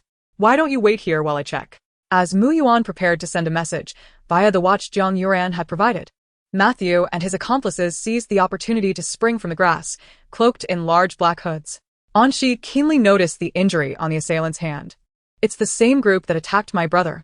Just as she was about to react, her bodyguards sensed the danger and were on high alert when suddenly a chorus of voices called out, are the 3 black-robed figures from the amusement park? If so, come take a photo with us. They looked up to see a crowd of students, led by a male university student. Our club is here for a live event. Let us take a picture together. Anshi and Matthew could only watch as the group retreated hastily. After the 3 men left, the bodyguards reassured Anshi. It seems they were just private individuals. Miss, were you frightened? Anshi replied loudly, not at all. How about we go to the haunted house? It's dark and eerie. The perfect setting for a thrilling adventure. Sure enough, Matthew and his group, overhearing her suggestion, immediately altered their course toward the haunted house. They were not lacking in vigilance. Who could have anticipated that a little girl would appear as bait to ensnare them? Chapter 48. You have no magic, but you have me. Mu Yuan wished to keep Anshi and the others there a bit longer, but seeing Anshi's eagerness to play, she thought perhaps a little delay wouldn't hurt. The 4 arrived at the haunted house, where the first sight to greet them was a suspended ghost. Under normal circumstances, Anshi would have merely chuckled and remarked, is that all? But at that moment, she shrieked, ah, and rushed inside. Miss. Her bodyguards and Mu Yuan were taken aback and hurried in after her. Even the suspended ghost was momentarily stunned. I have succeeded. Goodness, this was his first time scaring someone. Completely unaware of the profound impact he had on a staff member, Anshi charged deep into the haunted house, deliberately heading toward the darker corners until she felt it was time to pause. This should suffice, she observed, noting the absence of surveillance cameras. You found me. She walked forward, her expression determined, ready to confront the kidnappers. Just as she reached for her bodyguard's hand, a man suddenly appeared from behind and covered the guard's mouth with his hand. Startled, Anshi instinctively took 2 steps back, only to have a handkerchief pressed against her mouth as well. Matthew, concealed beneath his black robe and mask, declared, at last, I have you. Anshi held her breath, struggling violently for a moment, but soon her strength waned, and her hands fell limply to her sides. I have finally boarded this pirate ship. Her bracelet slipped from her wrist, clinking as it fell. Hearing the sound, Mu Yuan rounded the corner, initially contemplating what excuse to use to lure Anshi back to the grove. However, upon peering around the corner, her pupils constricted as she witnessed Anshi being carried away by a tall man, while her bodyguards lay incapacitated on the ground. Panic surged through her, and she instinctively turned to flee, inadvertently catching sight of the duck mask in her hand. Come on, let South enjoy the amusement park and not fall behind. She hurled the mask with all her might, striking Matthew directly. Furious at the sight of Mu Yuan attempting to rescue Anshi, he kicked her away. Get lost. Mu Yuan collided with the wall, her head buzzing. In that moment, as she looked into Matthew's eyes, she saw her father, a haunting nightmare she could not escape. The cruel man who had once taken her mother. Now he was taking Anshi. I told you to let her go. Mu Yuan lunged forward again, Someone help. You bastard. Matthew signaled to his subordinate, who had just incapacitated the bodyguard, to silence her. This will draw attention. Mu Yuan's mouth was covered, though Anshi feigned unconsciousness while she genuinely lost consciousness. With both bodyguards defeated, Matthew and his accomplices hurriedly carried the two children away. Billy had been waiting and, upon seeing Matthew succeed, instructed, "Put them in the trunk." "Matthew, hurry. We must leave quickly." Anshi and Mu Yuan were tossed into the trunk of the car as it roared to life. Listening to the engine's sound in the darkness, Anshi slowly opened her eyes, her gaze at Mu Yuan filled with complexity. Just moments ago, Mu Yuan had rushed out. She had almost lost her composure. How could she? Given Mu Yuan's character, she should have fled without a second thought. Anshi felt a pang of sympathy as she reached out to check for injuries, relieved to find Mu Yuan unharmed. Why is the female lead here again? System. Aren't you going to explain yourself? No, I want tea. Because Anshi's expression suddenly turned tender. System girl, you're still young. I want tea harm you. Asking around will only bring you trouble. This is definitely not due to guilt, System. I beg you, just touch me, System. But aren't you worried about Yuan and the others? Why should I worry? Anshi replied, puzzled. When my brother was abducted, my father didn't worry. Do you think I hold a higher status than my beautiful brother? Anshi did not believe she occupied any significant place in Yuan's heart, especially when considering the earlier fates of Jichuan and the injured Yanxuan. As for her brother, Anshi was uncertain how much weight she held in Jichuan's eyes. The trunk was opened, and Anshi was carried out by Billy, while Matthew lifted Mu Yuan. The two seemed to have swiped a card to enter a certain place, and soon Anshi heard a voice in her ear. Boss, we've captured the child. If this is for revenge against old Fu, should we eliminate them? The voice on the other end was somewhat muffled. No need. Initially, I captured that lawyer for revenge, intending to send Yanxuan to be a subject, but he turned out to be a tough nut. Now, directly dealing with the child would be a waste. Since Dr. Zhang is rather reluctant to cooperate with us, you can use these two children to threaten him. If he continues to drag his feet with the experiments, we'll take action against these two kids and see if he behaves. Billy's voice was respectful. Understood. Dr. Zhang? Anshi silently noted this name. Billy continued to carry Anshi as they approached a direction where Anshi could faintly hear a passionate voice proclaiming, "We, the people, shall never be enslaved. Even if I die of hunger or thirst, hey, keep your gun away from me or I might just become a slave." Anshi thought, what a pretentious tone for such cowardly words. This old man is truly annoying. Matthew impatiently remarked, every time there's a threat, they conduct an experiment. And the progress is painfully slow. There was no choice. Billy chuckled warmly. After all, Professor Zhang doesn't want to help us, but that's all right. He will soon be inclined to do so. Professor Zhang was currently cowering before the guard, stifling his frustration while conducting experiments when the door to the lab was suddenly pushed open. Both Professor Zhang and the guard turned to look, and Billy waved Anshi in his arms, saying, "Professor Zhang, take a look at this." Professor Zhang was startled. Where did this child come from? Of course, she was captured by us. Billy placed Anshi and Mu Yuan on a chair and smiled at Professor Zhang. To be honest, this child named Anshi has a grudge against our boss, but he is a magnanimous person and has decided to give her a chance for peace, which depends on you. If you conduct your experiments honestly, we won't harm them. Conversely, if you continue to deliberately slow down the progress. Billy threatened, Professor Zhang, you wouldn't want to see this child named Anshi lying lifeless in the wilderness, would you? System. Calm down. Do not act impulsively. Anshi. System. Go and drop a load at the entrance of this pretentious man. System. Question mark. Professor Zhang's expression darkened. I understand. That's good. I appreciate people like you who can recognize the situation, Billy replied. I believe that the Professor Zhang, who can create such a brain recovery device, will soon be able to develop what we desire. We will await good news. These two children will stay with you for now, as a psychological comfort. We will take them once they awaken. After saying this, Billy and Matthew left. Professor Zhang wanted to check on Anshi and the others, but considering the guard beside him, he turned to negotiate. I want to see them. You scoundrel. Do you believe me? Professor Zhang furiously grabbed a beaker, and the guard immediately raised his gun. Let me show you a trick. He cursed inwardly, wishing for the guard's immediate demise. Just as this thought crossed his mind, the guard suddenly began to dance a jig, his features contorted, limbs flailing uncontrollably. Could it be that he was truly about to die? Professor Zhang was astonished. Do I have magic? The next moment, the guard collapsed, revealing Anshi, who was holding a gun behind him. The guard tilted his head and smiled at him. You have no magic, but you have me. Chapter 49. Damn it, heavens. Return my disciple. The gun was scavenged by Anshi from the food processing factory, and the bullets were specially made electronic bullets from the psychiatric hospital. Once struck, they would release a strong electric current, rendering the person unconscious, a material that Anshi had replicated. In truth, she felt a twinge of regret. This was originally meant for Jiang Yuran, but unexpectedly, it was used here first. System. What about your shooting posture? Although the guard is close, your proficiency does not seem like that of a novice. Even if you are a doctor from a psychiatric hospital, you can't be shooting guns all the time. Can you? The system suddenly had a chilling conjecture. Do you enjoy torturing patients? Don't say such things. I am very ethical. Faced with the questioning of professional ethics, Anshi immediately retorted, it's just a special circumstance. Don't think I treat every patient so honestly. One of my patients is over 2 meters tall, a mercenary who stands like a green giant, muscles everywhere, with a punch that could knock me out. He constantly thought about escaping the psychiatric hospital and went to great lengths to do so. So everyone kept a close eye on him until one day he took the director hostage, demanding we open the hospital gates and prepare a car and money. Could I just stand by? I immediately pulled out a stun gun and gave that big guy a shot, knocking him and the director out cold, successfully subduing him. System.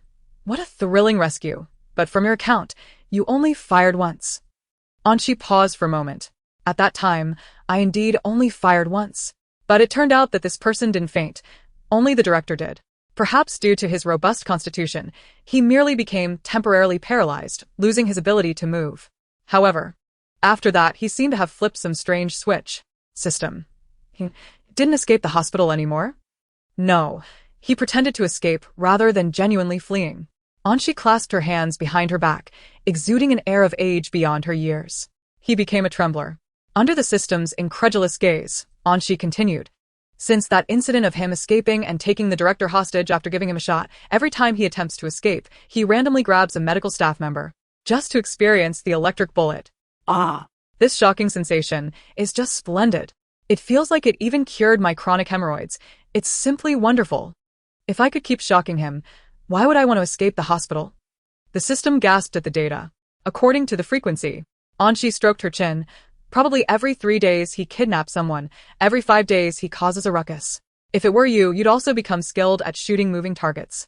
But Professor Zhang knew none of this. He still believed that the guard on the ground was truly dead. Before he could revel in that thought, he noticed the guard was still convulsing, and it dawned on him that it was likely due to the electric shock. Professor Zhang rationally speculated. Could it be that the guard was 6 years old? As if he could see through his thoughts, Anshi almost instantly replied. Professor Zhang's eyes burned with excitement. Damn it, heavens, return my disciple. Quickly, declare me your master. His gaze was fervent. Hurry up, Anshi. What laser-like eyes you have. Grandpa Zhang. I don't think that's the point right now. Anshi felt at a loss. Isn't the point that we need to escape quickly? We are now like excrement fallen into a toilet. If we don't run, we will be washed away. Who taught you such a metaphor? I ought to slap you. Professor Zhang managed to regain a semblance of calm, his focus shifting to the gun in Anshi's hand. This is bad. Once this guard falls, someone will soon come looking for him. We might be captured before we even manage to break out. No worries, I have this. Anshi raised the gun in her hand. System. This little handgun? Are you sure you're not being abstract with me? It's over. My electronic oranges. My electronic watermelons. My electronic dazzling rainbow. I must say goodbye to you all. Even Professor Zhang couldn't hold back. Child, what difference is there between this and a banana against a cannon? What if I add those? Anshi's gun slowly pointed towards the direction of the experimental table. System. What do you mean? You must understand. A good bomb disposal expert is also a good bomb-making expert. As Anshi fervently crafted her devices, and Xu Yuan and Jichuan finally received news on their end. At that time, and Xu Yuan's team had just subdued someone attempting to tamper with Yan Xuan's foredrip. The bodyguard pinned the man to the ground. And Jichuan put down his phone, an unusual solemnity etched on his brow. The report indicated that they had been ambushed in the haunted house of the amusement park, attacked by 3 men clad in black. Based on the surveillance footage we had previously examined regarding the second-in-command Esprit attack, as well as Professor Zhang's It is highly likely that they are part of a larger group. Jia has already retrieved the surveillance from the haunted house, but the area wherein she was located falls within a blind spot of the cameras. Our personnel managed to find only 2 items, a bracelet and a duck mask, which Jichuan placed before Niyuan. And Niyuan's expression darkened. Why would they suddenly go to an amusement park? Was there no prior notification? There was indeed a notification. And Jichuan forced a humorless smile. Didn't your beloved wife, Jiang Yuran, inform them and grant them passage? The second-in-command had just encountered trouble. His younger sister, lacking understanding, decided to go out, and the stepmother could not possibly be oblivious to the dangers of venturing out now. It could only mean that Jiang Yuran acted with intent. And Niyuan pondered, how was I oblivious to the formidable combat prowess of the second-in-command? Xinghua, standing nearby, dared not breathe a word. Just then, the door burst open, and Jia rushed in with a computer, urgency in his demeanor. News had just arrived. Professor Zhang had sent them the location, and Little and she was currently with them. The site was an internal laboratory within a mountain, and people were already dispatched for rescue. Jige, we must hasten our departure, Jia urged. And Jichuan calmly ordered, prepare the helicopter. Throughout the exchange, he did not cast a glance at Niyuan, assuming the latter would not particularly mind. To his surprise, Niyuan replied, I will accompany you. His gaze fell upon Niyuan's wheelchair, and although he said nothing, the silence spoke volumes. Furthermore, the second-in-command required protection, and Niyuan decided he would remain, allowing his elder son to venture forth alone. Watching his eldest son's retreating figure, Niyuan reflected for the first time on whether his previous methods of education were flawed. Let us proceed, and Niyuan redirected his wheelchair. Xinghua inquired, where are we headed, Mr. N? To deal with Jiang Yuran, and Niyuan had contemplated action ever since his discharge from the hospital following the accident. However, a series of subsequent events had delayed his plans for several days, creating an impression of great noise but little action. With a dark expression, Niyuan brandished Jiang Yuran's phone, revealing her chat history with the murderer to the trembling figure on the ground. His voice was icy. What is this, Jiang Yuran? Jiang Yuran's eyes widened with fear, and a single thought echoed in her mind. She was truly finished this time. Chapter 50. Do not undermine the value of life. Simultaneously, the 2 individuals who were the focus of various parties were busy fleeing. The laboratory spanned 3 levels, and they found themselves on the lowest one. If she and the others were to escape, they would have to fight their way upward. Shortly after the guard collapsed, alarms blared throughout the base. Billy, initially in conversation with the boss about future plans, was infuriated to learn that Professor Zhang had fled with she and the others, detonating the laboratory in the process. My property, the boss roared. If they wish to forfeit their lives, then let them face the consequences. Thus began a brutal chase. Professor Zhang, carrying the still unconscious Mu Yuan, closely followed she as they navigated the corridors. Upon turning a corner, she was met with a row of guns aimed at them. She swiftly threw a makeshift bomb, and with a thunderous explosion, she pulled Professor Zhang back as cries of agony erupted from their pursuers. Professor Zhang was taken aback. This young girl was remarkably fierce, and he couldn't help but wonder what kind of upbringing her parents had provided. Just then, footsteps echoed behind them, and she lamented inwardly about the vastness of the base. They had already taken 2 wrong turns. Could it not be more straightforward, like a toilet's drainage pipe? Just then, Professor Zhang pointed excitedly at the corridor that had just been bombed, exclaiming, look, the central control room. There's a central computer there. I have a special distress signal that can be sent directly by entering the corresponding link on the computer. Then what are we waiting for? Let us go. And she disregarded their pursuers and dashed toward the central control room. The door slid open automatically, revealing a shocked Matthew inside. He began. And she interrupted him with an electric shock dart, rendering him unconscious. Professor Zhang hurried in, placing Mu Yuan gently on the ground. Seizing the opportunity, and she pressed the lock button, sealing the door just before their pursuers could enter. Gasping for breath, she leaned against the wall. Professor Zhang swiftly began sending the distress signal. Mu Yuan, who had remained unconscious, finally stirred, her eyelids fluttering open. She blinked at the panting she, momentarily stunned, before springing to her feet. Miss, you're awake. And she had no time to engage. She quickly explained the situation. Mu Yuan realized the gravity of the events that had unfolded during her unconsciousness. Miss, are you hurt? She asked with concern, stepping closer. I'm fine. How's your memory? And she pointed to the 3-level map of the base before them. I'll remember the 2nd level, you take the 1st. Mu Yuan gazed at the map, feeling slightly overwhelmed, yet she nodded resolutely.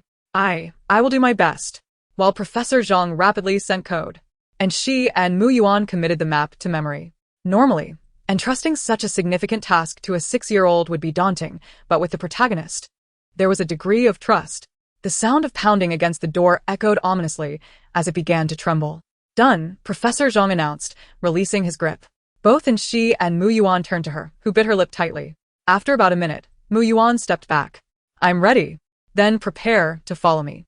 And she drew a test tube bomb from her waist, her gaze fixed on the door. We're leaving the 3rd floor. As she spoke, she hurled the bomb, just as the door was smashed open from the outside. However, what awaited them was not hostages, but an explosion.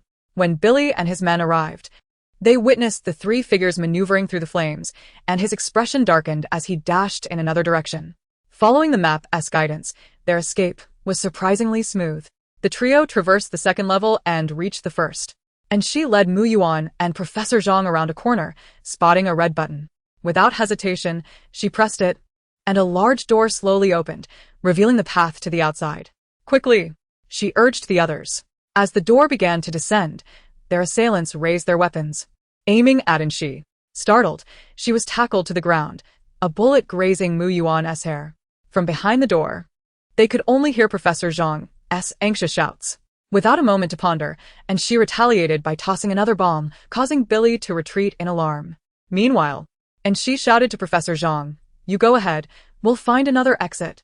Realizing his presence would not aid the situation, Professor Zhang smacked his forehead, closed his eyes, and turned to leave. Mu Yuan said, "I remember there are 2 more doors on this level. Let us head this way." She led Shi toward the eastern door. When Mu Yuan pressed the red button, she was startled by the sight before her. It led to a waterfall. It seemed they had anticipated this. And she observed the previously destroyed passage. It will be difficult to escape. They will pursue us shortly. How can that be? Mu Yuan exclaimed. I know there is another door on the west side, and you still have 1 bomb left, right? That should be sufficient. Indeed, it was enough. But it could not be used. And she retrieved the bomb from her waist. Due to a shortage of materials, I have opted for a timed bomb that will detonate within a second of activation. Before she could finish her sentence, Mu Yuan snatched the bomb away. Then let it be mine. I shall trigger the explosion. That is out of the question. I would trade my life for yours. For me, that is the utmost value my existence can achieve. Mu Yuan gazed at Shi, her mental state, akin to walking along the precipice, suddenly collapsing. Do not attempt to save me any longer, Shi. I am merely a worthless life. Tears streamed down her face. Moreover, I am not that admirable. My existence is, in essence, merely a burden. Just moments ago, she had come to a realization. Jiang Yuran, the grove, the men in black, and she being captured. What more was there to understand? Ultimately, she was the one dragging Shi down, just as she had once burdened her mother. Darkness and pain had always been the hues permeating Mu Yuan's past. The cruel man often uttered the words she loathed most. Why are you crying? Blame it on the fact that the wretched child you bore is a girl. Had it been a boy, you wouldn't be in this predicament. Mother! At that moment, Mu Yuan had hidden in a corner, watching her mother being dragged away, recklessly lunging forward. Step away. Do not touch my mother. Yet she was mercilessly kicked aside, accompanied by the shattering of a vase and her mother's anguished cries. Yuan, Yuan, hurry. Leave this place. Do not look back. After each incident, she would often find herself cradled in her mother's arms, her mother whispering, Yuan, Yuan, do not cry. Mother is fine. The woman, tears streaming down her face, promised. One day, I will take you away from here. In those moments, despite her eyes brimming with tears, Mu Yuan would still manage to offer a hopeful smile, for she knew her mother cherished her laughter. Eventually, after numerous twists and turns, they truly escaped that home. The time spent alone with her mother was the happiest period of Mu Yuan's life. The day she entered the Yin family was when she last witnessed the most blissful smile on her mother's face, embodying their dreams for the future. The future her mother painted was too beautiful to allow anyone to disrupt their lives, even if it meant becoming malicious and repugnant herself. Mu Yuan was willing to do anything as long as her mother was well. As for Shi, aiding Jiang Yuran against her was a matter of necessity. Protecting her in the amusement park was instinctual, and now, releasing her was a rational choice. Mu Yuan raised her head, clutching the bomb. I have but one request. And Shi, Could you please take care of my mother in the future? She wished to use her worthless life to protect and forge a future for her mother. So, are we friends? Mu Yuan was taken aback. Not expecting Shi to dwell on this matter at such a moment, but gazing at the hand extended before her, her eyes glistened with moisture. In her final moments, she felt she could afford to be a little willful. Slowly, she reached out her hand. Yes. Behind her, hurried footsteps approached, and Billy's grim visage appeared before her. In an instant, Mu Yuan perceived the sound of the safety pin being pulled, the bomb slicing through the air, followed by anguished cries, culminating in a resounding explosion. Simultaneously, a sensation of weightlessness enveloped her as Shi pulled her downwards towards the waterfall. What a worthless life. In this world, your blood continues to flow for you, and your heart beats in rhythm. If the world does not love you, then love yourself. Do not deny the value of life. Chapter 51. The sister wishes to become the little disciple. Thump thump. Amidst the cacophony of the wind, Mu Yuan heard the rapid beating of her heart. Was it fear of death? No, it was the sound of flesh and blood thriving. Above, Billy and his companions intended to seize them, yet they beheld Shi, without hesitation, leaping down with Mu Yuan. Quick. Run. Boom. The air surged with flames, propelling Shi and Mu Yuan downward as if they had pressed an accelerator. Shi mentally screamed at the system. 66,666. The system responded with frantic taps on an electronic wooden fish. Is there any merit in being proactive? You must survive. Do not die. Host, remain conscious. Fainting now would be disastrous. The two plunged into the water with a splash. Caught in immense inertia, Mu Yuan's survival instinct nearly compelled her to release her grip. And she was swept away. Miss. Gurgling sounds followed. Miss. Mu Yuan bobbed on the water's surface, frantically flailing her limbs. Shi, ahead of her, had somehow emerged, her head above water, spiraling uncontrollably upwards like a propeller. You take care of yourself, do not worry about me. In the chaotic swirl, Mu Yuan could only hear Shi's life-threatening shout directed at her. Meanwhile, in the forest on the other side, a helicopter approached swiftly. Jingchuan grasped the side rail of the cabin door, the wind tousling his hair, and immediately spotted the figure racing through the woods. He retrieved his walkie-talkie. At the 4 o'clock position, Group 2, head into the forest, apprehend that individual. The wheels kicked up dust as they burst forth from beside a large tree, startling Professor Zhang, who turned to flee, only to find another vehicle cornering him. No way. So fast. Despair flickered in Professor Zhang's eyes. He feared the bandits had returned. He couldn't help but look up, seeing the massive helicopter descending above. Are you Professor Zhang? Jingchuan inquired, his brow furrowed. Upon hearing his tone, Professor Zhang's eyes lit up. Are you the rescue team? That's wonderful. Hurry. There are 2 children still in the lab. Jingchuan immediately glanced towards the lab. Did they not escape with you? No, Professor Zhang replied urgently. A scoundrel pressed the door button. I barely got out before it closed. However, they should have other escape routes. Where are the other 2? Jingchuan pressed. Professor Zhang pointed to the mountain's other side. One is behind the mountain, another is on the side. As soon as he finished speaking, a violent explosion erupted from the rear of the mountain, serving as a clear marker. Without hesitation, Jingchuan boarded the helicopter again, instructing the pilot, head there. Professor Zhang hurriedly followed. I will accompany you. At that moment, peering through binoculars, a rescue team member turned, expressing concern. Dr. N, will Professor Zhang be all right? The escape routes have been destroyed. Should we take an alternate path? No need, the leader declared, lowering the binoculars. Let us advance and investigate further. As they prepared to launch the speedboat, the corner of the leader's eye caught a small figure drifting towards them, occasionally bubbling. Dr. N, what is that? Amidst the anxious gazes of the other rescuers, a figure bent down, seizing the small form that floated past. Having just recovered from the dizzying spin and resting on the surface, she was suddenly yanked upward, bewilderedly looking up. She met a pair of exquisite eyes, akin to a clear pool, dark as ink yet seemingly holding the cosmos within. The young man appeared to be around 17 or 18, with skin as delicate as porcelain. His slender fingers lifting the child. His long eyelashes hung low, quietly observing her. With broad shoulders and a narrow waist, his presence was striking, even in silence. He commanded attention. What a handsome young man. She instantly broke into her most charming smile. Young man, do you like cappuccino? 3 sugars, no ice. Dr. N, from where do you come? Unmoved, he replied.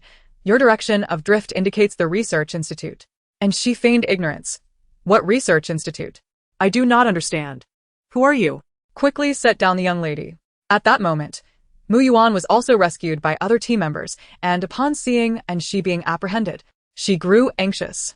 The female rescuer beside her quickly reassured, "Do not fear. We are the rescue team here to help. We will not harm you." It was highly unlikely they were lying. Anshi was just about to let the other party go, urging them to quickly find Professor Zhang on the other side of the mountain, as they were uncertain if there were pursuers nearby. Suddenly, a hurried sound of footsteps was heard, accompanied by the familiar voice of Jichuan by the riverbank, and Xiansui, "Put your sister down." Upon seeing that she was unharmed, and Jichuan's expression softened, Professor Zhang hurried over from behind, exclaiming, "Little Anshi, Grandpa Zhang, I'm so relieved to see you safe." Anshi greeted him warmly. While everyone was enveloped in warmth, only in Xiansui, lifting Anshi onto the shore, wore a puzzled expression. "Anshi? Sister? What sister?" His bewilderment appeared genuine. "How come I didn't know we had another sister at home?" Anshi pondered. Could this be her third brother? After 6 years, I've met those I scarcely know. Yet I've never encountered those I do not recognize. And Jichuan swiftly took Anshi into his arms and turned around, the black trench coat creating a gentle breeze as his voice resonated. "What do you know? When the fourth brother was 10, he kicked you into a pit. And only then did you realize you had a brother. You knew to flee when a gun was pointed at your face. You understood when the test paper was handed out, and you recognized it was time to wipe your nose. But only when your sister was in your hands did you acknowledge her, and you thought she was an enemy scout." And Xiansui turned to Professor Zhang, asking, "Teacher, do you think he is right?" Professor Zhang looked at him with a mix of disappointment and concern. Whether he is right is debatable. "But how can you not recognize your sister? I was hoping to take her as my apprentice." And Xiansui responded, "Sister instantly becomes my little apprentice?" Chapter 52. Sending the stepmother to Siberia to plant sweet potatoes. The four of them boarded the same vehicle, where the doctors were attending to Anshi, Professor Zhang, and Mu Yuan's injuries. Although they had successfully escaped, the perilous scenes were undeniably harrowing, especially for Anshi, who had sustained further injuries. Just days prior, she had yet to recover from the wounds inflicted during a night exploration at the food processing factory. The antiseptic cotton ball being applied to her face made her gasp, and Jichuan subtly furrowed his brow. "Isn't there a less painful antiseptic?" The doctor, feeling a bit sympathetic, replied, "It might sting a little. But the disinfectant from our research institute is undoubtedly the most effective." Professor Zhang chimed in. "The first application might hurt, but the second one be as painful. We'll apply a special ointment later, and you'll be fine in no time." Observing the concern of those gathered around Anshi, it was Xiansui who posed the crucial question. "So how did you three escape from the laboratory?" Upon mentioning this, Professor Zhang was wide awake. "It's all thanks to Grandpa Zhang." What? Professor Zhang looked at Anshi in surprise, but she gazed at him with admiration. It was all due to Grandpa Zhang's intelligence and decisiveness. In the laboratory, while Mu Yuan and I were captured, Grandpa Zhang seized the moment when the guards were inattentive, concocting a bomb with the available reagents, and then, finding the right opportunity, knocked out the guard. He led us through the laboratory, blasting our way out. But there was a mishap at the exit. Anshi shuddered. A villain closed the door. Grandpa Zhang was leading the way and ended up locked outside. Mu Yuan and I fled to the waterfall's exit, only to discover it had been destroyed. The bad guys even attempted to blow us up. We had no choice but to jump off the waterfall, and not us, when we encountered the third brother. "Is he really that brave?" Professor Zhang questioned, the gravity of Anshi's expression causing him to momentarily doubt their identities in his memory. Just as he was about to ask, "Is that so?" he caught Anshi avoiding everyone's gaze, sending him a pleading look. Momentarily taken aback, his highly intelligent mind finally clicked. Could it be that Anshi did not wish for her family to know about her skills? Furthermore, her earlier preparation with a firearm suggested that this little one might have intentionally sought them out. But why? Just as this crossed his mind, he heard Anshi's voice requesting, "Grandpa Zhang, my second brother fell from upstairs earlier. Could you lend us your brain repair device?" He is still unconscious. Professor Zhang understood, realizing that Anshi had indeed come to him with a purpose, even if it was a trap of sorts. So, was her ultimate goal merely to acquire the brain repair device to save her second brother? While he marveled at her audacity, he felt an undeniable fondness for such a loyal disciple. Why shouldn't she be his? Ultimately, Professor Zhang resolved to keep Anshi's intent a secret, recognizing that regardless of her motivations, she had ultimately saved him. I can lend you the brain repair device, Professor Zhang readily agreed, but I see great potential in you. Little Anshi, would you consider becoming my apprentice? His eyes gleamed with eagerness. Call me master. Anshi replied, what a persistent sect leader. As they entered the hall, a figure rushed in, even before an Ni Yuan could react. Mu Yuan. Muma had just received the news and was frantic, her eyes filled with concern for her injured daughter. Mom. Mu Yuan cried out upon seeing her, the thought of almost never being able to see her mother again overwhelming her emotions, leading to a wave of sobs. I'm sorry for worrying you, she said apologetically. Anshi remarked, how odd. Why is the emperor suddenly angry? Surely, it can't be because didn't he rush into his arms and cry like Mu Yuan? Unable to grasp the emperor's disposition, Anshi tentatively asked, what else could it be? And Ni Yuan, visibly displeased, pinched Anshi's cheek. And here I thought you were genuinely worried. You ungrateful little one. If you were referring to Jiang Yuran, you likely won't see her again. Anshi was stunned. Her immediate reaction was, Dad, did you divorce her? Did you send her to prison? No, I sent her on a world tour. Oh, such a fortunate turn of events. And Ni Yuan raised an eyebrow and jokingly poked Anshi's cheek. What is this? Do you want to join her in Siberia to plant sweet potatoes? Sweet potatoes? Anshi echoed. Indeed, and Ni Yuan replied, taking the plan sheet from Zhenghua. The first year, we send her to Siberia to plant sweet potatoes. The second year, to Africa to mine. The third year, to Antarctica to knit sweaters for penguins. The fourth year, to the primeval forest to search for giant pythons. Moreover, he had arranged for people to ensure Jiang Yuran would face a different challenge each year, making her experience far worse than imprisonment. Anshi never anticipated that the significant threat of Jiang Yuran would be resolved so easily after just one outing. By the time Anshi and the others arrived, An Anyun had regained consciousness and sat pale on the hospital bed. Second brother. Upon seeing him, Anshi couldn't contain her excitement, leaping from Jichuan's arms despite the pain in her knee, and dashed to his side. Second brother, you can't imagine how worried I was. I just escaped from the laboratory. It terrified me. Anshi babbled incessantly as soon as she saw An Anyun. Originally composed, An Anyun's face slowly broke into a gentle smile as he handed her a cup of water. Don't rush. Second brother has plenty of time to listen. In contrast, the moods of Jichuan and an Ni Yuan were less than cheerful. And Jichuan observed his second brother with a shifting gaze, wondering how he had managed to garner such favorable circumstances. Injured, yet still buying cakes for Anshi, only to be attacked in return.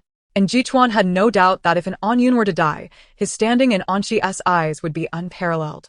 Meanwhile, an Ni Yuan had no similar thoughts. He simply watched Anshi's closeness to An Anyun as she recounted her worries. Wasn't this the outcome he desired? What was happening? Was the second brother really her true father? An Ni Yuan asked Zhenghua in a low voice. Zheng Gonggong was instantly drenched in sweat. The emperor was once again presenting him with an impossible question. Fortunately, before Zheng Gonggong could articulate a response, the crown prince swiftly struck first. How could it not count? And Jichuan remarked with a calm demeanor, after all, the second prince is the father of her name. And Ni Yuan expressed his displeasure. Must you bring that up? Very well. And Jichuan replied, regarding him with a suddenly warm smile that illuminated his typically indifferent countenance, akin to a gentle breeze under the moonlight, melting the frost. When our little sister was born, you did not name her. You entrusted that honor to the second prince, he said, raising his thumb in approval. And Ni Yuan nearly considered dismissing the crown prince from his position. Due to Anshi's reluctance to part from An Yenshuan, she decided to stay overnight at the hospital, residing in the adjacent room. After dinner, she played a few rounds of cards with her second brother, being mindful of An Yenshuan's need for rest. She retired early to bed. In the dead of night, she faintly heard unusual noises emanating from within the room. Blinking awake, she noticed a beautifully arranged cake placed on the floor. Who on earth would lack the decency to set a cake on the ground? She wondered. Sliding out of bed, she bent down to retrieve it, only to see the cake, along with the plate, shift backwards slightly. What? She questioned, perplexed, as she leaned forward again. And the cake moved away further. Am I dreaming? Refusing to concede defeat, she followed the cake outside, only to hear a soft click as the door behind her shut suddenly. Turning stiffly, she encountered An Xian Sui crouched by the doorframe, who casually draped an arm over her shoulder. Sister, now that you've come, you might as well stay. In Chapter 53, a small revelation from her elder brother unfolded. I understand now, This is merely a dream, correct? And she, with an expressionless face, took a bite of the cake in her hand and extended her hand toward Sui. Then I should be able to control it, right?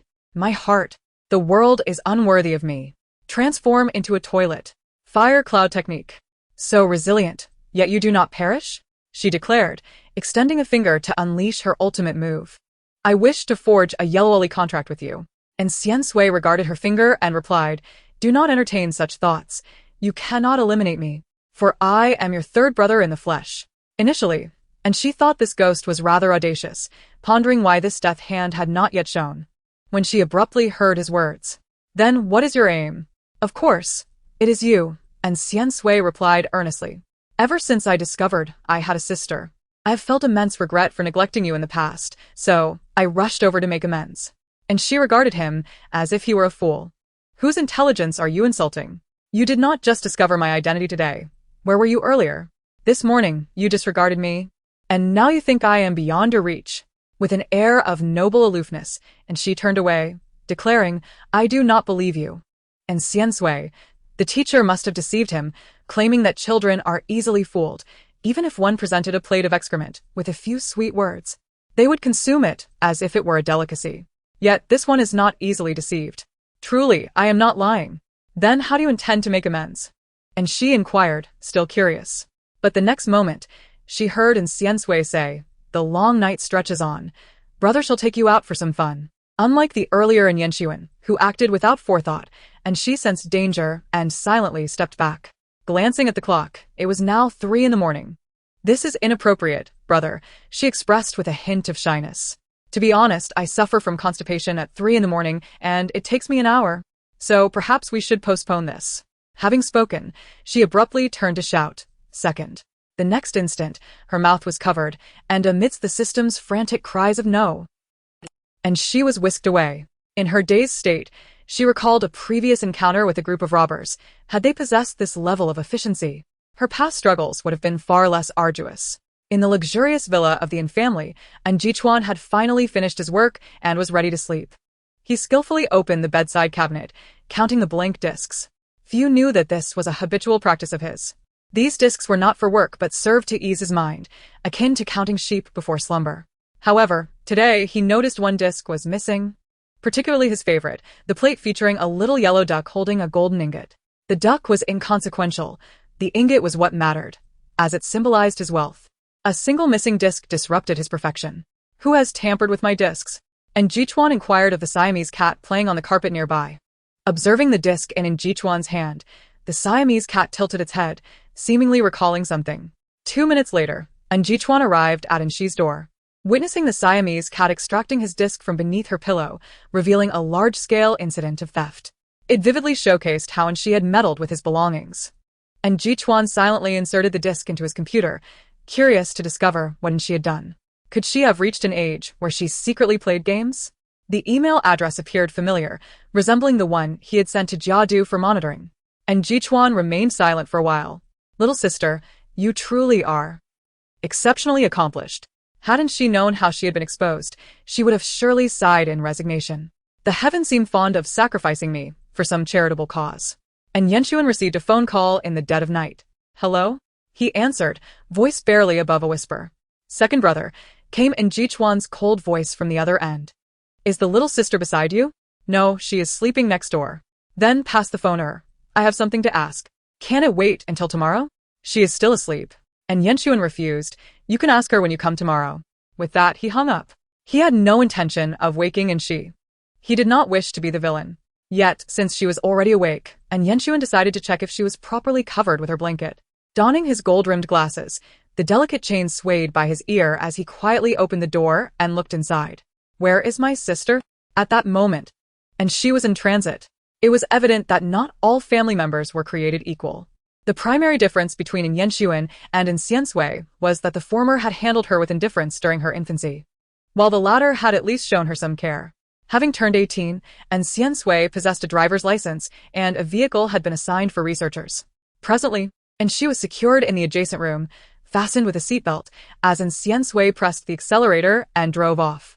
Without waiting for a response, and she, displaying a sense of resignation, asked, Third brother, You're not going to ask me to assist you with something, are you? How did you know? And Xian Sui replied, somewhat surprised. You're not going to send me into a perilous situation, are you? Of course not, he assured her.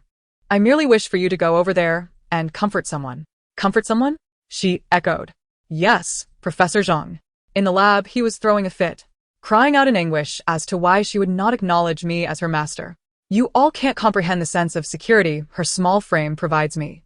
Even if I were to be captured, she would come to rescue me. The other professors deemed him insane, with one suggesting a counterattack, resulting in him receiving a beating. Now, he no longer cried, yet he was left drooling. And Xian Sui, unfazed, continued to drive, stating, he has taken over my laboratory. I must take action. Is that your reason for dragging me along? And she questioned, how fragile can this old man be? She remarked seriously, but third brother, have you considered? Our current situation resembles that of solid waste and liquid waste. Even if shattered, they cannot merge, merely gazing at each other in disappointment. And Xian Sui was left speechless. How could such a metaphor exist in this world? Just as he was about to speak, his phone suddenly chimed. And Xian Sui, perplexed, checked it and moments later, and she heard a melodious voice. All right, there's no need to go now. Just when and she thought she had successfully persuaded him, and Xian Sui added the latter part. Because I just received a job offer from there. Tonight, the largest underground auction house in the Magic City seems to be hosting the grandest auction. They have a batch of crucial materials that our research institute requires, so we should head to the auction first. And she exclaimed, it would be better for her to go and charm the crowd. Chapter 54 y that. Hi, Uncle Zeng, what a coincidence. Given that this was the largest underground auction in the Magic City, most attendees were prominent figures. They possessed either wealth and fame or power and status. And Xian Sui, as the most promising young researcher, held countless patents. He could be considered a leading figure among the younger generation in the scientific community, certainly qualified to attend. And bringing someone along was no issue. The only problem was that in Xian Sui's gaze fell upon Inshi's crayon Shinchan pajamas. Even he recognized that such attire was far too casual. Thus, the car changed direction. And she, puzzled, asked, third brother, where are we going? And Xian Sui replied, to the mall. The Magic City is a city that never sleeps. Even at night, the malls remain open. Coincidentally. And she discovered that the store Xian Sui brought her to was the same one she had visited last time with an Ni Yuan, and the same friendly sales assistant was still there. Without their father's interference, and she confidently told the assistant, I want the outfit I chose last time. My third brother will pay. The assistant replied, of course, Mississippi. And Xian Sui had no objections. Anything was better than the crayon Shinchan pajamas. However, 2 minutes later, when he saw the leopard print coat and green boots in the assistant's hands, he had reservations. This was even worse than the crayon Shinchan pajamas. And she, seeing this, excitedly reached out, I'll change right away. In the next moment, another hand reached out, and Xian Sui took her outfit away, saying, let me choose for you. And she retorted, no taste. These people have no idea what a perfect outfit is. A moment later, and Xian Sui emerged with a set of clothing. The system remarked, I must say, whether it's your brother or father, any one of them has a fashion sense that far surpasses yours. Polite, and she replied, this will do. And Xian Sui nodded and swiped his card for payment. As for the crayon Shinchan pajamas, they were packed away in a paper bag by the assistant, which Xian Sui took. Let us go. We're off to the auction. And she munched on the egg waffles and Xian Sui bought her, nodding sleepily. What she did not expect was that although it was called the underground auction in the Magic City, it was merely the departure point. The actual venue was an island, where all guests would be transported via their private helicopters or boats. Helicopters were already prepared, and she and Xian Sui merely had to take their seats. The closer they got to the island, the more helicopters they saw. At that moment, and she looked down and spotted large luxury ships in the sea, which the auction house planned to use for transporting guests. Below, the boats halted. Due to the inconvenience of a wheelchair boarding a helicopter, an Ni Yuan opted for a boat, and at that moment, Zhangguo pushed him down. Gazing at the auction house, which resembled a castle in the distance on the island, Zhangguo couldn't help but sigh. If only the young lady were here. She might really like it. An Ni Yuan, however, calmly sipped his drink and replied, it's not anything extraordinary. We have plenty of such castles abroad. As an Ni Yuan settled into the vehicle, he rolled down the window, thoughtfully observing the castle. Should he take she abroad to see it someday? After all, He had seen a video suggesting that daughters should be raised in wealth, lest they fall prey to unscrupulous individuals in the future. Just as he pondered, A car whizzed past him, and She's soft face leaned against the back window, excitedly waving at an Ni Yuan. "Hi, Dad."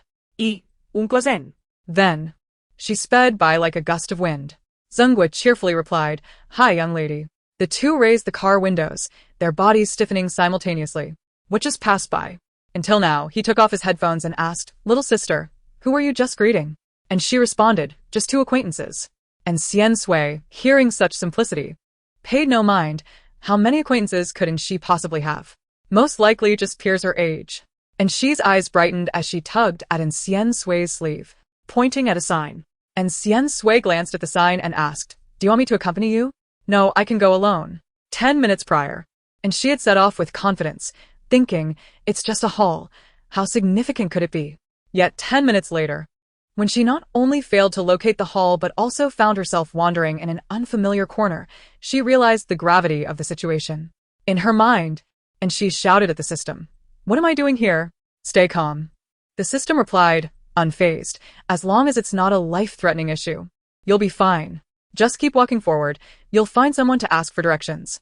Nevertheless, and she surveyed the empty corridor before her and thought, "The problem is, I haven't seen anyone all this time." Just then, a peculiar sound echoed from ahead, and Xi's eyes lit up, thinking she had finally encountered someone. Her feet glided over the thick carpet, and even in swift motion, she made no sound. Gradually, however, the system noticed and she's slowing down, her nose twitching before she suddenly covered her mouth and nose. "What is that scent?" the system queried. In the corridor stood a figure with their back to her, slowly moving forward. Just a moment ago, the system had wondered, "It's just a little boy, right?" But in the next instant, it saw the child suddenly topple forward, followed by two adult men wearing gas masks rushing out from an unknown direction, swiftly taking him away. The system cried out in anguish, "Run. Get out of this place. This is an ominous location." Chapter 55. Cooperation is simply not feasible.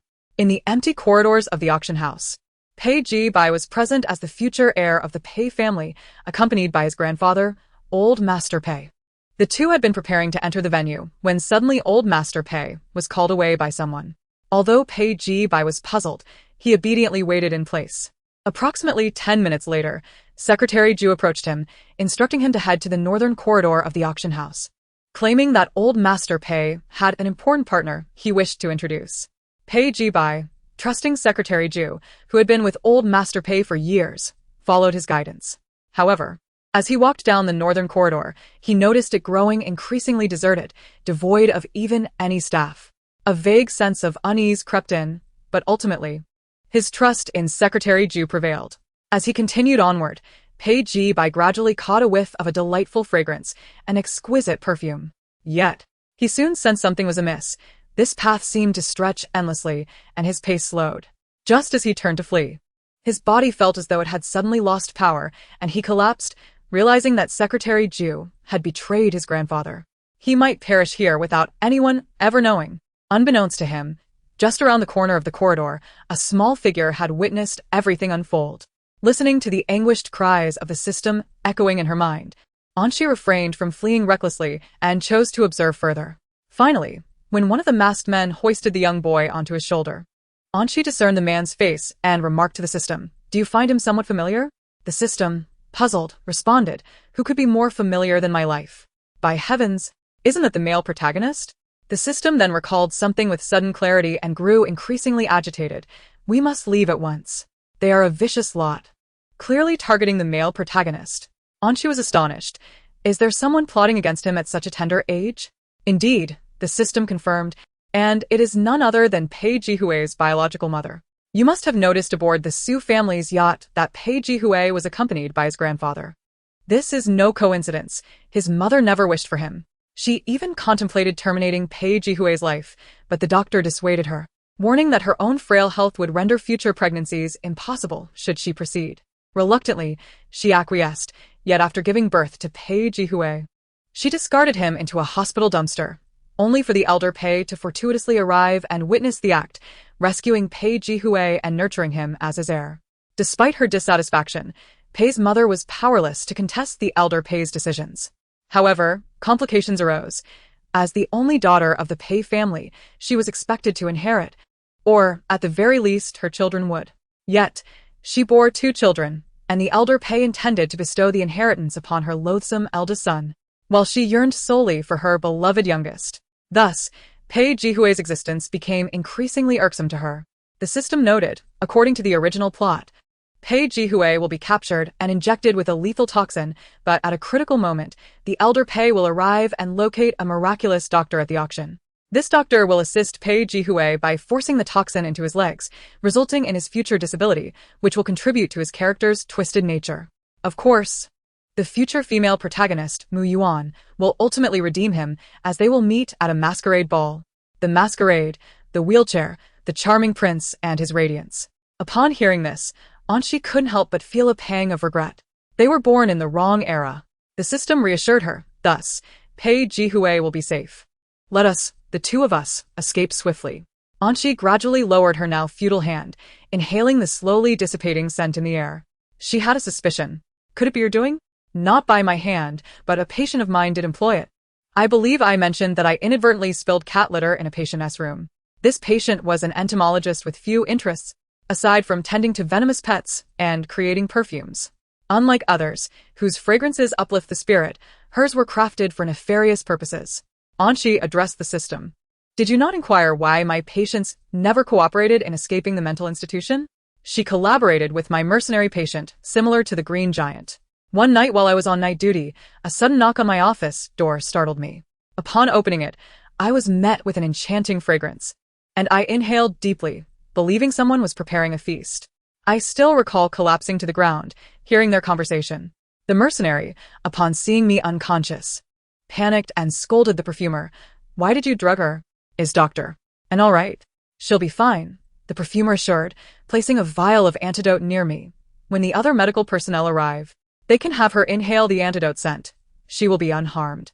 Now let us flee, the mercenary protested, but I absolutely do not want you to drug her. If Dr. and is incapacitated, who will administer the electric shock to me? Why are you so bothersome? The perfumer retorted impatiently. I'll shoot you. Will that suffice? Can you even manage that? Do you wish for death? Then come. Let the battle begin.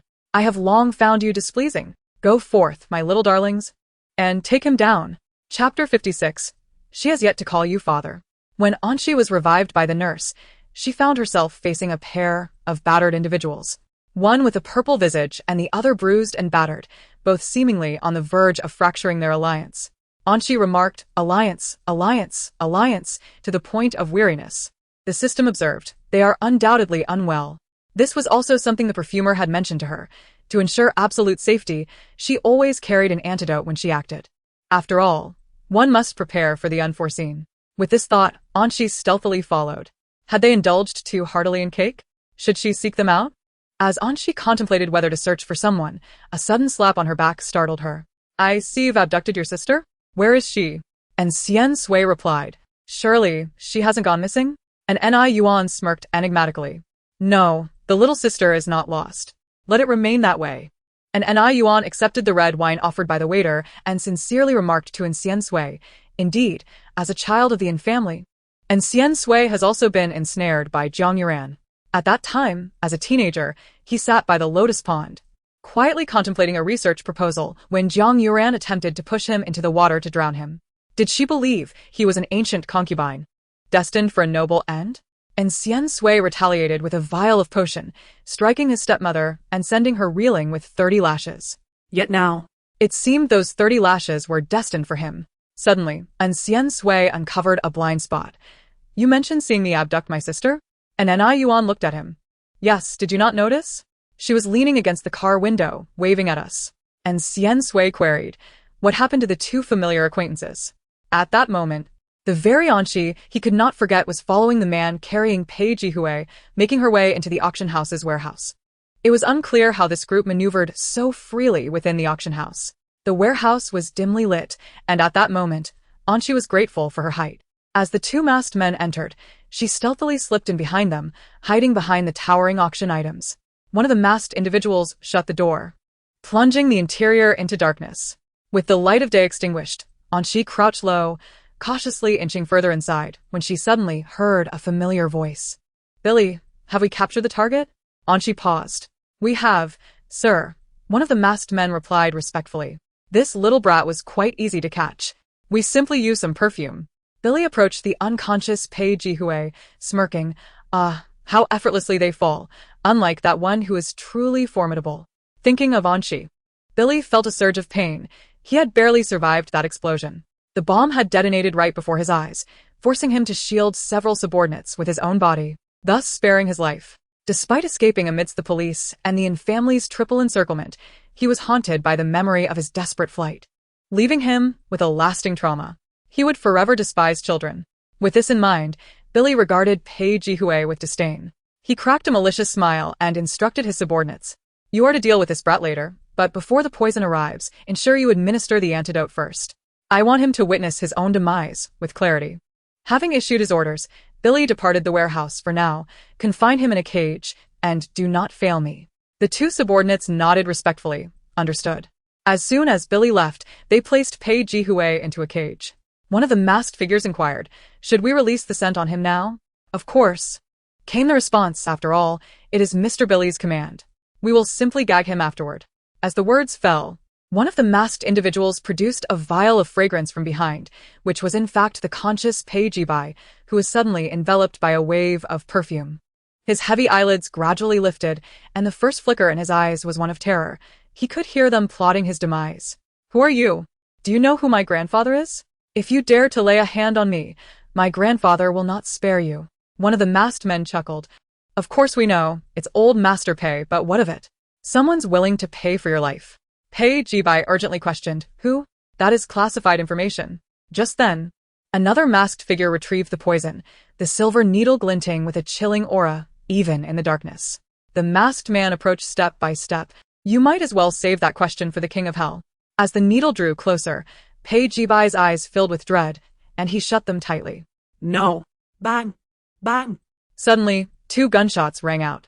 Pei Jibai opened his eyes wide, witnessing the 2 masked men convulsing as if struck by some unseen force, as though he were about to witness the birth of a zombie. Panic gripped him further. Being devoured would surely be worse.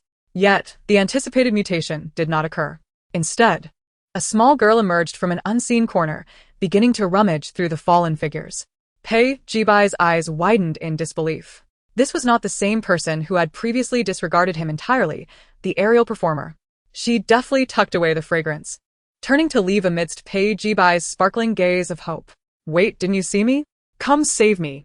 Pei Jibai couldn't hold back any longer. "Oh, this seems troublesome," Anshi remarked. "Why don't you just stay here?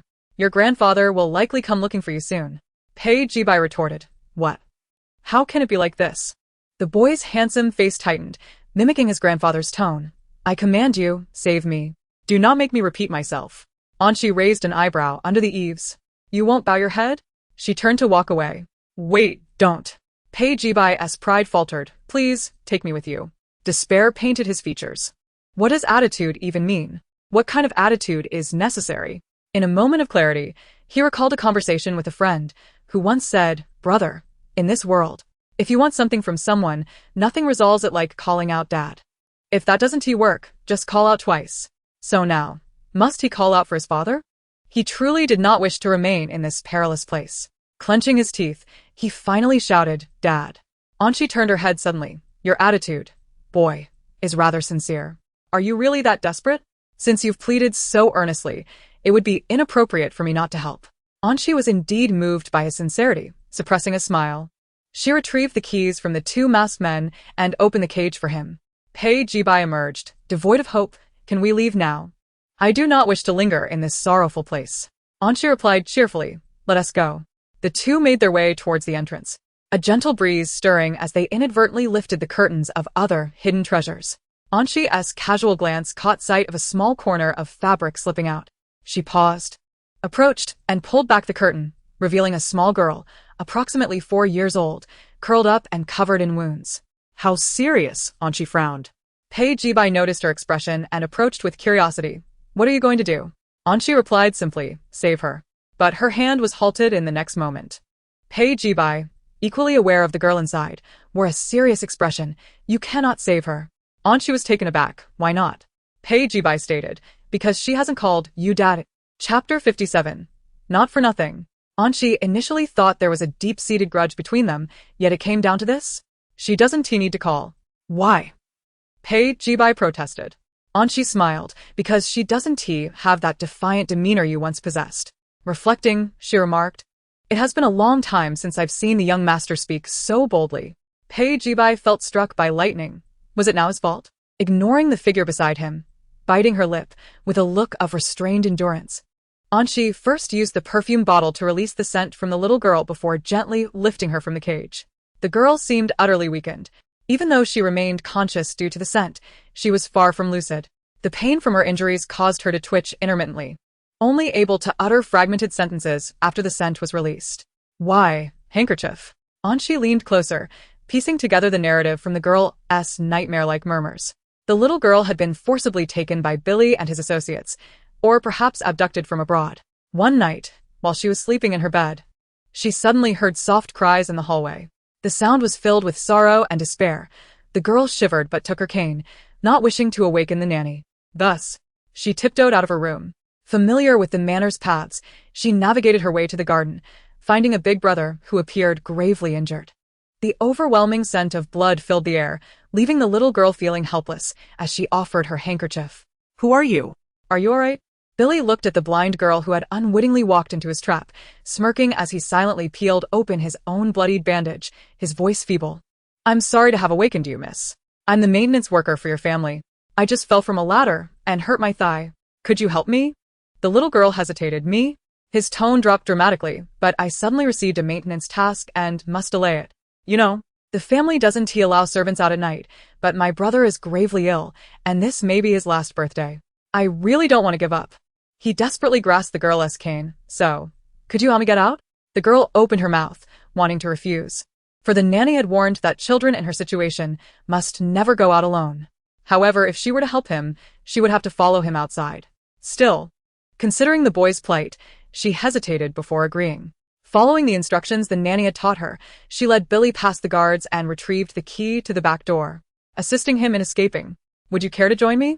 The tone of the person behind her, however, suddenly turned sorrowful, revealing a darker undertone beneath the surface. Come with us. She did not understand why her initial intention to help Billy had led to this outcome. Was it my fault? Am I a bad child? The little girl opened her unseeing eyes wide, as if lost in a fog, repeatedly murmuring her inner turmoil. This question had plagued her many times. Yet no one had provided an answer until now. No, you are a good child. You simply did not use the right method. Next time, ask your nanny. Kindness is never a fault. Anshi patiently wiped away her tears. Continue to be kind. Heaven has its plans. The little girl listened intently, feeling the warmth of the embrace. It had been a long time since she felt such safety. Her eyes slowly closed. Anshi initially thought the girl had fallen asleep, only to realize that the little bundle had lost consciousness. Pei Jibai, standing nearby, was already feeling a surge of acidity.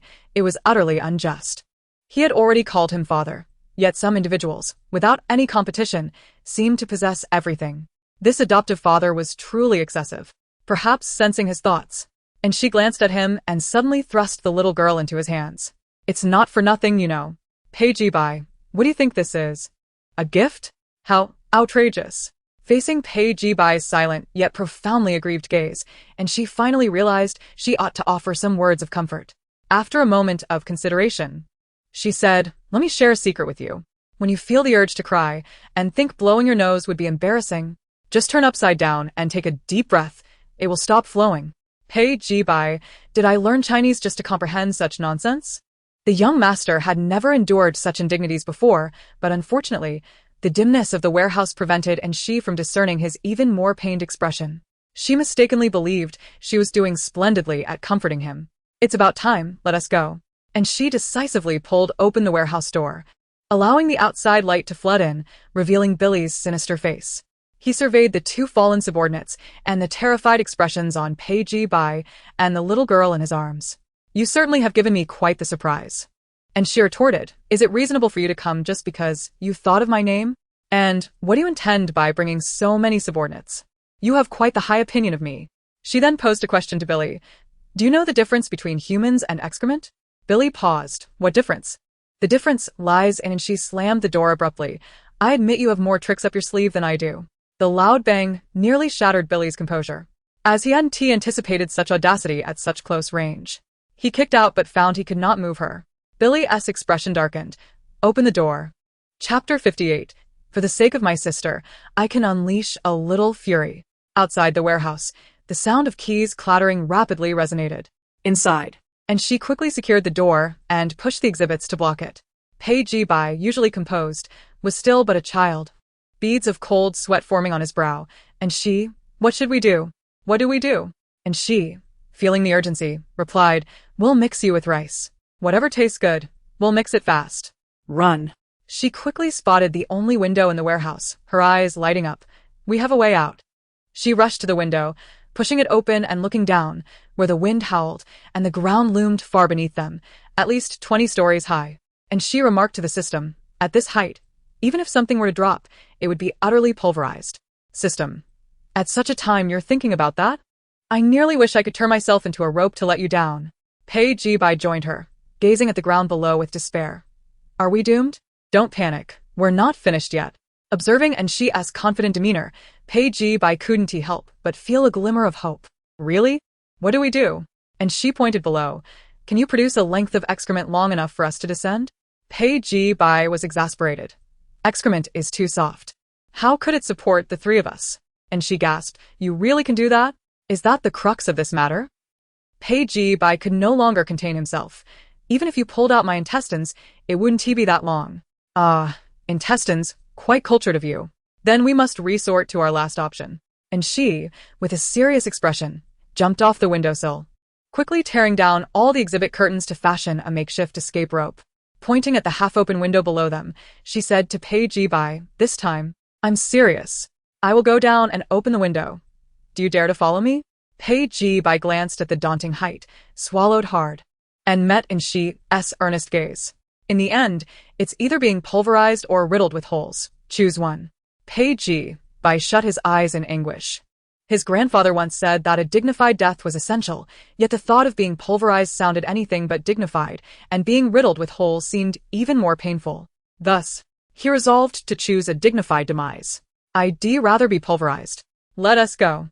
Bang. Bang. Bang. The door was met with tremendous force.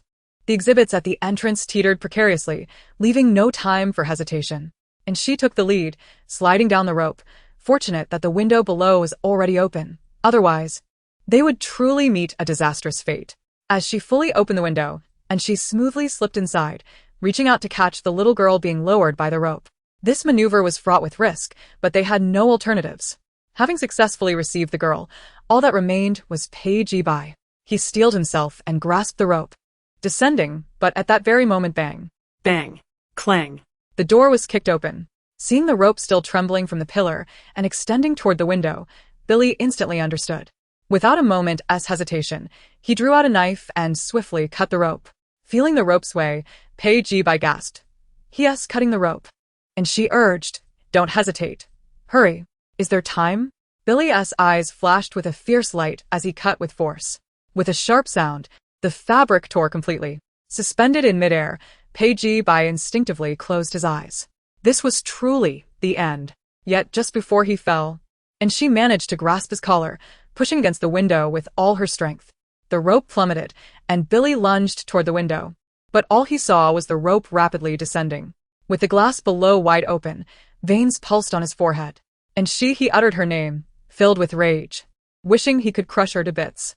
He turned to his subordinates who had followed him in, commanding, order the staff below to intercept them. They must not be allowed to enter the auction house. Simultaneously, downstairs, Pei Ji-bai, in disbelief, touched his still intact body. He had survived. He was truly alive. He had not been pulverized.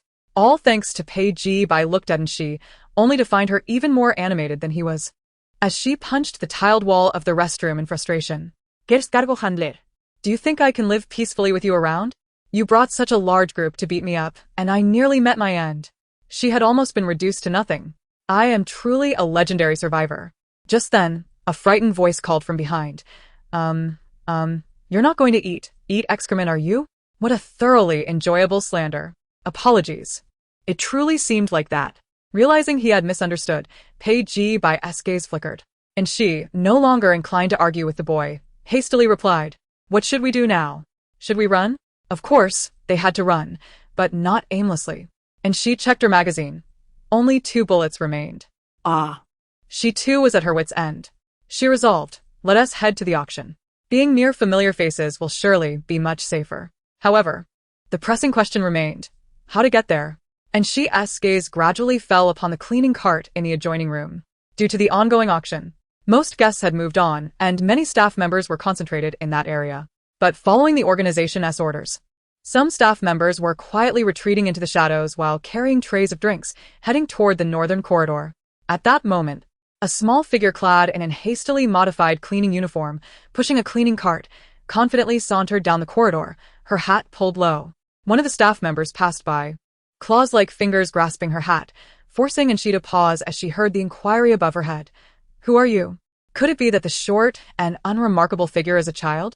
Anshi, what nonsense are you spouting? My height is simply a result of my genetics. Do you have an issue with that? The system, sipping its electronic coconut, shed a tear. Host, you have ultimately taken this step to preserve your life. This is commendable. Quite forthright. The service staff paused, as if grasping a sudden realization. Oh, my apologies for the offense. However, the server's motion abruptly halted. Had their auction house ever employed such cleaning staff? Shouldn't all employees stand at least 7 meters tall? Certainly not. Anshi took off running. The staff behind immediately alerted. Everyone this way. You shall not escape. A maid suddenly drew a knife from her waist, swinging it with a slash. Anshi, startled by the swiftness of her attack, bent down just in time to narrowly evade disaster and fired a shot. As the blade sliced through the air above her, she aimed for the assailant's abdomen and fired with a loud bang. The assailant convulsed and fell. Following this, Anshi executed a sliding maneuver, dodging a flying chair, and in her frantic escape, she caught sight of a familiar figure emerging from around the corner of the corridor. And Xian Sui, unable to withstand the pressure of his sister's possible disappearance, had come searching for her. Had he known Anshi would reveal herself, he would have tethered her to his belt. At that moment, he heard a familiar voice. Third brother. Help! And Xian Sui turned in confusion, first glancing at Anshi pushing the cleaning cart, her disheveled appearance akin to a dog being chased, then tilting his head to see the large crowd pursuing her. In response to Anshi's hopeful gaze, and Xian Sui slowly smiled. His youthful grin as pure as white jade, had one not heard the words escaping his lips. And Xian Sui chuckled and shook his head. Sister, if you think I can save you just because I'm your brother, you are mistaken. I am, in fact, rather inept. Anshi exclaimed. You've really let me down. Upon hearing this, the light in Anshi's eyes dimmed instantly, while the group pursuing her erupted with jubilant glee. What a useless person, splendid. Anshi urged. What are you waiting for? Third brother, run. She zipped past Xian Sui, only to be suddenly embraced as he bent down to grasp her. Anshi then observed him retrieve something from his lower back, quickly pulling the ring with his teeth and tossing it ahead before squatting down and pressing her against his chest. Shh, don't look, it's a flashbang. A blinding white light exploded within the room, and Anshi heard the startled cries of the pursuers behind them. Mixed in was what seemed to be and Xian Sui's laughter. Yet, if it were for his sister, a small outburst could be justified. Chapter 59. Is this truly something worth celebrating? Ah! As the dazzling white light erupted, most of the staff collapsed, emitting piercing screams. When Billy arrived, he was greeted by the sight of his subordinates wailing in despair. He looked up to see Xian Sui, one arm around Anshi, the other pushing the cleaning cart, seemingly ready to take flight. Veins protruded from his forehead as his subordinates caught up, and Billy raised his hand to halt them. Sir, shall we not pursue them? Continuing the chase seemed futile, for they were unaware of any backup the duo might have. One of the subordinates tentatively inquired. So, what do you mean? A chilling glint flashed in Billy's eyes as a malicious smile crept upon his lips. He turned and walked in a certain direction. Didn't we just receive a new shipment? Right there, designated as 0856, we shall test its effectiveness on them. At the other end of the corridor, as the pursuers dwindled, Anshi's eyes sparkled as she looked at Xian Sui. Brother, you were so impressive just now. There are still some behind us. Perhaps you should throw another flashbang. And Xian Sui, sweating profusely, replied, Do you think I refrain from throwing it because I don't want to? It's simply because I only have one. Anshi declared, a true man in 3 seconds. You really lack eloquence. If it weren't for my 3 seconds, You would have already been taken away. as they spoke, and Xiansui noticed Anshi's increasingly serious expression. There's no need to be so tense. At our current pace, we should reach the auction house before more pursuers arrive. I'm not worried about that. Anshi observed their surroundings. It just feels like there might be some mechanism in this corridor. Even if a giant pit were to suddenly open beneath us, I wouldn't. Click. The mechanism beneath them triggered, and a large hole suddenly appeared. In midair, Anshi grinned at Xiansui. See, I told you, brother. We fell for it. And Xiansui replied, is this truly something worth celebrating? Oh no. They both plummeted downwards. Inside the cleaning cart, Pei Jihai heard the commotion and nearly jerked his head up, but then he recalled Anshi's words. No matter what happens, even if I use the cleaning cart as a weapon, you must not look up. All attention will be on me, and you and the little sister will have a chance to escape amidst the chaos. Do not expose yourselves. As it turned out, Anshi's judgment was indeed correct. He heard numerous footsteps rush past him, with little attention paid to the cleaning cart, which most likely was considered a mere decoy. Pei Jihai could only pray silently. Yet, while some hoped for survival, others anticipated death. Designated 0856, codenamed the past, upon use, it would instantly evoke the deepest memories within a person, blurring the lines between reality and illusion, making it difficult to awaken. In the control room, Billy, manipulating the mechanisms, silently smirked as he watched Anshi and Xiansui fall. He observed on the surveillance screen as the two plummeted into a giant glass container filled with emerald green liquid containing the past. But sir, what if they awaken? A subordinate voiced, still concerned. Then they shall not escape. Billy, appearing relaxed, pointed at the glass container on the screen. After all, the upper and lower openings of the container are sealed. If they do not drown in their dreams, they shall surely perish in wakefulness. Imagining that scene, he felt a twinge of excitement. With a flick of his golden-rimmed glasses, Billy declared, let us prepare to collect their remains. In a vast underground warehouse, Billy, accompanied by his subordinates, approached the mechanical door with a relaxed demeanor, swiping his card. The moment the door opened, a gentlemanly smile returned to his face. Thus, victory shall ultimately belong to me. Yet, as he raised his head, his pupils dilated in shock at the sight of a figure standing amidst the shattered glass in the center of the room. The perfume had spilled, and the massive glass jar lay in ruins, with Anshi standing on the water surface, gun drawn, her skirt still dripping, yet her smile radiated danger. She smiled sweetly. No. Victory shall ultimately belong to me. How can this be? Billy exclaimed in disbelief. Does the past have no effect on you? Anshi replied. Well, it does have an effect. She glanced at the unconscious and Xiansui beside her, losing her desire to feign innocence. Who said the past was ineffective? It was incredibly effective. The moment I fell into the perfume, my memories surged forth. She recalled a particular patient from her gambling days, a madman from the psychiatric hospital, particularly deranged, who not only exhibited mania but also had a penchant for attachment. The problem was that Anshi could not refuse him, for he was exceptionally handsome. And how mad was he? Whoever he favored, he wished to send them to their demise. Of course, I like the doctor the most. The exceptionally attractive patient smiled, because you are the only one who has never treated me with courtesy, calling me little madman and even lightly tapping my head with a medical record board. I truly adore you. Must I be wrong? What you feel is not love, it is revenge. Anshi found herself bound to a remote utility pole in the psychiatric hospital with a bomb strapped around her waist. No, it is simply affection. He earnestly corrected, even leaning closer to Anshi's face. I could even kiss the doctor right now to prove my affection. Then just go ahead and kiss. Why are you binding me? The bomb patient, similarly bound behind Anshi, cried out, with a bomb strapped to his chest. The other party tilted his head. Because isn't this taking your bomb? Consider it compensation, you're getting a bargain. The bomb patient replied, you're compensating me? Sending me to my death? He indeed had an illness, but he was not foolish. Chapter 60. Brother, open the door, I'm your father. The bomb patient exclaimed, please, why are you so coercive? Planning to blow up doctor, and without even asking for the person's opinion? Exactly. Don't judge me by your standards. Anshi struggled fiercely. I absolutely do not wish to die. The other slowly blinked, gazing at Anshi for a few seconds. All right then. He brought over a wooden table, arranged a deck of cards upon it, and smiled at Anshi. Doctor, play a hand with me. If you win, I will let you go. Anshi responded. Do you know why I'm not a gambling king? Besides, my hands are bound. She lifted her arm, which was the only part she could move. How can I play cards with you? You need to set me free first. No, the doctor has legs and will run away on her own. You know that, so how do you expect me to play with you? The other seemed troubled for a moment. I've got it.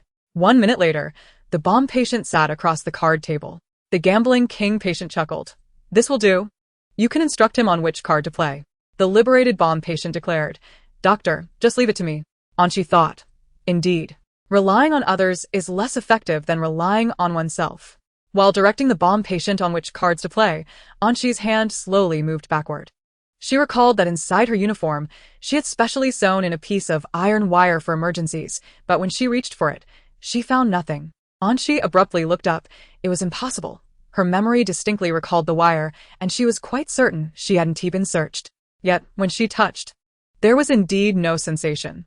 She was wearing a doctor's uniform, so why was this?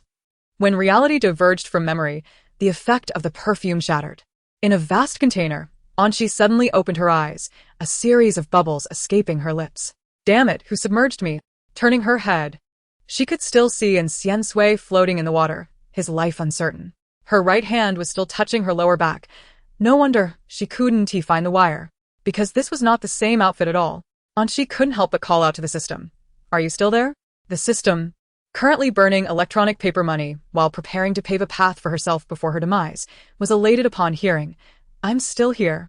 It's great that you're awake. I almost went to prepare an electronic portrait for you. By the way, do you have any way to escape? Let me try.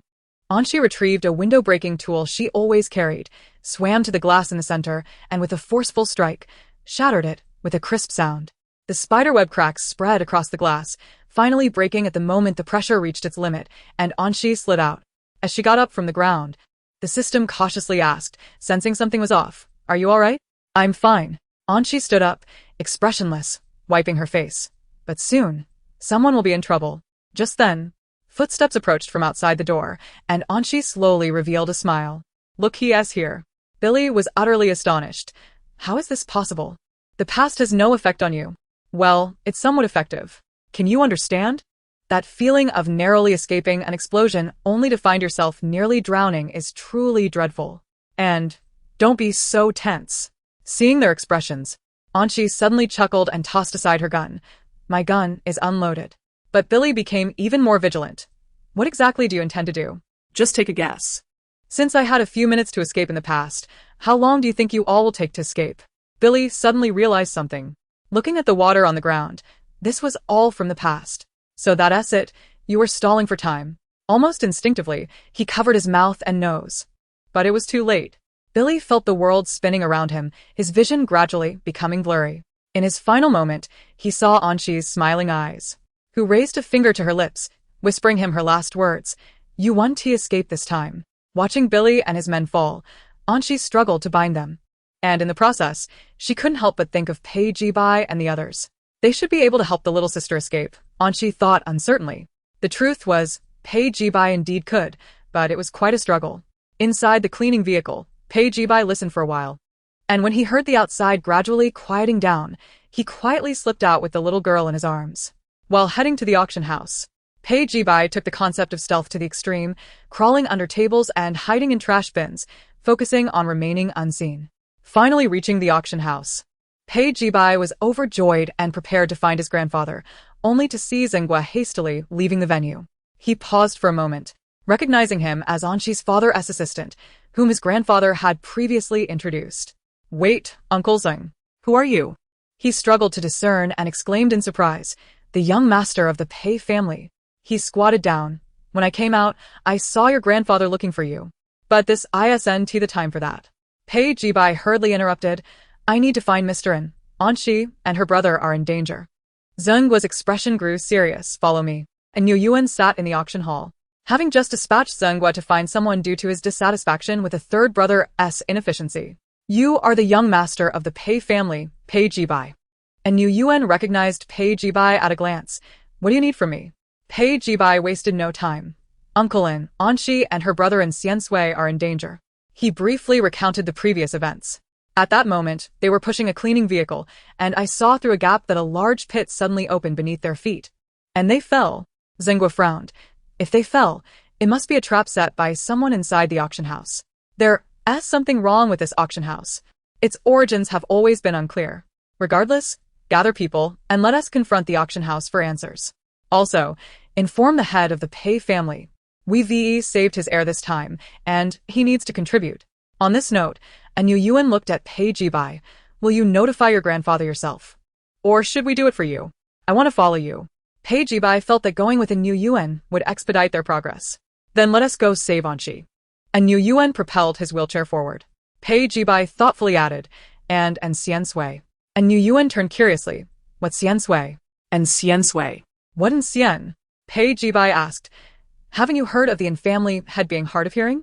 As Anu Yuan began to act, Anxi also started trying to awaken the unconscious and Xian Sui. She slowly approached, leaning close to his ear and whispering, Brother, open the door, I'm your father. Chapter 61.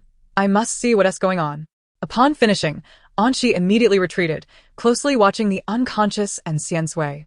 His brow furrowed slightly, seemingly on the verge of waking. But he simply wouldn't awaken.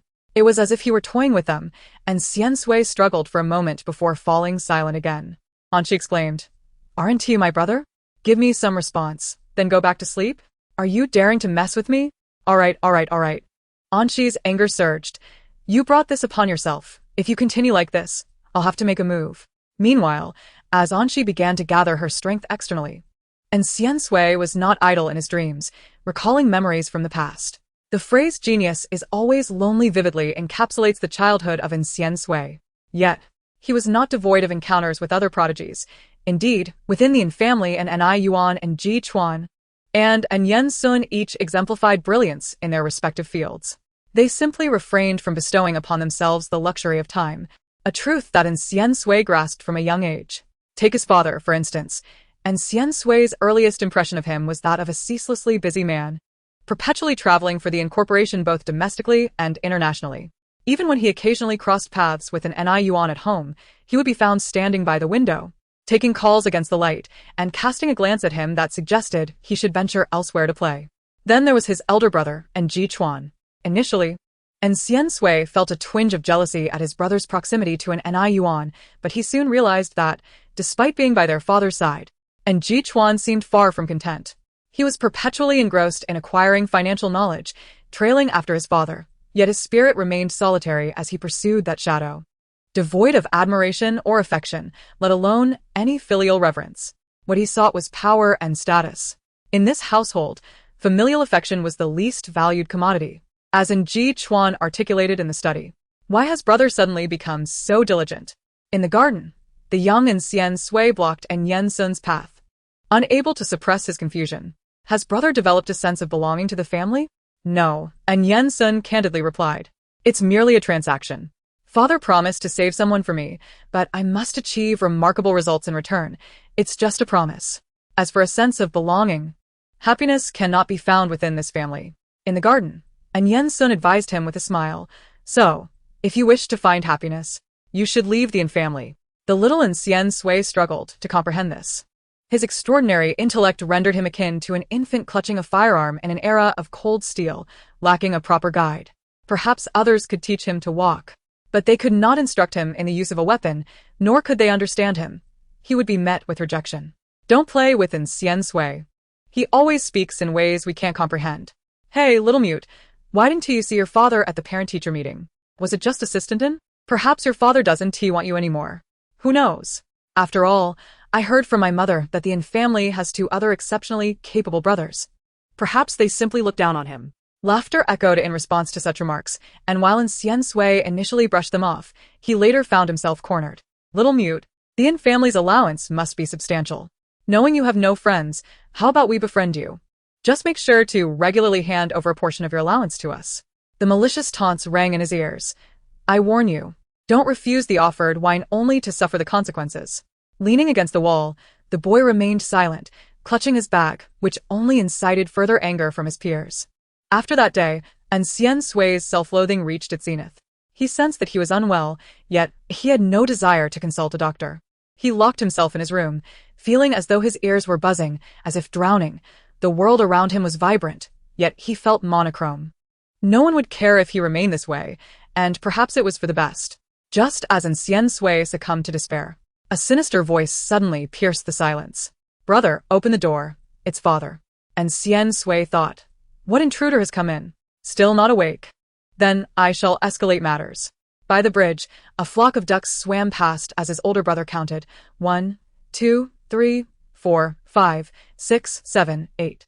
Quack, quack. Oh, dear. Ancien Sui thought, what an absurd beginning. How can I possibly evade this? Frustrated, he contemplated covering his ears, but the next moment, he dropped his hands. For the other party ominously declared, "You are forcing my hand, aren't you?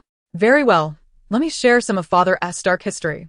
Actually, Father S.'s first kiss was given to Uncle Zeng." What? Ancien Sui nearly lost his composure. That incident occurred during Father S.'s fierce competition for the in-family fortune, when a former partner betrayed him, not in a feigned manner like Uncle Sue, but genuinely.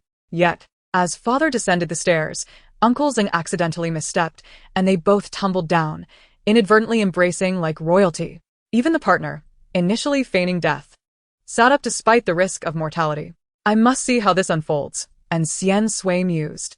"Truly, a story full of twists and turns," he remarked. The lively voice, seemingly from another realm, urged him onward, as if trying to coax him out of the room. However, Ancien Sui lowered his gaze. He felt no desire to step outside, wishing only for the voice to depart, for it radiated happiness, so unlike his own existence. Upon realizing this, those outside seemed to comprehend his decision.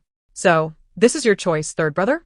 Then there is nothing more to be done." Chapter 62. 3 parts tears, 1 part intoxication. Playing until you weep. Seeing and she suddenly fall silent, the system assumed he had been struck down and prepared to offer some consolation. Do not be disheartened. Each person has their fate. At least the one in a coma is he, not us. A dead companion does not hinder the living. You speak wisely. Each person has their fate. And she raised his head slowly, and the system finally glimpsed the smile that could scarcely be contained on his face. "Thus, just now, I conceived a brilliant idea." The system responded with confusion. Question mark. It observed as she retrieved Ancien Sui's phone from his pocket, utilizing a fingerprint to unlock it and swiftly dialing Professor Zhang. The call connected, and a weary voice responded. "Hello, Grandpa Zhang," and she sweetly greeted. Professor Zhang instantly perked up. "Ah, is this little she? What brings you here? Are you wishing to become my disciple?" At that moment, he had no expectations. Ye was taken aback by Anshi's affirmative reply. "Yes, but I may need Grandpa Zhang's assistance."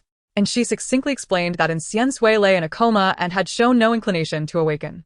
"I believe sometimes we must respect others' destinies. Just like third brother. If he chooses not to awaken, it must mean he does not wish to live." And she solemnly proposed, "So, Grandpa Zhang, what do you think the chances are if I were to push third brother into a cesspool to seize his inheritance?" She was acutely aware that while Ancien Sui was a research subject, he was certainly not impoverished. He possessed numerous patents that could yield endless wealth. If she could secure those, she could finally extricate herself from the infamily, dismissing individuals like Jiang Yu Ran entirely. People must have their confidence. If I had wealth, I could scarcely imagine how far removed I would be from my origins.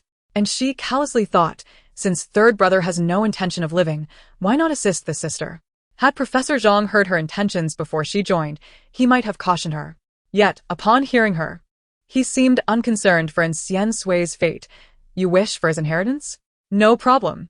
As long as you become my disciple, I shall gladly provide false testimony. We can even draft a will on the spot. After all, he is currently in a coma, isn't? That means we can manipulate things at will. His fingerprints are already available." And she replied, "Speaking of which, my second brother is a lawyer. He should be quite familiar with this process. I'll ask him how to proceed." Professor Zhang enthusiastically added, "Can you handle the body? I'll come assist you immediately." And Ancien Sui, lying on the ground, thought, "In your eyes, am I already a corpse? Planning to plot against me right before my eyes. Come on, third brother, you've awakened." Anshi appeared steadfast as a mountain, her face radiating innocence. "In truth, I never intended to push you into the muck. Nor did I harbor any desire to seize your fortune. The words I spoke were merely to awaken you. See, You are awake now. And Xian Sui replied, haven't you just confessed? They exchanged silent glances. Anqi, unable to maintain her composure, exclaimed, all right, I admit it. I did want to push third brother into the muck. But why? Is it because you detest me? Or are you motivated by greed? In matters of emotion, and Xian Sui was not particularly adept, and he struggled to navigate familial interactions. He attempted to remain composed. If your intent was the latter, you have assisted me this time, and I shall reward you. As for the former, if your anger stems from me whisking you away, I can offer an apology. But I don't want any of that. Anqi interrupted fervently. I simply wish for my brother. Third brother understands nothing. Amidst the chaos, Anqi resembled a wounded creature, clearly in distress, yet attempting to project a fierce facade. Tears streamed down her cheeks silently, like pearls slipping from a broken string. Realizing she was losing her bravado, she turned away, presenting him with a defiant back.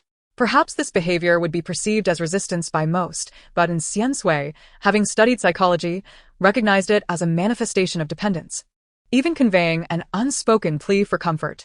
Yet, why did she not despise him?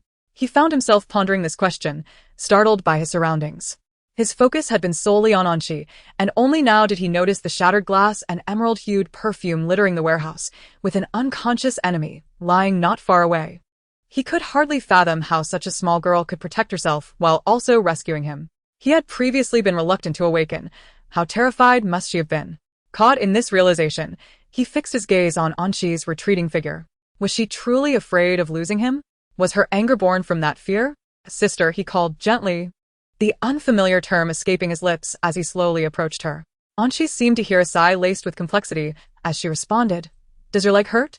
More wounds upon wounds, she replied. But it doesn't hurt. Despite her words, her lips quivered.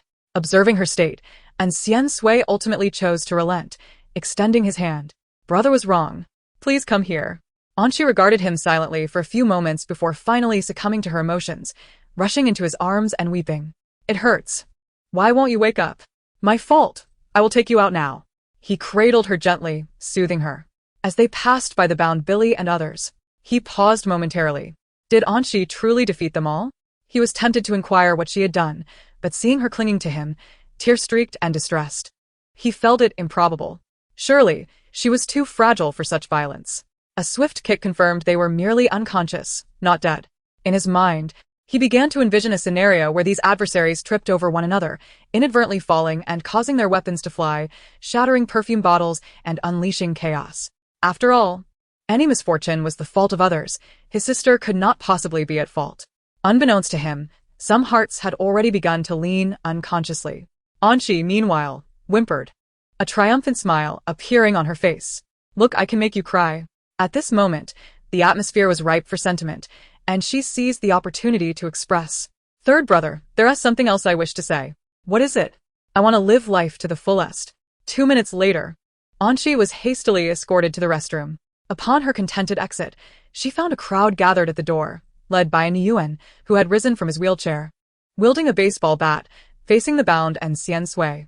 With the bat aimed at Xian Sui's head, Anqi perceived her brother as a savior. Sister, save me. Having only captured Xian Sui earlier, and Yuan had not anticipated Anqi's presence, and he lowered the bat. Did you witness everything? Anqi clutched her stomach dramatically. Oh no, I may be in labor again. Chapter 63. How could one repay kindness with malice? Yet, the emperor forbids it. How dare the ministers retreat? Anqi pondered this, asking, Father, how did you know I was here with brother? In horror, she covered her mouth. Is there surveillance in this restroom? Too early to act. We should have dealt with Billy first. Why is this guy so perverse, always watching? What are you thinking? And Yuan, seated in his wheelchair, rubbed his temple. Isn't it your own evidence left behind? When did I leave anything? Anqi was about to retort when her voice faltered, as a Yuan poked Xian Sui with a bat. It appears you've remembered.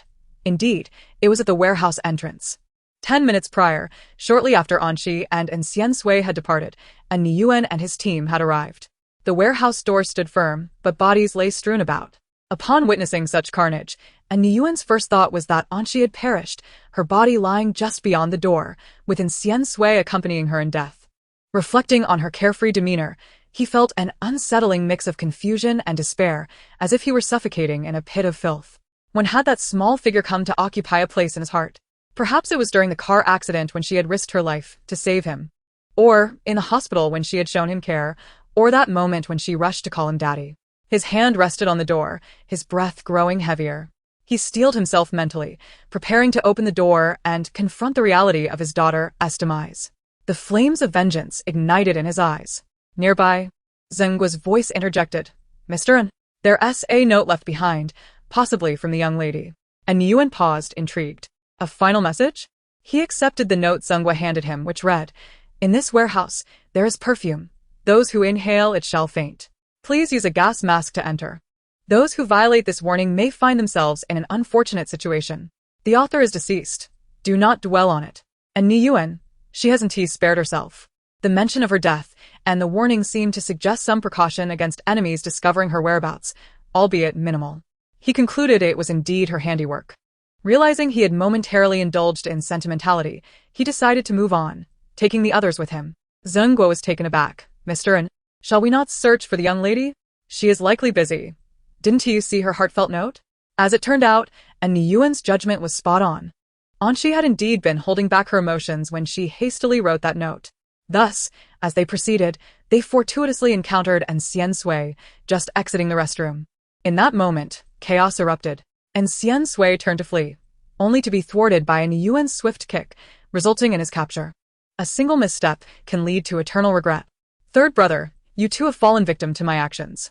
Anshi smiled innocently at Ni Yuan, saying, "Father, if you punish third brother, you won't be able to punish me anymore." And Xian Sui interjected, "Is he something so remarkable?" Just as Ni Yuan was about to give the little rascal a gentle kick and utter a casual remark, the observant elder Pei suddenly spoke up, his smile warm and inviting. "You must be Anshi, right? I am the grandfather of Pei Jibai. I believe you are the one who saved Jibai. And I am immensely grateful." Anshi graciously accepted Elder Pei's gratitude.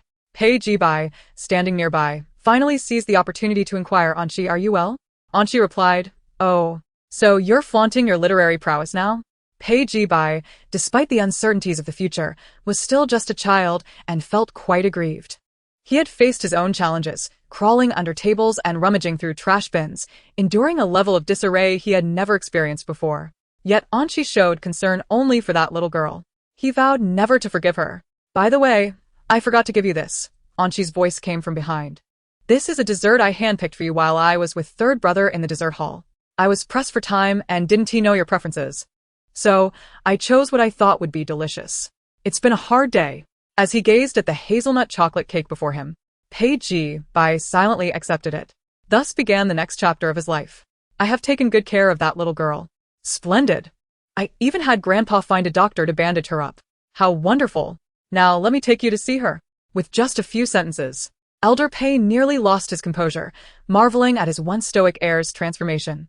The most astonishing part was when Elder Pei turned to see Ni Yuan, who wore a proud expression. "What exactly are you so proud of?" However, a thought suddenly struck Elder Pei. "Mr. N, I cannot express enough gratitude for Anshi's assistance in saving my granddaughter. Is there anything you require?" "Require? No, that's unnecessary," and Ni Yuan responded, unwilling to usurp Anshi's credit. "When the time comes, simply ask her directly what she desires. If that is the case, it appears her relationship with Jibai is quite favorable," and Ni Yuan remarked, turning to meet Elder Pei's cheerful gaze. "Mr. N, have you ever considered a union between our families?" Elder Pei, oblivious to any impropriety in his suggestion, spoke casually. In their circles, such marriages were often openly discussed. Family legacies and business interests took precedence, while personal happiness was often cast aside. Yet Ni Yuan's reaction was unexpectedly severe. How could there be a sense of gratitude turned into enmity? Chapter 64. Alas, I find myself at a loss for a title. What is marriage?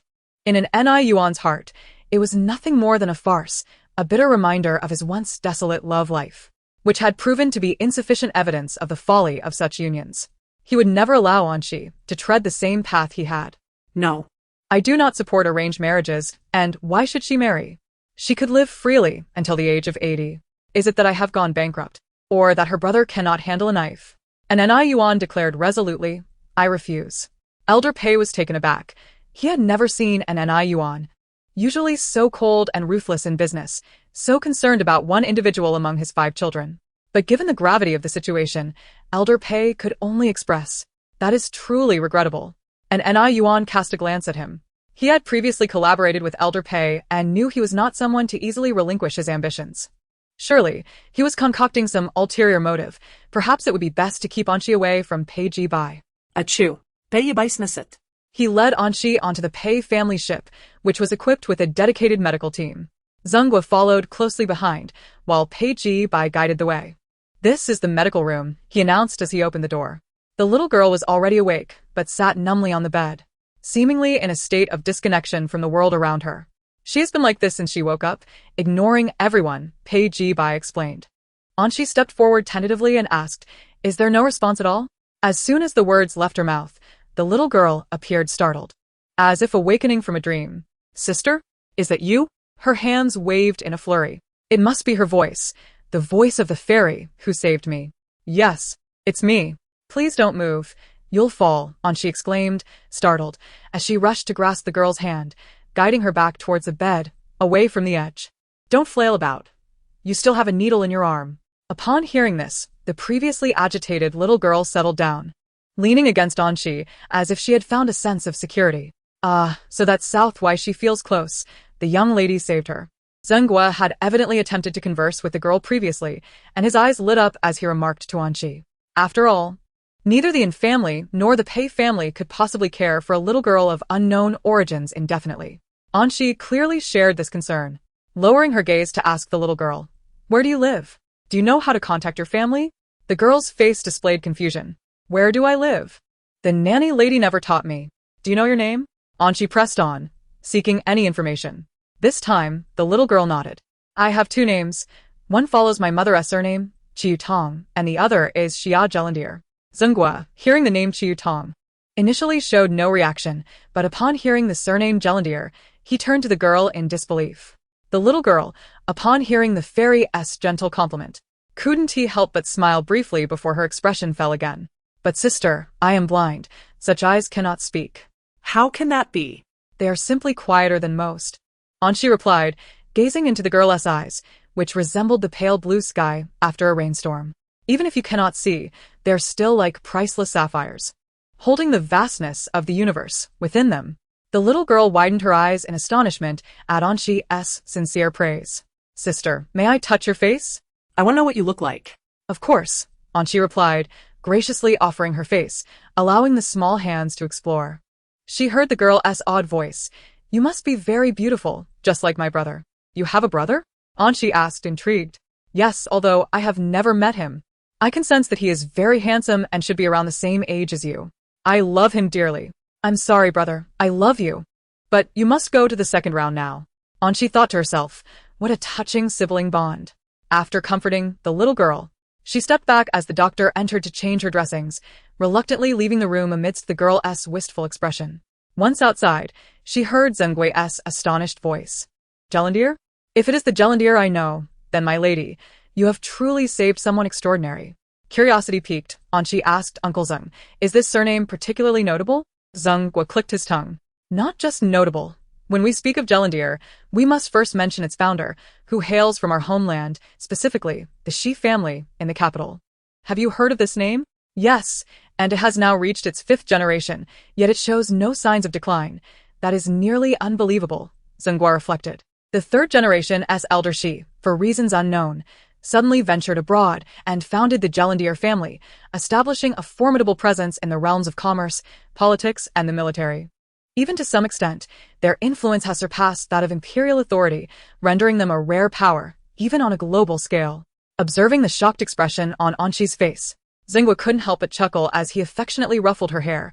"However, our Yin family will likely not have excessive entanglements with the Shi family. So there's no need for you to worry, Mississippi. I will contact them right away." Inquiring of the system, "Given the Shi family's prowess, are you aware of this clan? Or have you ever heard of Chiyu Tong?" "Indeed, there was a villain whose former surname was Shi, but their paths do not intersect with yours. Moreover, being close to a Niyuan might yield some intriguing intelligence." And Niyuan, recognizing this, did not hesitate to continue, showing no awareness of whether a child should be privy to such matters.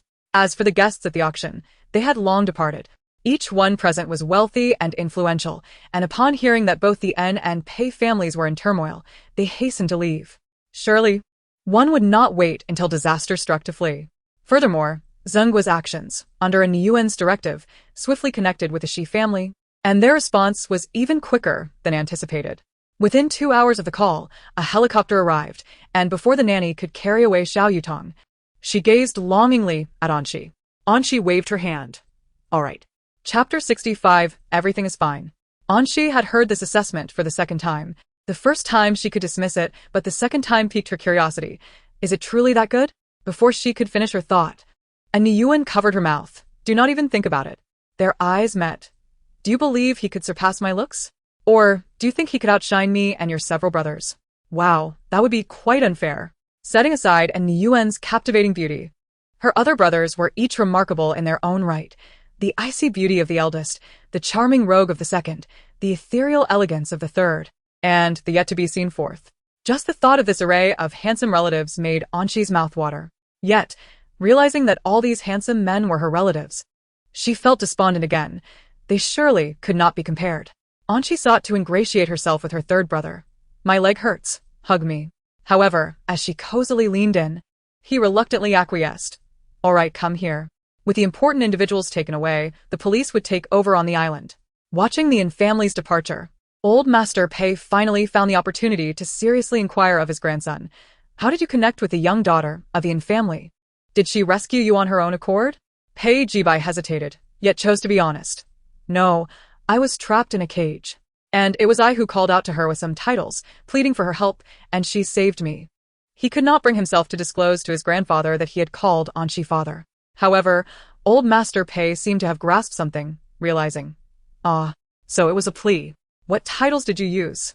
Perhaps something like princess or queen. Please save me. Indeed, she was still a little girl. Old Master Pei believed he understood everything. If she likes it, you may continue to address her as such. Ignoring his grandson's incredulous expression, old Master Pei gently advised. After all, Jibai, I hope you can cultivate a good relationship with that little princess from the Yin family, as it would be more beneficial for us. I'm sure you understand what your grandfather desires. He seeks a granddaughter-in-law. Pei Jibai's expression twisted. His grandfather actually wanted a fake son? And for him to continue calling Anxi father? Yet, upon encountering his grandfather's yearning gaze, Pei Jibai hesitated. The old man had cared for him for so long and had never expressed a wish before. If this is what you desire, grandfather. Pei Jibai took a deep breath, as if making a momentous decision. I will continue to call her that. Old Master Pei beamed with satisfaction. Jibai has grown up. He understands the importance of sacrificing for the greater good. On another note, completely unaware that she had gained a new elder brother, Anxi fell into a deep sleep as soon as she boarded the ship. Upon returning to the Yin family, it was still in Xiansui who carried her across the threshold. However, just as he opened the door, he quietly closed it again, opting instead to vigorously shake his sister in his arms. Wake up, sister, your brother needs you. Anxi groggily opened her eyes.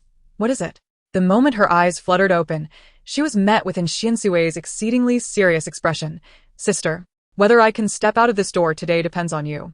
She pushed the door wide open, and the next moment, a row of heads turned towards her. Not to mention the eldest brother and the battle-worn second brother, along with the cool old man, Professor Zhang and Mother Mu. Just the presence of a Yuan seated in the center of the traditional hall, as if a sovereign had arrived, was already overwhelming. Anxi thought, is this a nightmare? How could all these individuals who know my various skills and identities be gathered together? If they exchanged even a few words, my secrets would be exposed. She had to do something. Under Xiansui's expectant gaze, Anxi smiled and patted his waist, offering a resolute encouragement. Brother, facing death is actually akin to seeing a doctor for hemorrhoids. As long as you pull down your pants and close your eyes quickly, life will pass in a flash. There's nothing to fear. So go ahead without worry. Chapter 66. You truly. I could cry. Do you even hear what you are saying? You are retreating far too quickly. And Xiansui had never seen anyone so resolutely urge another to face a dire situation with such grandiloquence. Are you really not going to help me? And Xiansui attempted to awaken his sister's conscience. The world is about to deal me a painful kiss. The 30 slaps were coming his way. Yet Anxi wore a serious expression. Brother, you must learn to face reality. This world is, frankly speaking, an unfeeling whip. mercilessly striking each individual. The weak will suffer to the point of despair, while the strong will retaliate. For as long as you adapt, life will become exhilarating. And Xian Sui retorted, Adapt? What would that make him? It had been a while since he heard such unsubstantiated comfort. Are you finished chatting? And Yenshuan's voice suddenly drifted from behind Anxi. Having attended an auction, it seems your bond has deepened considerably. Are you pleased with your sibling's abduction?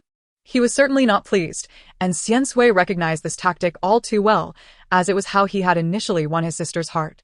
Seeing that the third brother was also on a path to self-destruction, as a lawyer, and Yenshuan felt there were many means to exploit. Perhaps he could use the third brother for some practice. Just as in Yenshuan's dark thoughts churned, he heard Anxi's concerned voice. Second brother, why are you out of the hospital? Is your health all right? Looking down into the amber eyes filled with worry, and Yenshuan's mood shifted from stormy to serene. The little third brother was merely that. A brother could never usurp the position of an elder. I'm fine, almost recovered. And Yenshuan smiled faintly, but beneath the allure of his golden-rimmed glasses lay a hint of fatigue. You have no idea how worried I was when I discovered your third brother had taken you away in the middle of the night.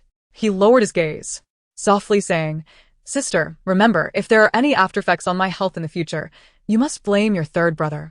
And Xian Sui interjected, Enough. What are you pretending for? His memory of the second brother was of a formidable presence, not this feeble version. Sensing Anxi's heart tilting toward him, the crown prince, seated to an Yuan's left, finally spoke up. Oh, is that so? So you might experience aftereffects? I once thought you were an ancient deity, after all. You are the founder of the path to ensnaring souls. Consider this. When I ventured out with you, my dear sister injured her knee when she accompanied the third brother. She hurt her thigh. Is this not a legacy in its own right? And Jichuan took a sip of tea, his affection for the second brother nearly exhausted, requiring no further reinforcement. And Yenshuan mused, Surely, this elder brother is targeting him. You are correct, I indeed made a mistake previously. To his surprise. And Yenshuan genuinely acknowledged his fault. Therefore, to make amends, I shall take care of our sister from now on. There is no need for you to persuade me further. It is my duty. And Jichuan retorted, Did I ask you to do so? And she glanced between her elder brother and the second brother, then at the third brother, whose face seemed to say this can be played too. Defeated, she confided to the system, in the presence of the crown prince and the second prince. The third brother appears as a novice. The system replied, Based on my extensive experience watching palace dramas, those like your third brother often survive to the end, escaping the jealousy of the emperor and his royal siblings. Indeed, as the system suggested, in Yuan, seated at the head of the table, assumed a commanding presence. I have my own arrangements regarding your sister's whereabouts. Oh, having just immersed myself in the spectacle of a throne battle, and she nearly forgot. As a victim, her minor grievances seemed trivial to the police, who turned a blind eye when they found her squatting in a warehouse corner, picking at small items. This is a golden duck ornament for elder brother, and she presented a small golden duck. It is solid, you know. This is a judge's gavel for the second brother. I hear the gems embedded in it are worth a fortune. These are materials the third brother wished to buy. And she produced 3 vials of reagents. I discovered these while escaping from the warehouse. Fearing they would be damaged, I took them with me, and I ensured they were unharmed. This is a pillow for Grandpa Liang. The second brother mentioned you often wake up with a stiff neck. It is said that this pillow is comfortable for anyone who sleeps on it.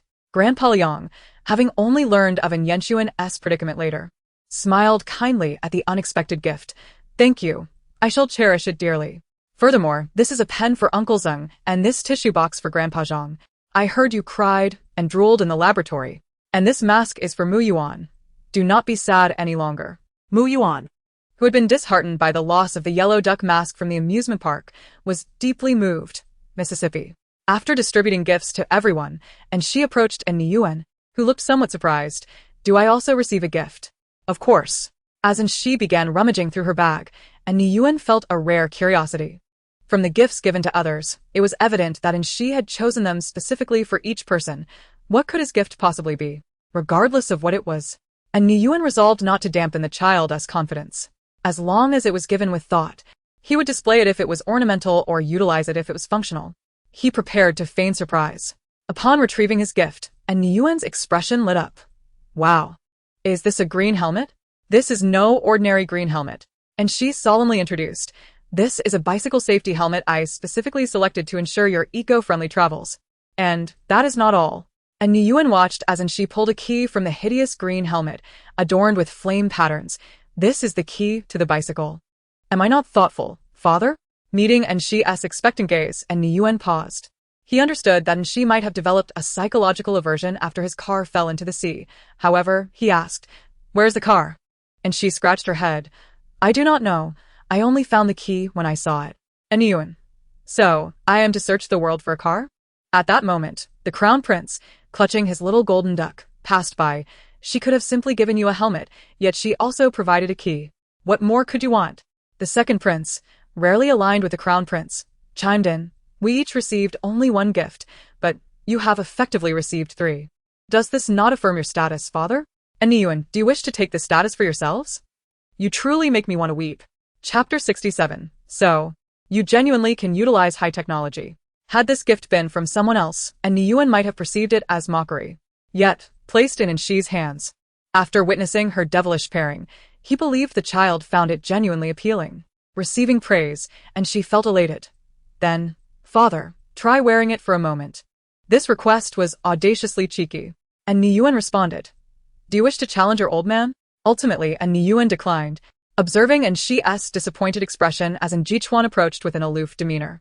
"Do not blame your father. He revels in deflating spirits." And Niyuan, the crown prince's position was indeed established too soon. And Zong, "Do not be upset. You know, the eldest's tongue mirrors yours." For the first time, and Niyuan reflected upon himself, was his tongue truly that venomous? He mused, having not poisoned himself with his own words. He concluded, "It certainly is not my fault. The eldest's genes must have mutated." Uncle Zeng remarked, "These two are indeed quite alike." Once Nshi and Njichuan departed, only 2 groups remained aside from Niyuan. And Xian Sui was certainly unable to escape, having been seized by the brawny guards, which made Professor Zhang anxious, even volunteering to intervene. How ridiculous. Did he truly expect to be rescued? The apprentice had nearly met his end, and his will had been rendered null, causing him to miss the opportunity to accept a closed-door disciple, leaving him discontent. This child even spread rumors. How could Professor Zhang let him off? Witnessing Niyuan satisfy the other's desire for a dramatic performance, and Xian Sui remarked, the remaining individuals were the second brother and Grandpa Yang. Initially, Grandpa Yang had come to the Yin family merely to check on Nshi and Yenshuan before leaving. However, midway, he received news from the police that made him reconsider, and after some deliberation, he decided to stay. Now, as matters began to settle, he approached Niyuan and spoke softly, "May I have a word regarding that organization?" And Niyuan, who had initially intended to direct Zhenghua to leave, altered his course. "Follow me." Contemplating the situation, Billy had already been transferred to the police, and Grandpa Yang would certainly be questioned regarding the relevant intelligence. Thus, it was highly probable that they would obtain first-hand information. The first possibility was that Grandpa Yang had come specifically to check on her and the second brother. However, if that were the case, given the late hour, he would have left after assessing the situation. Therefore, it was more likely that he had something to discuss. And the intended interlocutor was a Niyuan. Predictably, it should pertain to intelligence regarding that organization. And she lowered her gaze. She was not a passive individual. She wished to acquire more information. At that moment, there was a gentle knock at the door, and Mu Yuan slipped in with a black handbag. "Apologies, miss. I was slightly delayed. This is my mother's laptop." She handed the bag to Nshi, offering an anxious explanation. "No worries, you've worked hard." And she smiled at her. "Thanks to you, you've been a tremendous help." Mu Yuan's face flushed. "I am glad to assist you, Mississippi." Though uncertain of Nshi's intentions, Mu Yuan could discern that her companion likely wished to conceal her numerous capabilities from others. Yet, under such circumstances, she sought her assistance. This was trust. Hence, Mu Yuan refrained from further inquiries, arriving quietly and departing just as quietly. "I, Mu Ao Tian, vow to protect and bow with my life." She left, yet she remained unaware that at the corridor's end lay a small plastic duck, its adorably daft expression concealed in the shadows. In the spacious study, the elderly man held his phone, relaying the information he had received. It seemed that Billy's side had made some progress. Although the other party was still tightly guarding many details, their subordinates were not so difficult to extract information from. According to them, their organization was called the Mist. "If the world is shrouded in mist, I shall walk towards the only path." The only path. And Iyuan remained noncommittal. "Do you know who their leader is?" The old man shook his head. that remains unclear. However, the Mist's business scope is quite extensive, involving arms, assassination, intelligence, and special pharmaceuticals. From this perspective, the organization is already quite comprehensive. Indeed, Annie Yuan recalled the blind girl who had been abducted. She was the biological daughter of the ruler. Yet she had still been taken by members of the Mist from the Greentear family. This indicated that the forces behind them were formidable. Yet, despite the complexity of the situation, and she still engaged in 3 significant matters related to them. First, the destruction of the food processing plant disrupted their supply chain. Next, the explosion of their laboratory resulted in the theft of research talent. And finally, at the recent auction, she had rescued 2 individuals. And Yuan reflected that all of these actions were undoubtedly antagonistic towards the opposing party. Setting aside the food processing plant, which could be attributed to the elderly man and his associates, and the laboratory explosion, which could be blamed on Professor Zhang. The incident at the auction was undeniably and she's doing. Would they let her off easily? And Yuan could not help but inquire, is there any other news?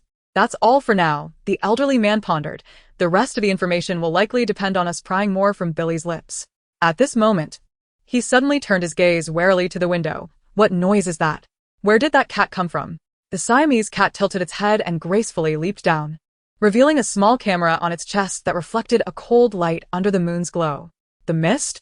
Was this organization really so formidable? Did this mean she was doomed? Did others not know that she had disarmed the bomb at the food processing plant, that she had detonated the laboratory, and that she had rescued the individuals at the auction? The members of the opposing party were also captured by her. Surely, nothing would happen to her.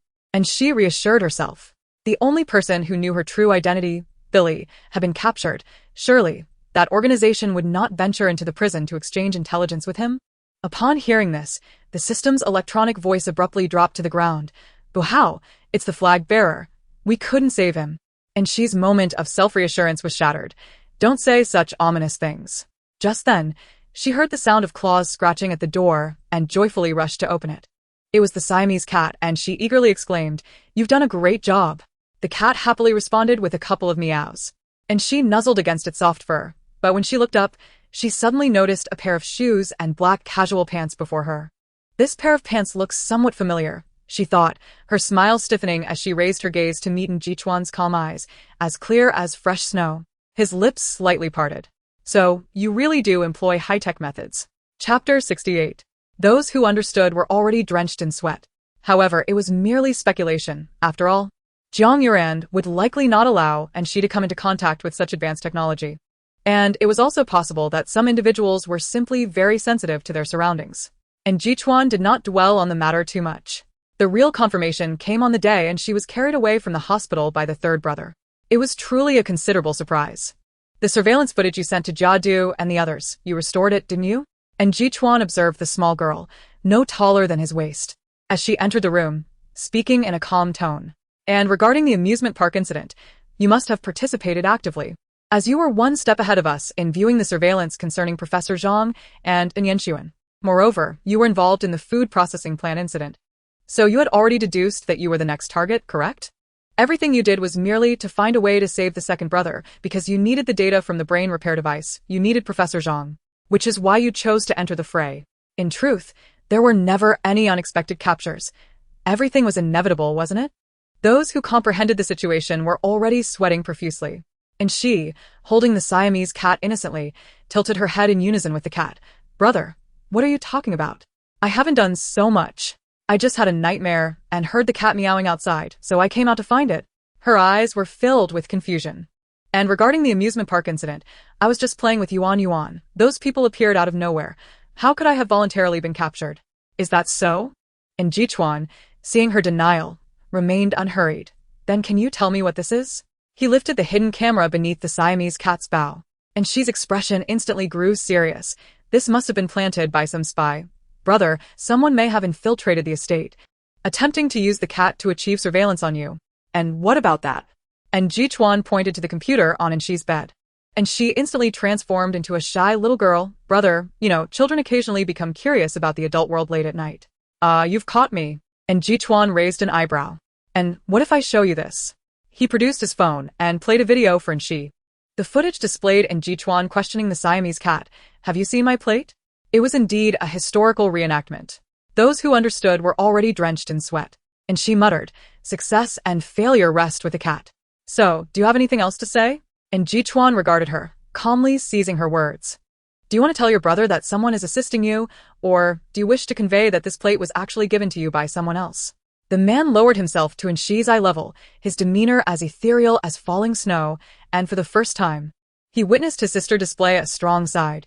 Good children should not lie. He took Inshi's hand, casting his gaze downward as if coaxing her. "Come, tell your brother. Will you?" This was already a restrained outcome from Jichuan. Although he typically appeared indifferent, it did not mean he was truly unconcerned about everything.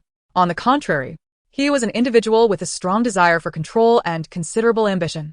If not for any Yuan possessing genuine capabilities and maintaining a secure position, and Jichuan would have already plotted to usurp the throne, ousting his father to seize the highest authority of the incorporation. Thus, he was genuinely curious about Inshi's affairs, knowing that her hacking skills were superior even to Jiadu's. He wanted to understand whether she had self-taught or had been instructed by someone, as well as the motives behind her learning. This sister was far more intelligent than he had anticipated, as she tumbled down and suddenly leapt into his embrace. And Jichuan felt his neck being hugged by a small form, accompanied by a soft, whiny voice. "Brother, can we go see the flowers? The night-blooming cereus has blossomed, and if we don't go now, we'll miss it." Aware that she was attempting to divert the topic, and Jichuan, with one hand holding her, gently patted her back, and she tightened her hold, her head nestled as if she were a delicate, soft creature, rubbing against his long neck. "Brother," she murmured, her voice laced with sweet dependency, "can we go see the flowers first?" And Jichuan wanted to refuse. It was a cardinal sin to interrupt negotiations midway. Once an advantage was gained, it should be pursued relentlessly. Yet the soft, warm sensation against his neck brought forth a different feeling. He struggled to maintain his rationality. But emotionally, this was his sister. And Jichuan ultimately uttered a reluctant "all right." In this world, one is bound to encounter someone who compels you to make exceptions. This thought crossed in Jichuan's mind. The back garden of the estate was vast, and typically not every corner was attended by servants. Especially at night, when an eerie silence enveloped the place, as if only the two of them remained in the entire manor. And she tugged in Jichuan toward a secluded lakeside, where the night-blooming cereus buds awaited their moment to blossom, as if anticipating a significant event. Holding a flashlight, and Jichuan surveyed this familiar yet remote spot, murmuring, "How could it be here?" Chapter 69. The Emperor decrees the exile of the Crown Prince. And Jichuan had visited this place before, at the tender age of 7, when the gardener had created a pool for the cereus, said to burst into bloom all at once in a breathtaking display. Yet, on the very nights leading up to that anticipated bloom, he was abducted. The rain that day was torrential, washing away the pristine petals, perhaps taking with it the last vestiges of childhood innocence. Ultimately, he had missed that moment. He should have known. Luck would never favor him. Only through absolute strength could he hope to grasp the chance for happiness. "The flowers won't bloom tonight," and Jichuan concluded after glancing at the buds. And she, puzzled, turned to ask, "Why not?" "Because the temperature is not conducive," and Jichuan replied coolly. "I have studied the cereus before. They will not bloom tonight. Waiting any longer would be a mere exercise in futility. Perhaps by tomorrow, when I am not here, you may witness the cereus blooming." He mused to himself that perhaps he was the one burdening his little sister, and she tugged at his arm, pointing toward the pond. "But brother, the flowers are blooming." Amidst the lights encircling the lake, white cereus blossoms were illuminated, exuding a soft and warm glow. Though not bursting forth in an instant, they still slowly and resolutely revealed their most exquisite forms. As a gentle breeze swept by, the cereus swayed, showcasing their vibrant vitality to the world. Suddenly, as if triggered by some unseen mechanism, silvery starlight began to ascend around the lake, a sight so stunning it felt dreamlike, as if even the moonlight was enchanted by this scene. And she released in Jichuan's hand and stepped forward, her small form crouching at the pond's edge as she reached out to gently touch the petal of a cereus. And Jichuan heard her cheerful voice, her back turned toward him. "Brother, the language of the cereus is the momentary bloom, the eternity within a fleeting instant. So tell me, will we be like the cereus?" Though she smiled, tears silently streamed down her cheeks, her eyes reflecting a profound solitude and melancholy, like a story that could not be opened. No longer frantic, it felt like a final plea, and Jichuan was momentarily taken aback, as if he finally grasped something significant. And she herself could not comprehend why she felt such sorrow. After all, he was merely a stranger she had known for a short time. Was it the original owner's emotions? But that shouldn't be the case. The other had endured so much torment from Jiang Yuran and should harbor only hatred for these people. Was this her own sentiment? Yet her initial approach to In Jichuan had been purely out of necessity. Had she perhaps delved too deeply into the role? And she felt this emotion was inexplicably veiled in mist. With no memories to validate her feelings, she still uttered, "My relationship with my elder brother is beyond repair." Lowering her head, and Jichuan stepped closer, bracing himself for her verbal assault but instead receiving a warm hand gently ruffling her hair. In stark contrast to his usual cold demeanor, and she could not resist looking up, her gaze meeting his eyes that seemed to thaw like melting ice and snow. No. "I should be the one apologizing. You are not at fault," he said, guiding Anshi to sit by the pond. "It is we adults who have failed you, neglecting you, and allowing you to suffer at Jiang Yuran's hands. Even if I am not the mastermind, ignorance is a form of complicity." And Jichuan was merciless not only toward his adversaries but also toward himself. He stripped away the veil, revealing his past shortcomings. "The one who erred is I. You have done nothing wrong by withholding your trust. Thus, I feel I owe you an apology. I am truly sorry." Instinctively, and she grasped the sleeve of the person beside her. "So, will you hate me?" "Never," the man's voice softened. He regretted that if he had not been so focused on his own aspirations, had he dedicated a fraction of his attention to those around him, perhaps his sister's past would have been less painful. Perhaps love is indeed a constant sense of indebtedness. And Jichuan rarely made promises, but this time he vowed, "I will never harbor animosity toward you." And she's long eyelashes fluttered. "Home?" And Jichuan sensed the small figure inching closer, and she leaning against him. The tranquil Sirius pond continued to exude its beauty, and at the moment of his promise, the Sirius fully blossomed. It was as if the flowers flourished in celebration of this vow, mending the time once lost with the youth.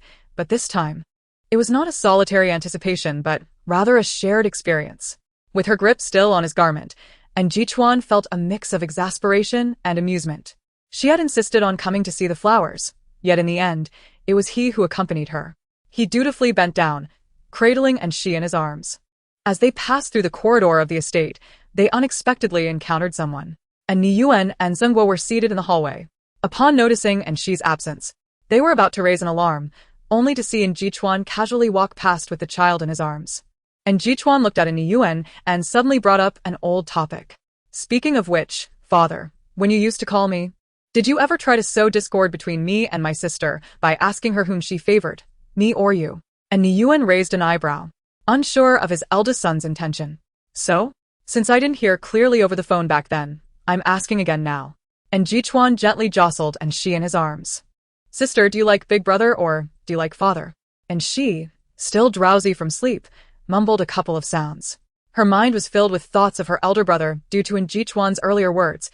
Adjusting her position, she clung to Jichuan's neck and mumbled, "Big brother."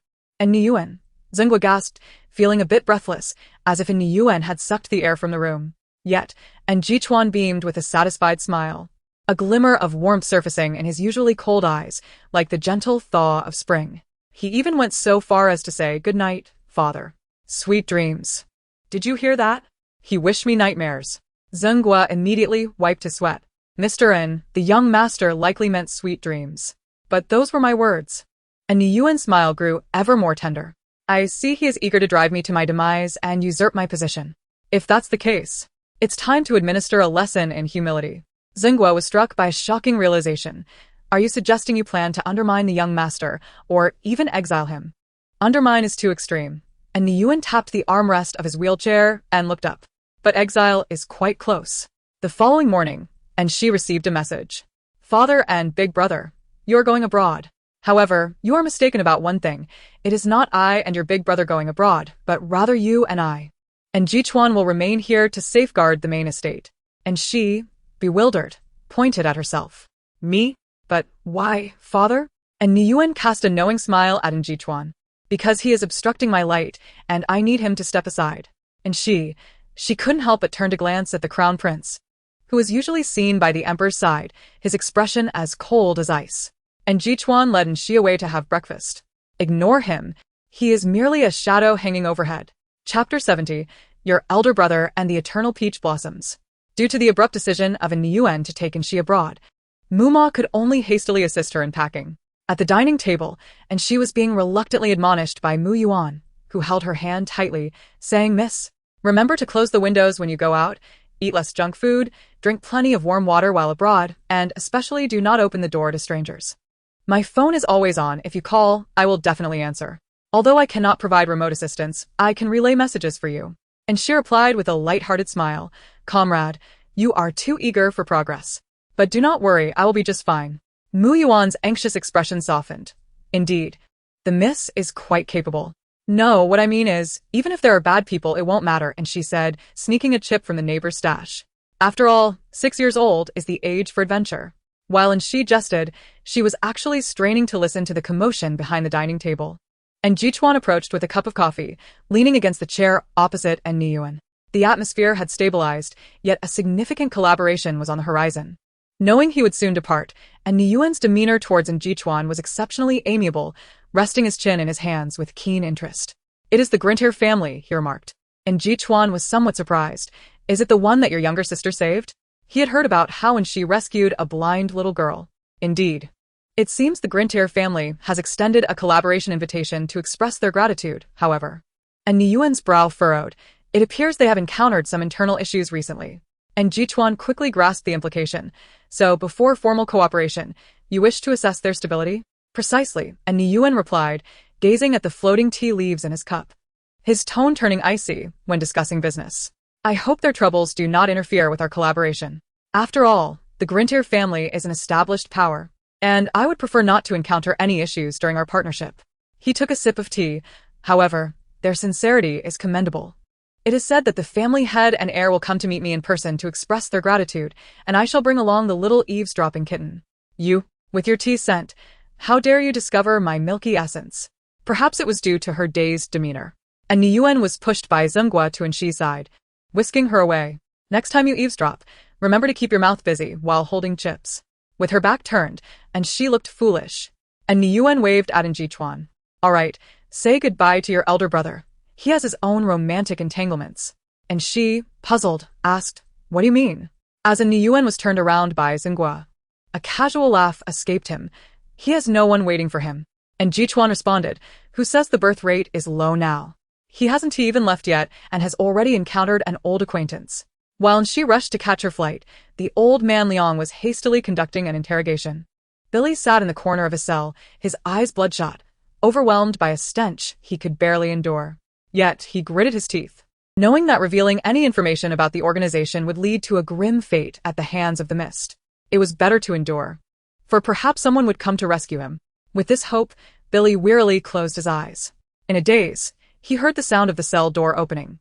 Without raising his head, he sensed the food bearer approaching, squatting down to place the meal beside him, whispering a phrase only they could hear, 53764. Billy's mind sharpened instantly. 53764 was the code for their auction operation, a signal from the Mist. Suppressing his elation, Billy heard a hurried inquiry. "Who caused you to end up like this?" It was a request for a name. Hatred flickered in Billy's eyes as he looked at the disguised food bearer, coldly uttering a name, and she. The other person's gaze shifted slightly, nodding discreetly, quickly relaying, "At 3 a.m., prepare for extraction." Billy nodded faintly, suppressing his excitement, watching the figure depart, exhaling a sigh of relief. Finally, he could leave this wretched place. With a lifted mood came an appetite. He picked up the tray and began to eat. Meanwhile, the food bearer, lowering his hat brim, slipped into the changing room, quietly saying, "Boss." A voice emanated from the communication earpiece. "I have heard everything. There is no need to waste manpower. To prevent Billy from leaking information, eliminate him directly." The food bearer replied softly, "The food has been poisoned. The target cannot last long." "Excellent." Just as the food bearer was making his way out of prison via an unmarked route, the alarms blared throughout the facility. He observed several figures rushing past, accompanied by frantic shouts. "Hurry! Inmate 36 has had an incident. Inform everyone that unidentified individuals have infiltrated the prison. Call the medical team immediately. The inmate appears to be poisoned. Quickly fetch the antidote." Amidst the chaos, the person in the earpiece listened intently, though not a hint of joy crossed their face. Chapter 71. In the moment of rain, all beings are equal. In a dark room across the ocean, a man crushed a glass in anger, scattering photographs of Anshi across the table, his eyes filled with malice. This was not the first time he had heard her name, and each mention brought ill tidings. Grasping a torn photograph, flames of fury ignited within him. The food processing plant, the laboratory, and now the auction, he had even lost capable subordinates. Not to mention the manpower he had lost, the financial damage was already staggering. Henry's palm was sliced by the glass, blood oozing forth, yet he paid it no mind. A nearby subordinate, trembling with fear, exclaimed, "Boss, your hand." "Forget about my hand," Henry snapped, rising to throw the shattered photo into the fireplace. "Relay my orders to all members of Miss Division 2, no matter the means. Whoever captures Anshi will be handsomely rewarded." He typically did not bother to remember the names of target individuals, as they were destined to die eventually. Why expend effort remembering the names of the dead? Yet Anshi had managed to etch her name in his memory through sheer strength. The subordinate shuddered, contemplating whether this was an overreaction, but upon meeting Henry's eyes, consumed by rage and loss, he swallowed his words. Just as he prepared to announce the bounty, another subordinate rushed in. "Boss, we just received orders from headquarters. We are to hold off on any actions for now. We must concentrate our efforts on capturing one person." Henry, initially intending to clarify the goal of capturing Anshi alive, hesitated. "Must we rush at this moment? What orders did headquarters issue?" The subordinate glanced at his phone, reading aloud, "Headquarters requests, within the national borders, to apprehend Shi Kong." Meanwhile, at the airport, Anshi and Niyuan and Zhenghua had completed a series of procedures and finally boarded the plane, having purchased first-class tickets. Anshi, like an inquisitive child, leaned against the window, while Niyuan sat beside her, calmly reading. As the plane ascended slowly, Anshi's eyes widened involuntarily, her face pressing against the glass, prompting a paternal smile from Zhenghua. "So adorable." And Niyuan, noticing the commotion beside him, reached out to grasp the back of Anshi's collar, gently pulling her little head back. "Do not press against the glass. It is dirty. Do not disturb me. I am contemplating," and she replied with utmost seriousness. To speak candidly, a child not much larger than a derriere pondering deeply is somewhat amusing, yet Niyuan, observing her, found himself unexpectedly intrigued. "Oh, what are you contemplating?" he inquired, and she pointed skyward, and then to the ground, the formation of clouds and rain. Both the Niyuan and Zhenghua were taken aback, with Niyuan instantly recalling Newton being struck by an apple, leading him to uncover the law of universal gravitation. Was his daughter, seated aboard an airplane, poised to become the next Newton? Unconsciously straightening his posture, and Niyuan encouraged her, "So, what have you deduced?" Seeing their curiosity, and she generously shared. "As we know, clouds are formed from water vapor, which originates from the earth. When a person relieves themselves by the roadside, the warmth causes evaporation, transforming it into water vapor that ascends into the sky. The thought that every human, regardless of wealth or poverty, has equally experienced this, urination, makes me want to laugh. Haha. You've done it, I've done it. At this moment, all beings are equal. Stop. Cease this farce." And Niyuan interjected, fearing he might develop a phobia of rain. Zhenghua couldn't help but reflect on the times he'd seen droplets hanging from the railing after rain, always unable to resist sweeping them away with his hand. Heavens, how foolish I was. "You must stop contemplating." And Niyuan decided to interrupt the birth of this train of thought. He retrieved a small yellow duck-eye mask from Anshi's suitcase, saying, "Now, sleep immediately. We need to adjust to the time difference." "But I want to eat cake," and she whined. "Be good. Your cake isn't going anywhere. Sleep now, and you can have it later." Reluctantly, and she settled back in her seat. For the first time, and Niyuan soothed his daughter, even recounting a fairy tale. Unable to restrain herself, and she remarked to the system, "This version differs from the one I heard in childhood." The system responded, "It's evident your father is indeed a remarkable figure." Though the character was familiar, the storyline felt utterly foreign. It was akin to Sun Wukong performing in Dream of the Red Chamber, or Lin Daiyu battling the White-Bone Spirit, or Tang Xing piloting a mech to obliterate the Heavenly Court, ridiculously absurd. Yet, despite the novelty of the tale, and she gradually succumbed to slumber, and Niyuan exhaled in relief, covering her with a small yellow duck blanket. Observing her bundled up in an adorable manner, he initially smiled, but then the smile faded. Was something amiss? Why were there so many ducks? It felt as if life continued on, even after death. Noticing Niyuan's expression growing serious, Zhenghua inquired with concern, "What troubles you, Mr. N?" And Niyuan's voice was somber, "And Jichuan is playing a grand game against me." due to the extensive journey to their destination, which required a layover. And Niyuan and Zhenghua decided to slow their pace, opting to rest for a day before continuing. Zhenghua had already booked a hotel, and Niyuan worried that if she slept too much, she would be restless at night. He contemplated waking her, but when she clung to his neck, playfully coaxing him, he ultimately succumbed and let her sleep. This led to she being overly energetic that evening. In the hotel, and she sat on the bed with a tablet, suddenly remembering something. She dashed over to where Niyuan was working on his laptop. "We should go to the mall," she exclaimed, glancing at the mountain of work before him. And Niyuan wished to finish quickly so he could accompany she on an outing. He produced a black card from his pocket, informing her of the pin. "Feel free to use it." And she regarded her father with newfound admiration. Such boldness. "Father, your card is magnificent. You are even more so," she exclaimed, hugging him excitedly. Watching her skip away, and Niyuan felt a wave of amusement and satisfaction. Zhenghua stood at the door with she's little yellow duck bag. "Shall we, miss?" Chapter 72. Brothers, I will make him pay. Zhenghua brought she to an upscale shopping mall, a veritable treasure trove where purchases often commenced in the 5-digit range. With 7 floors, and she couldn't contain her excitement upon entering, immediately beginning her exploration. Meanwhile, in the restroom on the 2nd floor, Yanxi took a deep breath, his hand trembling slightly as he gripped a blade. "No, Yanxi, you must not succumb," he admonished himself internally. "How long has it been since you felt alive?" The last incident, nearly being fed excrement in a restroom, was behind him. That little girl was no longer in the country. Relax. Since the last time he had harmed himself in a hospital restroom, discovered by he had developed a new psychological scar, torn between the desire to live and the urge to end it all.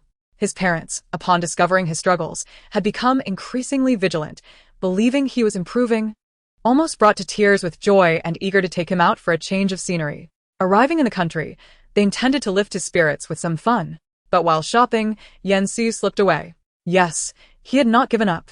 This time, he was determined to succeed. Standing in the restroom stall, he drew a deep breath and made a decisive cut, a look of ecstasy crossing his face. This is what it feels like to be alive. Suddenly, a sound interrupted him. Oddly, it seemed to carry a hint of blood. Yanxi. The restroom door flung open, revealing she at the entrance, causing him to lose his balance and tumble before her. "Is someone hurt?" And she gasped, startled, especially upon noticing the injury on his wrist. "I didn't touch you," she exclaimed, raising her hands. "Oh heavens, discern truth from deceit. Why are you here? Do you recognize me?" And she questioned, perplexed. "You don't remember me?" Yanxi was incredulous. She had instilled such a profound psychological impact that he could scarcely contemplate ending his life, yet she showed no recollection. How unfair. His expression was so tragic that the system couldn't help but remind him, "You saved him, remember? It was when you went to the restroom while Niyuan was hospitalized, and you saw him attempting to end his life, even exclaiming about feeding him excrement. And by the way, he asked the original male lead, Yanxi. The system kindly provided him with his name." And she finally recalled, "Oh, that unfortunate boy." She approached Yanxi, an epiphany dawning upon her. "I remember you, so you're not." Her gaze fell on his wounded wrist, prompting him to spring to his feet in alarm. No. "I haven't done anything. You will not feed me excrement." And she pondered, what kind of image do I project in his mind? While they debated in the restroom, a sudden sound echoed, resembling a droplet of water falling. A gust of wind swept through, intensifying the scent of blood. The two momentarily halted, sensing something, and turned to see a bloodied hand scaling the restroom window. Yanxi's expression shifted dramatically as he instinctively stepped back, locking eyes with a man emerging through the window. How to describe the man's gaze? It resembled that of the most ferocious hunting dog, now in a state of heightened alertness, ready to pounce and sever the throat of anything that moved, even if it were merely 2 children. In his arms, he cradled a small boy, his fierce eyes fixed intently on their reactions. The little boy, dressed in casual attire, wore a look of terror, quite normal. What was abnormal was the reaction of the little girl. The man circled she, as if assessing his prey, and with a voice laced with menace, inquired, "What are you thinking?" Anshi, upon hearing his words, did not look at him but instead focused on the small boy in his arms. The man seemed on the verge of a violent outburst, only to be interrupted by Anshi's righteous indignation, pondering who could have harmed such a beautiful young lad. "Brother, I will make him pay." The man's murderous intent faltered, leaving him momentarily bewildered. Chapter 73. Your Anshi has arrived. Alongside the man's waning bloodlust was the icy hand poised at Anshi's neck, radiating a chilling malice that sent shivers down her spine. She suspected that even a slight miscalculation in the force of that strike could sever her head. Yet, she stood her ground, maintaining her composure while facing the disheveled man before her, drenched in blood, capable of restarting her life with a mere disagreement. What's wrong, big brother? Did I say something amiss? Anshi blinked innocently, seemingly oblivious to the danger looming before her. On the side, Yansu pressed against the wall, holding his breath, his eyes wide with astonishment as he observed Anshi's audacity in the face of peril. Undoubtedly, her mental fortitude was formidable, exemplified by her past actions during his moments of despair and injury. The man remained silent, scrutinizing her intently, as if evaluating whether to snap the neck of this prey. Unfazed, Anshi met his gaze with a curious and innocent expression. Despite the evident disparity in their strength, she understood that retreat was not an option for either of them. It appeared he deemed her no threat, and gradually his body relaxed. Just as Anshi felt a sense of relief, the sudden sound of hurried footsteps and voices pierced the air outside. There's no mistake. I just saw that man dragging the target from the alley into the mall. Based on the map I just checked, he is definitely nearby. That damned scoundrel is a loyal dog, even gravely injured. He hasn't forgotten to lead his master to safety. But where can he escape? The mocking laughter from outside echoed ominously. Anshi could see the man before her, who had just relaxed, tense up once more, revealing his predatory instincts. His pupils dilated as he murmured, "It's them. The pursuers are here." The group of hunters had discovered that a man named Billy had taken Chi Yutong and whisked her out of the country. In response, Shi Tsongliang hastened to follow their escape route, hoping to intercept them. However, their speed was overwhelming, and Shi, caught off guard by their expertise in abduction, lost track of them. With no other option, he sought alternative paths, pursuing them across the country, eventually uncovering an organization known as Mist. Most of his bodyguards fell there. Their vehicle exploded, leaving only the man and Shi Tsongliang to escape in disarray. During this chaos, she had been shot while trying to protect him, a memory that haunted the man as he frantically tended to the young master's wound in a dark alley. "You shouldn't have shielded me from the bullet. I'm merely a servant. My life holds little value." Yet, the young master looked up calmly, beads of sweat forming on his brow from the pain of the bullet extraction. "I know, but you still hold value to me. I believe you can help me break free, right?" Before losing consciousness, she had spoken these words, a mixture of fact and comfort. The man indeed managed to escape, but weapons eventually run dry, and the relentless pursuers proved too fierce. Now, he found himself retreating into a mall restroom, cornered and exhausted. How unexpected, he thought, as blood loss weakened him, sliding down the door with a bitter smile. In his final moments, he was accompanied by 2 children. He could only protect the young master to this extent. Anshi, sensing the soldier's sudden loss of hope, hesitated to emerge, realizing the voices outside were not friendly. After deliberation, adhering to the principle of honoring the dead, she offered comfort. "Do not be saddened. All gatherings must eventually disperse. You have merely departed a little early. Your young master will surely join you in due time." The man replied, "Who taught you to speak like that? I'd rather perish alongside him."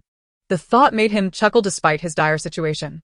He wished he could expend his last ounce of life to hide Shi Tsongliang, but he could barely move a finger. Tears welled in his eyes, not from fear, but from regret over his inability to meet the young master's expectations. Yet, a dissonant voice intruded upon his sorrow. Anshi chimed in, "Meeting is a matter of fate. Shall I erect a monument for you? What is your name?" The man was utterly taken aback, never expecting warmth in his final moments to come from a child in a restroom. He felt a mixture of amusement and frustration. "I'm not dead yet. And you're already thinking of a monument? Well, thank you for your kindness." He wiped his face haphazardly, revealing a softer side for the first time to Anshi, who had previously seemed to him like a troublesome red-eyed pest. "My name is Heba." Anshi was instantly taken aback, impressed by the uniqueness of the name. What a clever and refreshing name. "May I ask why you were given such a name?" "It was given by my mother, who hoped I would be both wise and formidable." Anshi replied earnestly, "Your mother truly loves you. I can only imagine how she smiles whenever she thinks of you. Her clever and formidable Heba." The man felt a mix of pride and melancholy. "But no one likes to call me that, not even the young master." They usually refer to me as Wind Eye. Anshi mused. Your young master has good taste. That name carries a different flair. Perhaps sensing the end. Wind Eye continued to converse, unguarded, disregarding the fact that he was speaking to merely a child. Do you know the Grenier family? Let me tell you. This is the heir of the Shi family, Shi Tsongliang. Anshi thought, that's my father's business partner. This is convenient. There's no need for further investigation or collaboration, as the heir may soon meet his end. The system, detached from the unfolding events, casually remarked, what a pity. But it doesn't concern us. We should leave quickly. After all, if there's a price to pay, let it be theirs, not ours. Wind Eye continued obliviously. This organization is quite formidable, something called Mist. Anshi paused, the mention of Mist halting her hand. It seemed the young master was aware of some intelligence regarding them, leading to a full-scale manhunt. She had heard that the danger level had escalated, even surpassing that of others. Rumor had it that someone had blown up Mist's lab, disrupted their auction, captured their members, and even bombed their food processing facility. Haha, I wonder who could have such power. Yet, I suspect that once the young master encounters trouble, their turn will come next. I wonder if they will meet as tragic an end as we might. The system fell silent for a moment before suggesting, how strange. This experience sounds vaguely familiar, almost as if it resembles you. Indeed, Anshi replied solemnly. One might think that if Shi Tsongliang were to perish, I would be next. The system chuckled. Haha. Anshi joined in the laughter. Haha. As Fengyan spoke, he suddenly felt an overwhelming force gripping his shoulder. Terrified, he looked up to meet the transformed aura of the little girl. From today onward, you need not feel anxious any longer, for your peace has arrived. Shizi, no, without you, how can I survive? Chapter 74, trust me. I will lead you out of this predicament. Fengyan's eyes widened in confusion as he observed the strange phenomenon. It seemed as though her hair and clothing were rising, with flames igniting behind her. Fear gripped him, yet he protested. But even if you say that, I have no strength left. That may not be the case, Anshi replied, rummaging through her small yellow duck bag to produce a syringe. This is a stamina potion. With just one injection, you will be full of life for the next 3 days, but for the following month, you shall be exceedingly weak, easily overwhelmed by a child. This concoction was a playful acquisition from her brother and Xiansui's laboratory. She had intended to keep it for emergencies, never expecting it would be useful in such a moment. Handing the stamina potion to Fengyan, she said, you must choose. Take a risk or succumb to death. Will you truly assist me? What do you wish to do? Leave that to me. In the twilight zone, Fengyan sat in the shadows, bloodied and dazed, staring at the figure illuminated by light, who tossed a headset towards him. At that moment, it felt as if the roles of the strong and weak had reversed, or perhaps he had only just realized it. Anshi donned the headset, and he heard her voice. Do not seek to understand or question the methods. Just know that if you trust me, I will guide you to safety. Now. Are you willing to follow my orders? She extended her hand toward him. This scene was absurd, bordering on the surreal. No ordinary person would trust the words of a little girl, especially one they had just met. He was unaware of her strength or intentions. But sometimes life demands a touch of madness, just as one can never predict where their choices may lead. Fengyan realized he was perhaps driven to desperation, for he indeed grasped her hand. If you can truly lead me out of this, I shall be forever grateful. Just then, a voice filled with confusion interrupted. Why are you here alone? Zhenghua turned in shock. Mr. In, how did you get here? Weren't you working in your office? Before him sat Ni Yuan, casually wheeling himself over. He replied nonchalantly, I thought work would never end, so I came to find you. This was a mere pretext. The truth was that while working, images of Zhenghua smiling tenderly at Anshi surfaced in his mind. While he knew that Zhenghua could never threaten his status as a father, he pondered the possibility of Anshi one day insisting on having a godfather. Would it not be inhumane to refuse? Feeling isolated and vulnerable, Ni Yuan decided it was best to keep his daughter close. Speaking of which, where is Anshi? I haven't seen her. Zhenggua's expression turned troubled. I don't know. She said she needed to use the restroom, and I've been waiting here for quite some time. Oh, using the restroom. Ni Yuan nodded, but his expression shifted.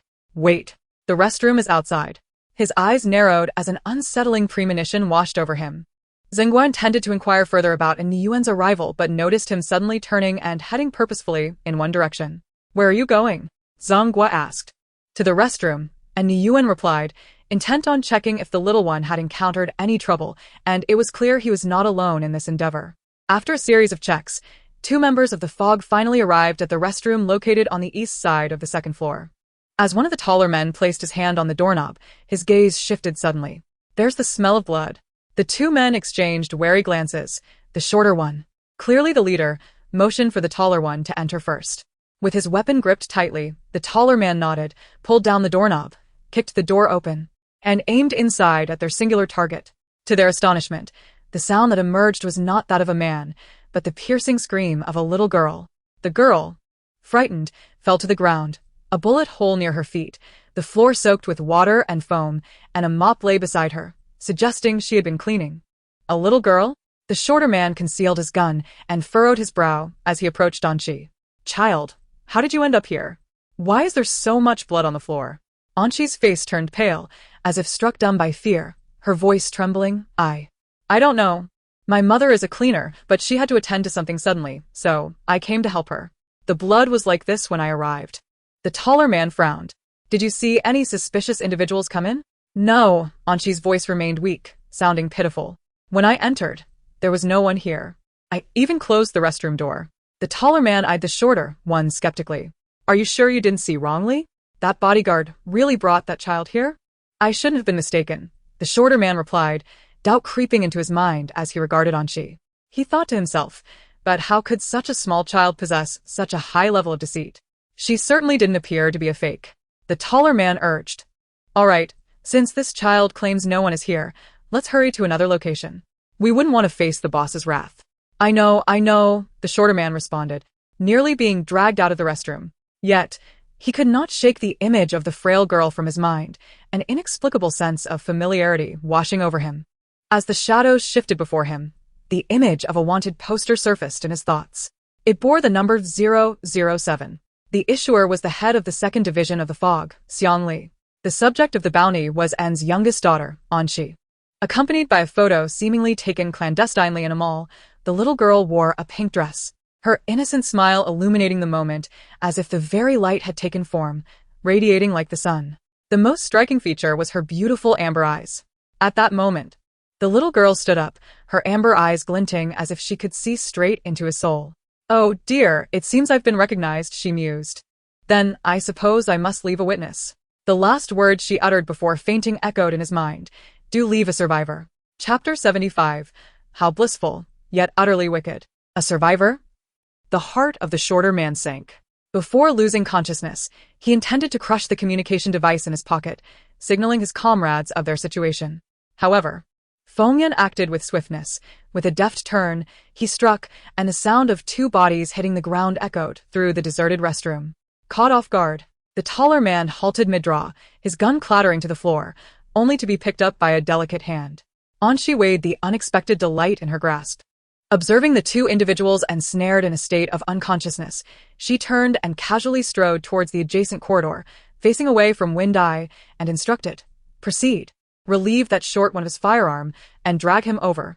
I have some matters to extract from their lips." Wind-Eye's eyes gleamed with a hint of excitement, akin to a blade unsheathed, thirsting for blood once again. Since the departure of the young master, every step he took had been fraught with struggle. Although Wind-Eye had always possessed formidable combat skills, his intellect had been the true currency of his survival. Without the young master, he felt like a fish out of water, gasping for breath with each movement. Just when he thought he was at death's door, he discovered a new source of hope, as if he had stumbled upon a spring in the midst of a desolate valley. At that moment, Wind-Eye gazed at Anchi's silhouette, reminiscent of a fervent disciple who, at the brink of despair, had been graced by an angel bearing the spark of life, eager to prostrate himself in gratitude. Among the 6 present, 3 lay unconscious. 2 were laboring, and only Yen Siyu found himself in an absurd predicament, forced to attend to the unconscious Shitsonglan. He felt as though he were on the verge of becoming an egg flour soup. Was this truly the price of his reckless pursuit of death? Yen Siyu recalled the fierce glare Wind-Eye had cast upon him when entrusting Shitsonglan's care to him. "If you fail to look after my young master or harbor any ulterior motives, beware that I might flush you down the toilet." Did he dare to flee? Yen Siyu longed for a graceful and tranquil exit from life, not one met with brutality. Simultaneously, he reaffirmed a bitter truth. Once entangled with Anshi, his fate was sealed. Reflecting on this, he could not help but glance at Shitsonglan, who was slumped beside him, unconscious and adorned with a black mask. The latter's tightly shut eyes ignited a pang of jealousy within Yen Siyu. Why'd he get to sleep so soundly? Fellow contemporaries should awaken and suffer alongside me. His expression twisted in anguish. What are you pondering? A cool voice interrupted. As the loyal soldier Windai appeared, Yen Suyu's eyes brightened with clarity. I was contemplating the merits of a good sleep. After all, it's essential for growth and recovery. The tall figure, bound and discarded nearby, was not the target of Anshi's focus. She retrieved essential oils and a pocket watch from her bag. Opening the bottle of oil, she waved it beneath the short one's nose, allowing the aroma to permeate the air. Windai, unable to suppress his curiosity, inquired, "What is your intention?" "To induce hypnosis," Anshi replied, glancing at her pocket watch with a hint of regret. "Alas, time is of the essence, and I can only extract a modicum of information from him. Given a little more time, perhaps I could alter his personality and turn him to our advantage." Windai was struck with alarm. Was that not akin to brainwashing? The system interjected. "Others' hypnosis seems dubious, yet yours appears entirely authentic. You wouldn't truly brainwash someone, would you? What are you insinuating?" "I would never engage in such malevolent acts," Anshi retorted. "Even if I possess the knowledge, I have never executed it. Rather, I was once a target of a patient's attempts at hypnosis." Why? The system queried, quickly forming a hypothesis. Could it be that he wished to escape a mental institution and sought to hypnotize you into becoming his accomplice? Anshi contemplated this. "You guessed correctly 50% of the time. He indeed sought to recruit me as a partner, but not for escape. Rather to join forces in wreaking havoc upon the world." The system responded with bewilderment. What sort of absurdity was this? As for the psychologist, he was indeed a peculiar specimen among Anshi's patients. While many suffered from afflictions born of trauma or childhood shadows, he hailed from a blissful family, enjoyed a prosperous career, and possessed both intellect and charm, ultimately becoming a renowned psychologist. It seemed fate had served him the script of a life winner on a silver platter. Yet he chose to cast it aside. His peculiar obsession lay in unearthing the darker facets of human nature. During psychological counseling, he would invariably interject his personal agenda. Patients entered as innocent lambs, only to emerge as venomous serpents, ready to lash out at anyone they deemed displeasing. He single-handedly elevated crime rates. Upon his capture, he was even questioned, "Why did you commit such acts? Was your life insufficiently happy? Or do you harbor regrets?" "I am quite content, and I bear no regrets." "So why target the unhappy? Do their lives not hold value? Indeed, what purpose does their existence serve if they are already unhappy? I am simply wicked." Incredibly, he managed to secure a place in a mental institution through sheer audacity. This eccentric individual had also fixated on his treating physician, Anshi, and through a momentary lapse on her part, successfully ensnared her. How despicable! Anshi found herself bound in a concealed chamber beneath the psychologist's ward. "You slipped something into my takeout. No wonder the sausage I ordered tasted so dreadful. It was a necessary measure. You refused to drink the orange juice I offered." "Leaving me no choice," he replied, his demeanor warm and benign as he approached, clad in a cozy wool sweater and a chestnut coat. "Surely, sleeping must have been quite comfortable," he mused. "Spare me. What do you truly desire?" "To invite you, dear doctor, to become my accomplice." The psychologist's handsome visage gradually revealed a fervent expression as he grasped her bound hand. "From our first encounter, I recognized your brilliance. However, your wild spirit remains confined within a law-abiding shell. My purpose is to invite you to break free. Trust me, together we shall unleash chaos. The world will never sleep, and this will be our playground." Anshi's sole thought was, had she known better, she would not have eased up on his surveillance on the first floor. He had indeed excavated a hidden chamber beneath her feet. Would he next tunnel beneath those sleeping? The psychologist declared, "It appears Dr. Anshi is unwilling, so I shall hypnotize you, alter your persona, and forcibly recruit you." He procured a specialized oil and pocket watch. "Stay away from me," Anshi exclaimed. Chapter 76. Quickly, "Fetch a cup of tea for our esteemed guest." The system commented, "What a pure embodiment of wickedness." Did he ultimately succeed in his hypnosis? To her astonishment, he intended to swap her personality, and as a form of repayment for the day she had spent with him, she had to give him a sound thrashing. In the midst of banter with the system, Anshi instructed Wind-Eye to slap the short man awake, and under the guise of surprise, she effortlessly enacted the hypnosis. Gazing into the unfocused eyes of the man, she softly inquired, "Dear brother, how many of you are there? What plans do you have for capturing Shi Tsonglon?" The short man replied, "There is no specific plan. The headquarters only demands that all forces of Miss Number 2 be mobilized to capture Shi Tsonglon. To ensure success in intercepting them, all domestic bridges and crossings have been assigned dedicated personnel for surveillance. Any suspicious activity will be met with immediate capture. Simultaneously, all nearby surveillance cameras have been compromised. Neither Shi Tsonglon nor his bodyguards can escape.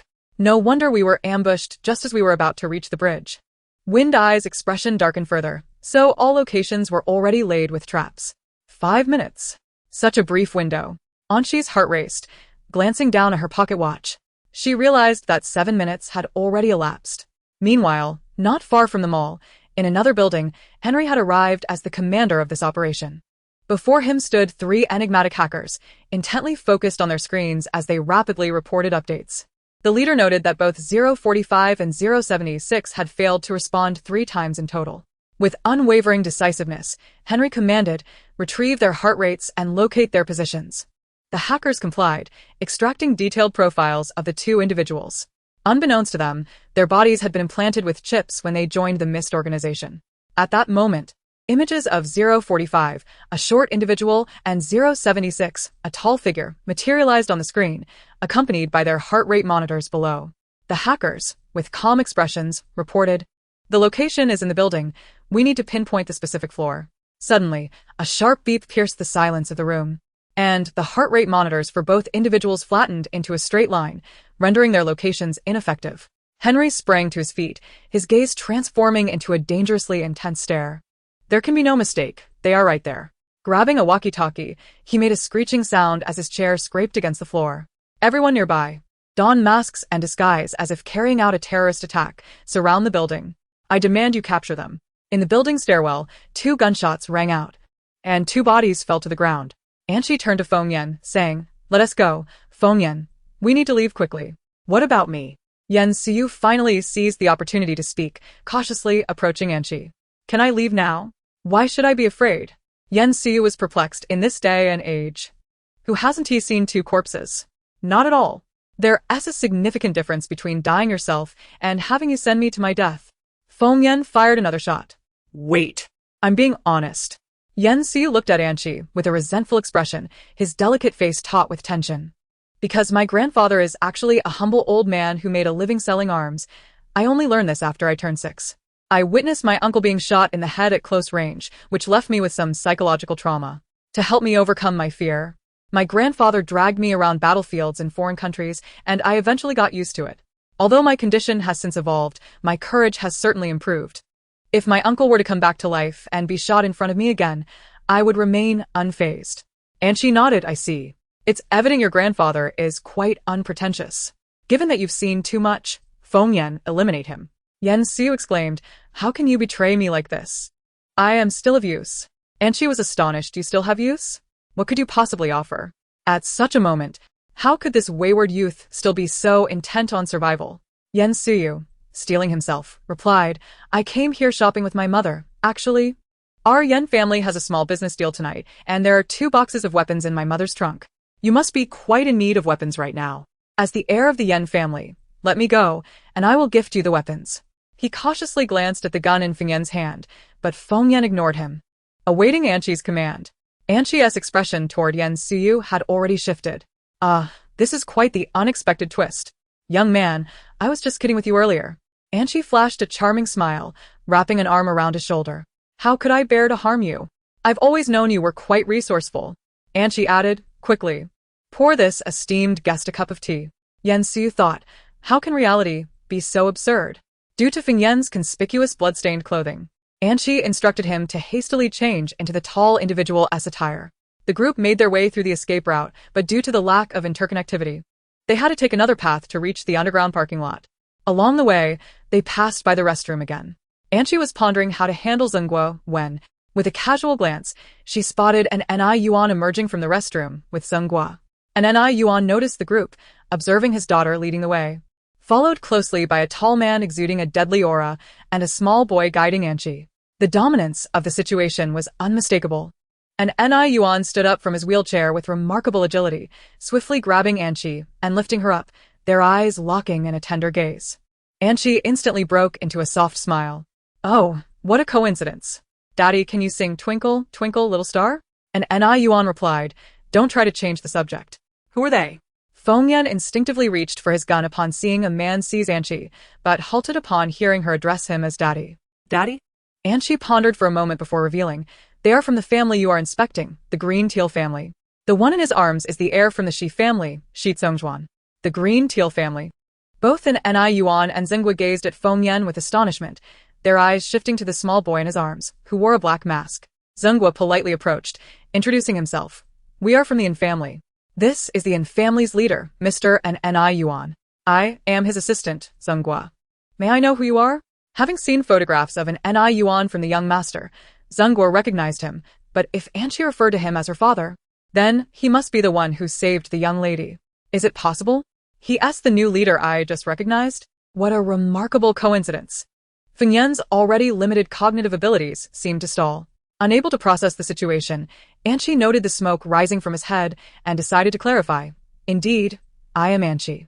But that doesn't change anything." She slipped from an Ni Yuan's grasp besides. "I believe this is not the time to dwell on the Yin family or the Green Teal family. We should focus on escaping." "Escape? What are we escaping from?" And Ni Yuan furrowed his brow, about to inquire further, when bang. Bang, bang, bang. Several gunshots abruptly echoed throughout the building, accompanied by the screams of the crowd. Anchi's expression shifted dramatically. Quick. Move toward the parking lot. Chapter 77. Brother, have you eaten too many red beans? At the base of the building, dozens of vehicles formed an encirclement, enveloping the shopping mall from all sides, resembling an impregnable fortress that sealed every exit. Teams of well-trained, armed, masked individuals entered, their combat boots striking the ground with their resonant force, creating an overwhelming sense of pressure. They first shattered the glass of a clothing store with gunfire, prompting a scream from a staff member who had taken refuge behind the counter, causing chaos to erupt among the crowd. Screams, fear, and frantic escapes ensued as additional teams swiftly searched each floor, resembling poised leopards tracking their prey.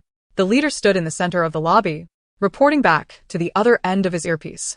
"Boss, we have successfully entered the building lobby and are dispatching members to search each floor." Henry replied, "Excellent. Act swiftly. The police from the country are a bit troublesome. We must capture the target and retreat before they arrive." A respectful response echoed from the other end. "Understood." Silence.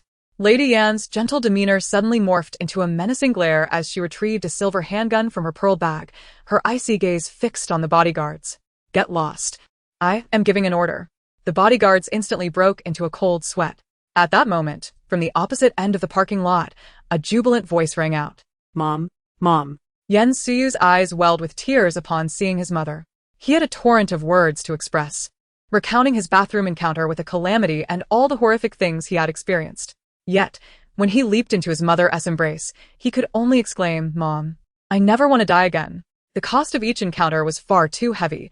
He was too young to bear it. Lady Yen, confused yet moved, asked, "Oh, that's wonderful. But what is this about?" She was genuinely eager to understand the reason. After all, if Yen Suyu's condition were to relapse in the future, she would want to assist him in opening the heavenly gate once more. Yen Suyu, unaware of the ominous thoughts his mother harbored, felt a twinge of fear upon witnessing her imposing demeanor. In that moment, he found himself somewhat reluctant to cooperate with She and hesitant to relinquish the goods. However, as if she could see through his thoughts, a hand suddenly rested on his left shoulder. Yan Shuyu Yulti. And she leaned in close to whisper in his ear, a voice meant solely for their ears. "Little brother, have you eaten too many red beans? Is it yearning you feel?" Yen Su thought, "Does this person possess mind-reading abilities?" Haha, how could that be? He chuckled awkwardly, his gaze towards Lady Yen suddenly more resolute than a party member's conviction. "Mother, allow me to introduce my savior, and she. I have already promised to give her our batch of goods as remuneration. There is no time to lose. Let us proceed immediately. Quickly, let us finish this and allow these people to depart." Lady Yen hesitated momentarily. Truth be told, this did not adhere to the rules of arms dealers, as it was their merchandise to trade. Integrity is paramount in business. Yet, considering it was her son's lifesaver, she acquiesced. Recognizing her son's determination, Lady Yen asked no further questions. Follow me. The group hastened to keep up, while an Ni Yuan, due to his wheelchair's limitations, had abandoned it and now strode purposefully behind them. He leaned closer to Enshi and whispered, "What is your objective?" Just a simple answer will suffice. This caught Enshi off guard, as all the excuses she had prepared faltered. Realizing it was pointless to hide the truth from an Ni Yuan, she confessed, "I wish to save Shichong." Having said that, Enshi braced herself to explain a multitude of excuses, but an Ni Yuan seemed genuinely content with just one answer and did not press further. This left Enshi momentarily stunned, prompting her to ask, "Father, are you not going to inquire further?" Astonished by his nonchalance, an Ni Yuan chuckled, "You know, the first lesson I learned upon ascending to power was not to pry too deeply into others' motives. Such complexities mirror the human heart, which often remains obscured. If someone truly wishes to convey something to you, they possess countless ways to do so. Conversely, if they prefer to withhold it, they have just as many excuses to mask the truth. In this world, not everything necessitates knowing the answers. I need only to ascertain one thing. Will this matter bring me harm? So tell me, will you cause me any harm?" And Ni Yuan scrutinized Enshi as he asked. "Of course not." And she met his amber gaze, which mirrored her own, and within it, she perceived the calmness of a leader and the compassion of a father. It was indeed remarkable. Unbeknownst to her, an Ni Yuan was gradually learning to be a competent father. With a smile, an Ni Yuan set her down. "That is sufficient. I will unconditionally assist you in achieving your goals because you are my daughter, and I shall always support you." And she was momentarily taken aback. However, the emotion was short-lived, as the sound of enemy gunfire reached them before their weapons could arrive. In a split second, as bullets tore through the air, and she threw herself onto Yen Suyu, rolling them both toward the nearby vehicle. Everyone swiftly sought cover, with Feng Yen keeping pace with Enshi at breakneck speed. Zhenghua, due to their proximity, also followed suit. Meanwhile, an Ni Yuan and Lady Yen found themselves separated. Xiao Yen. Lady Yen screamed, attempting to rush towards him. But the enemy's firepower was overwhelming, and she gritted her teeth. Damn it. Simultaneously, a horde of masked individuals surged from the elevator in the underground parking lot, their concentrated fire rendering everyone immobile. The leader's gaze was piercing. "We've found them." He raised his hand, commanding everyone, suppress fire and advance. The barrage of bullets fell like rain, akin to the scythe of death, manifesting the very essence of his words. It was impossible to charge through, yet remaining stationary would surely lead to capture. Although Lady Yen was unaware of the identity of this group, she understood that being captured would yield no favorable outcome. In that moment, she noticed that Enshi's position was already quite close to their vehicle, all of which were armored. Lady Yen narrowed her eyes. She could perish, but her son must survive. Resolving this, she retrieved the car keys from her bag, tossed them to the ground, and commanded, "The car is behind. You all go first." Yen Si was taken aback. "But mother." He attempted to protest, yet Enshi grasped his arm firmly, calmly stating, "Do not hesitate. They will not spare any of us, but their primary target is us. If we leave first, we can draw away much of their fire." Upon hearing this, Yen Si closed his eyes and turned. "Let us go." Chapter 78. Relentless Pursuit. Zhenghua seized the keys, and with years of experience accompanying an Ni Yuan, he swiftly entered the driver's seat. The remaining Feng Yen, and she, and the others followed suit. As they settled into the back seat, and she discovered 2 crates of weapons beside her. The cold machinery emanated a metallic sheen, and merely glancing at them sent her heart racing with the thrill of impending death. Simultaneously, and she noticed a laptop left by Lady Yen for work in the back seat. Without hesitation, she powered it on, preparing to infiltrate the city's surveillance system. She lifted her head and commanded Zhenghua, "Charge out." In that moment, Zhenghua was momentarily disoriented, as if he could hear an Ni Yuan's voice. At that instant, he felt as though the strategist himself were seated behind him. A thought, once deemed inconceivable, blossomed in his mind. Perhaps the child most akin to an Ni Yuan was not in Ji Chuan, but in Shi. He pressed the accelerator. The car roaring to life as it surged forward, Zhenghua swerving towards the crowd. The startled masses scattered in shock, their concentrated fire momentarily disrupted, allowing an Ni Yuan and Lady Yen to seize the opportunity to break free. Lady Yen arrived at a vehicle, the driver obliviously immersed in a game with headphones, completely unaware of the gunfire outside. It was only when Lady Yen violently yanked open the door that he turned, terror-stricken, to face a gleaming silver handgun. Lady Yan's eyes were icy. Hand over your vehicle. And Ni Yuan faced a similar situation, forcibly pulling a male driver from his car and tossing him a card. I have purchased this vehicle, no need for change. Both swiftly took their seats and sped off. The leader, witnessing this scene, reported with a grim expression to Henry via his earpiece, "Boss, we found the targets in the underground parking lot, but they have escaped and are heading towards the exit." Henry narrowed his eyes, donned his coat, and made his way towards the vehicles below, simultaneously picking up the radio. Team 1. Prepare to intercept at the underground parking lot exit. Barely had the order been issued when Zengguan noticed several vehicles blocking their way at the exit. "We're trapped," he exclaimed, his complexion paling. However, just then, a bright light shone from behind, accompanied by Lady Yan's fierce gaze. No one would obstruct her son's path to safety. "Get out of my way." She pressed the pedal to the floor, and amidst the terrified gazes of those responsible for the blockade, she barreled forward, forcing a path for them with a resounding crash. Yen Suyu gazed anxiously towards his mother, reassured that she had merely overturned the enemy's vehicle while he himself had escaped unscathed in another direction, diverting the adversaries. He breathed a sigh of relief, but unease lingered in his heart. "Are we safe?" he mused. No. Zenggua's expression darkened as he realized the map had become inaccessible. This city was unfamiliar to him, leaving him uncertain of which way to navigate. In such circumstances, stumbling into a dead end would spell disaster. Sweat beaded on his forehead, yet the vehicle's mapping function remained unresponsive, seemingly hindered by an unseen force. "That's to be expected," came Enshi's calm voice. Resting on her lap was Madame Yan's unlocked computer, her fingers dancing over the keyboard as lines of code flowed. "The network in this area has been blocked. They are likely aware of our recent arrival and lack of familiarity with the routes, intentionally complicating our escape. However, I have just created an opening. Follow my instructions. Turn left at the upcoming intersection. We must avoid the direction of the sea bridge at all costs. All major crossings in the city have been monitored by the Mist organization, and we cannot venture in those directions." As Enshi swiftly recalibrated their route, Xiangli received alarming reports from the hackers. "Boss, they have skilled individuals too. They've infiltrated our systems. We've lost control of the city's surveillance network. What do we do now? We can no longer predict our route." Simultaneously, the driver reported urgently, "Boss, the national police have mobilized. If this continues, we'll be in serious trouble. Should we retreat?" "Retreat? What nonsense are you speaking? That would mean failure." Xiangli, who had remained silent in the back seat, finally lifted his head, his blue eyes reflecting a fierce light. He issued commands into his earpiece. "At all costs, deploy explosives. Even if it means destruction. We must capture our target." He then instructed the driver, "Accelerate. Get us close to that vehicle." "Understood," the driver replied, pressing the accelerator.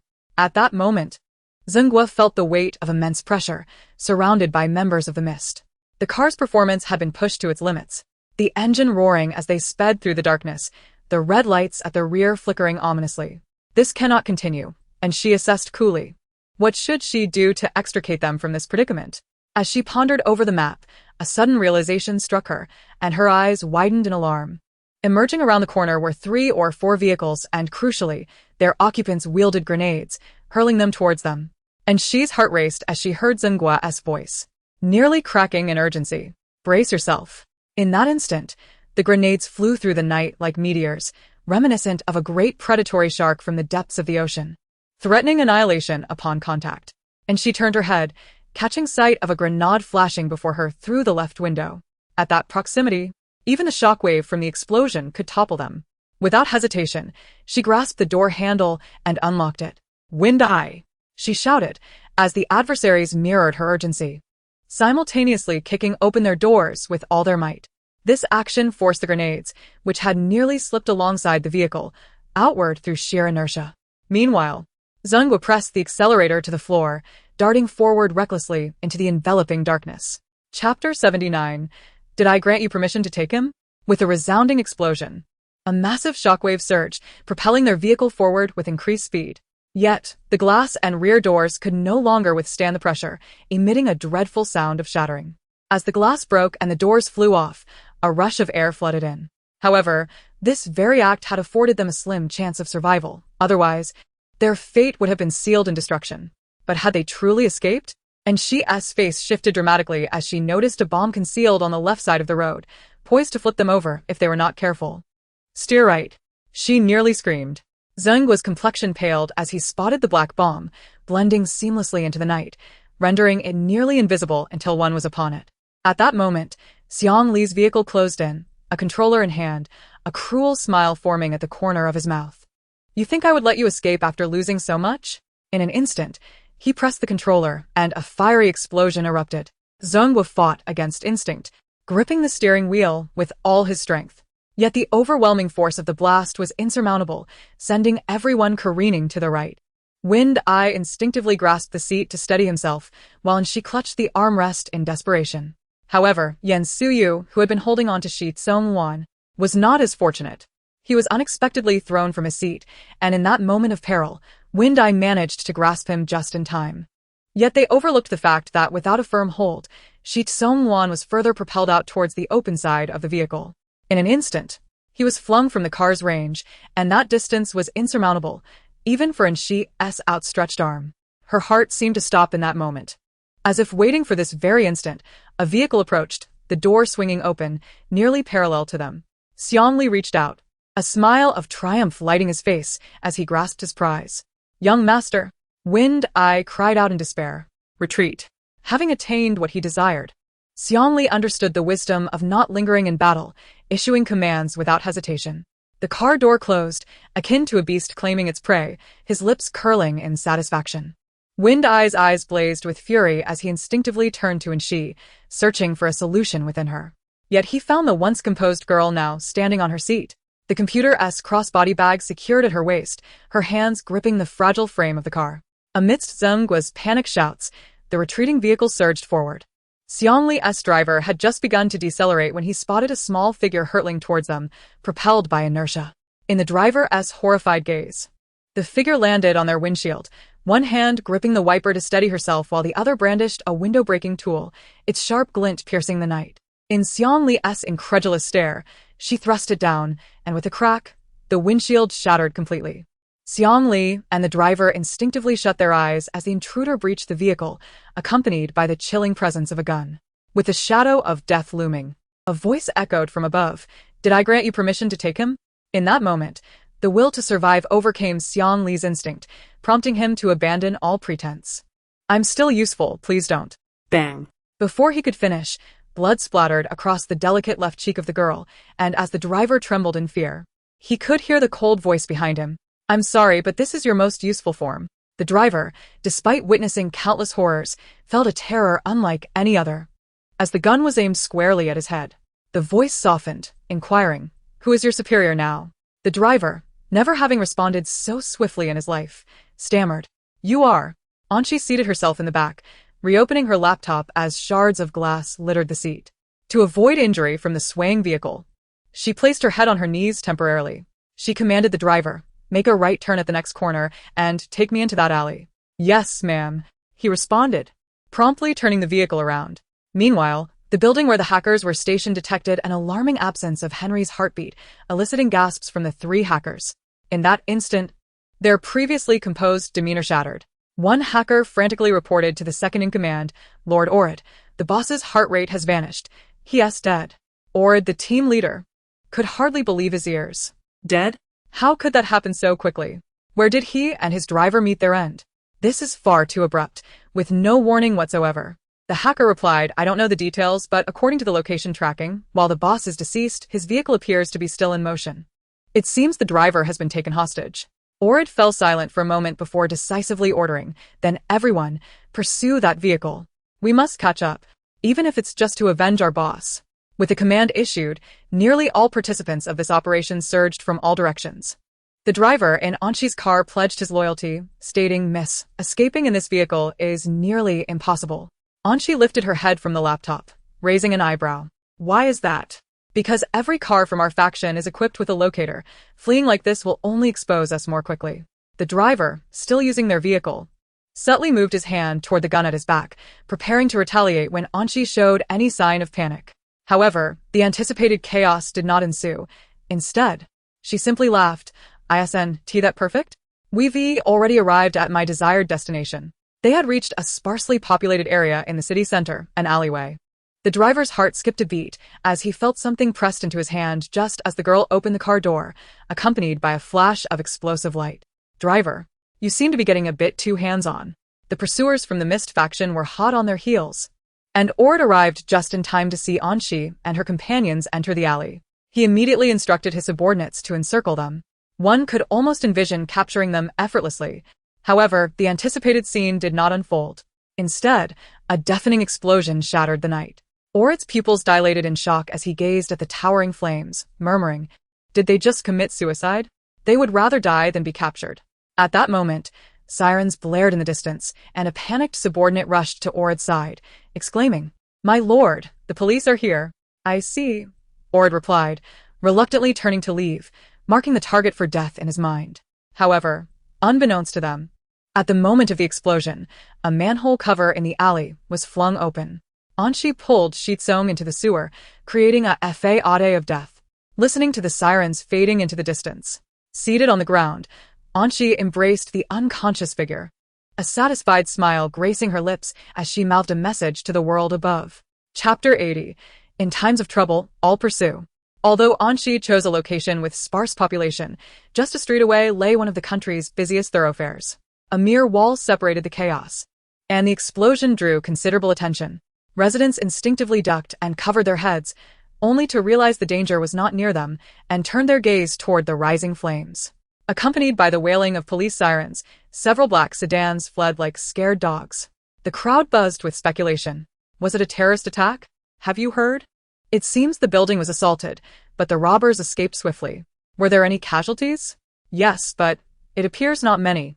The robbers seemed primarily focused on capturing someone, as my friend saw a group of cars chasing 3 vehicles out of the underground parking lot. Sounds grim. Little did they know. One of the cars in question was parked not far behind them. I told you, you should be in a wheelchair for a reason. Remember when you had that accident and nearly died? You had internal injuries. And now you're back to driving recklessly? Thank goodness your organs are intact this time. But your head is injured, you fool. Bushinian raged. I almost want to bash your head in. And Yu Yuan stared at Bu, who was tending to his wounds, utterly perplexed. Why are you here? Aren't you supposed to be in Huagua? And Yu Yuan had long wondered how Bu always appeared out of nowhere to save him whenever he was hurt. I was in Huagua, but my radar went off after many years, sensing you were about to do something reckless. So, I came to find you, Bu replied, wiping the blood from Yu Yuan's face. It turns out, Yu Yuan, you have not surprised me in the least. And what about that guy in the back seat? Bu pointed to the bound member of the Mist faction in Yu Yuan's back seat, who lay unconscious. When I scanned him with specialized equipment, I discovered a chip in his arm, which I forcibly removed. He opened his palm to reveal a bloody chip, already crushed. And Yu Yuan glanced at it. Most likely a tracking chip. Having traversed various places in their youth, they were not particularly shocked by such technology. Indeed. Just before we burst out of the underground parking lot, I and Madame Yen diverted some of the pursuers. They weren't as fortunate. Not to mention, Anshi's navigation was essentially blind. But you seem rather proud? You think you're a superhero? You smashed your insides and still think you're invincible. Speaking of which, I should call Zhenghua to check on their situation. Don't change the subject. Unexpectedly, Zhenghua quickly answered the call. President N. What's the situation? It sounds like you're safe. And Yu Yuan cut straight to the point. Is anyone injured? Injuries are minimal, Zhenghua replied heavily, but the young lady is missing. This revelation altered the expressions of both Bu Xinyan and Yu Yuan. And Yu Yuan asked in a grave tone, what happened? Zhenghua reluctantly detailed the events. Just as Anshi had shattered the rear windshield and forcibly eliminated Henry without uttering a word, she commandeered the driver, ordering him to head in an entirely different direction, opposite to where Zhenghua and the others were. As their vehicles brushed past one another, Zhenghua had intended to say something, but Anshi merely left a message, I will be fine, before speeding away with her pursuers. Once all the pursuers were drawn away, Zhenghua's group finally found a moment of safety, but Anshi and Shitsong had vanished without a trace. Listening to this harrowing sequence of events, both Yu Yuan and Bu Xinyan fell into a contemplative silence. After a moment, Bu Xinyan remarked, your daughter's prowess is undeniably reminiscent of your past. And Yu Yuan, for the first time, Experience the sentiments of others when one disregards their own life. Is this what karma feels like? Ultimately, an Ni Yuan commanded. Zhenghua. Establish a network of intelligence and connect with our contacts here. His gaze shifted towards the direction of the previous explosion, the distant flames reflecting in his eyes. No matter what, I must have her found. Meanwhile, Orida, the second in command of the Mist-S 2nd Division, who had finally escaped from the police, seized the opportunity to report the intelligence regarding Shi Tsung-Wan back to the headquarters. Report, sir. Based on our search operations today, we can confirm that the target, Shi Tsung-Wan, is deceased. Upon hearing this, the person across the table, pruning branches, paused momentarily. Deceased? Wasn't he the order for her to be captured alive? Could it be that my memory has failed me? The voice from across the table was calm and casual, but it caused beads of sweat to form on Orida's brow. Your memory is certainly intact. The issue lies on our end. Lord Henry is dead. The pruning ceased abruptly. Oh. Henry is dead? That hardly sounds like a minor inconvenience. Please elaborate. Have you verified the target's death with your own eyes? Oide. Possessing a modicum of sense, dared not be overly certain, so he responded candidly. It was like this, sir. Their vehicle entered an alley. I intended to flank them, but the car exploded midway. In such a situation, aside from them believing they had no way out and opting for self-destruction, there were likely no other options. The individual across from him did not comment on this, instead suddenly addressing Orida as hacker subordinate. You, pull up the surveillance footage from that alley. The hacker, receiving the command, promptly complied. The footage soon displayed, confirming Orida's account. A black vehicle entered the alley, only to be detonated suddenly. Flames engulfed the scene, with high walls on either side, leaving virtually no chance of survival. Orida felt an indescribable sense of relief, only to hear the voice from the other end demand, now show me the surveillance footage from before the incident in that alley, the regular footage. The footage was quickly retrieved and the individual across the table took a screenshot, zooming in on a manhole cover in the center of the alley, gently tapping it with his fingertip. As Orida's face turned pale with realization, a cold voice emanated from the voice changer. Go investigate. Chapter 81. I truly will you. At this moment, the pivotal character being sought by various factions was clutching Shi Tsung-Wan, panting like an exhausted dog, while the system blared an electronic rallying cry in her mind. The system lamented. Move those dead legs. Activate that lifeless brain. Comrade, do not collapse here. Victory is just ahead. Even if you say so. I'm completely out of breath. And Shi's gaze was devoid of hope. My lungs feel like they're about to explode. The system replied. Better to explode than to die. And she retorted, you say it so easily. Why don't you carry me? The system, more animated than she, exclaimed. Do you think I don't want to? If it had a body, it would have already carried and she 1,000 miles. Do not underestimate its will to survive. The system was on the verge of tears. It had hoped to strive for a peaceful life in the latter half of its existence, only to encounter an Shi who was far too diligent. At that moment, and she finally had the chance to investigate Shi Tsung-Wan. Previously, he had been captured by Henry, and likely hadn't he had the opportunity to do anything yet. Observing him closely, and she was momentarily taken aback. Previously, they were either escaping or on the run, and although she had caught a fleeting glimpse of him in the marketplace, it was merely a partial view in the eye of the storm. Now, upon careful inspection, she discovered that despite wearing a black mask, the upper half of his face alone was enough to leave one awestruck. His fair skin was as delicate as fine porcelain, and his long eyelashes quivered gently in the wind as she moved, while his short black hair occasionally brushed against his exquisite eyes. And Shi's gaze halted. Wait, that hair? With a sense of intuition, she gently tugged on the dark locks, and in the next moment, silvery white hair cascaded down, illuminated by the flashlight, flowing over his richly beautiful visage.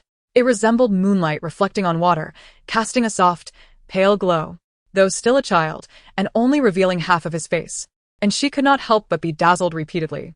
The system interjected, stay composed. Shi Tsung-Wan is still just a child. I know, rest assured, and she said, painfully closing her eyes.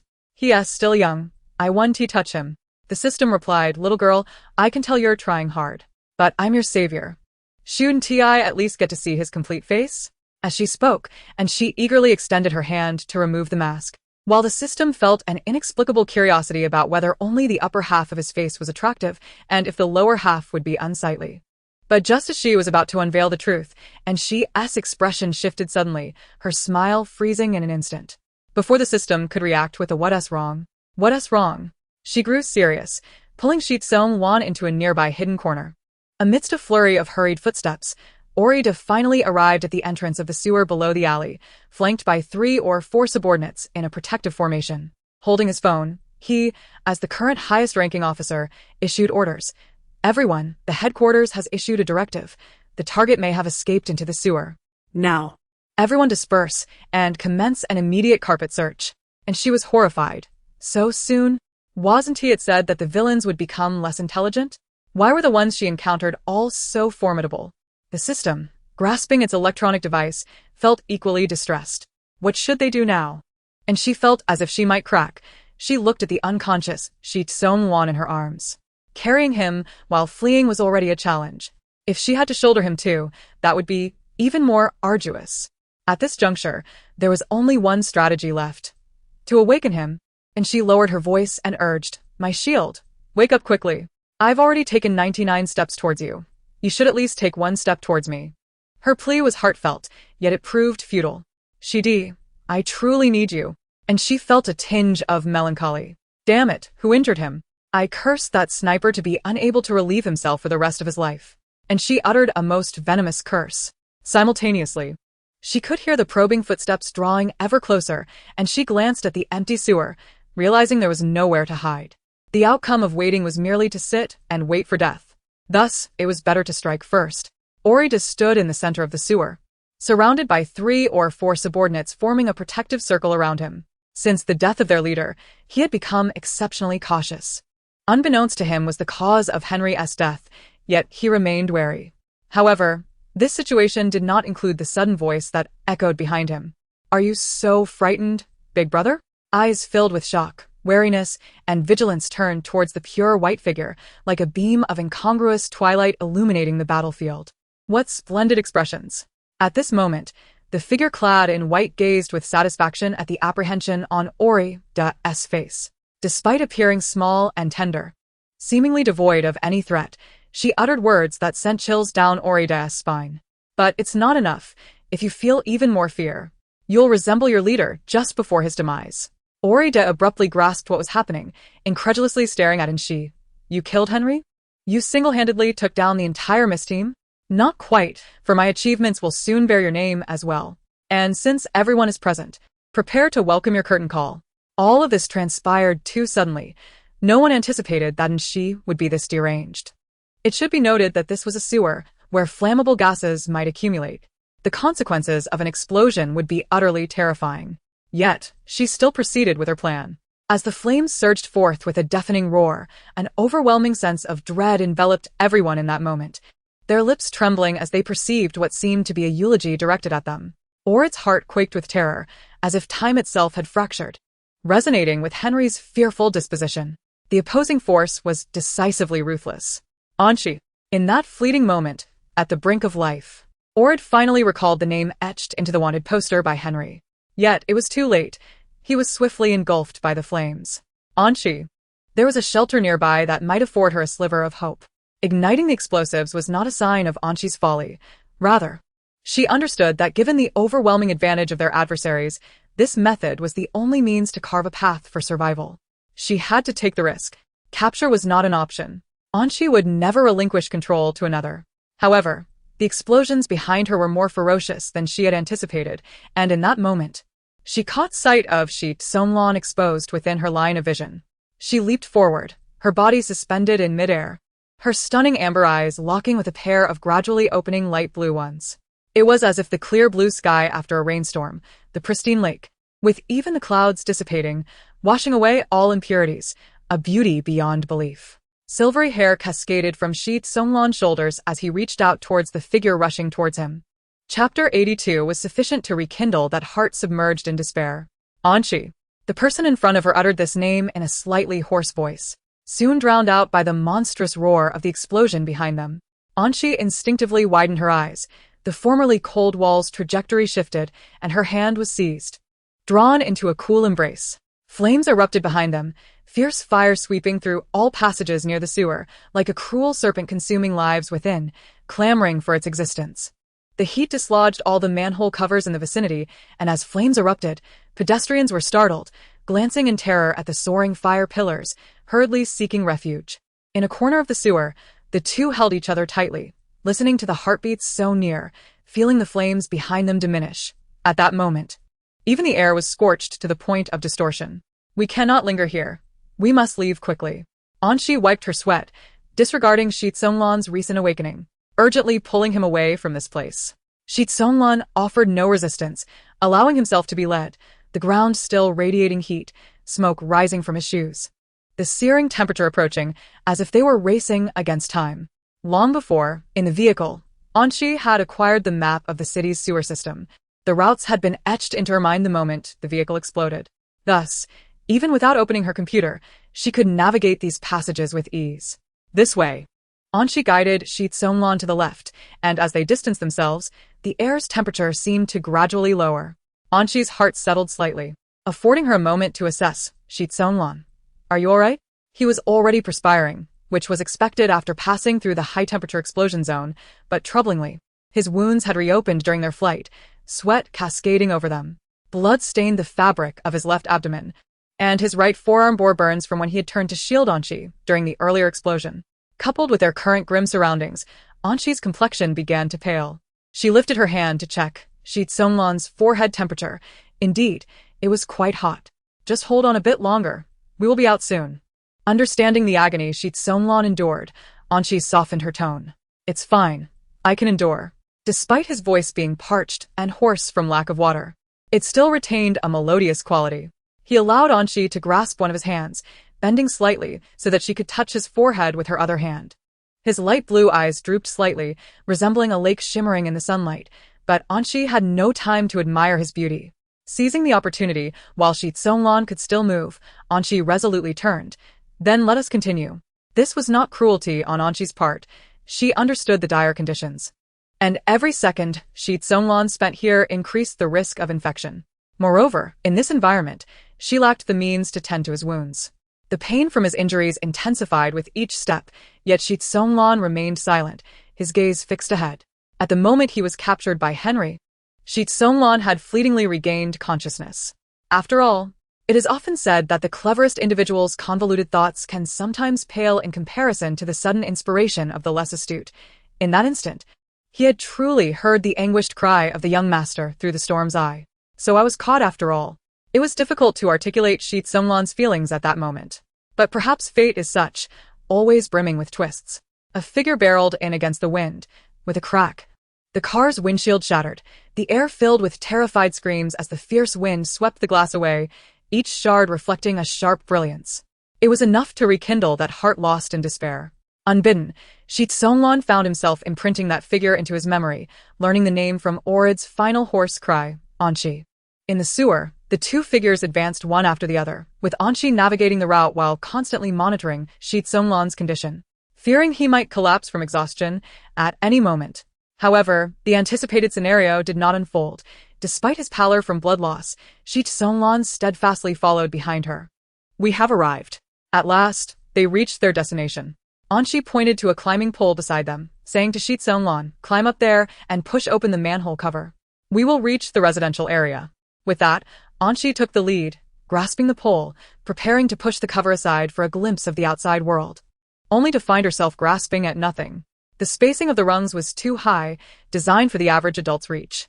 Anshi, in moments like this, I begin to loathe my height. Observing Anshi's moment of paralysis, Shi Tsonglan stepped forward, gently ruffling her hair. Do not be disheartened. It is the designer's fault for not considering the possibility of a child falling. The railing is simply too high. Anshi paused for a second, then accepted this. You're right. Once I'm out, I shall sue the sewer's designer.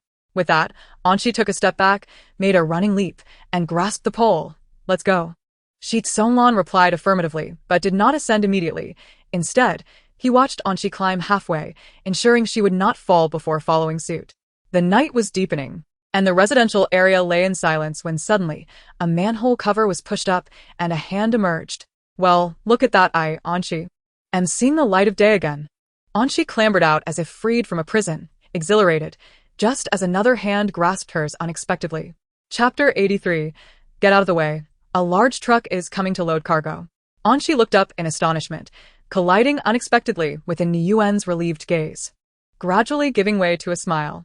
Found you. He pulled her into a tight embrace. Experiencing the familiarity of his arms, Anshi was taken aback. Father, how did you get here? Of course, we went to great lengths to find you, Chengguo replied from the side. Upon learning of Anshi's predicament, Ni Yuan had immediately leveraged his connections, borrowing a computer expert from a former collaborator. With their assistance, Ni Yuan was able to pinpoint the location of the previous explosion without delay. As he observed the surveillance footage, he was unexpectedly aligned in thought with the high-ranking official shrouded in mystery. The explosion was merely a FAOD, the true target, and she had likely slipped into the sewers. Ni Yuan promptly acquired the city's sewer map, marking a radius of 100 miles from the exploded manhole cover, stationing personnel at every nearby manhole cover in anticipation. If the adversary had indeed retreated into the depths below, an emergence was inevitable. It was highly probable that they would opt for the nearest manhole, a location sufficiently distanced from the scene of the incident to avoid raising suspicion, while ensuring a brief stay within the sewers. Nonetheless, when an explosion erupted within the sewer system, Ni Yuan's heart momentarily halted. Coincidentally, it was the very entrance he had been monitoring. His previously tumultuous emotions gradually subsided, and his gaze softened. In that instant, and she, recalling something urgent, suddenly darted away, grasping Shi Tsung-wan's hand and hastily bringing him before Dr. Bu. Dr. Bu, please help him quickly. He is gravely injured. At such a moment, and she had no time to ponder how Dr. Bu had arrived there. Upon witnessing Shi Tsung-wan's injuries, Dr. Bu's expression shifted dramatically. Quick. Support him and have him sit down. I need to administer emergency treatment.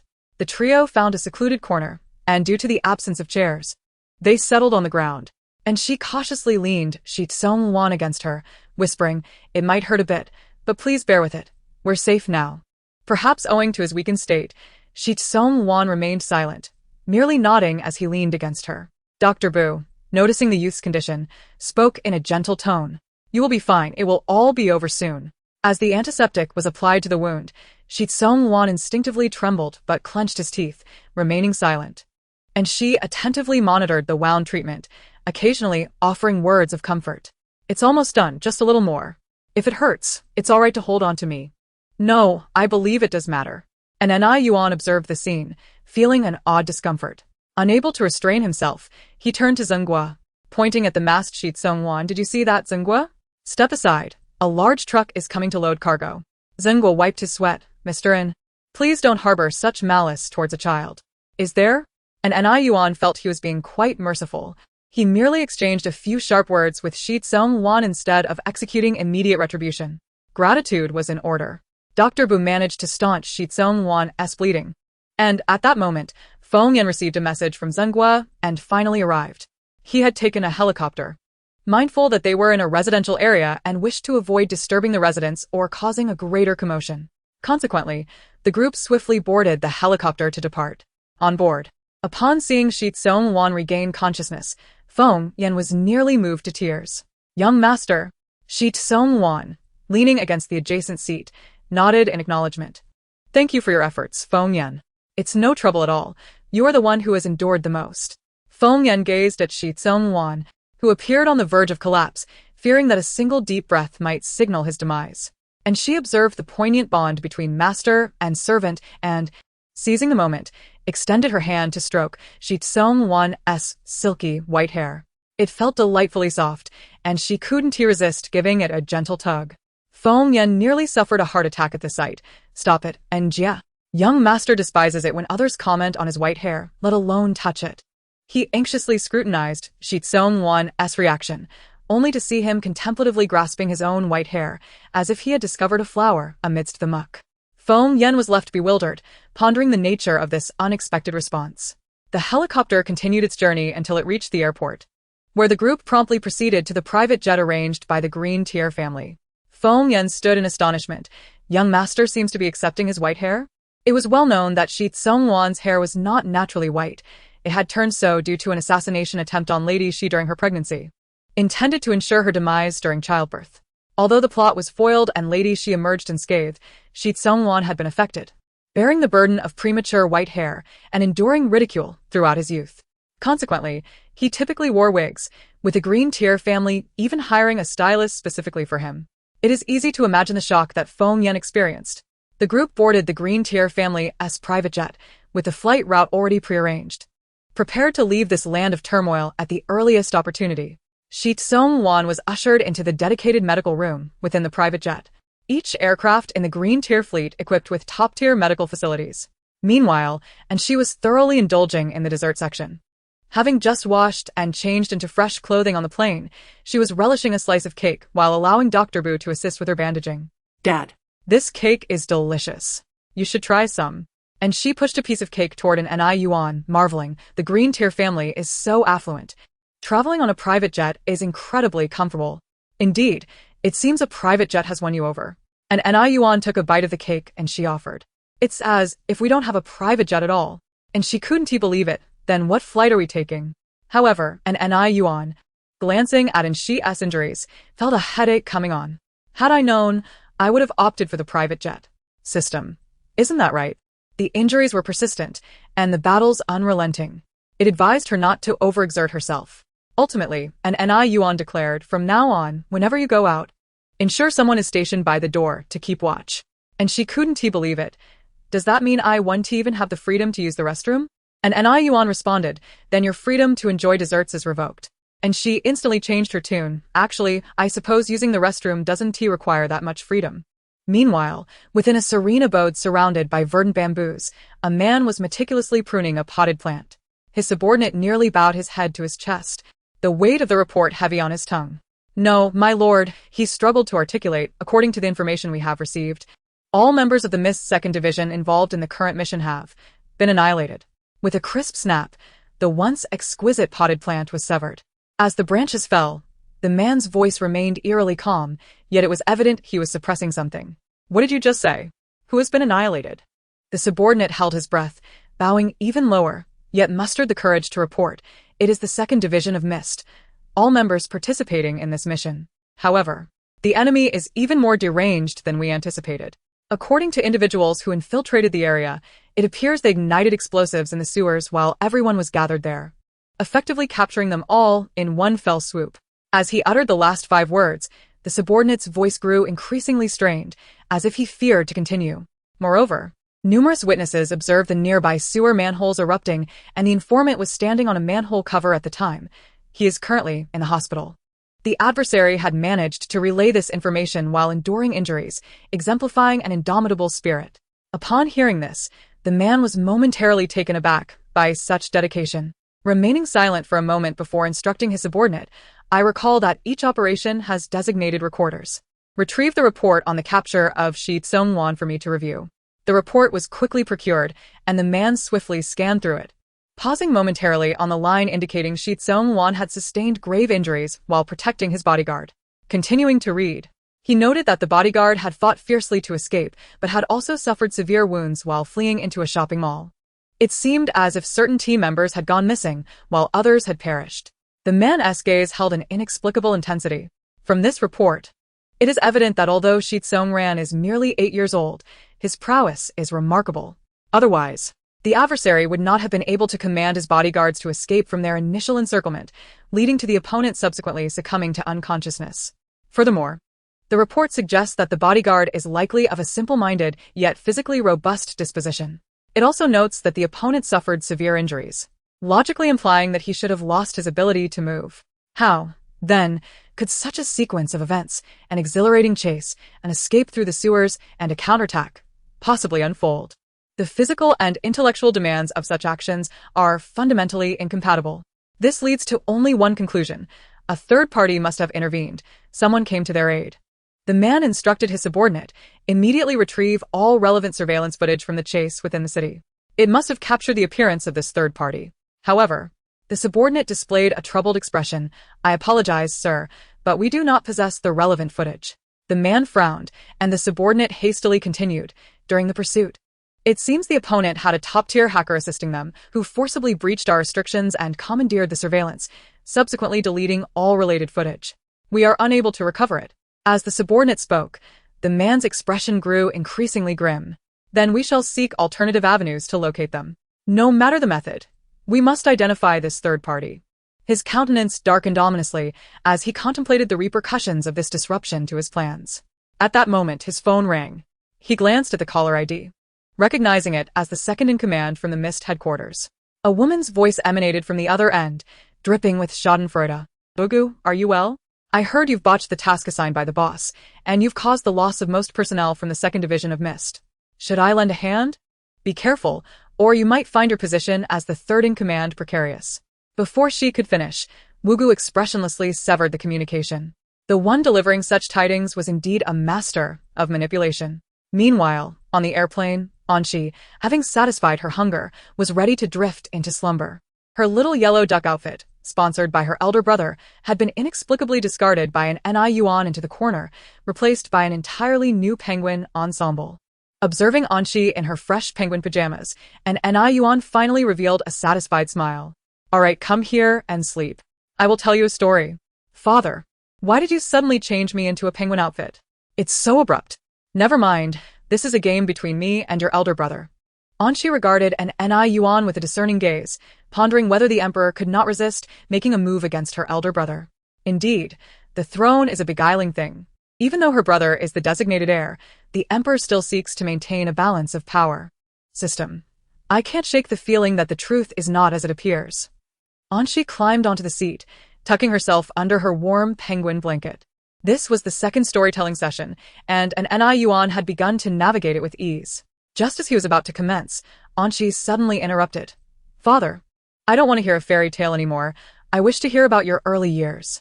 And NI Yuan was taken aback. What was so interesting about his story? Wasn't it merely a tale of a self-made business empire, facing countless adversaries daily, tirelessly navigating a world fraught with danger alongside his doctor friends and unreliable allies? Indeed. Anshi seemed genuinely intrigued, her head gradually shifting to rest on an NI Yuan's lap, her eyes shimmering with anticipation. Please, just tell me. Zhenghua leaned closer to an NI Yuan's ear, offering encouragement. Mr. N, share your shining moments. This is a splendid opportunity to establish a grand image in the young lady's mind. And NI Yuan considered this, seeing the merit in the suggestion. Very well. I shall share a brief account. Thus, amid the curious gazes of Anshi, Zhenghua, and Bushinian, an NI Yuan began to narrate tales from his youth. His expression gradually turned solemn. This occurred when I was in my 20s. I distinctly recall it was a late autumn evening, and I was engrossed in work within a study. Suddenly, a killer burst in. Without uttering a word, he plunged a knife into my left side. Yet I did not perish, for my heart resides on the right. He swiftly struck again on my right side, but still I survived. At that moment, my heart raced to my throat. The assassin, witnessing this, aimed for my throat, yet I remained unscathed, for the sight of it weighed heavily on my heart.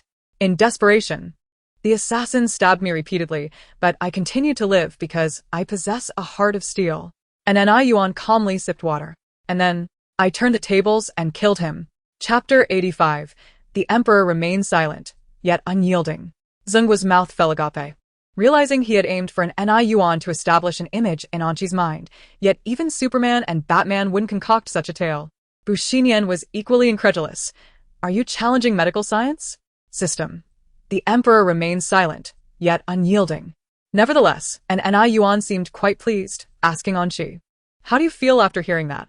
Anshi thoughtfully suggested, Father, perhaps you should venture into the entertainment industry. And NI Yuan raised an eyebrow. What prompts this sudden suggestion? Because the exaggerated personas are all the rage in the entertainment world. Father, you are a natural fit for this profession.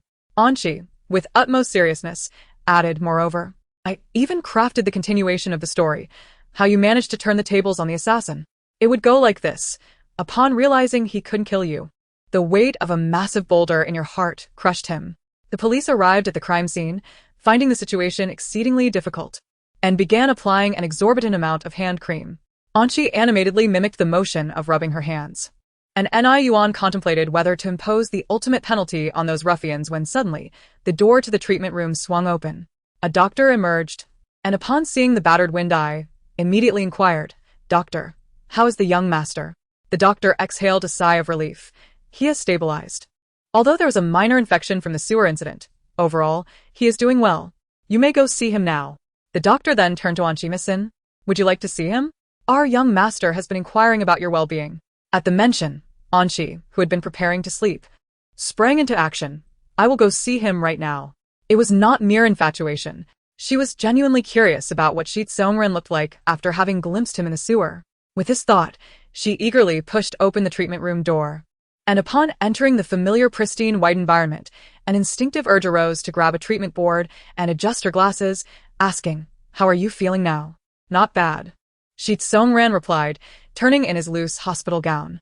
The time was just right for sunrise, and the soft crimson rays of dawn streamed through the window, illuminating his light blue eyes, which appeared to shift to a magnificent violet hue. However, Anshi's gaze fell upon his black mask, and she felt her curiosity shatter. "Why are you still wearing a mask?" Her inquisitiveness demanded satisfaction. Anshi continued, "Will you not eat out? What if there are social engagements? What about banquets?" Wind-Eye responded, "In such cases, if the partners are trusted, we would dine together. If not, the young master might either wear the mask and observe from the sidelines or reserve a separate table in another room." Anshi inquired, "A separate table? You must be quite affluent then." And Yuan found himself somewhat enlightened regarding the young heir of the Grinter family, whose information had been remarkably well guarded. Previously, he had instructed Zhenghua to investigate, only to uncover a photograph of the individual wearing a mask. Yet even with such a background, he had been attacked. Just how formidable was the Mist organization? It seemed that the Grinter family was not entirely secure either. As these thoughts crossed his mind, he overheard a conversation nearby. "Do you want to see my face?" "Yes." And Yuan interjected, "Do not be so resolute." However, he mused, this was merely an 8-year-old boy, 2 years his junior. Could he possibly be more handsome than the genes of the Yin family? There was only one of him, but he had 4 sons. Just then, as Anshi's eyes widened in anticipation of witnessing Shi Tsongwan remove his mask, darkness suddenly enveloped him, and an Yuan forcefully shoved him into his embrace. "Dad, what are you doing?" "Wait for me, let me see first." And Yuan, still uneasy, caught a glimpse of Shi Tsongwan's appearance, and she shifted restlessly, puzzled by his father's sudden silence. "What's wrong, Dad? Did you see it before I did?" "Alas. Why are we leaving?" "I haven't seen it yet. Remember, when you're out, you represent the dignity of the Yin family." And she, incredulous, retorted, "You saw it and then want to teach me how to behave?" However, the emperor would not concern himself with others' lives. Otherwise, what was the point of his efforts to become emperor, if not to govern the lives and deaths of many, ensuring that all followed his desires? "Sleep, we will see Grinter later." And she, filled with indignation, declared, "I will hold my breath until you acknowledge your mistake." Then, beneath an Yuan's watchful gaze, she puffed her cheeks, only to succumb to fatigue and fall asleep within a minute. Did she just start breathing so soon? And Yuan chuckled, watching as Anshi's smile gradually faded. He then opened the family group chat. Chapter 86. Have you ever experienced a moment of profound sleep? And Yuan, today I met the young heir of the Grinter family, and Ji Chuan, the eldest son, a rebellious rascal. So, did you secure a collaboration? Or, do you admire him? And Yuan, neither. We encountered some incidents in the country. Your sister saved him, and he is currently wearing a black mask. I prevented your sister from seeing his face, but I caught a glimpse. He is rather handsome. Upon hearing this, a sense of foreboding emerged, causing the lurking members to surface. And Yen Sun, the second son, quite threatening. How handsome is he? Is it the kind that would catch little sister's attention? And Yuan fell silent, reluctant to respond. And Yuan, if I were 20 years younger, he wouldn't stand a chance. With that remark, everyone understood the answer. And Ji Chuan, the eldest son, a rebellious rascal. Since you haven't secured a collaboration anyway, just take little sister away and prevent her from seeing him by saying we are not going. And Yuan, good idea, then you be the bad guy. And Ji Chuan, the eldest son, a rebellious rascal. The Grinter family, bankrupting them is rather challenging. And Yen Sun, the second son, quite threatening. If little sister wants to see him, let her. If she likes him afterward, I have connections in the dark web's assassin circles. We can eliminate him afterward, ensuring he has no chance to develop. And Xian Sui, the third son, not very threatening. One goes bankrupt, another gets silenced. Your ideas are somewhat perilous, but I have a plan as well. And Yuan felt too restless to sleep, remaining busy until the plane landed in the country.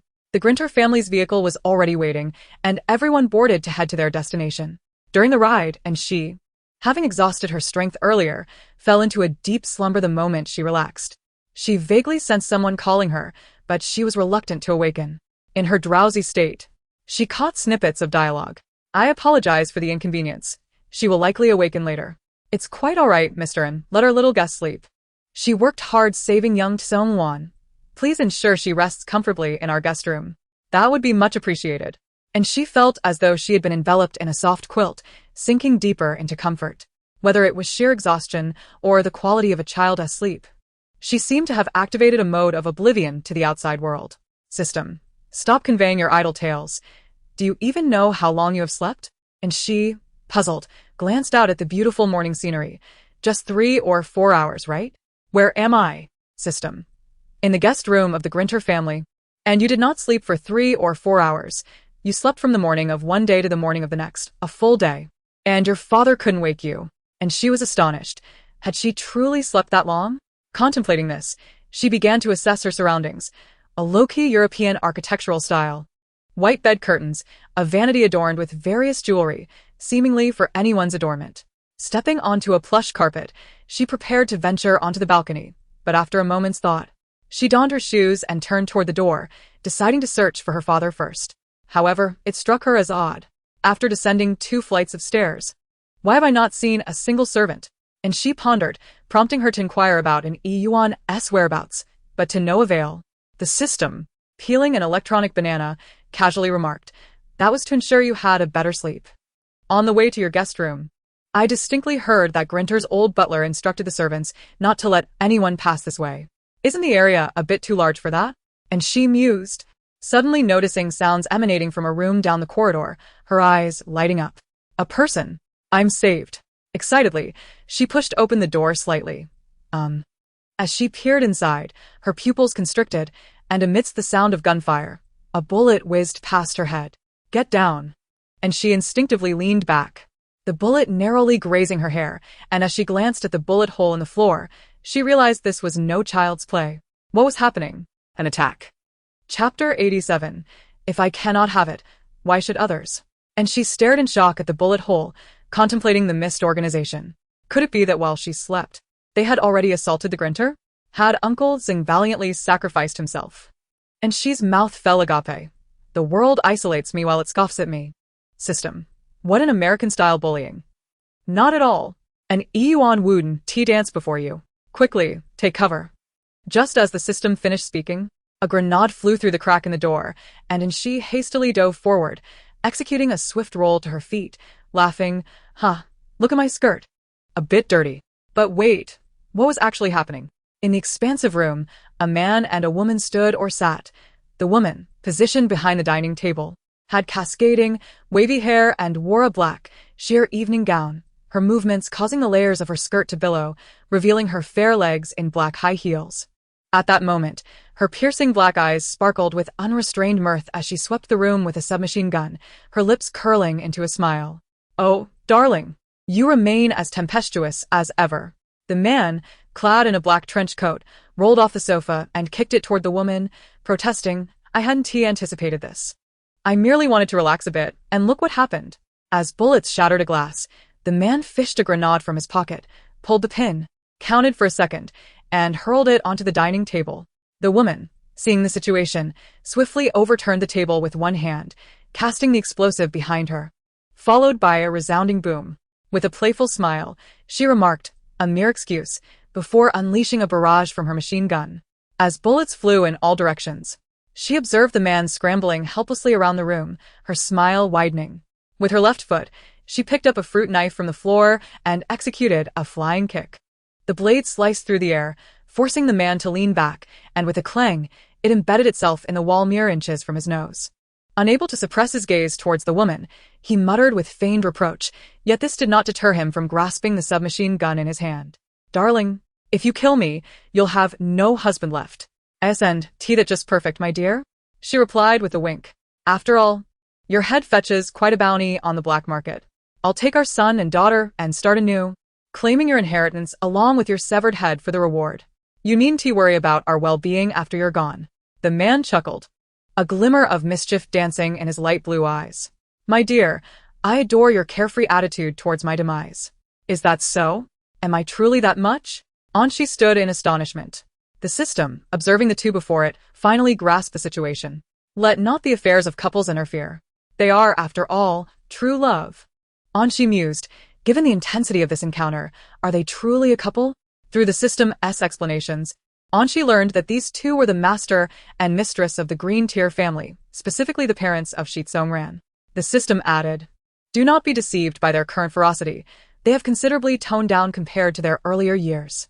The mistress of the Green Tier was once a top assassin. Not just the mistress, for in his youth, Mr. Shi was a premier operative as well. Indeed, the saying holds true. In wealthy families, competition among offspring is fierce. Especially within the illustrious Shi family of Green Tier. To stand out among siblings, one must achieve greatness. The current head of the Shi family, Shi Ji, has chosen the path of an operative, forging connections within official circles, though he occasionally finds himself entangled in perilous tasks. Anshi remarked, I understand now. Their encounter was a serendipitous accident, correct? They were forced to collaborate due to unforeseen circumstances, leading to a burgeoning affection amid crises. The system clarified, close. They did encounter unexpectedly, but they were adversaries, intensely rivaling foes.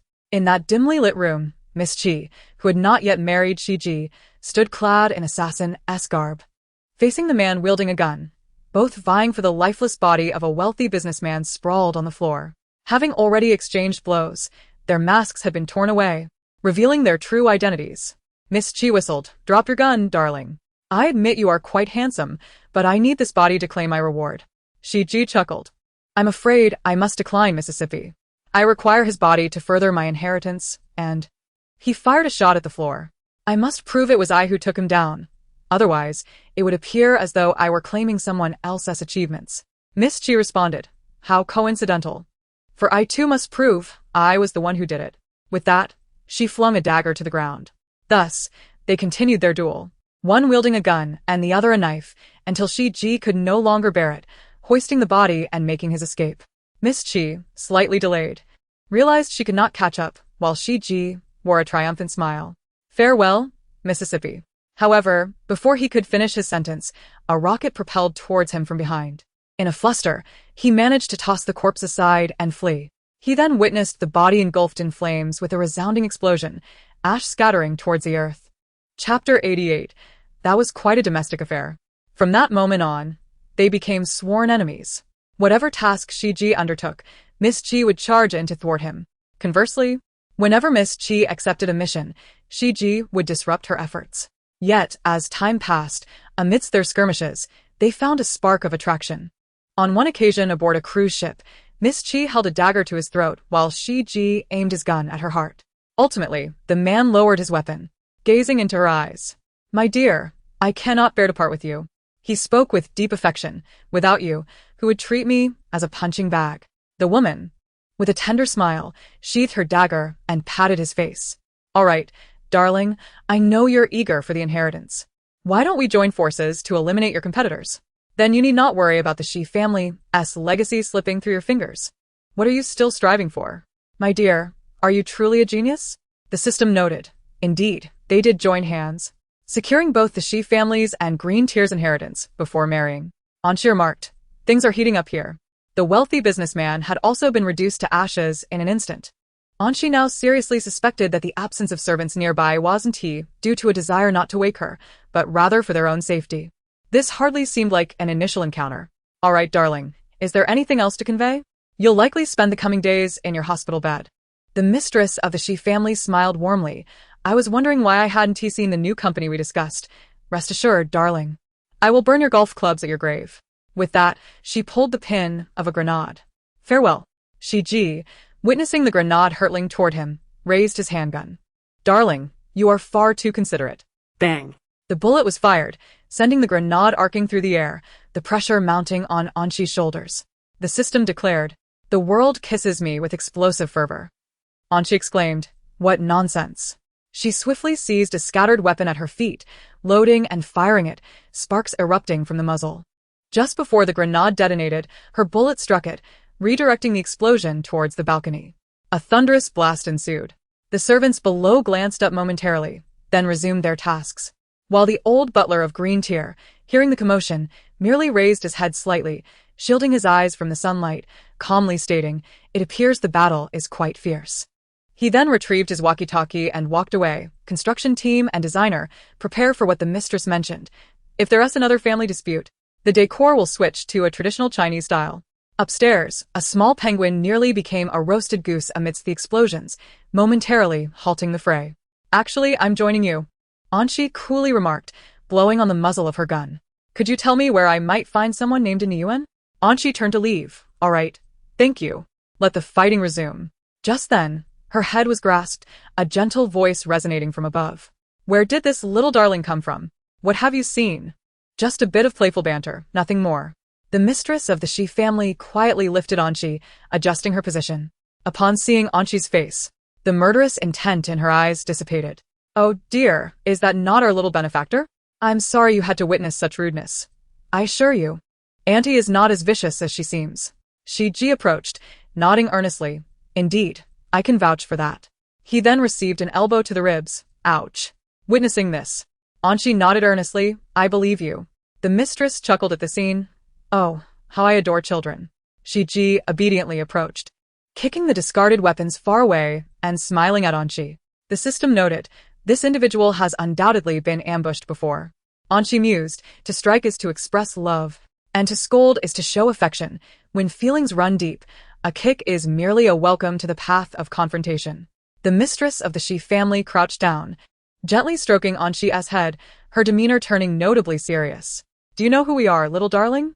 We are the parents of Shi Tsongran, and we are immensely grateful for your assistance in saving our son." Standing upright, the mistress performed a formal bow of gratitude to Anshi, not dismissing her due to her youth. She spoke earnestly. "Although I am surprised our savior is so young, I sincerely thank you." Mr. Shi, at this moment, presented a beautifully wrapped gift box, gently stating, "This is for you, little one." Anshi, perplexed, accepted the box and opened it to reveal a necklace adorned with a delicate sword entwined in thorny roses. "What is this?" she inquired. "This is the emblem of the Grintier family," Mr. Shi replied casually, as if he were bestowing a trivial trinket. "With this token, you may count on the Shi and Grintier families for unconditional assistance, now and forever." Surprised, Anshi had anticipated that such a gift would be handed directly to an Ni Yuan, not to her. "May I wear it around my neck?" she asked, feeling anxious about potentially misplacing such a precious item. "Of course," Mrs. Shi replied kindly as she adorned Anshi with the necklace. "Come now, dear. Let's find you a suitable outfit." "Okay," Anshi replied earnestly. Under Mrs. Shi's guidance, she changed into a long Gothic dress in the same striking black and red hues, featuring layers of black tulle and a metallic waist chain, with dark red roses swaying gently in the breeze. "This attire would slay 8 foes in an instant at the ball," Mrs. Shi remarked softly. "Madam, times have changed. We should refrain from violence," Mr. Shi interjected. Chapter 89. A sojourn to the realm of grain and rebirth. To alleviate sorrow dressed in her new attire, Anshi was ushered into the garden, where she was immediately greeted by an excited voice. Fairy sister, a blind little girl, leaning on her white cane, rushed towards her, accompanied by a nanny who cautioned, "Miss, please slow down." Is that not Xiao Yutong?" Anshi stepped forward, recognizing the familiar voice from her dreams. Qi Yutong joyfully leapt into Anshi's embrace. Despite her blindness, her happiness radiated vividly. "Sister, do you still remember me?" "How could I forget?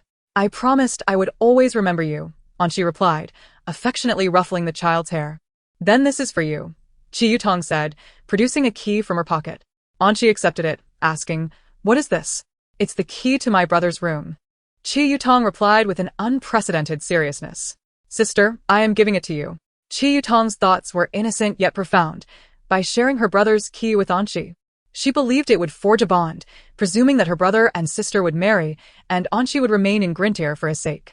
Thus, to her, giving away her brother was akin to granting happiness. Anshi was taken aback, pondering, what is this little one thinking? The nanny, alarmed, interjected, "Miss, you cannot do that. You cannot give away the young master." "Why not? If I say it's all right, then it is," Qi Yutong declared, her youthful stubbornness surfacing.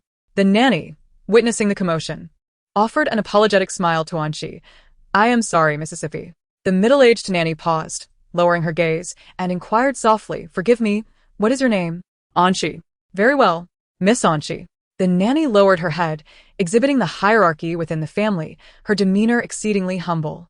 I apologize. She is still young and lacks understanding. Please do not take offense. Not at all, Anqi reassured. I understand that Xiao Tong is merely jesting. Qi Yutong kicked a small stone and muttered, I am not joking. Besides, I once heard that saving someone's life binds you to them. My brother has been saved, so what is wrong with a little bond? The nanny sighed, Miss. You must have heard that Miss Anqi enjoys desserts. Shall I fetch some? Oh yes. Qi Yutong exclaimed, urging, Auntie, please hurry with the sweets. I want to show sister around the estate. Certainly. The nanny replied respectfully before departing. Though Qi Yutong was blind, having lived in the estate for years allowed her to navigate it effortlessly as she led Anqi, describing their surroundings. Sister, this is the fountain. The nanny says it's adorned with beautiful dolphin decorations. This is the flower room. The nanny says it contains very rare blooms. And here is the little grove. The nanny says if we walk this way, we can avoid the guards and leave the family, but ever since I was kidnapped last time, my parents sealed this secret passage.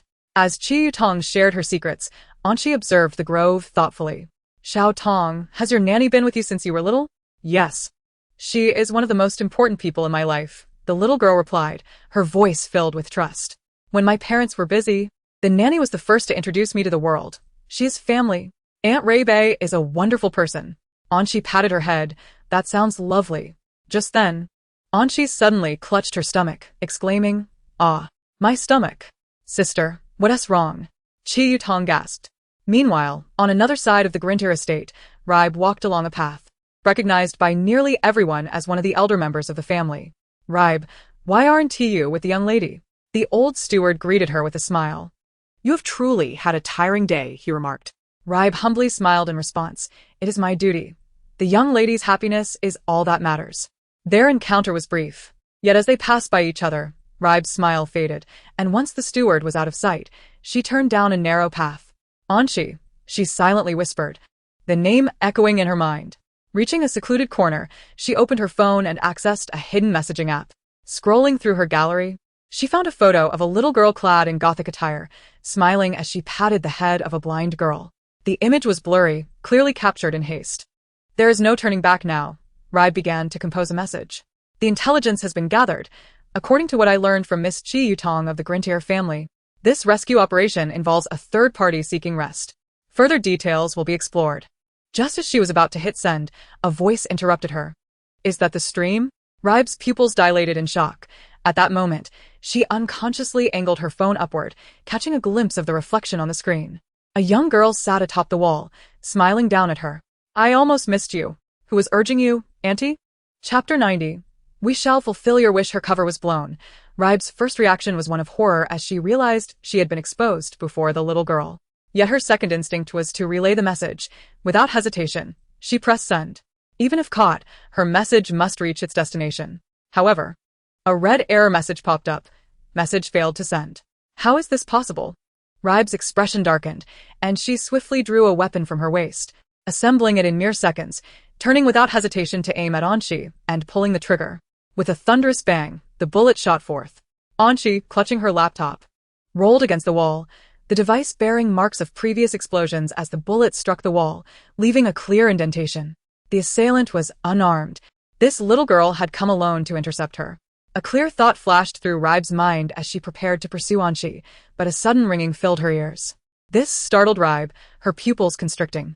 The golden perfume swirled within its bottle, resembling flecks of gold dust. Aware of the dangers surrounding her, Anqi always had contingencies in place. Carrying her laptop everywhere had become second nature. Even while on the run, she adeptly managed her device, intercepting messages as she hurried along, almost missing her chance. As for the perfume, given the circumstances, it was prudent not to carry a firearm, especially considering the Grintier family's apparent sensitivity towards guns. This was particularly true for outsiders, who would draw even more scrutiny if armed. Thus, after careful consideration, Anqi opted for a less threatening perfume bottle, which fortuitously proved useful at that moment. Suddenly, from the left side of the trees, a shadow darted down. A masked figure brandished a cold dagger, casting a lethal shadow in the tranquil corners of the estate. It became clear why this location was chosen for the exchange of information. Preparations had been made well in advance to ensure cover and escape for an impending crisis. With this thought, Anshi's gaze fell on the handgun that Ruebe had dropped on the ground, ready to act. Just then, a metallic sound sliced through the air, a cold projectile piercing the atmosphere, striking the masked assailant in the neck. Before either Anshi or the assailant could react, the figure convulsed twice and collapsed at the girl's feet. Anshi glanced over, noticing a few strands of silver hair escaping from beneath the black mask. As Shitsonli retrieved the firearm, Anshi didn't have time to ponder why her companion still wore a mask. Instead, she asked, somewhat taken aback, "What are you doing here?" After all, Ruebe was the only one who consistently stayed by Xiaotong's side. Due to her visual impairment, Ruebe shared the same room with Xiaotong, facilitating better care. When Xiaotong had her incident, Ruebe was right beside her bed, yet she hadn't noticed a thing, allowing Xiaotong to slip away unnoticed, which seemed abnormal. During the selection process for housemaids, the Green Tier family had always scrutinized the candidate's attentiveness and responsiveness. Although Ruebe later explained that she had been ill that day and thus was in a deep sleep, expressing regret, both Anshi and her parents harbored suspicions about her. Nevertheless, since she had raised Xiaotong from a young age, they decided to keep her under observation for the time being. Anshi seamlessly continued with Ruebe's train of thought, "Until the incident when you were attacked." Indeed, Shitsonli replied calmly, "My schedule is always confidential. Only my family is privy to it. My mother would never divulge it, except for Xiaotong." Upon hearing this, Anshi understood. Ji Yutong was still quite young and had no defenses against those close to her. She would readily disclose even her brother's secrets, let alone the caretaker who had raised her. "Will you tell her the truth?" Anshi inquired, taking a seat on a nearby stone while looking at the fallen caretaker. "I did not kill her. She appears unconscious, but retains a semblance of awareness. I doubt my words would harm her." Anshi pondered seriously. "If it were me, I would probably have the caretaker record a resignation message, or use synthesized voice technology to relay it to Xiaotong and then take her away for interrogation. Yet, that would only be a temporary fix." Shitsonli responded thoughtfully.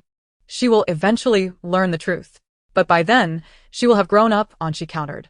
"Why make her confront such harsh realities prematurely?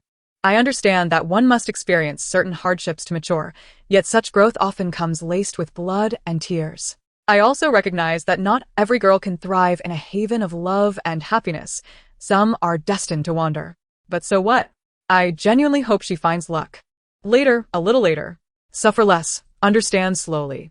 Yet for you, Xiaotong is merely a little girl you have encountered once," Shitsonli remarked, lowering his gaze. "Why do you wish her well so sincerely?" "Because blessings need no justification," Anshi replied with a smile as Shitsonli lifted his gaze. "Perhaps it is simply because we are both girls. Isn't they're saying? I hope that every kind person in this world finds happiness, and that a little girl who extends a helping hand to strangers deserves affection and praise. At least, that is how I feel." In her light blue eyes, the reflection of his amber gaze shone brightly, the black hem of her dress fluttering gently in the breeze, embodying a tender smile that sparkled in the dim light. "It shall come to fruition," she declared. Anshi looked on in wonder, her eyes widening as the mask Shitsonli removed his mask, revealing a stunningly beautiful face. Despite his youth, he possessed an extraordinary allure. His long eyelashes glimmered like delicate snowflakes reflected in the nearby water as he gazed intently at her. His crimson lips slightly pale from earlier blood loss. Yet, he remained fixated on Anshi. "Whatever you desire, I shall make it happen." Chapter 91. I will challenge the family inheritance rights. The old steward soon received word, and upon seeing the traitor, disbelief flickered in his eyes. A friend, with whom he had just exchanged pleasantries, had chosen betrayal. However, considering the events leading up to this moment, it was not as shocking as it seemed. Ultimately, the old steward respectfully bowed to Shitsonli. "Thank you for your efforts, young master. I will report the situation truthfully to the head of the family and the lady. I trust that the young lady will soon learn of Ruebe's betrayal. Additionally, please contact the technical department to synthesize Ruebe's voice and record a resignation message for my sister," he instructed. The old steward was taken aback. "Are you not planning to let the young lady know?" "No, once con ferm." "Just proceed as instructed. I will speak to my parents." The old steward had watched Shitsonli grow up and knew he was a wise and discerning child, perhaps overly intelligent for his age. This was a common trait in large families, where genuine innocence was seldom cultivated. Yet, this also meant that while Shitsonli appeared harmless on the surface, he was inherently quite formidable. Once he made a decision or held a belief, he would not tolerate dissent. The head of the family would not hesitate to reprimand anyone who dared to challenge him. Thus, it seemed improbable that Shi Tsongli would propose such a nuanced plan. It was a stark contrast to his usual decisive and ruthless nature, making such an occurrence almost inconceivable. As he contemplated this, the old stewardess' gaze inadvertently fell upon Anshi, the only other person standing nearby. Meeting the old steward's eyes, Anshi offered a charming, innocent smile. Yet now, it seemed that someone capable of influencing him had emerged. The old steward concealed his understanding and amusement, ultimately responding respectfully, "Understood." He handed over the fragrance to the old steward, while the caretaker and the masked figure were taken away. Shi Tsongli then approached Anshi, who was reaching out to touch the koi in the pond. "Would you like some dessert?" he asked. "Yes," Anshi replied, her eyes sparkling with excitement as she turned around. "Then don't touch. It's dirty." Shi Tsongli naturally took her hand, producing a clean handkerchief to wipe the moisture from her fingers. The two departed side by side. Meanwhile, in a corner unnoticed by anyone, a small figure curled up tightly, biting her hand to stifle any sound. She couldn't cry. She couldn't be discovered. Chi Yutong did not yet grasp the concept of betrayal, but she sensed that the caretaker seemed to be allied with those who had previously harmed her brother and herself. She couldn't comprehend why. Why would such a good caretaker want to hurt her and her brother? Had she approached them with malicious intent from the start? Under the overwhelming impact of intense emotions, Chi Yutong nearly succumbed to despair. She found it utterly unbearable to accept the news, unwilling to acknowledge it or engage in any related discussions. Yet, deep down, she understood that if the nanny truly were a villain, her parents would undoubtedly inform her with precision. Confronted by acceptance and suffering, like a colossal sword hanging over her head, Chi Yutong awaited the moment of judgment, on the verge of complete collapse. It was then that she heard the words, "If it were me, I wouldn't tell her." Chi Yutong froze, contemplating the notion of delaying the inevitable, wishing to shield her from pain, hoping she could find happiness. It is difficult to articulate the emotions that surged within her upon hearing those words, illuminating the truth that someone was protecting her. Even in a world fraught with turmoil, there remains the desire to safeguard one's innocence. It was an older sister figure, silently conveying that she was still young and entitled to her stubbornness, free from the fear of the future. Thus, she could not weep. She must not let her older sister's kindness go unappreciated, nor allow her strength to falter. In the shadows of the corner, a small figure curled up tighter. Yet in this world, there were those in love, others gazing at the sea under the night sky, and some who, despite frail bodies, gathered the strength to rise. Feng Yan, exhausted from his rounds, was nearly drooling by the time he found Shi Tsongran, sharing a light meal with Anshi in the pavilion. He was taken aback. "Young master, what are you doing here?" The doctor clearly advised against wandering. "I am not wandering. I merely wish to enjoy a cup of tea." As he spoke, Shi Tsongran casually refilled Anshi's empty teacup with black tea. Surely, that must be a falsehood. Feng Yan, still weakened from the effects of the needle, gazed at him with a wounded expression. "I've already searched this area. You must have arrived later. That's your eyesight failing you. I have been here all along. Perhaps you should reflect on your own perception." Just as the two were locked in a silent stare, Anshi interjected, "Feng Yan, did you happen to see Xiao Tong while searching for someone? I've looked everywhere, and haven't found her." "Miss?" "I don't believe I've seen her." Feng Yan scratched his head. At that moment, a little girl approached, dragging a large bag behind her, her presence commanding attention. "Big sister, I'm here." Feng Yan was astonished. "Miss, what is all this?" "Gifts," she replied enthusiastically. "Gifts?" Anshi couldn't suppress her curiosity. "Indeed. All for big sister, treasures I have gathered." Chi Yutong, now dressed differently, introduced her merchandise with fervor. "For instance, this, rumored to be worth a fortune, a purple diamond." She presented a diamond-shaped gem before Anshi. Feng Yan whispered to Shi Tsongran, "This seems to resemble the gem from your nightstand." "And this, said to be a priceless painting that brings wealth," she continued. Feng Yan murmured again. This the painting your father purchased for 50 million on your 4th birthday?" "And this," Chi Yutong persisted, "a pen of immense value, a rare stamp, and a hand-warmer." Feng Yan remarked, "Miss, your selections seem rather impressive. They all bear a striking resemblance to your belongings. Are you sure these aren't replicas?" "No. Of course not." "How can you be so certain?" "Because all these items are from my room." Shi Tsongran gently took Chi Yutong by the head, pulling her aside, and casually tossed a key to Anshi. "This is for you." "What is it?" the key to her room. From now on, her room will be yours. And her belongings will be yours as well. Chi Yutong suddenly burst with excitement. Does this mean I can live with Big Sister from now on? No. Shi Tsongran replied, looking at her. You will sleep in the guest room.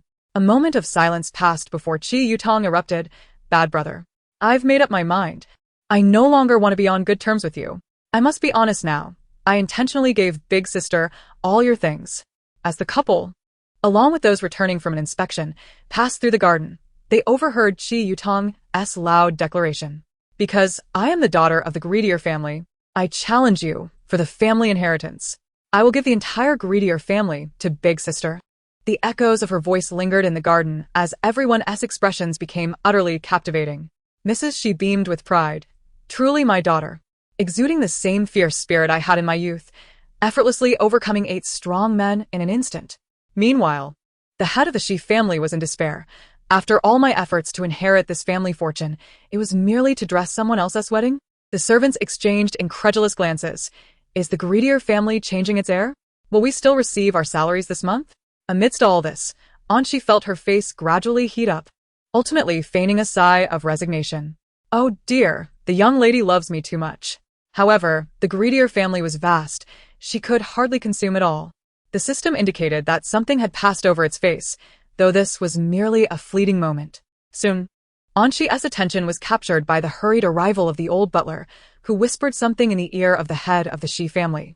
His gaze shifted slightly. After exchanging a few words with Mrs. Shi, he promptly began sending messages on his phone.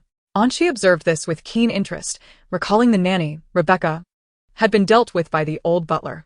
Could this be related to the fog? Just as the thought crossed her mind, a phone was suddenly thrust into her hands. It was Shi Tsongran's. Looking down, she saw a message reading, Dad, son, news has surfaced from Rebecca. Would you like to hear the results?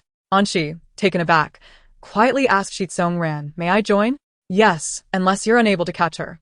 Shi Tsongran stood up and asked, shall we go together? Noticing her hesitation, he briefly glanced at the sweets on the table, scooping a few pieces onto a small plate before saying, let us go.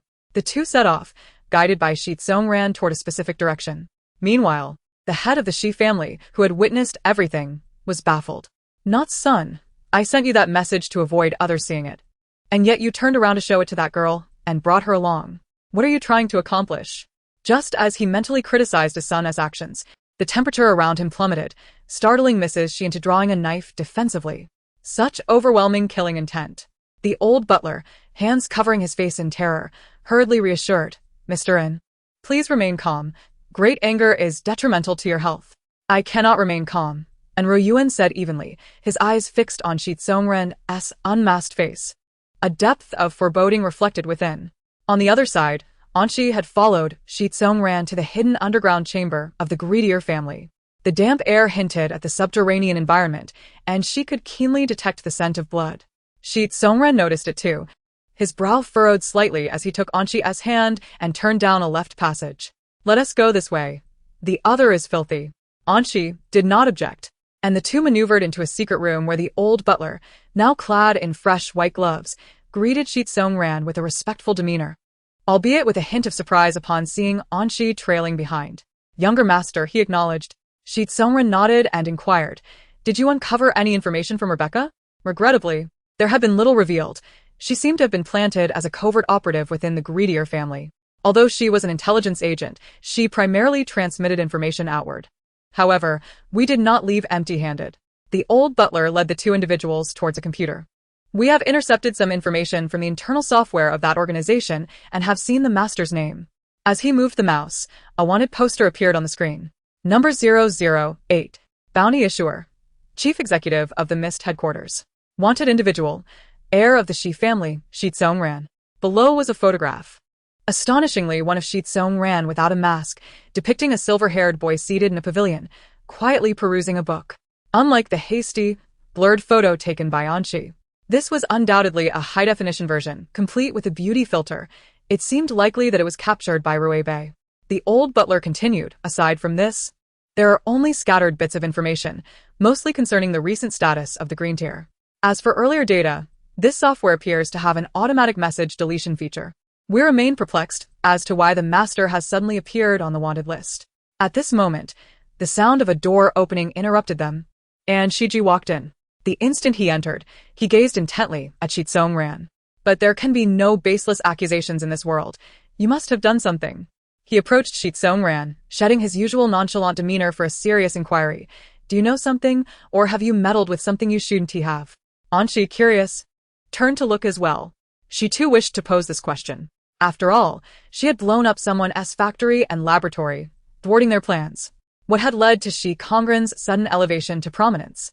Shi Tsongren lowered his gaze, seemingly contemplating if he had indeed interfered with something he ought not to have. This would have happened after they split into 3 paths in search of Xiao Zhao. Indeed, they had all ventured out as a family to find Shi Yutong, each following different leads. During that time, Shi Tsongran and Feng Yan had tracked down a certain island belonging to the nation, where Shi Tsongran encountered the Mist organization for the first time. On that island, they discovered a laboratory, and fearing for Xiao Zhao as safety inside, they devised a plan to abduct a researcher to gain entry. Once inside, they found a trove of unspeakable items. At that moment, Shi Tsongran was not particularly concerned about these matters. After all, this world was rife with secrets. What truly captured his attention was the sole restricted room in the entire research facility, a room that no one was allowed to enter. Chapter 93. This dolphin is my creation. To better blend in, Shi Tsongran disguised himself as a test subject. It was then that he was led by the researcher into the documentation room and discovered the relevant files about Chi Yutong. Name: Chi Yutong. Identity: young lady of the Green Tier family. The document was brief, even rather succinct, and it was at that moment Shi Tsongren learned that his sister had been captured by someone named Billy. All right, let us hurry and leave. You promised that once I helped you, I would be free to go. Shi Tsongren nodded. Let us go. However, as the two passed down the corridor, Shi Tsongran was suddenly drawn to a locked room. What is that place? He inquired. The researcher looked on in confusion, his eyes suddenly filled with caution. That is the core forbidden zone of the entire laboratory. It is said to have once been the confinement area for a test subject and is now abandoned. And what happened to that test subject? No one knows. All the personnel related to the Mist from back then have long been reassigned. Then why preserve that laboratory? Wouldn't it be better to repurpose it? Shi Tsongren's gaze gradually settled on the lock of the laboratory door. The researcher, oblivious to his unusual interest, couldn't help but grumble. Exactly. It would be so much better to utilize it, but it is said to be a command from the boss, absolutely forbidding anyone from touching that laboratory, even for renovation or expansion. It was indeed strange. After all, this experimental base openly conducted human experiments. So what could possibly be so unspeakable? Thus, driven by curiosity, Shi Tsongran chose to satisfy his intrigue amidst the researcher's fearful gaze. Shi Ji, having comprehended the situation, remarked, You must have definitely been discovered. Don't you know that curiosity killed the cat? He pinched his son's cheek playfully, only to receive a swift kick in return. Anshi, however, was not burdened by such thoughts. She was the type to push open doors. Please, having come this far, it would be a shame not to gather more information. She eagerly asked, So, what did you see? At that moment, Shi Tsongran instructed his companion to pick the lock and push open the door to the laboratory. Contrary to his memory of a pure white and simplistic laboratory, this room had been meticulously decorated. A wardrobe, a desk, a bed, all combined in hues of white and blue. At the head of the bed lay a wilted sunflower, while the floor was strewn with mechanical parts, dried oil, and half-finished objects of indeterminate nature. It appeared as though a chaotic scene had unfolded, yet overall, it exuded a chilling ambience, teetering on the edge of disarray. Moreover, it seemed no one had visited this place for quite some time, as a thin layer of dust had settled. Yet within this unkempt environment, Shi Tsongren noticed an item carefully placed on the bed. Even in the absence of its owner, its positioning conveyed a sense of treasured care. Both Anshi and Shiji instantly perked up, knowing the crux was at hand. What is it? It's this, Shi Tsongren revealed, pulling an object from his pocket. It was a palm-sized dolphin plush toy, intricately stitched in blue. Yet it was evident that it was not a factory-made item. It was undoubtedly handcrafted. Shiji was about to exclaim, Kid, you've outdone yourself. You went in for a stroll and even came out with a souvenir when a quicker hand snatched the dolphin from him.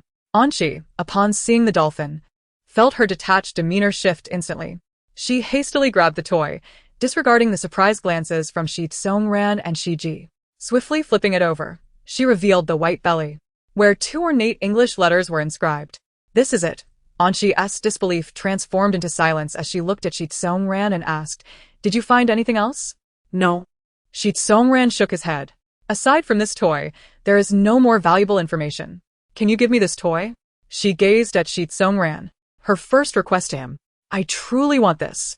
Given his years of understanding Shi Tsongran, even though Anshi was a lifesaver, this toy had been a price paid for his ascension to the wanted list. It was likely that Anshi would have to offer another condition. Instead, Shi Tsongran nodded, sure.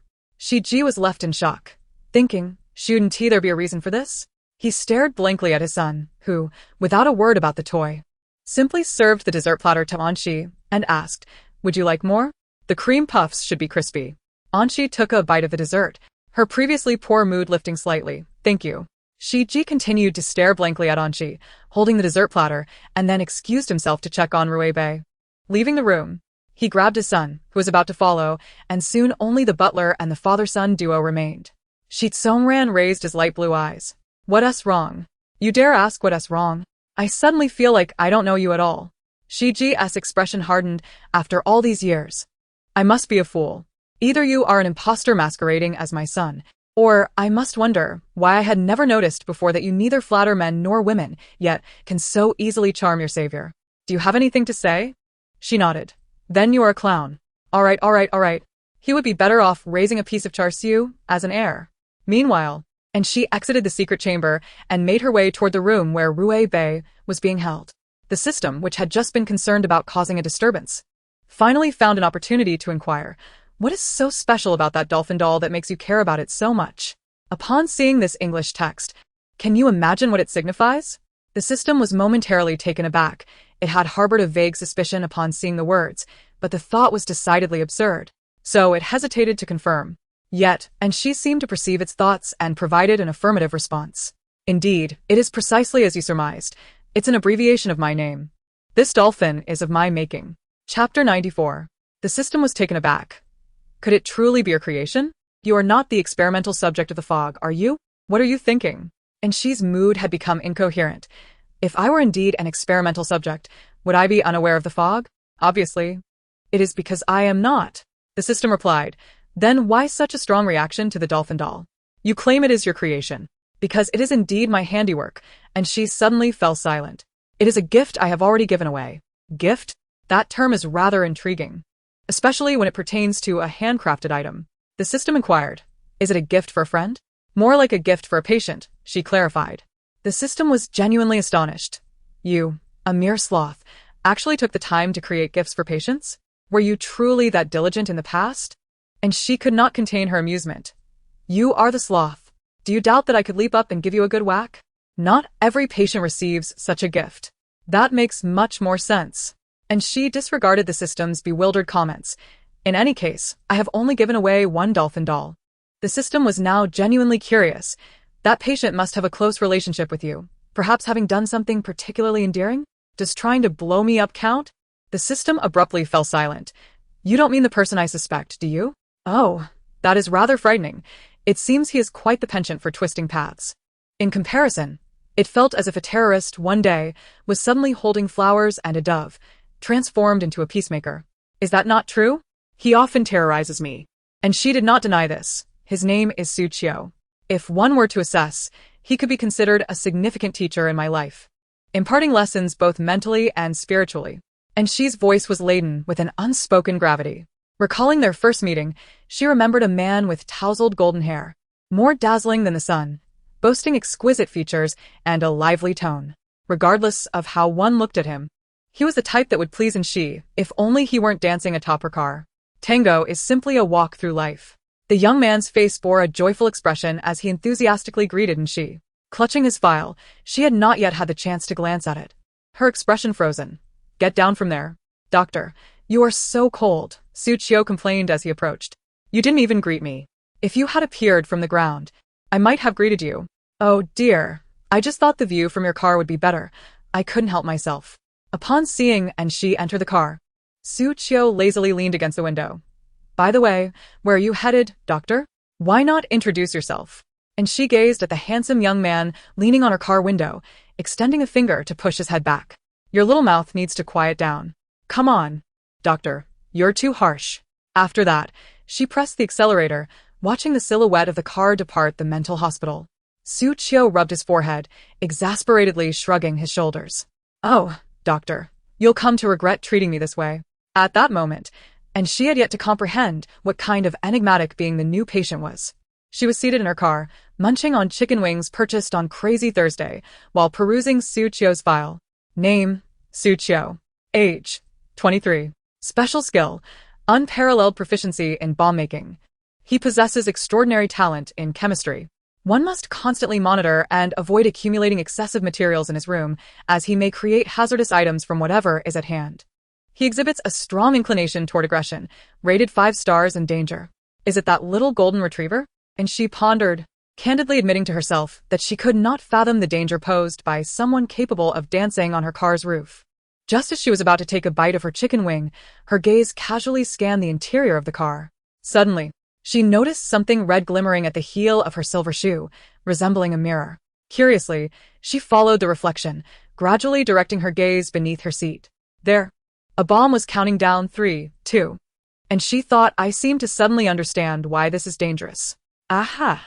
She flung open the car door and took off running just as a deafening explosion erupted, reducing her car to mere scraps, propelled by the shockwave.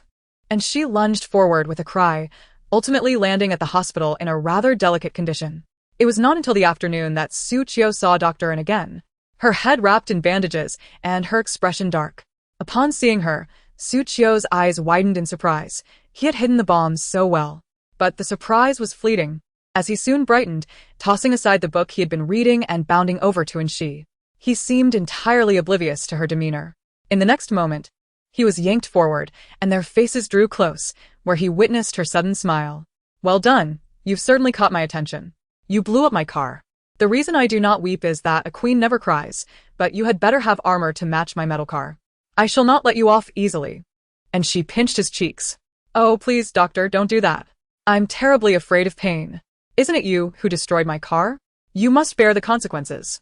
Afterward, even after being struck, Suchio remained undeterred, with bombs appearing everywhere. On Anshi's car, the hospital's official vehicle, in her office, her restroom, and even in the staff dormitory. Suchio was astonished. Could this fellow truly be superhuman? How could he be so hard to kill? One evening, Anshi, observing the windows that had mysteriously been sealed, adeptly used a window-breaking tool to escape, swiftly leaping down from the 3rd floor of the employee dormitory. With a resounding blast, the hospital director's patience wore thin. How many times has this happened this month? For heaven's sake, this is costing me money. Is my money not worth anything? Where is Suchio acquiring these materials? He turned to the medical staff responsible for Suchio. The nurse shook her head. We have no idea, Director. We simply deliver meals daily and conduct a general search of his room 3 times a day. Chapter 95. I hear you have a fondness for marine life. Surely, he cannot conjure these materials out of thin air. The director felt that this situation could not continue. He immediately ordered a thorough search of Suchio's room the next day. As a result, this search indeed uncovered a considerable number of items. In the corners of the bookshelf, within the layers of the mattress, beneath the tiles, and where the electrical wires lay hidden, nearly every nook and cranny concealed something. Are you a hamster? Such adeptness at hiding. When Anshi arrived with the medical board, he witnessed Suchio seated on the floor, watching security empty his room. Yet, the usually cheerful individual appeared rather somber at that moment. Anshi raised an eyebrow and intercepted the head nurse. As they walked into the corridor, Anshi inquired, "What's wrong with him? Is he upset because his home has been stripped bare?" "Not exactly," replied the nurse, somewhat helpless. "It's because while the security personnel were moving the bookshelf, a plastic turtle, no larger than a fingernail, tumbled out. One of them accidentally stepped on it, crushing its head. He is understandably displeased." The nurse pointed out the visible crack on the turtle, indicating the source of his discontent. Understanding dawned on Anshi as he glanced thoughtfully at Suchio, who sat silently on the floor. He approached the chief of security overseeing the move and exchanged a few words, to which the man nodded in agreement. Perhaps the director's wise decisions were indeed yielding results. For a whole week, the psychiatric hospital experienced a rare tranquility devoid of explosions, sparks, or reimbursement forms. In Suchio's ward, the nurse pushed open the door. "Mr. Suchio, it's time for bed." "I know," Suchio replied, casually waving his hand. The nurse, sensing his demeanor, kindly turned off the light before quietly leaving the room. However, shortly after the nurse departed, Suachio slowly sat up from his bed and plopped down onto the floor, facing the window of his ward. He rummaged through his pocket and pulled out a tiny yellow plastic turtle, no bigger than a fingernail. Cradling it in his hands beneath the moonlight, it appeared charming, if only its head were not marred by a conspicuous crack. Suachio's expression grew inscrutable, the usual smile fading from his face. Because of you. Just then, the sound of the door closing echoed, and Anshi leaned against the wall, observing him. But you are ready to make a comeback, aren't you? I saw you fiddling by the river today. You're plotting against me, aren't you? You've discovered me. Don't twist my waist, Suachio exclaimed, wincing in mock pain. So, why do you loathe me so? Or is it that you equally despise everyone in this psychiatric hospital, especially me? Shouldn't I? Yet here you are, still smiling, albeit with a hint of mockery in your eyes. After all, I am the one confined here. I can't escape, so of course, I'll create trouble for you, especially since you're the one overseeing me. Is that so? Then perhaps I should buy your favor. I've heard you have a fondness for marine life. Where did you hear that? It's not true. Is that so? Yet this marine book appears quite worn from your frequent reading, Anshi remarked, suddenly producing a book from his lab coat pocket and presenting it to Suachio. But weren't these items disposed of?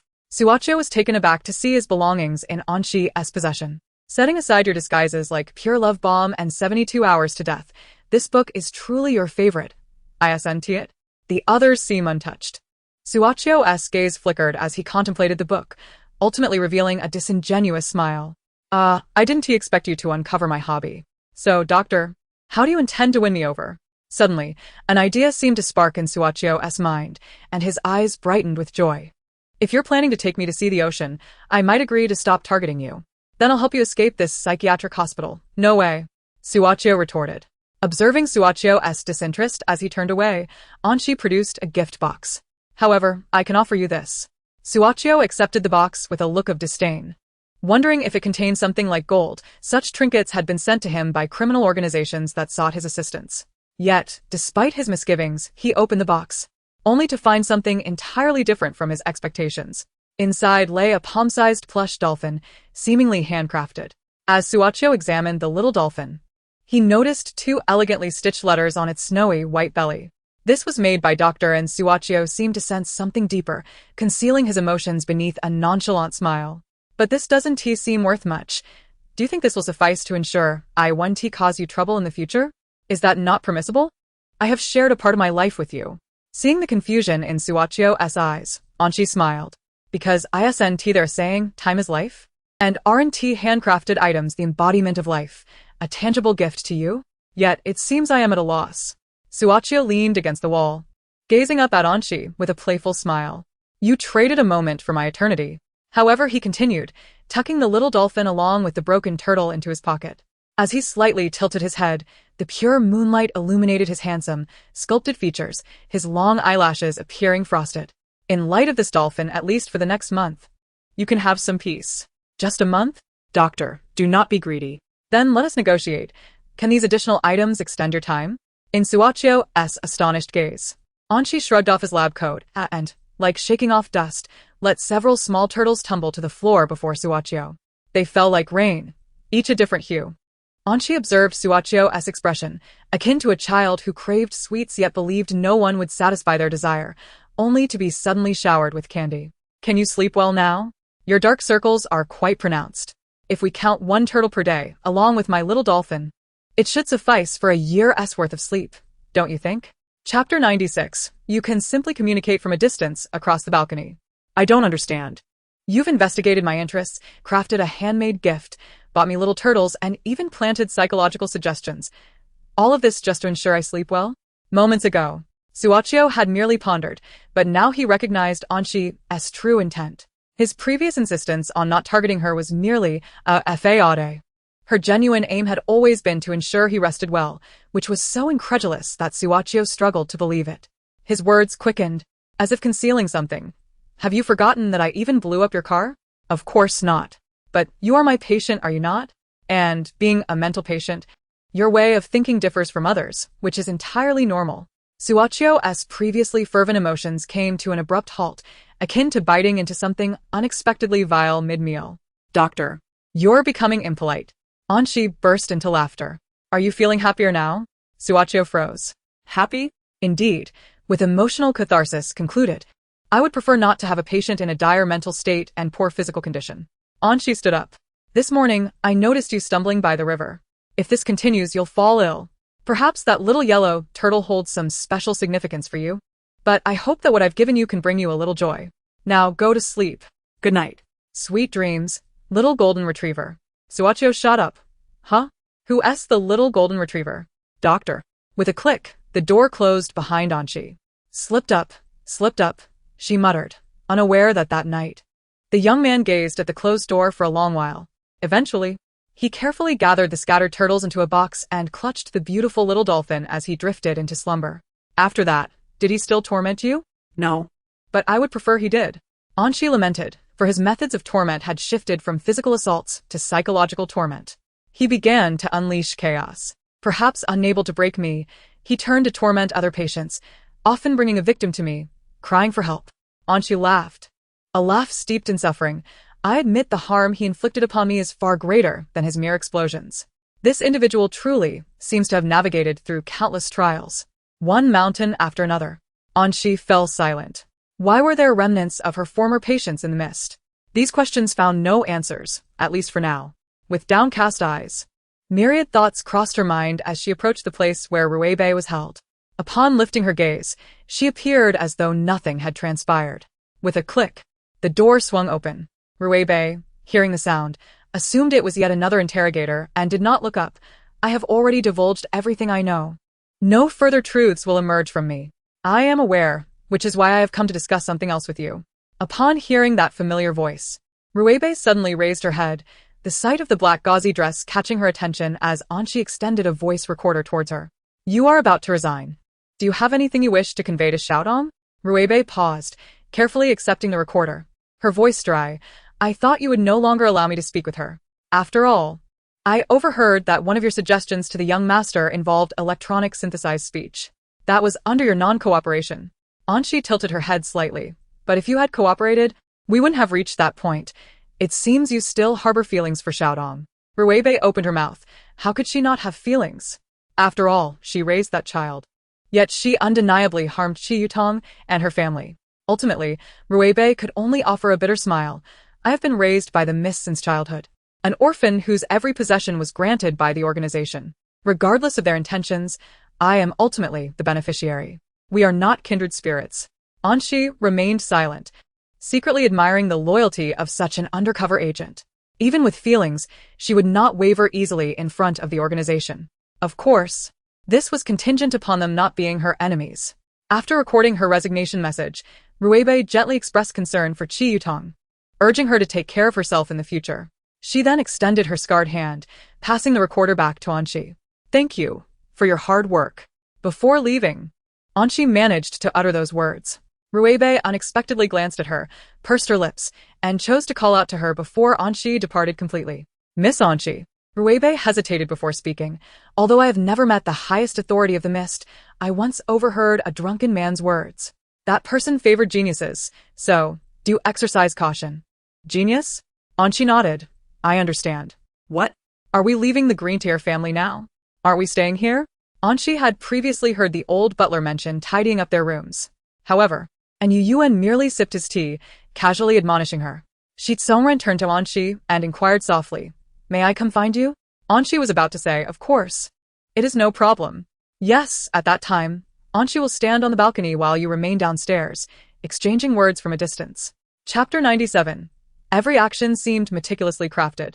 Anshi. Father, do you want to hear what you were saying? Yet Yu Yuan paid her no heed, continuing to instruct. Remember, if one day you meet a man, ensure his hair is black, and he must be taller than 1.8 meters. Anything below that is unacceptable. Zhenghua, unable to contain herself, asked, What if he is exactly 1.8 meters? Also unacceptable. I understand, father. Anshi's expression turned serious, just as Yu Yuan felt a sense of gratification. Believing this little one absorb his words, only to be met with her sudden shift in tone. But daddy, he is not a poor boy. Leaning on her chin, she added, He is capable of managing a family business. He has assured me of this. Suddenly shifting to a bubbly tone. Sweetheart, you are still young. I want to touch you, with a heartfelt tone. But if you dare mention breaking up, her expression darkened, her gaze fierce. I will not let you off easily. Heartfelt. Daddy, look how imposing he is. He prepared a massive pot of oil for me, giving me a sense of home for the first time. And Yuan. Isn't that completely missing the point? He is truly foolish. He turned to leave, Anshi startled. But father, I haven't bought gifts for my elder brothers yet. Later, you can take 2 items from my private stash to appease them. Anshi turned her head. Private stash? That sounded far from trivial. Was the emperor about to open the treasury for her? However, some matters are not ones Yuan can simply walk away from. At this moment, Shiji expressed confusion. But Mr. N, our collaboration is only halfway through. You haven't yet reviewed the remaining contract and projects. And Yuan's footsteps halted abruptly. Ah yes, the collaboration remains unfinished. And Yuan's body stiffened. As Zhenghua, and Yuan's longtime confidant, approached with keen insight, Mr. N. Perhaps you should leave the young lady here. I doubt anything significant can transpire in such a brief time. Moreover, she worked hard for this collaboration. Let us not turn down what is readily available. Wouldn't you agree? And Yuan's gaze darkened as he glanced at Anshi, who was smiling at him. Then, at the seemingly harmless, Shi Tsong ran behind him. After a moment's contemplation, he finally decided to leave her. Anshi, all right then. And Yuan turned and walked steadily in a certain direction, Zhenghua quickly following behind. Mr. N, please slow down. And Yuan quickened his pace. Speed. The servant respectfully opened the car door. After you. As Yuan departed, Shi Tsongran approached Anshi and asked, shall we visit the largest mall in the country? If you wish to buy gifts, there are likely plenty of options there. Anshi, holding the black card Yuan had previously given her, responded without hesitation. Sure. Thus, Shi Tsongran turned to the old butler. Prepare the car. We are going to the mall. The old butler replied, yes, young master, however, due to Mr. Fengyan's current health condition, we will prepare new bodyguards to discreetly follow you. Shi Tsongran nodded and led Anshi toward another exit. Watching the two depart, Mrs. She turned to Shiji and remarked, my dear, don't you find our son a bit unusual? He seems colder than before and has become rather taciturn. Indeed. My dear. Shiji embraced his wife, deflecting a flying knife aimed at her. This boy's every move seems meticulously planned, and I suspect his silence is merely a facade to conceal his dreadful character. With a swift kick, Shiji declared, he will eventually reveal his true self. He cannot maintain this act for long. My love, do not wish for our son's misfortune, and you should also be preparing to depart with Mr. N. She approached to fix his tie, tiptoeing to plan a kiss. All right, let us set off, darling. I will call you later regarding your golf matters. Very well, my dear. Shiji left reluctantly. The old butler beside them remained unfazed, clearly accustomed to the couple's dynamic. Quarrels aside, their affection never waned. Meanwhile, on the other side of the country, Wugo received news of Ruibei's predicament. A subordinate respectfully reported, Sir, the information has been confirmed. Ruibei was indeed captured by individuals from the Green Tier family while uploading data. Rebe can be considered a deeply embedded piece within the Green Teal family. A trust built over time, yet now she has been captured. The man's expression darkens. Indeed. He had instructed Rebe to observe the unfamiliar individuals surrounding Shi Tsongwan and to attempt to extract their identity information. After all, since that third party saved Shi Tsongwan, they must have infiltrated the Green Teal family. Now, he believes that Rebe indeed saw the individual, but captured? That would render it useless. Fortunately, Rebe had not delved deeply into the organization's intelligence over the years. If she is captured, so be it. The man then turned to his subordinate with another inquiry. Now that Rebe's line is severed, are there any updates from other channels? Lacking direct access to internal information about the Green Teal family, he pressed for external leads. Has the Shi family or the Green Teal family recently engaged with any close partners or families? The subordinate bowed respectfully and replied, according to our personnel embedded within the Shi group, they seem to be recently in contact with a partner, preparing for in-depth collaboration. It is someone from Hua country, the Yin family. Recently, the leader of the Yin family and Yuan has been quite close to the chairperson of the Shi family. The mention of the Yin family struck a familiar chord, and the man's gaze shifted. Retrieve the latest wanted notices, not from headquarters, but from the Mist 2nd Division. Although they are all wanted notices from the Mist, there are gradations of importance. If these division notices are not significant enough, they would not reach headquarters. The headquarters notices hold the highest authority, visible to all divisions. Understood. The subordinate quickly presented the results of the wanted notices, and it was unnecessary for him to scroll further. The foremost entry was in she. Upon seeing this, the man raised an eyebrow and, using his authority, checked the reasons for the wanted status. To his astonishment, the dossier was alarmingly illustrious. The subordinate, observing this, began to analyze aloud. "My lord, I seriously suspect that this young girl is being used as a scapegoat. How could a child possess such destructive power? Perhaps it was the fault of Healy, the head of the Mist 2nd Division, who messed up and shifted the blame onto her." Such shameless finger-pointing had indeed occurred within the organization before. But what if it were true? The man, however, maintained his own judgment, dismissing his subordinate's thoughts. After all, the world holds many prodigies. Who are we to assume that what you cannot achieve at a young age, others cannot as well? He stood and donned his coat. Sometimes, the most lethal insights come from experience. "Prepare the vehicle and arrange for my disguise." The subordinate hesitated. "My lord, where are you heading? Did you not mention earlier that intelligence personnel spotted the Shi family's vehicle leaving, presumably heading to the largest shopping mall?" The man smiled. "Indeed, we can no longer act against Shi Tsongruan," but his smile deepened. It would suffice to casually engage with the young companion by his side. Chapter 98. A most peculiar situation. Within the vast shopping mall, and Shi Tsongruan were shopping, their bodyguards seamlessly blending into the crowd. Inside the supermarket, Shi Tsongruan pushed the shopping cart while she stood atop it, eagerly grabbing items from the shelves. Chocolates, chips, sour jujube cakes, and biscuits filled the cart. As she chanted her choices, the pile of snacks at her feet grew taller, and Shi Tsongruan, watching her intently focused on selecting items, suddenly felt a wave of displeasure. Just as she contemplated her next choice, the shopping cart unexpectedly lurched forward and then backward. Caught off guard, and she lost her balance and began to fall backward. Whoa. The handle! In her moment of surprise, she failed to grab hold, bracing herself for a significant tumble when suddenly, her back met the warmth of another body. Shi Tsongruan caught her, concern evident in his light blue eyes. "Doctor, are you alright?" Given Shi's apparent fondness for the title, Shi Tsongruan made no haste to push her away. With a furrowed brow, he remarked, "Every time someone calls you doctor, you seem to have a subtle reaction. Moreover, when you entered my hospital room on the plane, you instinctively adjusted your glasses and reached for the medical board, habits I've observed in certain doctors." And she was taken aback. Was he truly that perceptive? Her minor professional habits had not escaped his notice. Surely, he couldn't have been watching her so closely? I see. Let us continue selecting items. Shi Tsongruan resumed pushing the cart, and as they passed a row of shelves, the cart suddenly lurched again. This time, and she was prepared, swiftly adjusting her position the moment it moved. With both hands on Shi Tsongruan's shoulders, she smiled at his bemused expression. "I knew you were doing that on purpose." She should have realized. This person was capable of seizing items without a second thought in the Mist laboratory, so how could he be merely innocent? Now. It seemed he could no longer hold back. Yet, in the face of her challenge, Shi Tsongruan simply removed his mask, revealing his handsome face, his expression one of despondency.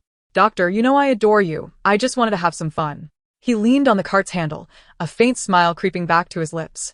"Please do not be upset." And she, the overwhelming sense of helplessness in the presence of such striking beauty felt eerily familiar. The system, having just heard she speak of her past experiences, sensed her thoughts and responded, "Is it about your troublesome patient?" "No, he is more challenging." And she fixed her gaze on the seemingly innocent figure before her, poking at his attractive visage. The system. Ultimately. And she dared not allow Shi Tsongruan to continue pushing the cart. She feared he would lead her into a predicament, yet she could not simply let him go. She leaped down from the cart and extended her hand towards him. "Give me your hand." Shi Tsongruan's eyes sparkled with curiosity and intrigue, yet he offered his hand. "What do you intend to do, doctor?" "Why, to hold on to you." In a moment of surprise, and she grasped his hand, leading him in a particular direction. He was anything but compliant. Shi Tsongruan stared at their intertwined hands for a couple of seconds, then turned his head slightly, exclaiming, "It seems there are new chocolate products over there, just along the path we just traversed." As they navigated past the supermarket shelves, they failed to notice a pair of eyes fixated on Shi's waist from the opposite end. A subordinate noted the unusual demeanor of Wu Gu and inquired curiously, "My lord, is something the matter?" Yet Wu Gu remained silent, his gaze fixed intently on the small dolphin plush toy at Inshi's waist. The toy, likely long neglected, had lost its original luster, its surface dulled by years of dust, yet it still hinted at its former elegance. Strangely, he felt certain he had never seen this toy before. However, in that moment, Wu Gu was struck by an overwhelming instinct, almost dizzying. The subordinate suddenly heard him mumbling, "Mine, that is my possession." Chapter 99. Time for the young master to take his medicine. "What possession?" the subordinate asked, puzzled. Wu Gu felt a throbbing pain in his head, a sensation as if something was on the brink of revelation yet forcefully suppressed. His chest heaved violently. Barely able to steady himself against the shelf, his brow furrowed.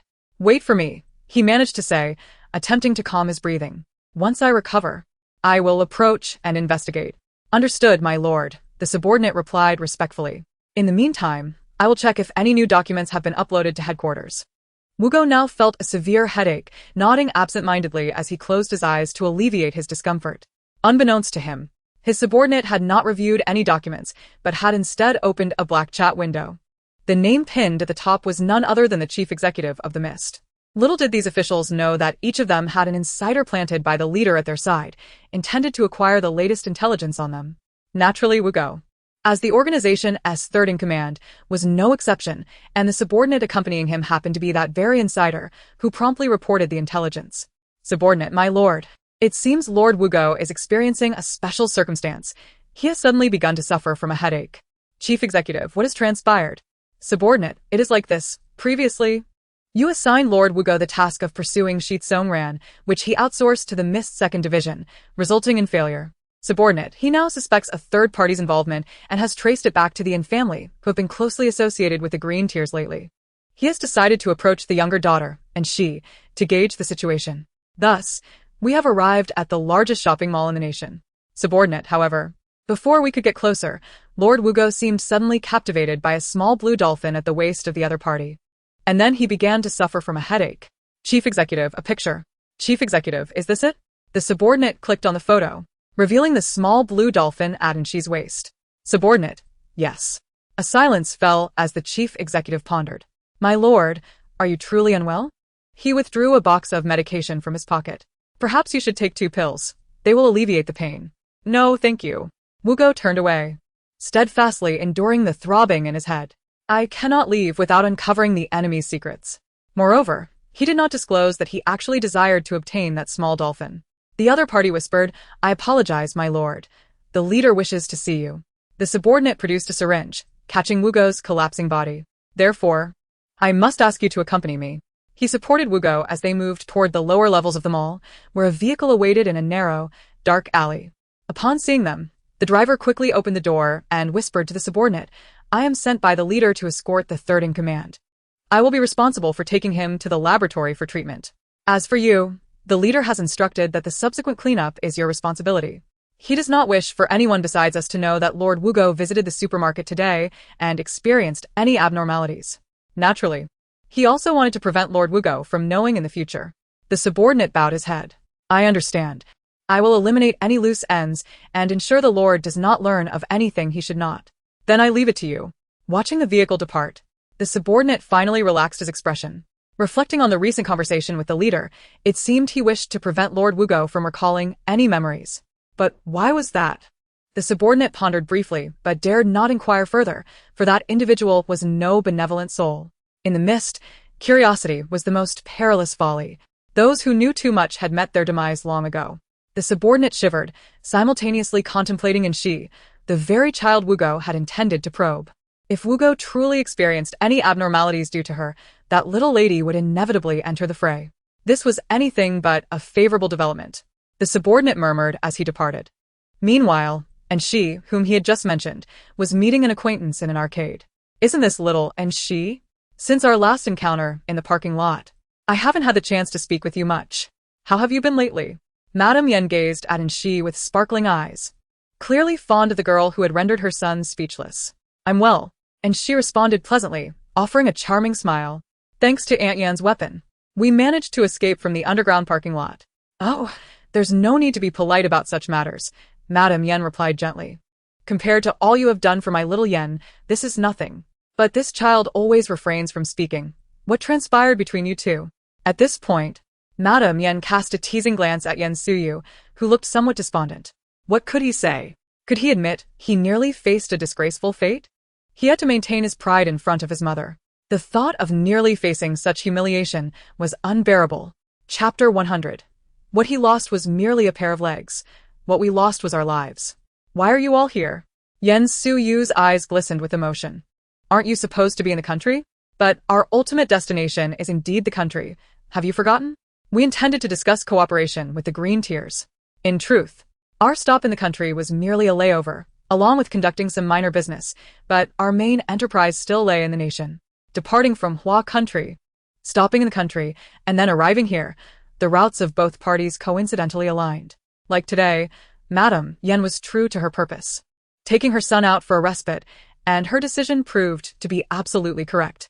Upon seeing Yen Suyu's demeanor transformed, his body ceased to tremble, his breath steadied, and his complexion brightened with color, culminating in a hearty laugh. How optimistic! Clearly, this child became lively upon encountering Madame Yen, filled with satisfaction, warmly invited little would you like to join us for dinner? Auntie will treat. But I came with friends. That's all right. Auntie can treat everyone together. Hearing this, she turned to Shi Tsongran. Shall we go? And she was beginning to realize that once this person held her hand, he did indeed become considerably more docile, but she remained cautious of his identity. Madame Yan's expression reflected regret. What a pity. Yen Suyu also expressed his sorrow with a trembling smile. If someone is waiting at home, then there is truly no way around it. He pulled his mother and turned to leave. Then let us hurry, Mom. I'm starving. Is it that serious? Madame Yen looked at her son in surprise. As he was not typically this gluttonous, yet she naturally would not refuse his request. Very well, then. Goodbye, little Inshi. As Madame Yen spoke, her voice abruptly halted. As if she had noticed something, her smile faltering before curiously re-emerging. Yen Suyu looked up in confusion. Mom, what's wrong? Nothing. Just a sudden matter on my end. In the midst of Yen Suyu's bewildered gaze, Madame Yen gently nudged him toward Inshi, tenderly advising. And she keenly sensed this fleeting change and suspiciously addressed the system. If my memory serves me right, isn't Madame Yan's gun silver? I believe I just saw her take it out. She wouldn't be planning to eliminate someone, would she? How could that be? The system quickly denied. Look at how gentle Aunt Yen is. How could she commit such a cruel act? You must be overthinking it. Yet, was it merely my delusion? And she seemed to have quickly discerned something. Are you feeling a bit guilty? Have you discovered something you haven't told me? The system feigned ignorance. There's nothing of the sort, and she determinedly walked away. Then I'll secretly follow her. Don't. The system could no longer contain itself. I confess. I had indeed caught a glimpse of someone in the reflection of the glass, and it was Pei Jibai, the male protagonist. And she was taken aback. But soon her brow furrowed again. Wait, what does Madame Yen want with him? He surely cannot harbor any animosity toward a child, can he? Could it be that Madame Yen knows the plot in advance? Knowing her son is the second male lead destined to be unrequitedly in love with the female protagonist, she decides to eliminate the male lead beforehand? Anshi, is this a script about the awakening of a female supporting character? System. What are you thinking? It is not about her awakening. Rather, she aims to eliminate obstacles for her younger son. Younger son? Anshi caught this keyword and suddenly thought of something. No way. Indeed, it seems you have recalled. At the previous auction, she contacted the Mist to eliminate her elder son Pei Jihai in order to secure the inheritance of the Pei family for her younger son. The mother of Pei Jihai, the only daughter of the elder Pei, Miss Pei, is now Mrs. Yen. According to the system, this Miss Pei has been a formidable figure since childhood. Her madness is almost ingrained in her very essence. At the age of 10, when traffickers attempted to abduct her, she broke free from her bonds. And her first thought was not to escape but to seek revenge, driving both the kidnappers and their vehicle off a cliff, leaving no trace behind. By 17, with her genius intellect, she gained admission to a prestigious institution, and by 18, she had already become a renowned beauty and talent in the magical city. She frequented nightclubs, raced cars with reckless abandon, spent lavishly, and faced life-threatening situations with a gun, never displaying cowardice. Subsequently, she remarried the current head of the Yen family, where they enjoyed a loving relationship, becoming a well-known femme fatale in the arms trade. If one were to identify her only misstep in life, it would likely be having been deceived by a pretty boy, leading her to give birth to Pei Jihai due to health issues. This eldest son has prevented her beloved younger son from inheriting the Pei family. How could Mrs. Pei not harbor resentment? She never wished to give birth to him, but if she hadn't, she would never have been able to conceive again, damaging her own body in the process. She never considered relying on Pei Jihai in the future, had no expectations or debts towards him, thus her hatred is both justified and resolute. Throughout, Mrs.